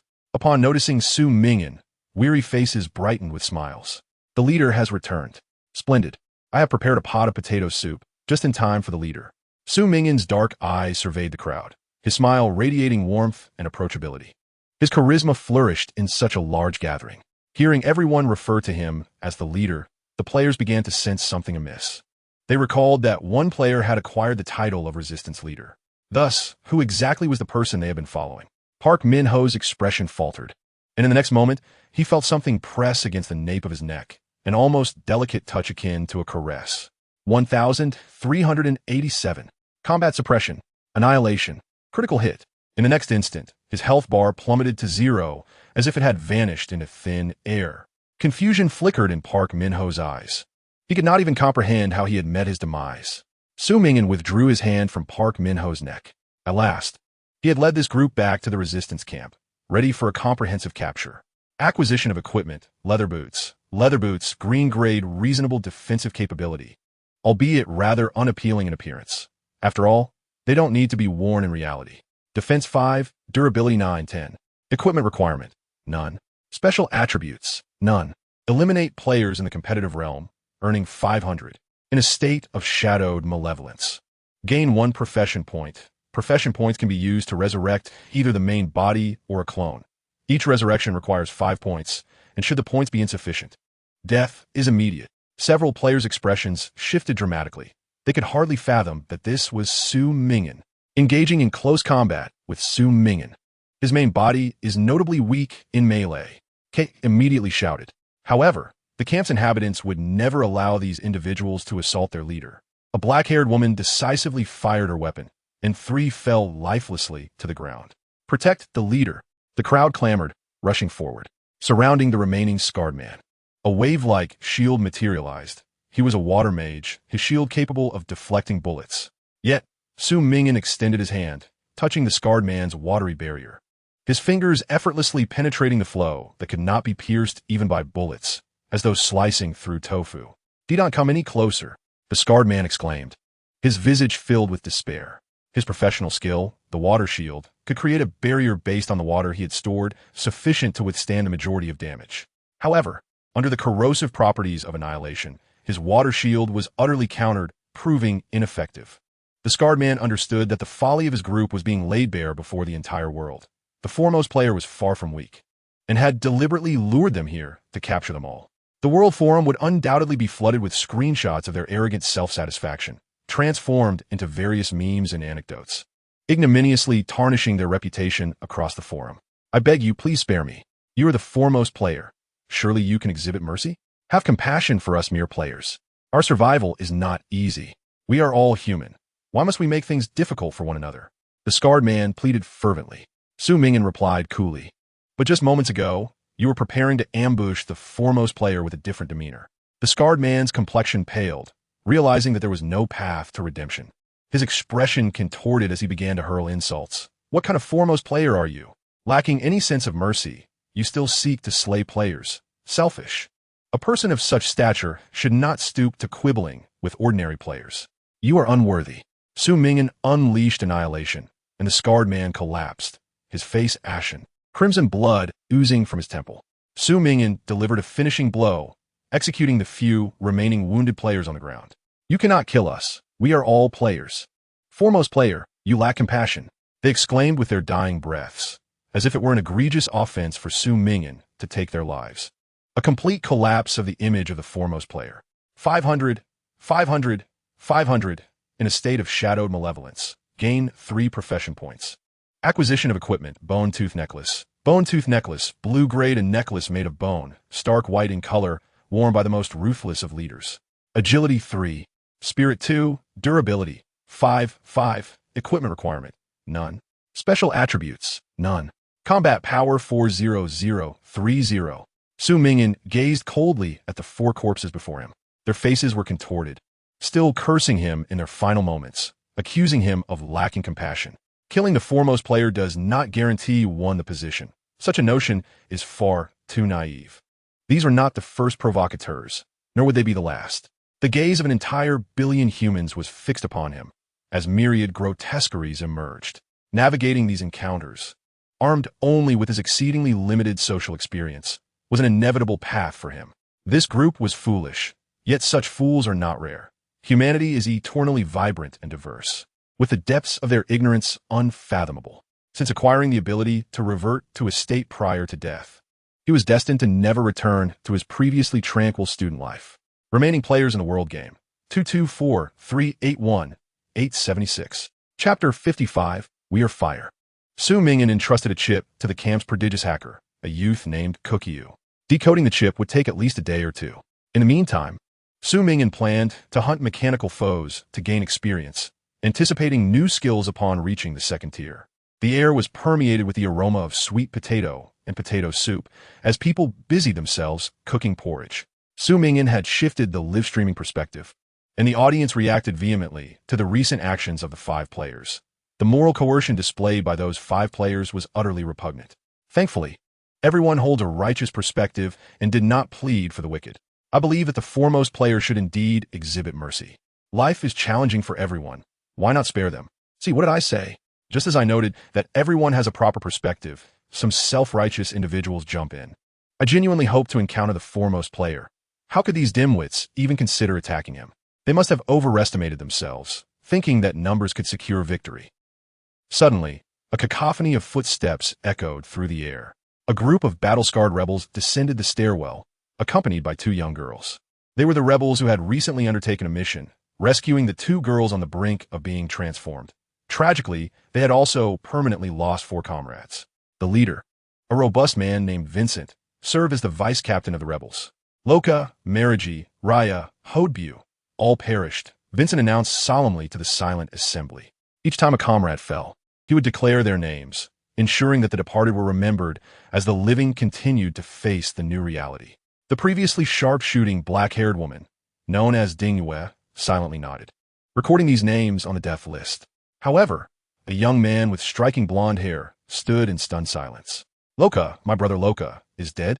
He and Loka had been the best of friends since childhood. He had never imagined Loka would perish, especially for the sake of rescuing 2 girls. For the sake of saving these 2 girls, why must we lose Loka? His combat prowess ranks among the best in the camp. How can we launch a full-scale attack on the White City now, having lost yet another comrade? The blonde youth cried out in fury. He was a new recruit in the resistance, utterly incapable of accepting such a sacrifice. Vice Captain Vincent frowned and reprimanded. What nonsense are you spouting? They were on the verge of being taken by the mechanical army for transformation. We had to save them. We too have family and friends. Why should we sacrifice ourselves for a group of girls we don't even know? All we needed was to breach the inner city. The blonde youth retorted defiantly. In a fit of rage, Vincent was poised to strike the blonde youth. Yet the cold, disapproving gazes from those around them indicated that they too recognized the validity of the young man's words. Why should seasoned warriors risk their lives for the sake of saving a few unfamiliar girls? With the joyful Loka now gone, a pall of unease settled over the camp. The atmosphere within the camp became momentarily stagnant. As tensions escalated, it appeared that the furious Vincent and his companions were on the brink of violence. Should a confrontation erupt within the camp, it would likely shatter the fragile unity that had been established, not to mention the impending mission to eliminate the white bear within 5 days, which would be doomed to failure. Eliza observed the scene quietly, turning her gaze to the figure of Su Ming'an. You find the situation inequitable, do you not? His voice resonated clearly in the stillness of the camp. Clad in a black cloak and donning a silk hat, Su Ming'an stepped forward. His live stream was inundated with messages, fervently debating whether to save the individuals in peril.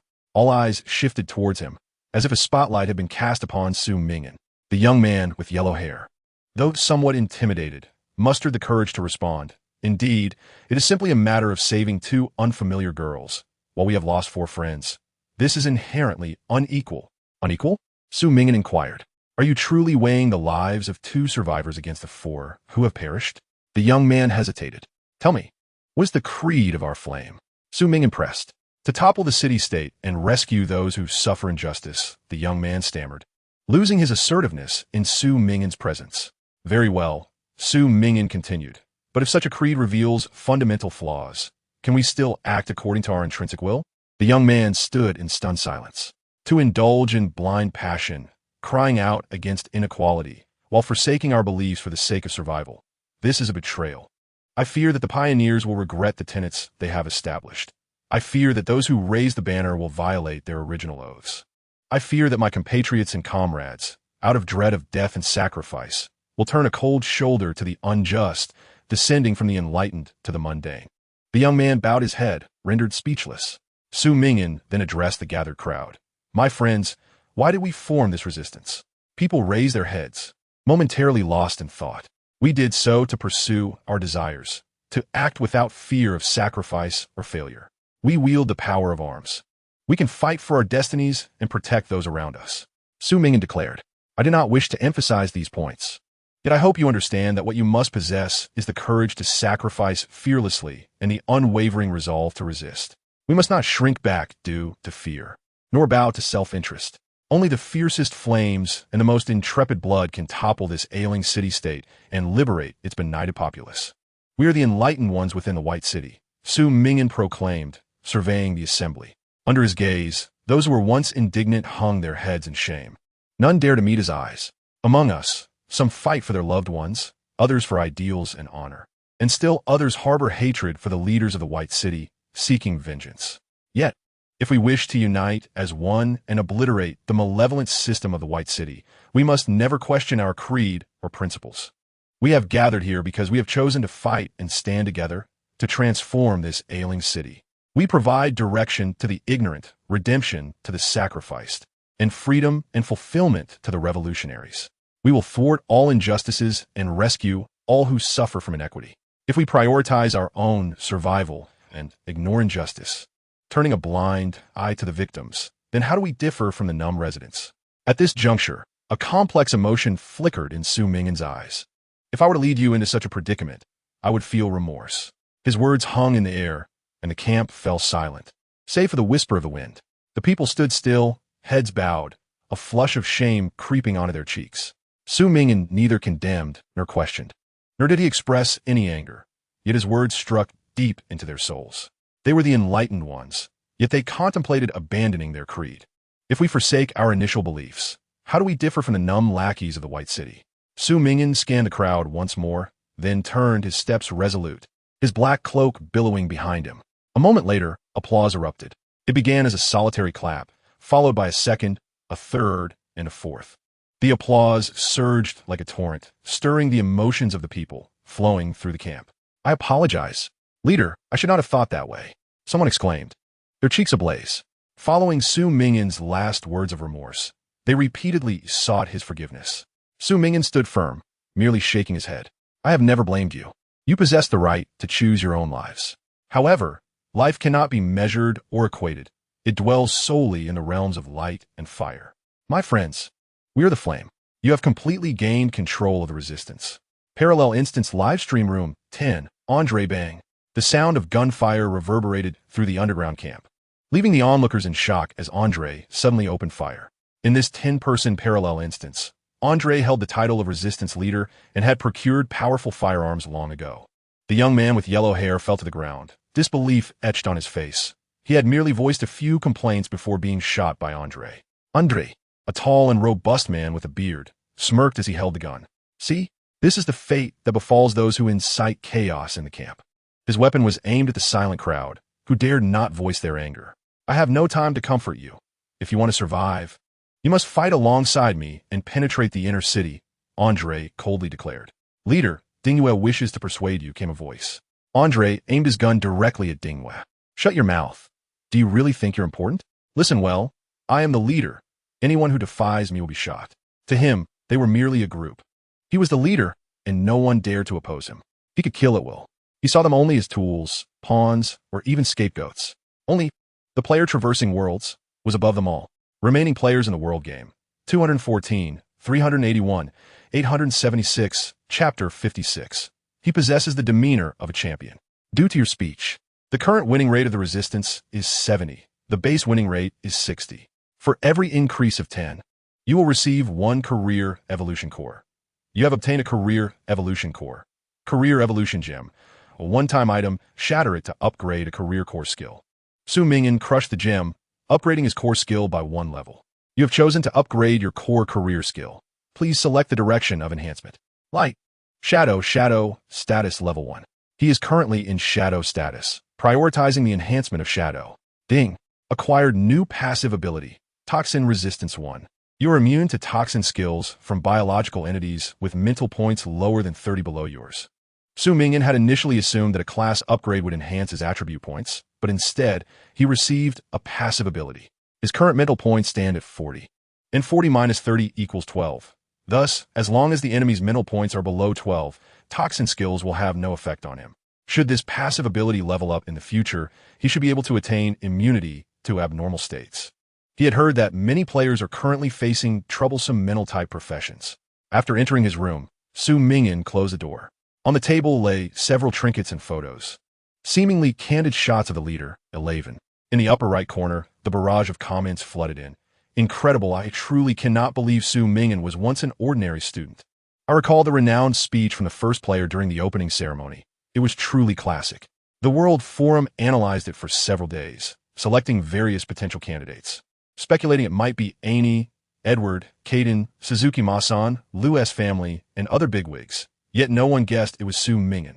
That speech has surely been permanently recorded. After all, it was humanity's first confrontation with higher dimensional beings. It did not diminish humanity's dignity, but showcased our self-respect and boundaries, emphasizing our goals and future. It was a textbook-worthy speech. I cannot believe it was delivered by a student, and in real time, no less. I could do it too. It's just an impromptu speech. Our teacher can hold a class meeting and talk for an hour. Is this comparable to a class meeting? A billion people. With higher dimensional beings that could take your life at any moment, are you not afraid? The first player certainly has a way with words. Did they previously participate in debate competitions? Should they consider establishing a lighthouse church for preaching? Doghead. Su Ming'an noticed that his doppelganger was already engaged in combat with Noel. The two possessed exceptionally high emotional intelligence, enjoying a harmonious rapport while jointly slaying mechanical soldiers. The doppelganger skill, which allows experience gain even while idling, is indeed a delightful feature. Even as he rests here, the doppelganger can continue to vanquish mechanical troops. As he prepared to sleep in his room, he heard a knock at the door. "Come in," he said. The wooden door swung open, revealing the golden-haired Eliza, who entered carrying a tray. She had just bathed, and her once ashen face appeared significantly cleaner, revealing a pair of deep, blue eyes resembling the sea. The tray she held contained hot tea and bread, the steam from the tea swirling upward, transforming into a wisp of mist. She stood behind that mist, appearing both ethereal and elusive. The golden light in the room filtered through the haze, draping over an unframed oil painting, where the figure depicted was strikingly lifelike. The edges of her silhouette were softened by a halo of light, with fragments of illumination scattering and dancing around her. Though she was close at hand, she felt distant, like a fragile dream. Eliza was the most beautiful girl Su Ming'an had ever seen, akin to a creation meticulously crafted to perfection. One could easily imagine the nocturnal goddess Nox kissing the shadows upon her collarbone and cheeks. "Have something to eat," she offered, presenting the tray to Su Ming'an. "Thank you," he replied as he accepted the tray. Yet Eliza did not leave. "Your speech earlier," she paused, "was wonderful." Her demeanor was naturally endearing, imbued with youthful pride and independence. As she observed him eat the bread, she inquired, "Is there anything you would like to eat? I saw some flour and wheat in the camp. I can make you something. I can cook many things." "That is more than sufficient." Su Ming'an shook his head. "Eliza, there is no need for formalities." Eliza lingered in place for a moment, seemingly wanting to say something. After a brief hesitation, she mustered her courage. "Are you going to sleep?" "Yes." "Is it difficult to sleep?"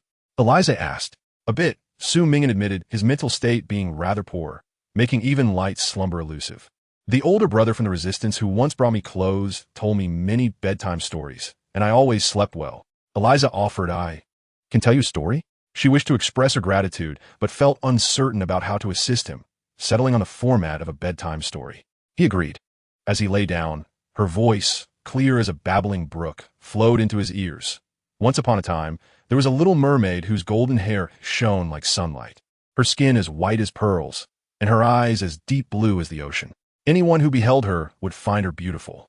The little mermaid lived carefree in the sea until one day, a fleet led by a human prince ran aground in her waters. She fell in love with the handsome human prince and saved his life. The prince promised he would marry her. She made a deal with a sorcerer from the depths, trading her voice for a pair of human legs.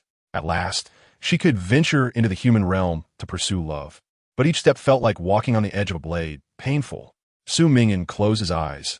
Perhaps Eliza's voice truly had a soothing effect, as his tense mind gradually began to relax. The little mermaid met the prince, and he indeed married her. However, she soon discovered that the prince coveted the pearls formed from her tears. He even sought to imprison her, severing her legs.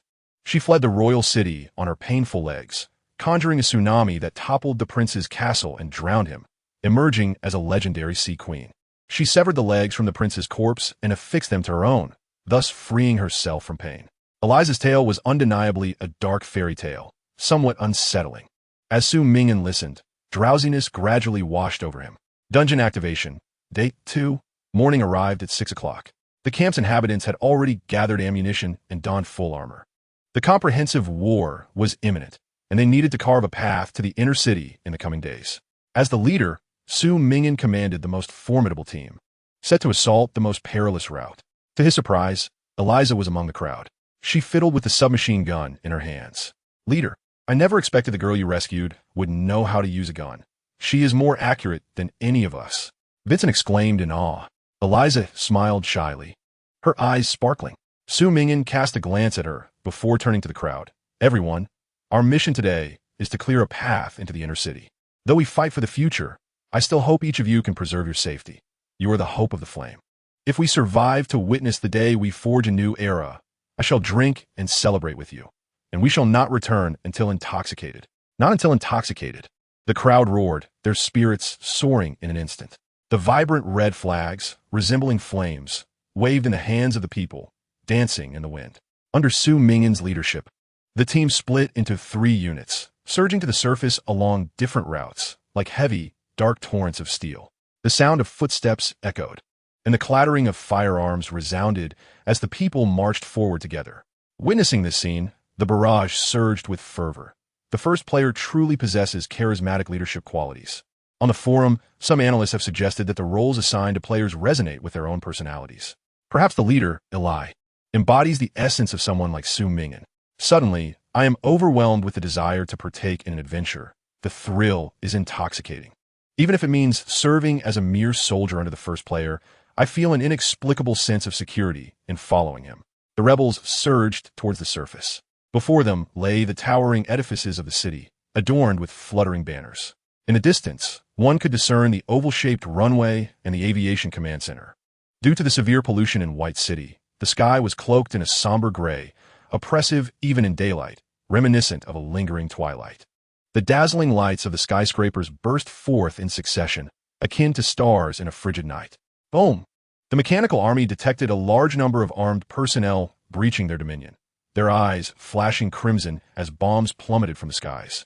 The rebels darted into various buildings, avoiding prolonged exposure in the open. Boom! Boom! Boom! The crimson and orange flashes, like a molten sun, bombarded the streets and squares.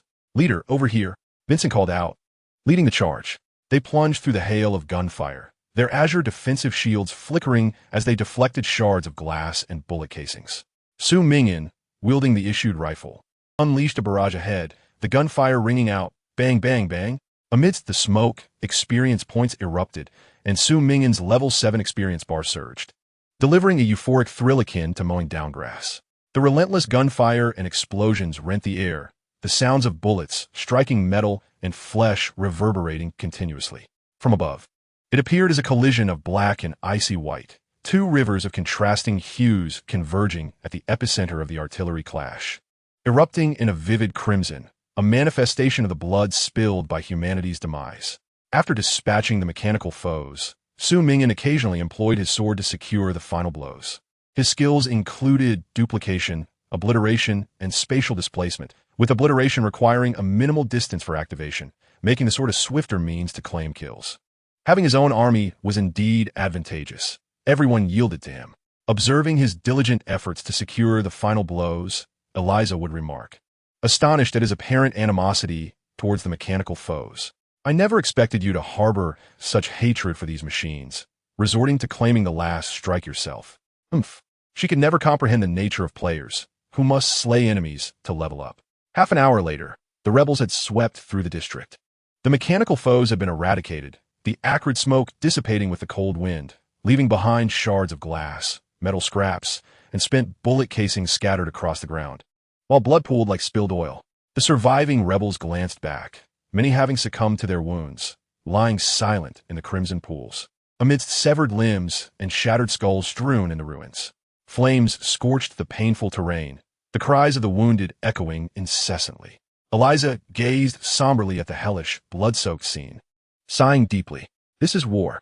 Victory has always been forged upon the blood and bones of our brethren, dragging forth the mangled corpses of our predecessors before we can raise the torch-like banner. The fervor in the air dissipated, as the bloody tableau left many feeling queasy. We, too, have endured such wars in our nation. My father perished under the bombardment. I witnessed his corpse with my own eyes. Fortunately, I reside in a land of peace. Alas, I once felt invigorated, but now I realize that war should never exist. Why must humanity inflict harm upon one another? Yet, to overthrow this ailing city-state, the rebels have no choice but to act thus. The discomfort in my heart swells. If I were truly in such a scenario, I would likely be too terrified to stand. The stench of blood would surely be overwhelming and revolting. The mindset of the first player is remarkable. I am on the verge of retching, yet he remains unfazed. Perhaps he truly possesses the resolve to be first. What veteran cannot do this? You have yet to witness the true heroes. Su Ming'an is merely a student, yet you elevate him. He will inevitably fall. Su Ming'an paid no heed to the disparaging remarks. Ever since he ascended to the rank of first player, he no longer engaged with such individuals. Even a single utterance from him could be magnified infinitely, with critics eagerly seeking points to attack. Even great figures are not immune to detractors. Even those adventurers striving for humanity's progress are relentlessly scrutinized by keyboard warriors. We are merely at the nascent stage of this world game. Many still cling to the beliefs of the past, thinking that being a critic incurs no cost. When the fourth and fifth worlds arrive, and the game finds its rhythm, the world is bound to undergo a profound transformation. If the United Government, a human organization, were to invite him to join, to expand his influence, what would he do? If a self-rescue conference convened, inviting all renowned players to become counselors, voicing their perspectives and bolstering their factions, leading to a fragmented power struggle, how would he respond? Should he establish a human faction, forming a brand new guild? Or he closed his eyes. Chapter 57, A Flower, is dedicated to you. Boom! The sound of explosions echoed incessantly as Su Ming'an took a half-step back. Su Ming'an, are you Su Ming'an? He suddenly heard someone calling from behind. Turning around, he beheld two players, a summoner commanding an eagle and a support player adorned with various auras. The summoner, Lu Ming, was a young man, while the support player, Qinze, appeared to be no older than 10. They were ordinary players who had temporarily teamed up to eliminate mechanical foes and level up. Upon seeing Su Ming'an, the two players were taken aback. The leader of the rebels, I recognize you as the first player, the child. Qinze spoke up. He was a blonde-haired mixed-race boy, his features strikingly delicate. I have always admired you. Could you give me an autograph? Gazing at the child, who could not be more than 10, Su Ming'an suddenly realized how the eyes of the world are perpetually fixated on the new realm, the exhilarating quests, the intricate puzzles, yet they overlooked the marginalized few.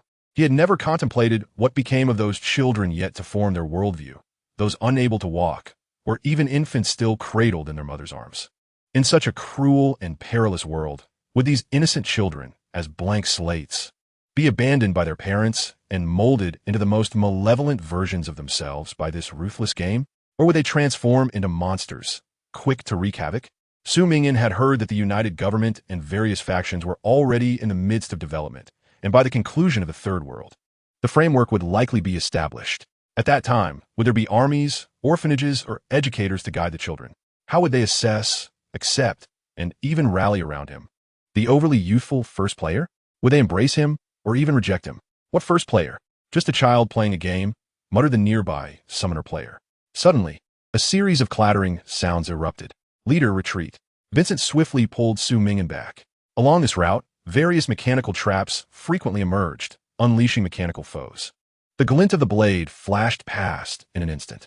A towering mechanical woman suddenly ascended from the ground, and upon seeing Su Ming'an retreat, her piercing gaze fixated on the summoner player who stood mere inches away. Then, with a swift motion, her blade-like arms descended, encircling the summoner player in a deadly embrace. Encountering a small guardian mech, current odds of victory, 59, a chilling scream erupted from the summoner player, who was paralyzed with fear. He was merely an ordinary player fortunate enough to draw the Divine Eagle class, someone who would tremble at the thought of even slaying a chicken. Utterly lacking the resolve for life-and-death combat, he desperately positioned the eagle before him as a shield. However, in the next heartbeat, the blade sliced through the eagle's body as if it were mere vegetables, using the ground as a chopping board.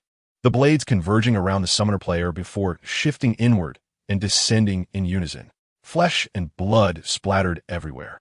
The agonizing cries echoed as the summoner player, now cleaved into 3 neat sections at the knees and waist, was not yet dead. He dragged his mutilated form in a futile attempt to escape. I don't want to play anymore. I don't want to play this game. I will never step into the arena again. Tears streamed down his face. His voice muffled and choked with blood as he gazed at Su Ming'an in anguish. First player, you are the first player. Save me, please save me. I want to go home. I want to find my mother. Mother, faced with such a gruesome demise, the will of an ordinary person crumbled easily. The bisected individual would not perish immediately. Various organs lay scattered about. The summoner player no longer mocked the first player, but instead cried uncontrollably, instinctively reaching out to Su Ming'an for survival. Su Ming'an remained expressionless. Even deities could not save him, let alone himself. The mechanical woman's blades moved again, converging inward once more, and the blades fell. This time, there was no sound. As the blades were raised, the summoner player had already been reduced to 9 gruesome pieces, calling for his mother in his final moments, leaving a pool of urine in his wake. In the next moment, the mechanical woman's gaze swept towards Su Ming'an and Vincent. Are you here? Su Ming'an looked toward the small window of his avatar's vision. Simultaneously, a rapid figure lunged forward, swinging a metal rod. Whoosh! 283. Impact damage. The black-robed avatar soared high, embodying a fearless stance, as the iron rod plunged into the glassy eye of the mechanical woman. With a state of bright at a staggering 15 points of health, strength, and agility, surpassing nearly all players at this stage, and his innate combat specialization rendered his melee prowess terrifyingly formidable. Su Ming'an's class skill allowed either himself or his avatar to resurrect, switching states, should the avatar perish. He would revive it and transform in a bright state while the avatar would become shadow state. If he transitioned into bright state, he should possess comparable melee strength to his avatar. How powerful! Vincent was taken aback. Who was that person? Crack, crack, crack. The mechanical woman staggered back from the blow, her forehead opening to reveal a dark, gaping barrel, already aimed at the advancing avatar, seemingly poised to turn him into Swiss cheese. If this continued, the avatar would undoubtedly meet his demise. He was not yet at the point where he could withstand bullets. Whoosh! In the next instant, a white light, representing spatial displacement, flickered. Su Ming'an utilized spatial displacement, pushing the avatar away. Bang, bang, bang. The mechanical woman's bullets missed their target. Su Ming'an leaped atop the mechanical woman's forehead, gripping the mechanical fissure tightly, and fired a shot directly at her eye. The glass shattered, shards slicing across his face, igniting a wave of pain. Boom, boom, boom, boom. He unleashed a flurry of shots until the spinning eye of the woman finally stilled. The surface he clung to shook violently as he began to plummet. The woman was about to fall. Su Ming'an glanced at the avatar, who had been knocked onto the eaves beside him, and gently released his grip. Just before hitting the ground, the avatar accelerated from the eaves, leaping down to catch him. Thud! They landed, raising a cloud of dust. Su Ming'an checked his health bar. He was unharmed, all impact absorbed by the avatar. Through the flawless cooperation between his main body and avatar, neither had met their end. Su Ming'an turned to see the mechanical woman collapsed on the ground. You have defeated the mechanical guardian, small. 1000. Mechanical heart. Blue-grade inside this once dwelled a heart filled with endless vitality and exuberance. a young spirit that once lived so fervently. Physical defense, 10 mental defense, 5 durability, 20/20 equipment requirement. Mentality must reach 20 points special attribute. Mental current. Cooldown, 20 seconds. You can transform your mental energy into an electric current. Attacking enemies, causing 5 seconds of 2-second stun and minor damage. Su Ming'an dragged it into his equipment inventory, replacing the rudimentary protective garment. Though his shadow state boasted an absurdly high mental point, it lacked effective offensive capability. While the skill appeared to deal minimal damage upon review, it at least provided some control. Combat power, 410, personal norm, 30 leader, that is the resistance fighter surrounded, astonished, gazing at the avatar, marveling at his extraordinary strength. He is my friend, Su Ming'an replied. Let's move on. Under the avatar's relentless onslaught, they proceeded to clear the next district.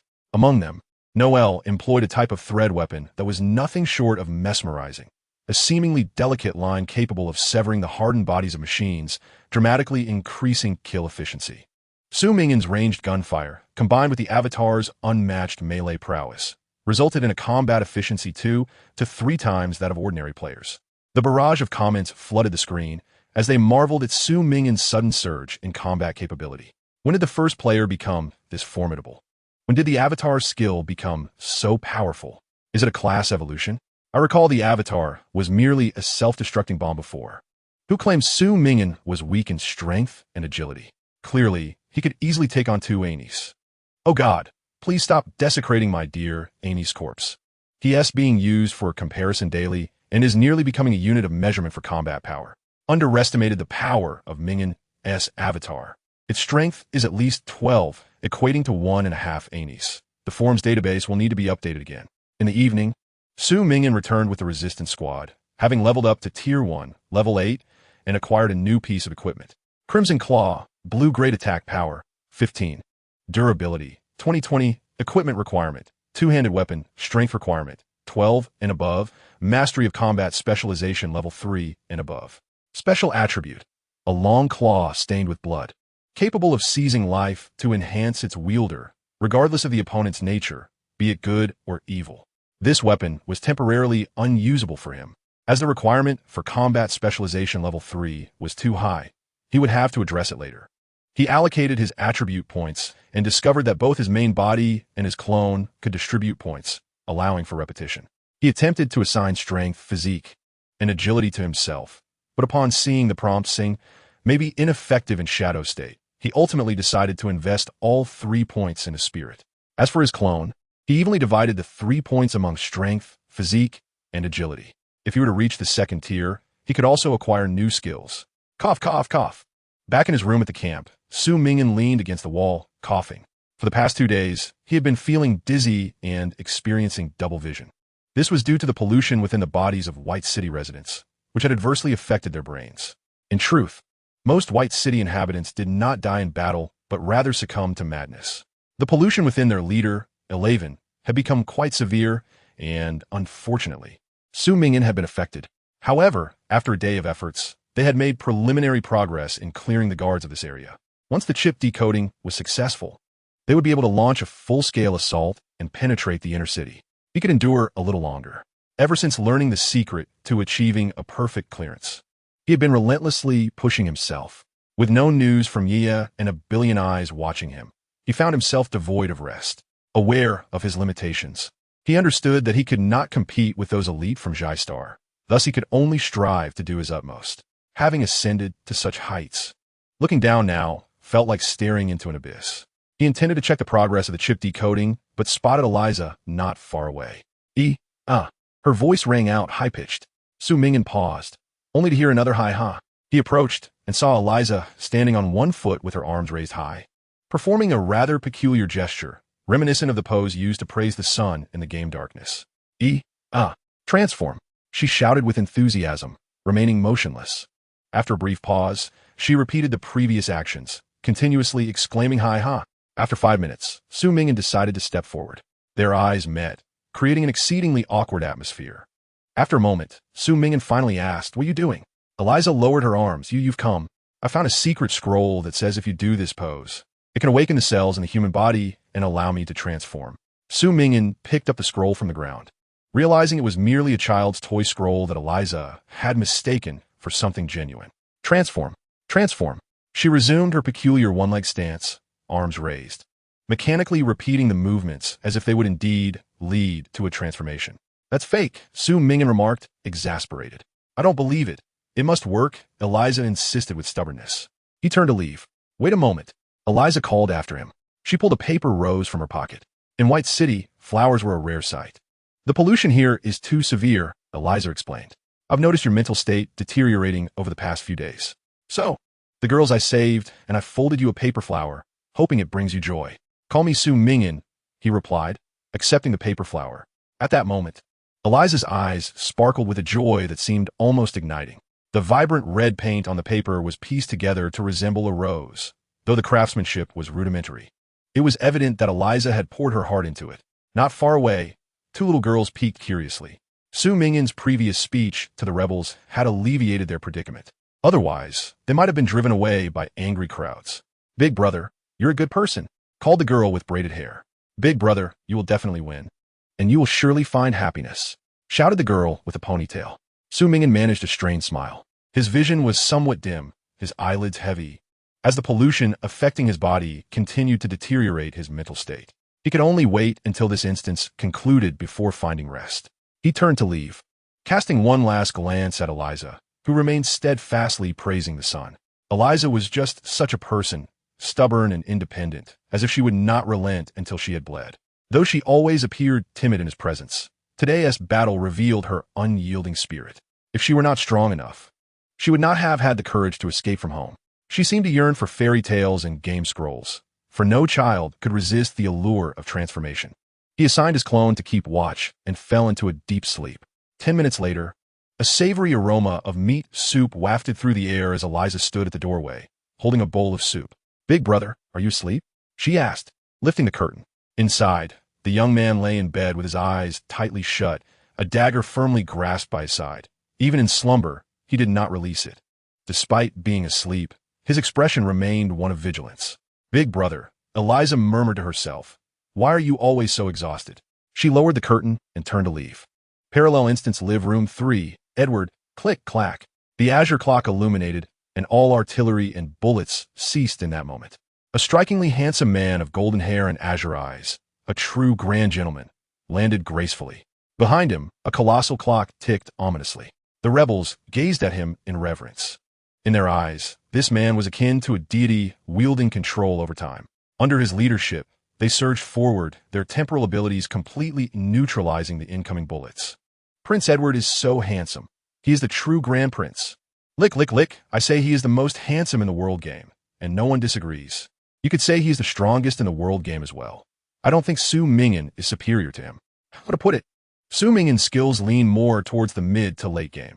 Both his clone and spatial abilities are late game skills, lacking direct lethality at this stage. I see him struggling to even defeat a mechanical being. The world game isn't merely about two individuals fighting. It's a test of intelligence and strategy. He is the first player certified by the organizers. How can Edward compare? Upon reading this comment, Edward sneered. Certified by the organizers? That would soon change. He declared that a first player who cannot even win a battle, should they lose once, would be deemed unworthy of their position. The higher they rise, the harder they fall.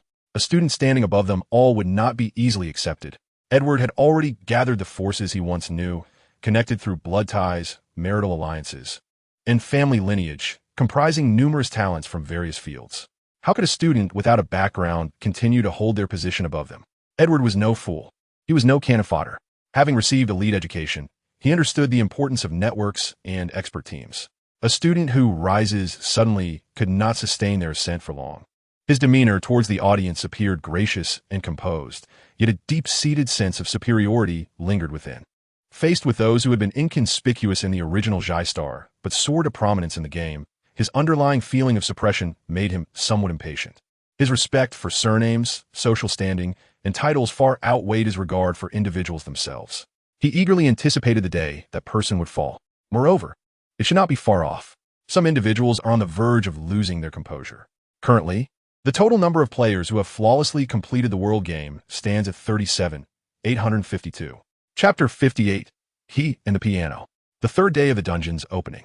On this day, The rebels continued to clear the siege routes, and Su Ming'an was on the brink of ascending to level 9. As one progresses through the levels, advancement becomes increasingly arduous. He eagerly anticipated the rewards and new skills that come with reaching level 2. Due to your leadership in successfully clearing the district, the rebels' current victory rate is 75. By afternoon, the routes had been cleared, and they were poised for an all-out assault, merely awaiting the completion of the chip decoding on Su Chulin's end. As evening approached, they stumbled upon a relic. The ruins lay at the border, with spire-like structures that appeared both mysterious and elegant under the dim twilight. This seems to be a villa from the olden days, Dingyu remarked. She enjoyed reminiscing about the history of humanity before the White City. When verdant mountains and clear waters graced the earth, the sky was a brilliant blue, and clouds were as soft as cotton candy, unlike the desolate grayness of today. Eliza trailed behind Su Ming'an, her weapon having been upgraded to a sniper rifle due to her remarkably precise performance on the battlefield. As she gazed at the picturesque scenery, her eyes were drawn to a faded wedding photograph. It was said that in the bygone era of humanity, those who loved each other could unite as spouses. Tragic tales akin to that of the Little Mermaid would not unfold. They did not have to face the compulsion of becoming breeding machines as we do today, Eliza stated. That is why we must eliminate the white beast and eradicate the calamities wrought by the system, Su Ming'an replied. Eliza's lips parted slightly. After a moment, she turned to Su Ming'an and asked, "Why do you always respond to me?" Su Ming'an blinked, momentarily taken aback. "When you speak, I respond. Is that not how it should be?" "I simply find it very delightful," Eliza said, placing a hand over her heart. "You are always so kind to me. It makes me feel quite embarrassed." What was merely a casual exchange for him felt like the entirety of the world to her. A person's desires and abilities must align to avoid excessive misfortune. It is challenging to survive without aspirations for the future. For Eliza, her modest desire was simply to be loved by someone, not in a romantic sense, but for someone to genuinely care for her. What seemed effortlessly attainable to others was a rare treasure she had never touched in her half a lifetime. Su Ming'an's gaze lowered slightly as he met her clear eyes. Deep down, he understood that if it were not for the task prompt related to Eliza, he would not be so considerate toward her. His time was far too precious to squander on a passing girl without reason. All the care and affection she received were grounded in a cold, unyielding task prompt. "I shall take a look inside," he declared, turning toward the villa. Eliza remained rooted in place, gazing at the faded wedding photograph. Inside the villa, lush greenery, hanging paintings, and sculptures of mountains and rivers adorned the space. The rebels darted about, filled with curiosity and envy at the landscape depicted in the paintings. In one room stood a piano, black and white, resembling a heavy gravestone, drawing the attention of all. "What is that?" Vincent asked, peering through the doorway with curiosity. "Dingyu, do you recognize it?" Dingyu shook her head. "I do not. Be careful. It could be some sort of heavy weapon. Look at those keys. They might be the switches for a controlling cannon." The rebels gathered in the room, wary of this supposed heavy artillery. At that moment, Su Ming'an brushed the dust off the piano bench and seated himself. "Chief, be cautious. That could be a heavy weapon," Vincent exclaimed in alarm. "It is nothing to worry about," Su Ming'an replied, shaking his head. "This is a musical instrument. It is called a piano." He focused on the black and white keys, seemingly recalling something.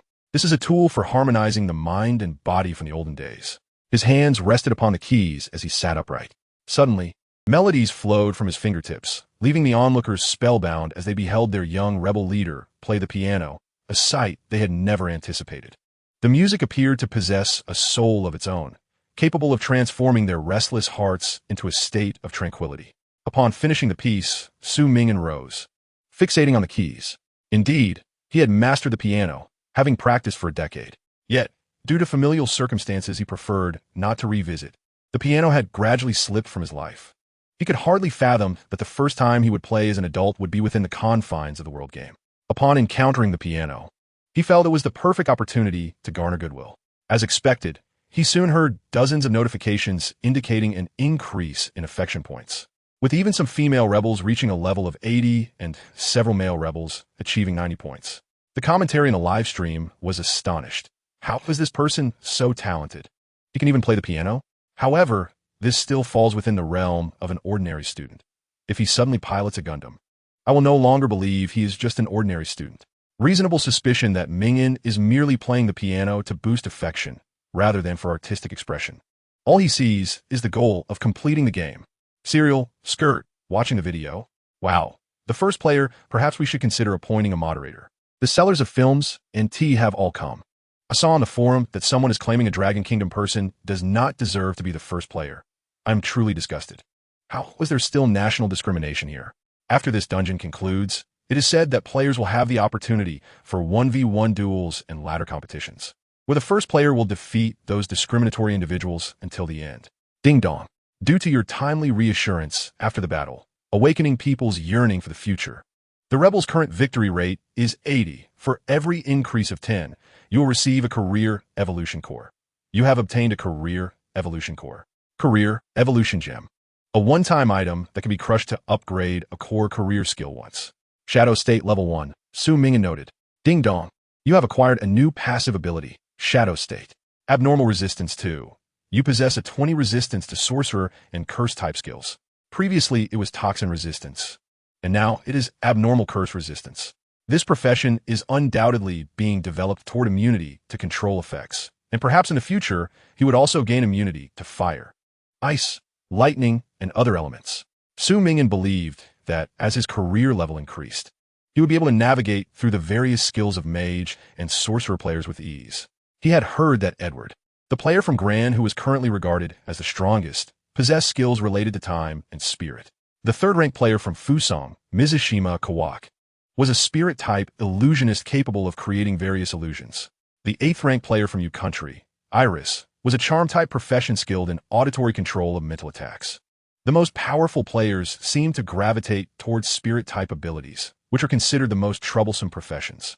In contrast, Su Ming'an's career development path was to achieve immunity to all mental and magical attacks, thus rendering him a formidable counter to these individuals. As Su Ming'an rose, the second-ranked player, Noel, silently approached from behind. The piano sounds exquisite. Shall we take a stroll? First player? Noel inquired. Is there something you need? Su Ming'an asked. In recent days, I have come to fully appreciate the intensity of your skills. The ability to duplicate oneself is indeed formidable. It is undaunted by the specter of death, capable of dual line control and standing sentinel through the night. Nor said, you have always remained vigilant towards me. Hence, I wish to clarify matters with you. In a parallel instance, there can only be one perfect completion, correct? Nor spread his hands, I shall not compete with you.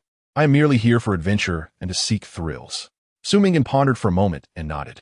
Regardless of whether Norse spoke the truth or not, he harbored no fear of Norse potential treachery. As they strolled out of the villa district, they encountered numerous bungalows. An elderly blind woman sat in a shop, with a cabinet displaying yellow light bulbs, candles, and oil lamps among other trinkets. She lowered her head, laboriously threading a needle, seemingly engaged in knitting a woolen sweater. Nor entered to converse with her while Su Ming'an waited outside. It was unclear what Nor said that elicited such hearty laughter from the old woman, but she eventually invited him inside. A string of rusted keys jingled beneath her vibrant red floral coat.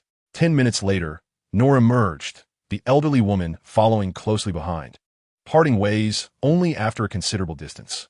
Apologies for the wait, Su Ming'an, Nor remarked. Su Ming'an did not inquire further, but Nor voluntarily divulged. That was a blind old lady. Her son is blind, and so is her daughter. Su Ming'an tilted his head. Her daughter, unable to see, once collided with a mechanical army and was shot dead. Her son, in search of his sister, ventured out, but as night fell, he stepped on a thin ice and drowned in the river. His body surfaced the next day, yet no one dared to inform her of the tragedy. My voice bears a resemblance to her son's, so I pretended to be him, reassuring her that I had returned and would soon embark on a journey. Urging her not to worry, Nor produced a flashlight, stating she gave me this, claiming it to be the finest in her shop, insisting I keep it lit at night so that even if I were blind, others could see the light in my hand, preventing me from colliding with anyone. With a click, the flashlight emitted a faint circular glow. Nor's gaze darkened, but what she does not realize is that even when one sees the light, some individuals will not yield. They revel in crashing through everything, forever preferring to resolve matters with bullets and fists. Listening in silence, Su Ming'an reflected. Stories akin to that of the blind old woman abound in this land. This is but one of the most commonplace. Had Nor not arrived, the old woman would inevitably learn of her children's demise, a tragedy she would be ill-equipped to endure. She would succumb to despair. and her family would spiral toward a tragic conclusion. People await redemption, a salvation capable of reversing the calamities of the White City and restoring beauty to the world. To commemorate the bygone era devoid of machinery, they sing and dance, clutching wooden guitars, reminiscing about the old melodies and pianos. To return to a time before humans became monstrosities, they willingly sacrificed themselves, taking the place of those fallen in the silent, cold night. The covert agents cradling teddy bears perish in flames, while soldiers die in the darkness before dawn, and countless oppressed residents abandon their comfortable lives, hiding underground to resist day and night. Su Ming'an, could the rebels be their salvation? Remaining players in the world game: 204, 637. 589. Chapter 59. You must wear a pristine white wedding gown. The rebels surged forth with fervor, their uprising akin to a raging wildfire, sweeping through the mechanical army's defenses. On the night of the third day since the instance commenced, Su Ming'an received news that the chip had been successfully decoded. Within the chip lay the location of a secret base where Bai Xiong frequented each month. If they could intercept and eliminate Bai Xiong, the mechanical army would fall into dormancy, allowing the rebels to penetrate the inner city. The moment of decisive battle was imminent. Let everyone rest well tonight. We shall officially commence our assault tomorrow, Su Ming'an instructed. As he prepared to depart, something brushed against his foot. It was a brown plush teddy bear, carelessly discarded on the ground. On its back was inscribed a line of small text. Vincent, happy adulthood, wishing you a lifetime of happiness. Su Ming'an felt a sense of familiarity with this object. This is something left behind by a traitor's mother, Vincent remarked coldly. Suddenly, Su Ming'an recalled a woman clad in a cobalt green gown, smiling amidst the flames. She had cradled a brown, plush teddy bear, murmuring before her demise, "My child. I'm so sorry, so sorry." "Vincent, your mother is not," Su Ming'an began, but the sound of violent explosion abruptly interrupted his thoughts. "This is bad. Everyone prepare to retreat." Ding Yu's voice rang out from outside. Boom! A wave of fire and shock swept through the staircase, transforming the surroundings into a sea of flames. The staccato of machine gun fire erupted, the blast waves sending debris flying as smoke engulfed the air. The mechanical army had discovered their location, armed with heavy explosives, forcing everyone to retreat temporarily. Ding Yu seized Su Ming'an, guiding him away from the falling stones. The alarm lights cast a crimson hue across their vision, the acrid scent of charred remnants permeating the atmosphere. Trembling, she steadied her voice as best as she could. "Leader, listen to me. We need a vanguard team to intercept Bai Xiong. Only then will the mechanical army cease its operations. Therefore, we shall divide into two teams, the vanguard, tasked with the perilous mission of eliminating Bai Xiong, and the main force focused on evacuation. You and Vincent will follow the main group, while I will lead the vanguard." As the explosions grew louder, Su Ming'an interjected, "Ding Yu, I am the leader. You and Vincent must evacuate." "Leader, we do not need many in the vanguard." "I shall go alone," Su Ming'an asserted. "I command you to leave this place." The experience points for eliminating Bai Xiong would undoubtedly be substantial. He was most suited for the vanguard role. Ding Yu gazed at him intently, and after a moment, she rose, saying, "Take care of yourself." She hurriedly pulled the approaching Kuchu along, swiftly dashing through the inferno. "Leader, take care," voices called out from afar. Su Ming'an sprinted toward the Bai Xiong base. Nor and his duplicates followed Vincent's main force. As they departed, Su Ming'an noticed that Eliza had braved the hail of bullets to keep pace with him. His mission was to ensure her survival for 3 days. Her presence was indeed fitting. He entrusted her with a blood-red dagger, ensuring she had at least some means of defense. Surprisingly, Eliza was familiar with the route. Without her guidance, the directions on the chip would have led them astray. "If we continue along this path, we will reach Bai Xiong's underground base. Bai Xiong typically remains there alone at the beginning of each month. Without the mechanical army nearby, this is our sole chance to assassinate him. Due to your decision to pursue Bai Xiong and allocate duplicates to assist the main force in evacuation, the current victory probability for the rebels stands at 90. For every increment of 10, you will receive a profession evolution core. You have obtained 1 profession evolution core. Ming. Su Ming'an wished to observe the effects of the evolution in the Ming state. Martial Arts Specialization 11, Active State. Blade Specialization 11, Active State. Swordsmanship Specialization 11, Active State. Combat Power 470, Personal Normal State, 25. Su Ming'an recalled that at level 9, Yi's Swordsmanship Specialization granted her a combat power of 300. Should he elevate all 3 specializations simultaneously, this profession indeed harbors immense potential. Whether in the melee prowess of Ming or the control-immune prowess of Ying, their strength is conspicuously apparent. After traversing for some time, Su Ming'an caught sight of a fleeting white shadow. "It's Bai Xiong," Eliza exclaimed. Bai Xiong halted, somewhat taken aback, and turned to reveal a pallid visage. This city leader appeared remarkably youthful, as if time had left no marks upon his face. "Who are you?" Bai Xiong inquired. Su Ming'an refrained from engaging in unnecessary dialogue with the antagonist. He utilized spatial displacement, aiming to obliterate the assassination. However, in the next instant, Bai Xiong's finger twitched. Boom! A deafening explosion resonated, abruptly halting Su Ming'an's displacement. Here lay Bai Xiong's underground domain, undoubtedly rigged with defensive explosives. Earth and massive stones cascaded, completely obliterating the path ahead. Su Ming'an chose not to revert. The route he had taken was the most direct and optimal. Any detour would allow Bai Xiong to reach the underground base sooner, where remote-controlled explosives and surveillance would pose even greater peril. He commenced digging, for his spatial displacement could not carry others, and he could not abandon Eliza. His main objective was to ensure her survival for 3 days. Suddenly, he heard the sound of a guitar emanating from the right. People remained driven by desire, competing against one another, their eyes clouded, oblivious to the reality before them. Someone was softly singing. "Who is that over there?" Su Ming'an asked, through the collapsed stones. He could not discern the identity of the individual. The traveler softly replied, "You need not remember my name. My time is short." Su Ming'an paid little heed, assuming this was merely an unfortunate passerby, and continued to excavate the debris. "Your voice seems to weep, yet why do you smile? Has anyone today been bestowed with happiness?" "Shang Bai Yin Vifling." The traveler continued to hum. Despite the impending countdown of life, this individual displayed no panic, as if serenely accepting death. With a crack, Su Ming'an pried open a stone, revealing a faint gap ahead. The path was nearly clear. The traveler remarked, "Your voice sounds familiar. Are you the leader of the resistance? Please, take the items from my bag outside. They were blasted to your side during the explosion." Eliza looked down to see a tattered bundle containing several guitar sheets and a few scenic paintings of verdant landscapes. This is a depiction of the beautiful world where humanity once resided, before Bai City. The traveler smiled. "What I play in my hands is called a guitar, an object unknown to your era. It can bring joy." The traveler strummed the guitar, continuing to sing, "Please take my relics outside. Take them outside. I am a traveler who yearns for the old times, a specter dwelling in Bai City. Please take my relics outside. Take them outside." His voice gradually diminished.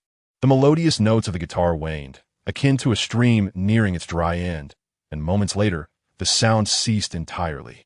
With a snap, Su Ming'an pried away the last stone, leading Eliza through the narrow passage, where they beheld another person trapped beneath the rubble. The traveler was a middle-aged man, unkempt with a beard, his fruitwood guitar lying beside him like a fallen flag. His body was soaked in blood, lifeless, yet his beard bore a satisfied smile. A painting depicting lush landscapes rested by his hand, akin to a delicate white feather. Everyone vaguely remembered that before Bai City, there existed a remarkably beautiful era, where even in their final moments, they dreamt of stepping into spring. Su Ming'an picked up the guitar beside the corpse. Acquired item, fruitwood guitar, blue grade. Type, recovery item. Durability 23, 100. Usage effect, continuous strumming restores 1 mana point per second. This item can only be used in a non-combat state. Note, the guitar bears a line of fine print. Please bring back the blue sky and clear water. For this, we die without regret. He is dead, Eliza remarked, gazing at the flowing underground river. A corpse slowly drifted by, accompanied by blood coming from upstream. It was the body of a child, his golden hair submerged in the water, radiant as sunlight. His name was Qin Zhe, who once sought Su Ming'an for an autograph. He perished in the bloody war. War spares no one, not even children. Eliza, Su Ming'an said, "You will see spring." Eliza slightly tugged at the corners of her mouth, managing a smile more sorrowful than tears. Boom! The explosions in the underground passage echoed incessantly. The air tinged a pale gray with dark speckles. Ming, Noel, Vincent, and Dingyue organized a massive retreat, buying time for Su Ming'an. Boom! The resounding blast came as a battalion of mechanical soldiers tightly encircled them. They were trapped. Stand Azide. Ming stepped forward, his formidable strength and agility surging forth in an instant. In the astonished gazes of the crowd, he darted past, his blades slicing through, cleaving the icy white machine in half. Yet, More and more mechanical soldiers surged forth, unafraid of pain and undeterred by death. The machines approached from behind. If they failed to escape promptly, they would face annihilation. Suddenly, a member of the resistance turned and charged toward the most perilous rear. Blood-red light flickered around him as his body unnaturally swelled. "Hey!" Dingwei attempted to call him back, realizing the intent of this member. Many in the resistance were cyborgs. Infused with core energy, by self-detonating, they could instantaneously unleash all the energy within, buying precious time for the mass evacuation. "Commander, you must survive." The member smiled. He was merely an exceedingly ordinary member of the resistance. Ming did not even recognize this young man. Yet, it was such ordinary individuals who, at humanity's dire hour, resolutely charged toward the cold, terrifying machines, defying the hope of life, sacrificing themselves amidst the brilliant flames. In the next instant, a thunderous roar erupted. Boom! In that moment, the blinding flames separated the main force from the mechanical soldiers. The member's body erupted like a balloon, paving the way for all with his life. His soul seemed to dissolve into the fire, staunchly halting the advance of the mechanical army, preventing them from taking another step forward. In the next moment, behind Ming, several figures came to a halt, turning to rush towards the direction where the explosion had just ceased. Everyone understood that their reverse journey was for a purpose. One figure, 5, 10, and then dozens came to a stop, gathering a resplendent radiance. Among them were young adults barely out of their teens, reticent middle-aged individuals, venerable elders with hair turned gray, and some familiar high-ranking faces. Yet, regardless of their identities, in this moment, each life bore equal weight. I have lived for so many years, finally shining brightly for once. They are my comrades, and I will not allow them to be harmed. Farewell. May you reunite in the new century of peace. I hope you can study in bright classrooms rather than perish on the battlefield as I have. If only I had not been born into war, if I could behold a white city adorned with verdant hills and clear waters. Their final whispers flowed amidst the flames, gradually fading into obscurity.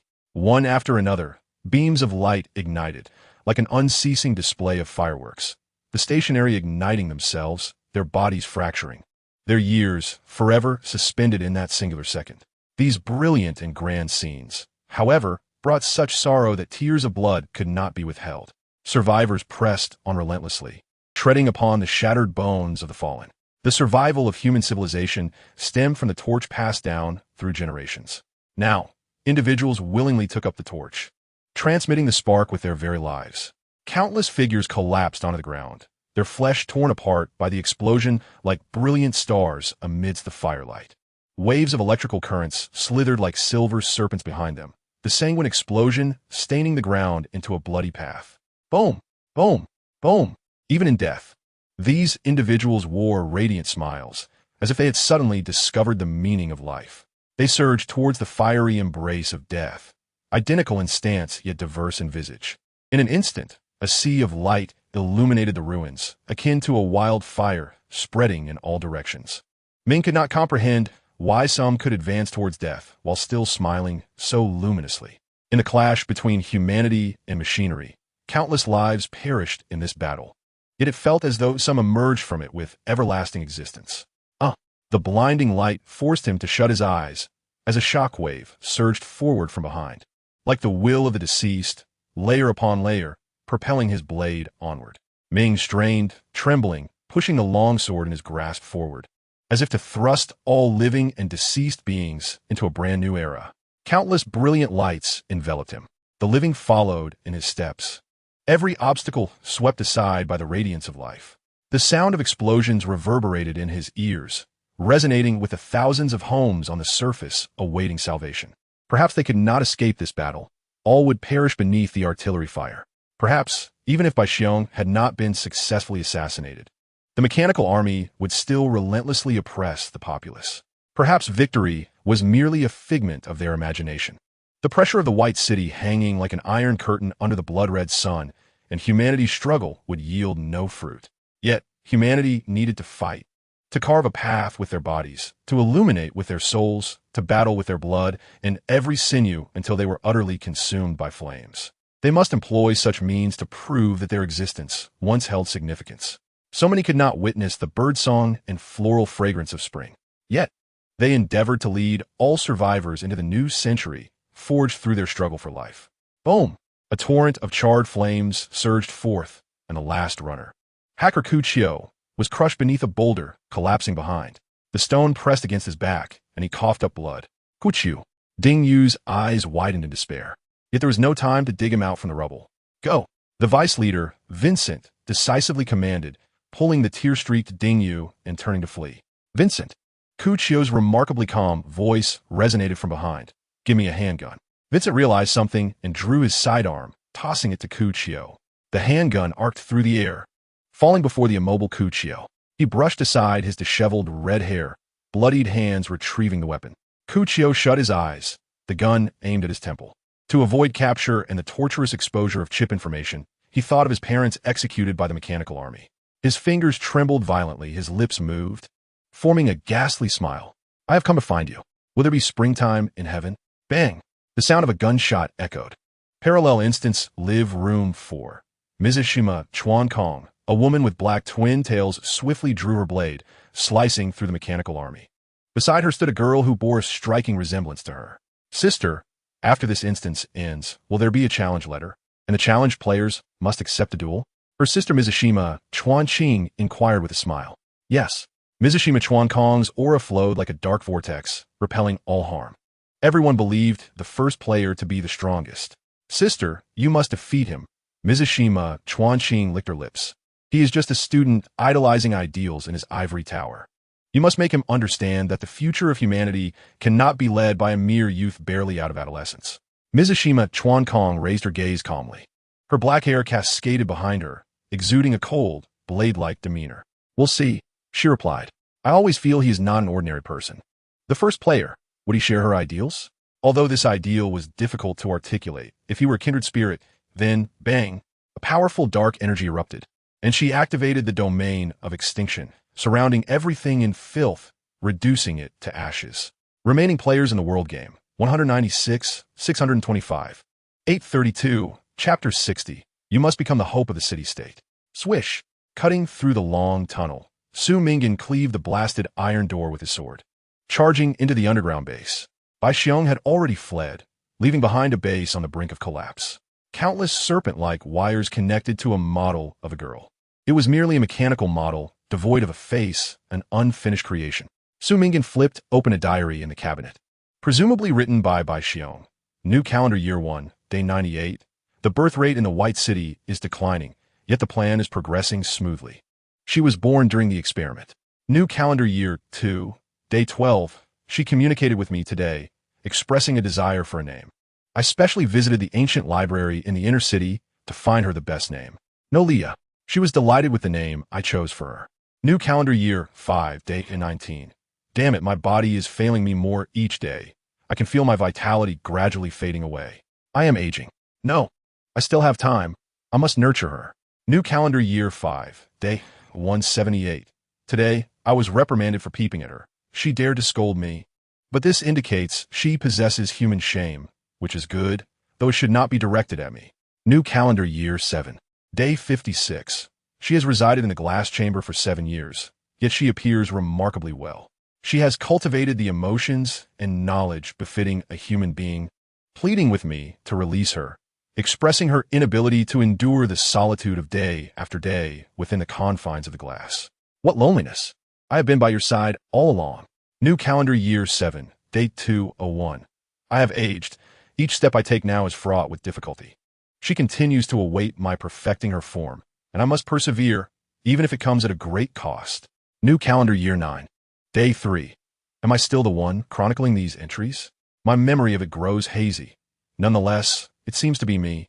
My body appears to be aging at an accelerated pace, but it matters not, for I have replicated myself countless times. My love for her shall endure. New calendar year 9, day 300.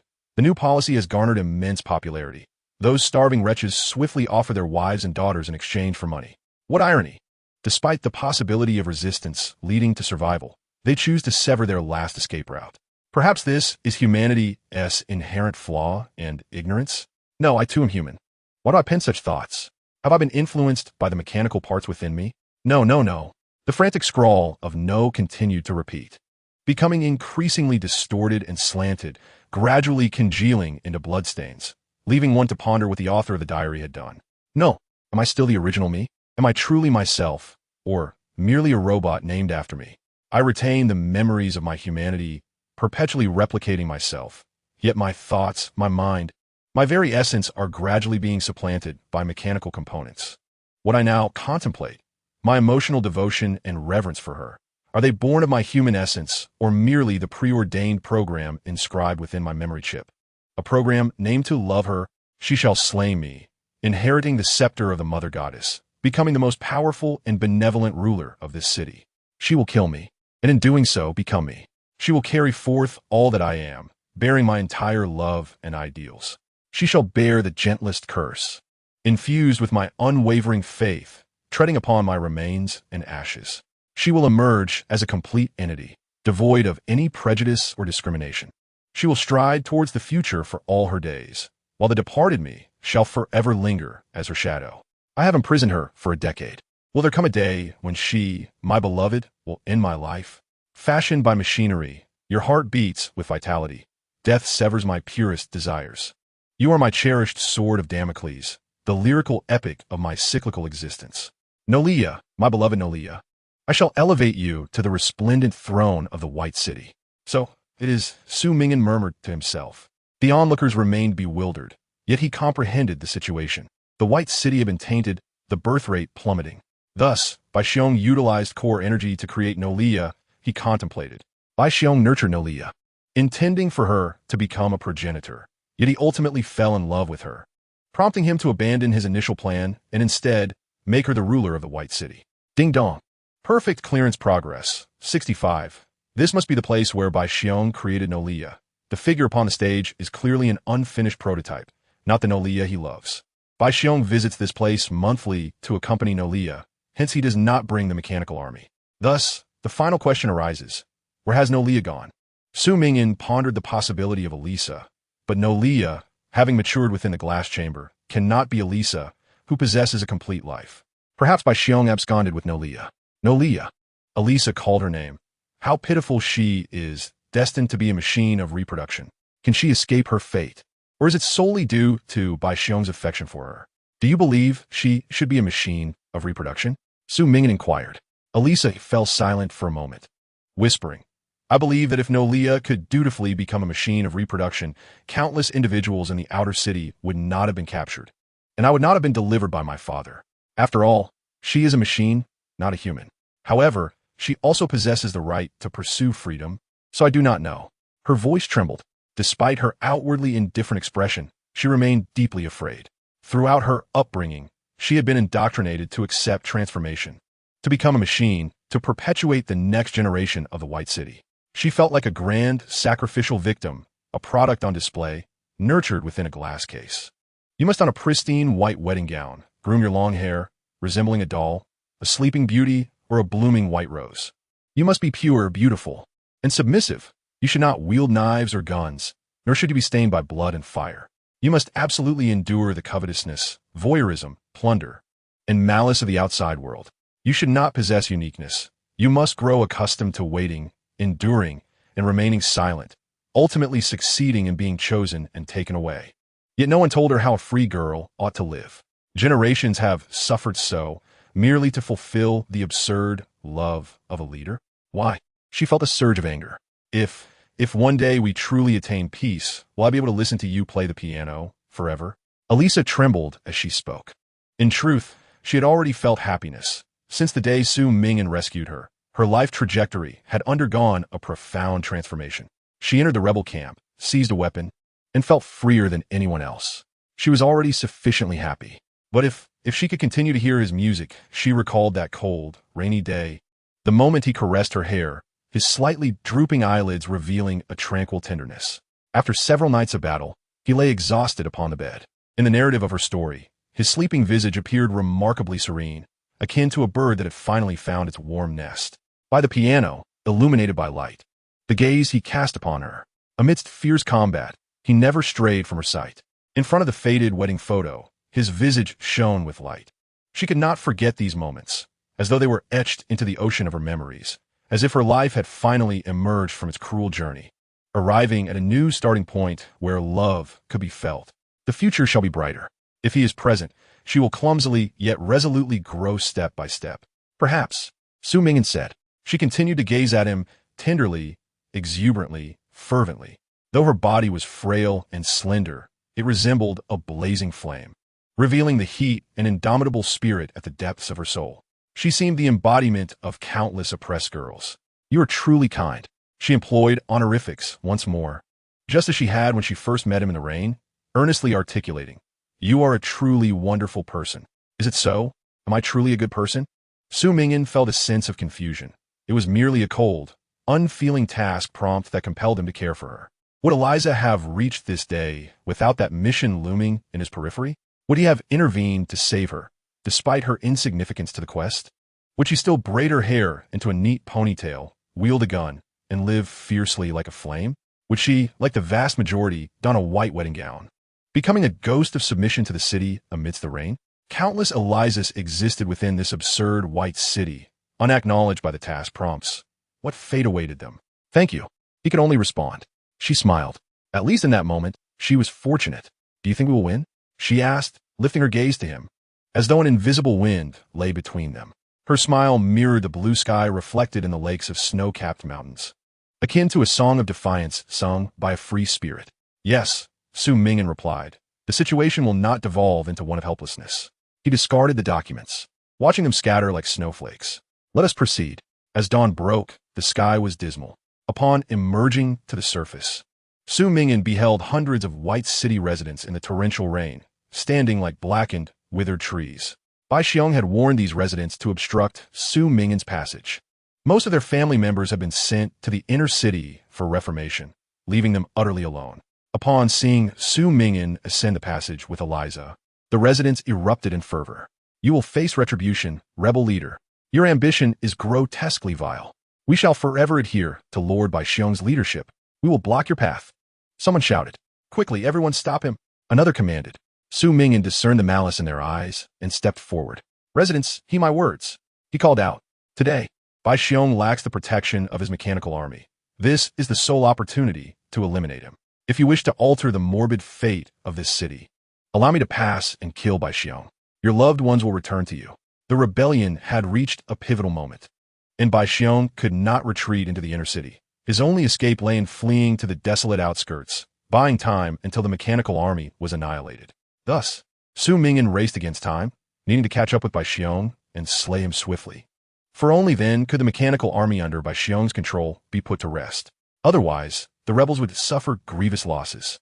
The culmination of the rebels' efforts had led them to this moment of total warfare. Su Ming'an had taken up the mantle of leader Alaven and arrived at this critical juncture. A cold laugh pierced the icy rain. Why change? Isn't this quite satisfactory? A man adorned in gold and silver sneered, his face bloated, cheeks puffed. What use are loved ones? It is far more comfortable to indulge oneself. We are destined to leave no descendants. Indeed, we desire only wealth, ham, and bread. Stop this man and seize the girl behind him. They had long grasped the harsh reality. In death, the wealthy would be buried in the priest's cemetery, while the impoverished would rot in the sewers. Even if both died at 30, the wealthy might succumb to a painful suicide, while the impoverished might perish due to lack of funds for treatment. Their ashes quickly sold for ghost marriages. Therefore, as long as they had not yet reached the brink of death, let them acquire wealth. With money, all problems could be resolved.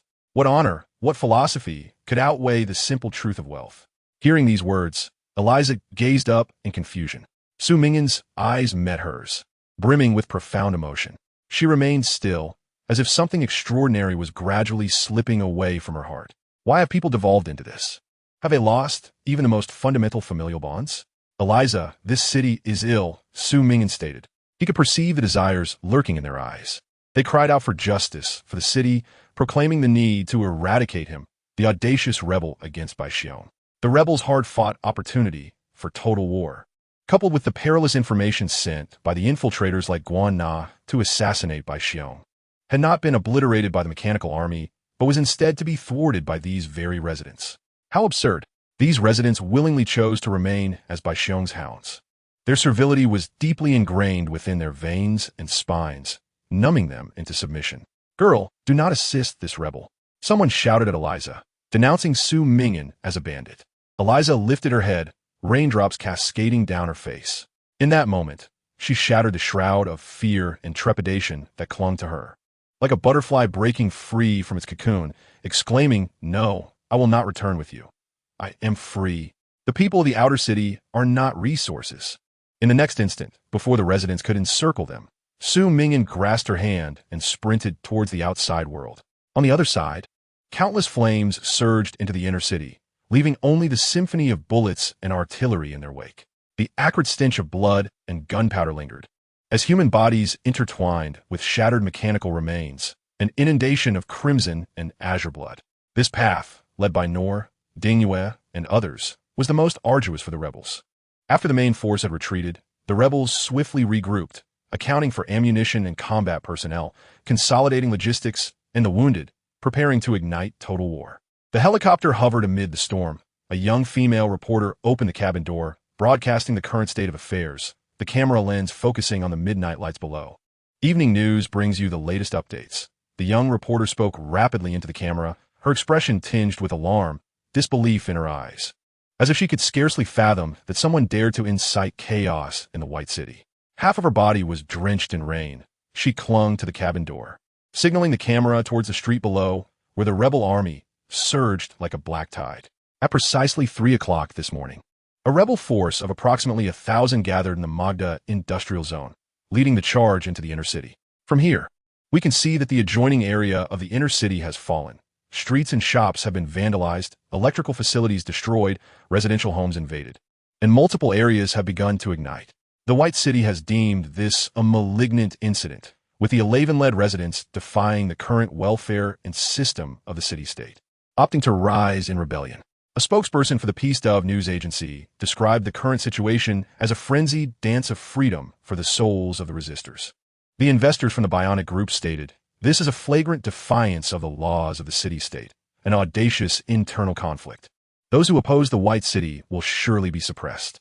As of now, the malignant incident continues to escalate, with the rebels calling on nearby residents to join their ranks. When the inner city suppression forces arrive on the scene, a crossfire may erupt, transforming this turmoil into a small-scale war. In the coming hours, the White City television station will continue to provide coverage. The quivering voice of the female journalist resonated through the sound devices, permeating the homes of countless residents. Gunfire erupted like thunder, rousing the slumbering populace who, bleary-eyed, turned on their televisions, only to be met with the harrowing news. The insurgents were directing their ire towards the inner city. The denizens had long been ensconced in the comforts of their city-state, never foreseeing that the sounds of gunfire would emanate from within its very bounds. "Mother, why are there gunshots?" "Fear not, my child. It is merely an accident. Let us remain sheltered within our room, and by tomorrow, all shall be well." This was a mother and daughter, their doors and windows tightly secured.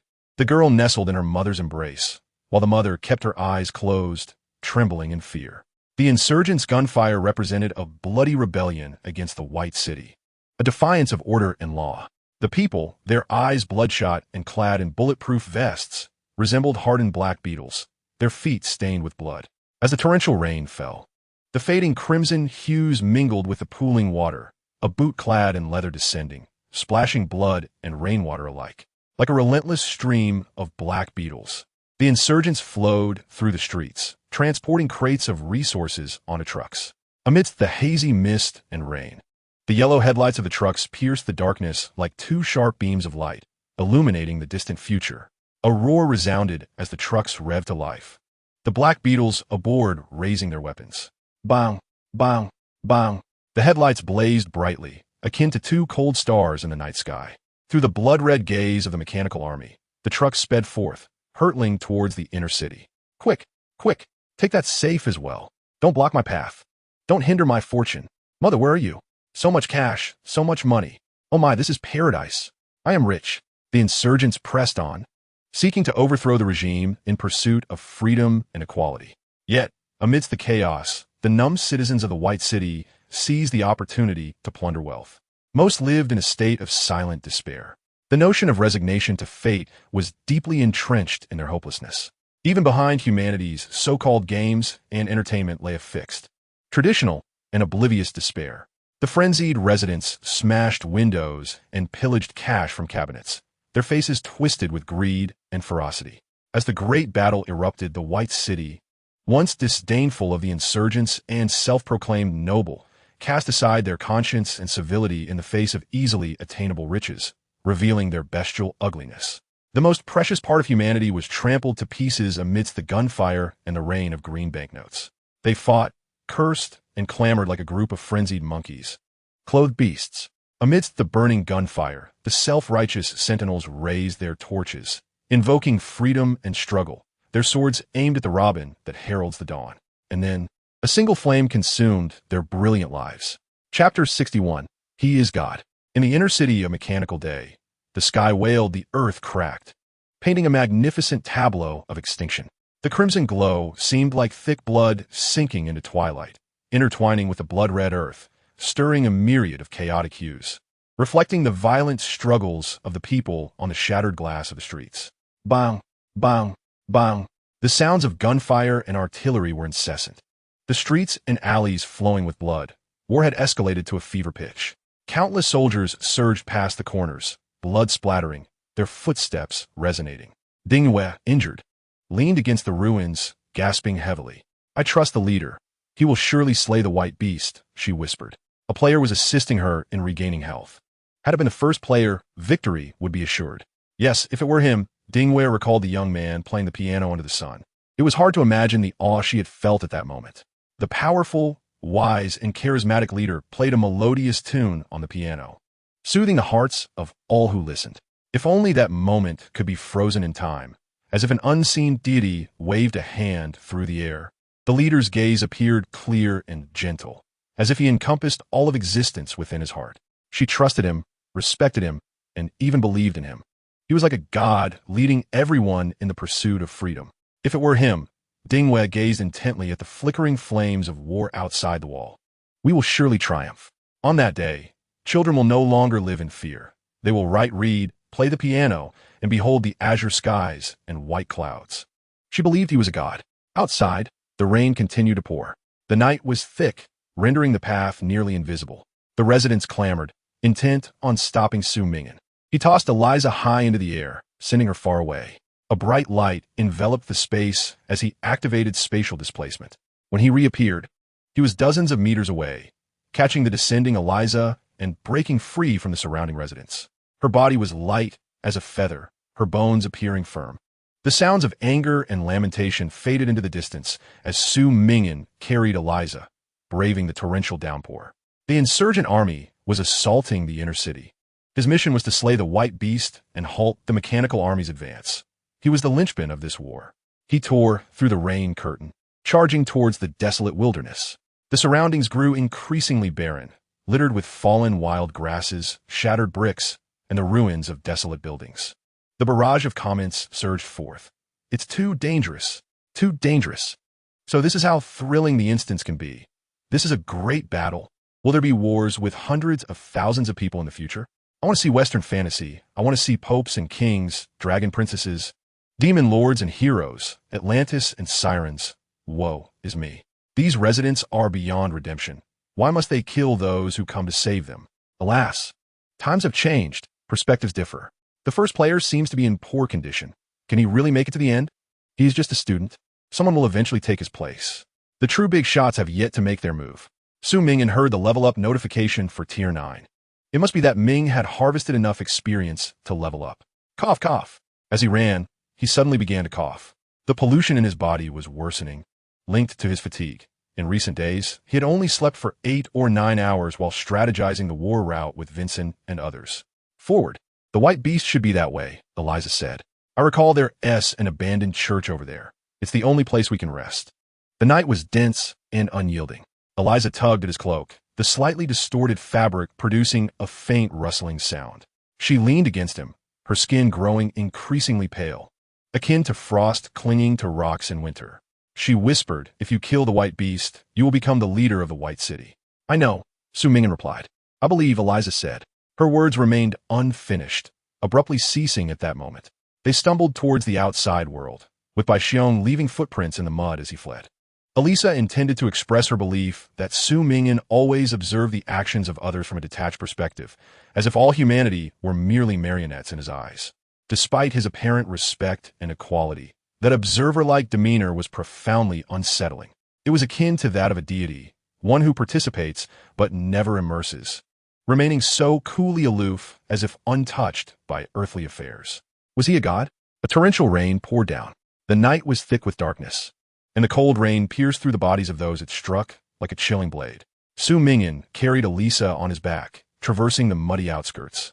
While the temperature gradually plummeted, his breaths became labored, his body feeling as though it were burdened with a 1,000-pound weight. Even the foremost player was but human, not yet powerful enough to disregard the extremes of temperature. So cold, too cold. Elisa extended her hand, wrapping it around his icy neck, stretching her arms forward as if to shield him from the relentless downpour. She began to hum a tune, a melody she had learned from players over the past few days, initially intended for a victory banquet of the resistance, yet she found herself employing it here. A witch wandered the castle by chance, illuminating the way with a star. She was even more dangerous than a sharpened blade, yet possessed remarkable beauty. Su Ming'an trudged forward with her on his back. The warmth of her breath reddened his ears, her clear voice sang like the gentle breeze through early rice paddies. Imbued with light and hope, the king gazed at her, captivated, for such an opportunity must not be missed. A gentle touch of his finger upon the king's heart was precisely the formula needed for the potion. Elisa, Su Ming'an suddenly spoke. Elisa ceased her singing, softly responding. You say I'm always kind to you. Yet why do you risk so much to follow me, showing me such kindness? In the midst of the storm, Su Ming'an's voice was calm. The thick darkness engulfed Elisa's visage, and as she turned to meet his gaze, her eyes seemed to brew a solitude capable of watching over the night. After a moment, she smiled. She always had a fondness for laughter. I wish to grow up, to be tall, with long hair, able to lift heavy things, to wield greater weapons. I desire to wear garments of various colors, even short skirts. I long to gaze freely at the stars in the night, unafraid of harm. I wish to hear you play the piano, to learn vocal techniques, to sing for you when you are weary. I believe there are many like me who share similar dreams. I want them to experience the same happiness, which is why I wish for you to live. If you survive and win the battle, countless others like me will also find happiness. I want to help you, even if I am weak. I want you to see that those you are saving are people like me. Su Ming'an was momentarily taken aback. He had initially thought Elisa merely depended on him, wanting to stay by his side. However, he now realized that her will surpassed his expectations. It turned out she wished to make him aware that many children like her were suffering. She sought to remind him that many others like her had yet to be saved. She wanted him to understand that he was saving people like her and implored him not to give up. Thus, she would forever risk her life to accompany him. As long as she existed, he would remember the thousands of Elisas yet to be rescued. In that moment, her ideals seemed to embody a selfless deity more than anything to him. Elisa, he began, his voice faltering, feeling a profound shock towards her. She held her head high, smiling, continuing to sing with a voice more melodious than a lark. But the witch knows that the human heart is a troublesome ingredient. Yet there is no need for concern, for the human heart is filled with wisdom, and the witch in the castle realizes she is loved by the king. Thunder rumbled, and lightning tore through the night like a fissure. Amidst the pouring rain, Su Ming'an glimpsed an abandoned church. The magnificent structure, with its soaring spire and stained glass windows adorned with intricate patterns, stood tall and slender, resembling a silent white tombstone amidst the rain. The white city once harbored faith, but as the regime grew increasingly cold, people abandoned their beliefs, leading to the church's desolation. This church was one of those forsaken. A figure clad in a white coat lay at the church's entrance, drenched by the rain. Su Ming'an suddenly recalled that, according to the diary, Bai Xiong's health was severely compromised, and he suffered from grave contamination, possibly facing death at any moment. That figure was Bai Xiong, who had fainted while attempting to escape. Bai Xiong had been fleeing outward, but was finally intercepted. Elisa jumped down willingly, and Su Ming'an immediately shifted spatially, striking towards Bai Xiong with his sword. Bang! A pale cross, akin to human bones, blocked Su Ming'an's Yaomad sword. Bai Xiong, barely propping himself up, coughed while raising the cross. The symbol of faith, abandoned by the cold white city, was ironically used by Bai Xiong to protect his life in his final moments. Ding dong, initiating battle, Bai Xiong Lokaya. Current combat power, 450, severely ill, Aged. Due to your capture of significant information left by the chip, Bai Xiong is unguarded by mechanical soldiers. Reducing combat power from 1200 to 450. Odds of victory comparison 76. Beneath the stained glass, the night was thick. The leader of the resistance pointed his sword at the leader of the White City. The dilapidated church became their final battlefield. You are the leader of the resistance, Elivan. Bai Xiong's intermittent voice drifted in, supporting the cross, his body soaked, his face pale. Although I have never seen your face, I know it must be you. Damn it. Who discovered the secret of the underground base? It was a great mother, Su Ming'an said coldly, thrusting his sword forward. Bang! Bai Xiong drew a pistol. Barely managing to fire a shot, Su Ming'an sidestepped, his sword missing its mark. Bai Xiong stumbled into the church, and Su Ming'an coughed before following closely behind. This was a dust-laden high place, the gilded walls stripped away, faint dawn light filtering through the small pieces of colored glass, casting a mosaic of brightness within, resembling painted floor borders. The long night was coming to an end. In the center of the church lay an empty coffin, filled with decaying roses. Perhaps someone had intended to bury a body there not long ago, but had not proceeded, leaving behind only a coffin of roses. Bai Xiong, coughing, found himself cornered at the far end of the church, where a towering statue loomed, obscuring the dawn filtering through the stained glass windows. He stood shrouded in shadow. Each column bore raised reliefs, resembling the visages of deities. Su Ming'an warily observed the angle of Bai Xiong's pistol. Do you truly intend to kill me, leader of the rebels? Bai Xiong leaned precariously against the coffin, a grim smile upon his lips. If I perish, the mechanized army will cease to function. The rebels will seize control of the inner city. Do you grasp the chaos that would ensue? No one will be able to procreate. Bai City will face extinction in the near future. I am indifferent. Su Ming'an finally uttered his true sentiments, his gaze icy as he faced Bai Xiong. His flawless mission was to eliminate Bai Xiong and acquire the core of the inner city's machinery. Thus, regardless of Bai Xiong's proclamations, he would carry out the deed. If one could deem a human, utterly detached and observant of all, as divine, then indeed he was a god. Perfect mission progress. 70, Chapter 62.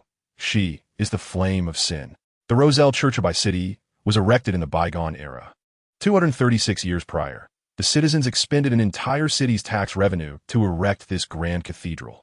The finest craftsmen and most skilled artists were summoned to adorn the church with resplendent murals. Each year, throngs of pilgrims would flock here. However, as technology advanced to unprecedented heights, humanity grew increasingly indifferent, preoccupied, and fixated on personal gain, discarding what they deemed impractical beliefs. The church fell into disuse. Now, that compassionate statue lay shrouded in dust, still standing before the stained glass, its alabaster arms raised in a scale, retaining its ancient form. It overlooked the two opposing leaders below, its lifeless eyes seemingly bearing witness to an epic-defining confrontation. Worshippers once offered the most devout oaths, intoning hymns to the divine, adorning the deity with the most magnificent phrases and the most exquisite blossoms, fulfilling their lofty faith by prostrating themselves, beseeching the exalted deity to gaze upon their plight as helpless lambs. Yet now, the master of Bai City, having chosen to forsake the church, found himself prostrated here, much like a lamb. Ah, ah, ah, ah. The wretched laughter echoed through the desolate church, Bai Xiong's laughter resonating like the final lament of a beast. Su Ming'an pointed his sword at Bai Xiong, who was enveloped in a cerulean shield, impervious to his assault for the moment. Leader of the rebels, you shall not take my life, Bai Xiong chuckled. Su Ming'an remained silent, relentlessly striking at Bai Xiong's shield, endeavoring to wear down its durability. He even attempted to employ obliteration spells, but to little avail, deeming it wiser to conserve his mana. You cannot be unconcerned about Nolia, Bai Xiong remarked. Nolia? Su Ming'an replied, I do not know her. No, Bai Xiong shook his head. Is she not right behind you? Su Ming'an paused, turning to see Eliza entering the church. Her expression one of confusion, yet her right arm raised high, aimed at Su Ming'an. Her once delicate fingers had morphed into a steel-gray cannon, charged with blue electricity. I cannot control myself. Eliza's visage finally betrayed a ripple of emotion. Impossible. She cannot be Nolia. She grew up in the slums. Nolia is Bai Xiong's mechanical creation. How could she possibly possess a full upbringing like Eliza's? How could she be Nolia? How could she? Or perhaps, this young lady named Eliza is merely one of my Nolia creations. Bai Xiong smiled. The original bionic Nolia was spoiled by me. She rebelled against me. even attempting to take my life, so I rendered her obsolete. Bai Xiong extended his hand, retrieving a paper rose from his pocket, his eyes glowing with fervor. I realized I needed a new, healthy, and most cherished Nolia.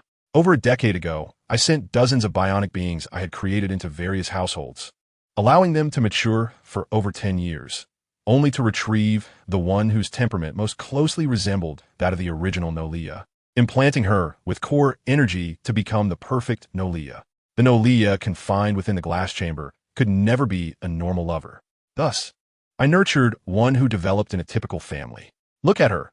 How splendid she is, brimming with childlike romance and youthful innocence. She is the perfect bride donned in pure white. In Bai Xiong's words, Eliza was no longer Eliza.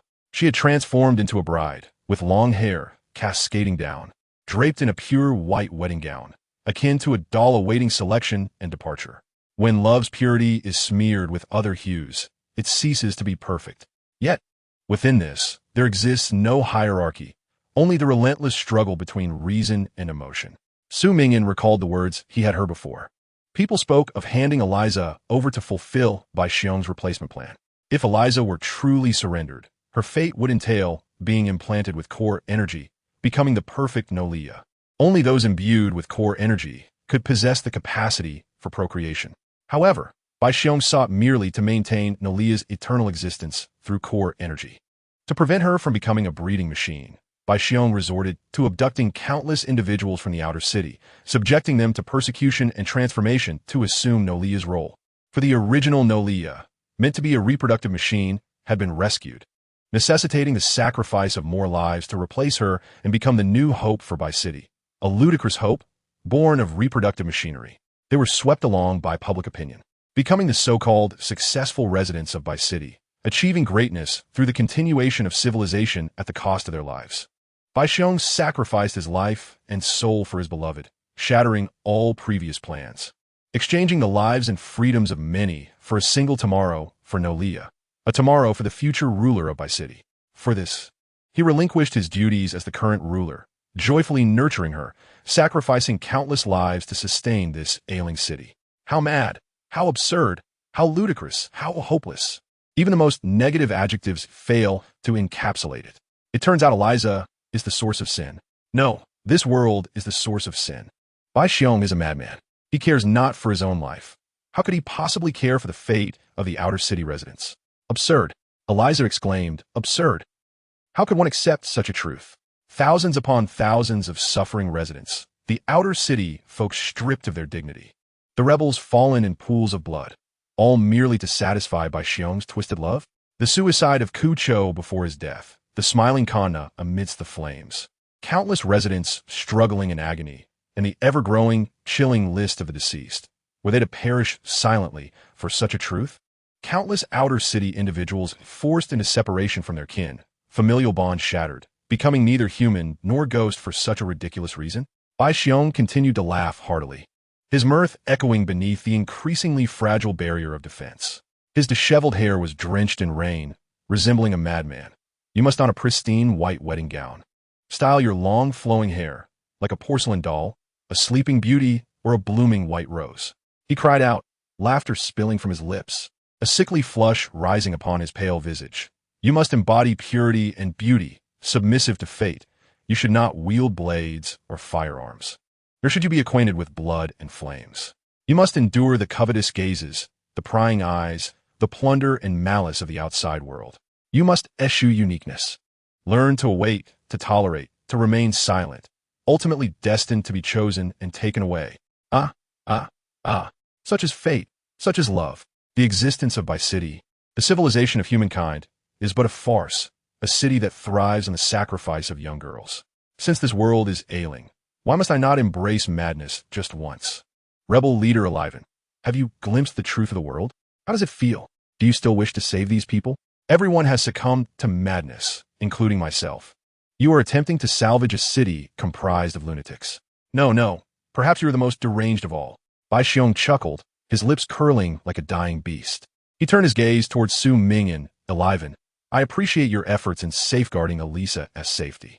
If you withdraw from the rebellion henceforth, I would be willing to retain you, to witness the growth of Noria together, to protect the future of Bai City. a special plot twist occurs. Do you agree to Bai Xiong's invitation to become an observer? The observer exists apart from player status, no longer returning to the main god space, continuing life as a native of this world, transcending the game as a fortunate soul. The temptation before them was alluring.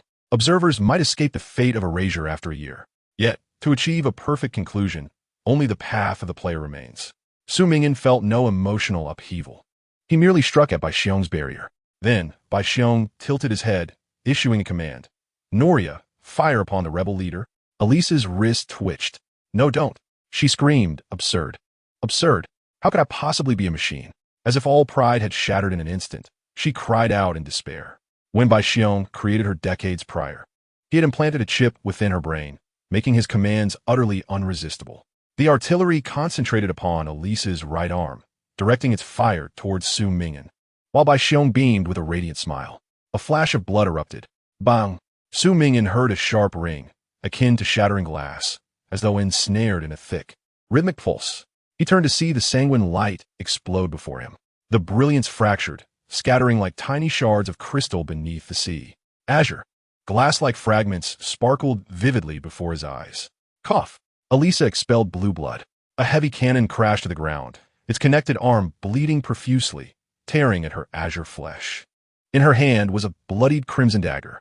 With the very dagger Su Ming'an had gifted her, she severed her right arm, forcibly terminating the barrage.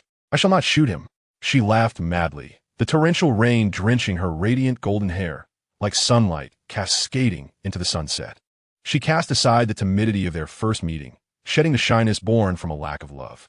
Even as she laughed like a lunatic, her features contorted in pain.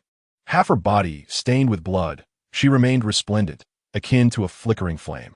In the next moment, amidst the cries of countless bullets, Su Ming'an braved Bai Xiong's neck shot, decisively advancing to pierce Bai Xiong's heart. Bang! The bullet traversed Su Ming'an's left shoulder, the crisp sound of bone resonating. A fountain of blood erupting as both he and Bai Xiong froze in time. He coughed up blood, and Bai Xiong did the same. The patter of rain echoed outside the church, thunder rumbling ominously. A flash of white light illuminated the faces of the two, casting them in chiaroscuro. At that moment, the sky was blue, flowers still bloomed in Bai City, and humanity still played instruments. Bai Xiong's voice grew hoarse, as if reminiscing. Su Ming'an withdrew his sword, stepping back as excruciating pain radiated from the junction of his left shoulder and chest, blood gushing forth, dizziness beginning to envelop his body. The cold rain outside the church whipped through his dark hair. Bai Xiong's body could no longer bear its weight. He swayed, legs trembling, slowly sliding toward the casket below. The decaying petals of roses floated upward, like a chaotic shower of flowers. Bai Xiong collapsed amidst the rotting petals, blood oozing from his chest. He was unguarded, surrounded only by frailty. His vacant gaze fixated upon the apex of the church, where a scene reminiscent of the creation unfolded. Massive, diversitas sat alongside vividwicis, prophets, and slaves, composing a grand tableau, as though they too gazed upon the bloodied figure before them. Once, pure and devoted worshippers knelt here, yearning for peace in the morrow. Countless petals would be cast forth at this moment, resonating with the church's melodious evening bell. Faith rooted in their hearts, all sought happiness and forgiveness. Yet now, only countless decaying roses remained, alongside a morbid leader of Bai City. He sought neither happiness nor forgiveness. His white coat appeared ignited by fire, suffused with crimson hues. As he gazed upon the dome, a faint smile crept upon his lips. We are merely struggling for survival in the wrong manner, Bai Xiong murmured. Oh, young rebel leader, I tell you, the civilization of humankind cannot be interpreted through the lens of freedom and justice. From the moment Bai City was established, I knew I would inevitably meet such an end. Then, Bai Xiong turned his head to regard the approaching Su Ming'an. I await the moment when you and I meet the same fate, despised by the masses, slain by those we sought to save. The light cascaded through the stained glass, illuminating Bai Xiong's eyes. In them, it was as though countless sacred and solemn images were being replicated. Swish! Su Ming'an cleaved Bai Xiong's head. The young leader's head soared, accompanied by the dark, blood-stained petals drifting like feathers. Bai Xiong Lokaya, the second leader of the Day Mechanical City, has perished. Su Ming'an sheathed his sword and turned away. Chapter 63, Bai City lacks flowers. From this point onward, they could determine their own lives. Choosing what skirts to wear, or what color guns to wield.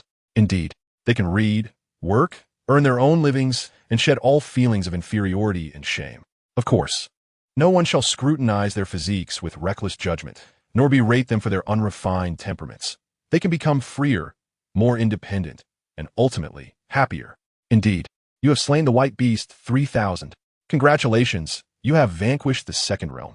The tides have shifted. The Resistance's current victory rate is at 99. Su Ming'an propped up his increasingly disoriented body, burdened like a sack, dragging Elisa forward with great effort. The white beast lay dead upon the ground, his mission fulfilled. However, Elisa was his main quest. She could not perish. He consumed a vial of blood, barely managing to stem the flow of his own wounds. With a terrifying 49 points of spirit, his vision sharpened slightly, yet his body continued to grow colder. A bullet from the white beast had struck his left shoulder, while Elisa had severed her own arm to halt the bombardment, both of them drenched in blood. Her blue blood mingled with his red as it dripped onto the cold cathedral floor, etched with rococo patterns, resembling a swirling pool of golden hues. Trembling, she extended her hand, stained with blue blood, and embraced him. The white beast is dead. All the mechanical armies have fallen into slumber. The Resistance must have achieved victory. She murmured, "Indeed, I never imagined that the one who has always been beaten and scorned, the one labeled as worthless, could stand alongside you to save this world." Elisa's voice was soft. "I am remarkable, am I not? As I promised, I shall not be a burden to you." From a young age, I understood that no one, including my father and brother, would ever love me. Only by being exceptional could I earn the favor of others. Elisa continued, "Yet, regulations dictate that the value I can create pales in comparison to the transformation I must undergo in the inner city. Human philosophy, thought, emotion, and even music theory seem to have suddenly lost their meaning. It appears that only the cold, mechanical parts and the perpetuation of the population are worth pursuing. This world is ill. Now, I realize that the very source of this malevolence is myself."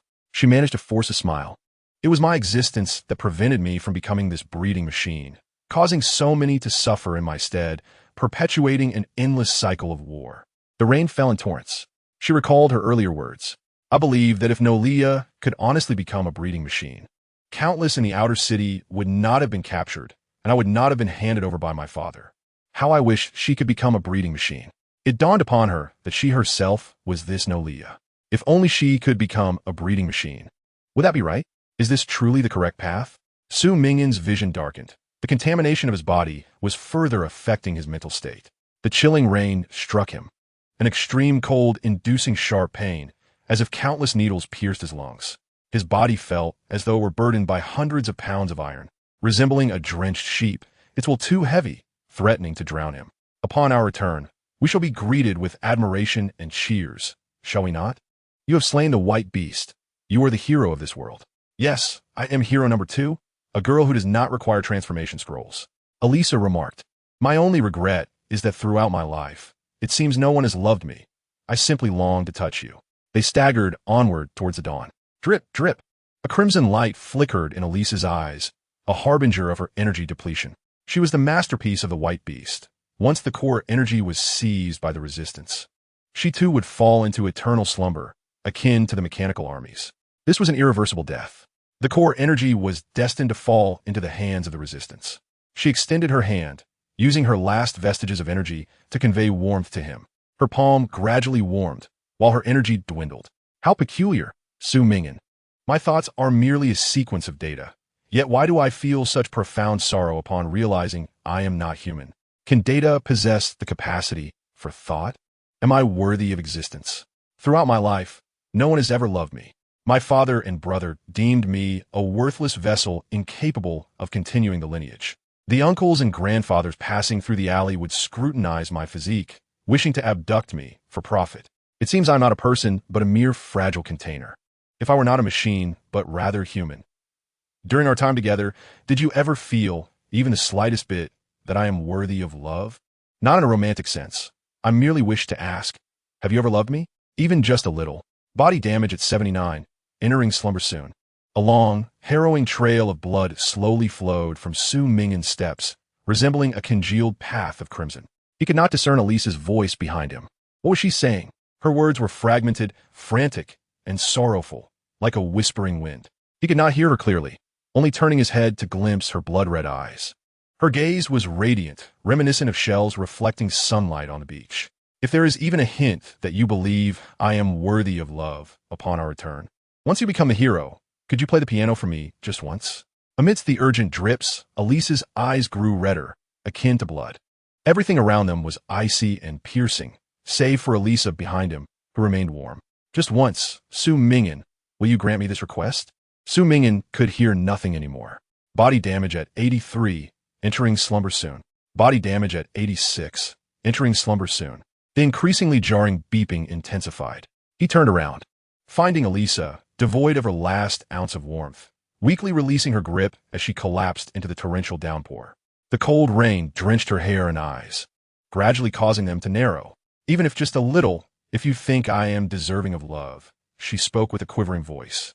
Body damage at 95, entering slumber soon. Only a deafening ringing filled Su Ming'an's ears. Through the dark, blood-red haze, he silently gazed at her. What a splendid conclusion this is. The white beast is dead. Nolia is in slumber. The resistance has breached the inner city, fighting for freedom and equality. Only one person has perished. Her name is Elisa. Su Ming'an, Su Ming'an, Su Ming'an. Elisa gazed towards the horizon, still yearning for the echo she desired. In that moment, she suddenly smiled. Her lips curling as if to comfort him, she smiled. She felt that having someone brave enough to brave the rain and rescue her was already a great fortune. This person, who had saved her from her father's clutches and promised to play the piano for her, was the best individual she had ever encountered in her lifetime. She once envisioned a scenario where he would accompany her through the torrential downpour, leading her to the tranquil white city of peace, walking together, never pausing, witnessing the blossoms of tomorrow. Elisa, affection level, 100 points, achieved the evaluation of eternal trust. She had also contemplated the realms of the unattainable, philosophy, musical instruments, bygone eras, and even love. Yet ultimately, perhaps her transformation into a cold machine would signify the most favorable conclusion for human civilization. The existence and advancement of humanity constitute the greatest justice. If it could liberate countless souls from the fate of being sold, if they could live freely without the fear of a mere gaze, if they could wander to secluded places, gazing at stars alone in the stillness of night. In that final moment, she caught a glimpse of Su Ming'an extending his hand toward her. She recalled the mural she had seen in the church, where, under a resplendent glow, a deity reached out to the suffering lamb, rescuing those fallen in the mire. His eyes retained a divine detachment. He was indeed a god. Even in the face of such circumstances, he remained unperturbed, untroubled, and devoid of despair, akin to an exceedingly calm observer. Body damage at 100, entering dormancy. The luster in her eyes began to fade. In her last moments, she sang a faint melody, wishing to complete this song for him. I shall summon the magical crow. Reveal to me the answer. I shall count to 3. Whose heart did the king truly fall for? Su Ming'an knelt down, clasping her hand tightly, listening to her feeble song. Moments latte. He enveloped her in an embrace that was profoundly heavy, painfully cold. Within this embrace, the crimson light in her eyes extinguished bit by bit, like the dawn's fire. Her clear voice, her crystalline gaze, her gently parting lips remained forever frozen in that instant. 3, 2, 1. Body irreparably damaged, entering dormancy. She could not finish her final lyrics. Oh, which, you must become a tad wiser. The one the king has fallen for is you. Daughter, awaken. Elisa groggily opened her eyes to the warmth of a cozy home and her father. Today, he did not strike her, but smiled and said, Elisa, shall I take you to school today? School, can I really go? Elisa sat up in bed, astonished. Of course, my dear sister is my favorite, and I love listening to her play the piano. Her brother pouted. They presented her with a cream cake, celebrating her 18th birthday. Smiling as they watched her play the piano, clapping and singing along. She was pristine, without the marks of her father's wrath. The brilliant sunlight cascaded upon her golden hair. And outside the window, the sky was as blue as the sea, the clouds soft as cotton candy. The grass flourished and the birds chirped, flowers blooming in splendid rivalry. How wonderful it was to realize that someone loved her so dearly, that she was indeed worthy of love. She squinted her eyes, as if gazing upon a beautiful dream. She had longed for love so deeply. Let's plant flowers, father. Suddenly, she recalled the bedtime story of the Little Mermaid. She imagined that in the end, the Little Mermaid did not unleash the tsunami, for she realized that beyond the detestable human prince, there were countless innocent human inhabitants on the shore. For the sake of these innocent souls, the little mermaid renounced her vengeance and returned to her lonely ocean for the rest of her days. Next time they met, she would tell him a tale of the little mermaid, who grew up to understand responsibility and duty. If only she could grow up. Body irreparably damaged, entering dormancy. On the ground, the golden-haired Elisa lay in a pool of blood, lifeless, resembling a broken rag doll. She was intermingled with shards of glass in the earth, uniformly covered by a layer of dust, her arms frail and pale as reeds, marred by the bruises of years of domestic violence. Her face bore a smile, as if she had glimpsed something beautiful before her demise. People often romanticize war. Yet, war is far from a romantic affair. The blood of humanity does not transform into ribbons, gun barrels do not blossom with roses, and bones do not sprout flowers. Death is terrifying, instilling dread. In wartime, humanity loses friends, companions, and so much more. Su Ming'an released Elisa's hand and slowly rose to his feet. The contamination of his body, the wounds on his left arm, the significant blood loss, and the chilling rain battered him. He had never sustained injuries to such an extent. A sharp pain coursed through his left chest, a burning agony. He could not comprehend what comprised Elisa's brain. Was it the cortex, the medulla, and the billions of cells of the basal ganglia, or merely a simple electronic chip inscribed with programs and countless data? Her willingness to become a machine. Was it the result of countless calculations by a program, or an expression of self-sacrificing human emotion? He could not discern. She proclaimed herself Elisa. Yet she also stated that for the sake of countless people in the outer city, she could become Noria. There were no flowers in the White City. She perished at the dawn of the fourth day. Ding dong. Main quest. Protect Elisa from death for 3 days. Accomplished. Perfect completion progress. 80. There are no flowers in the White City. Su Ming'an. I wish to become Noria, so that people may have time to plant flowers.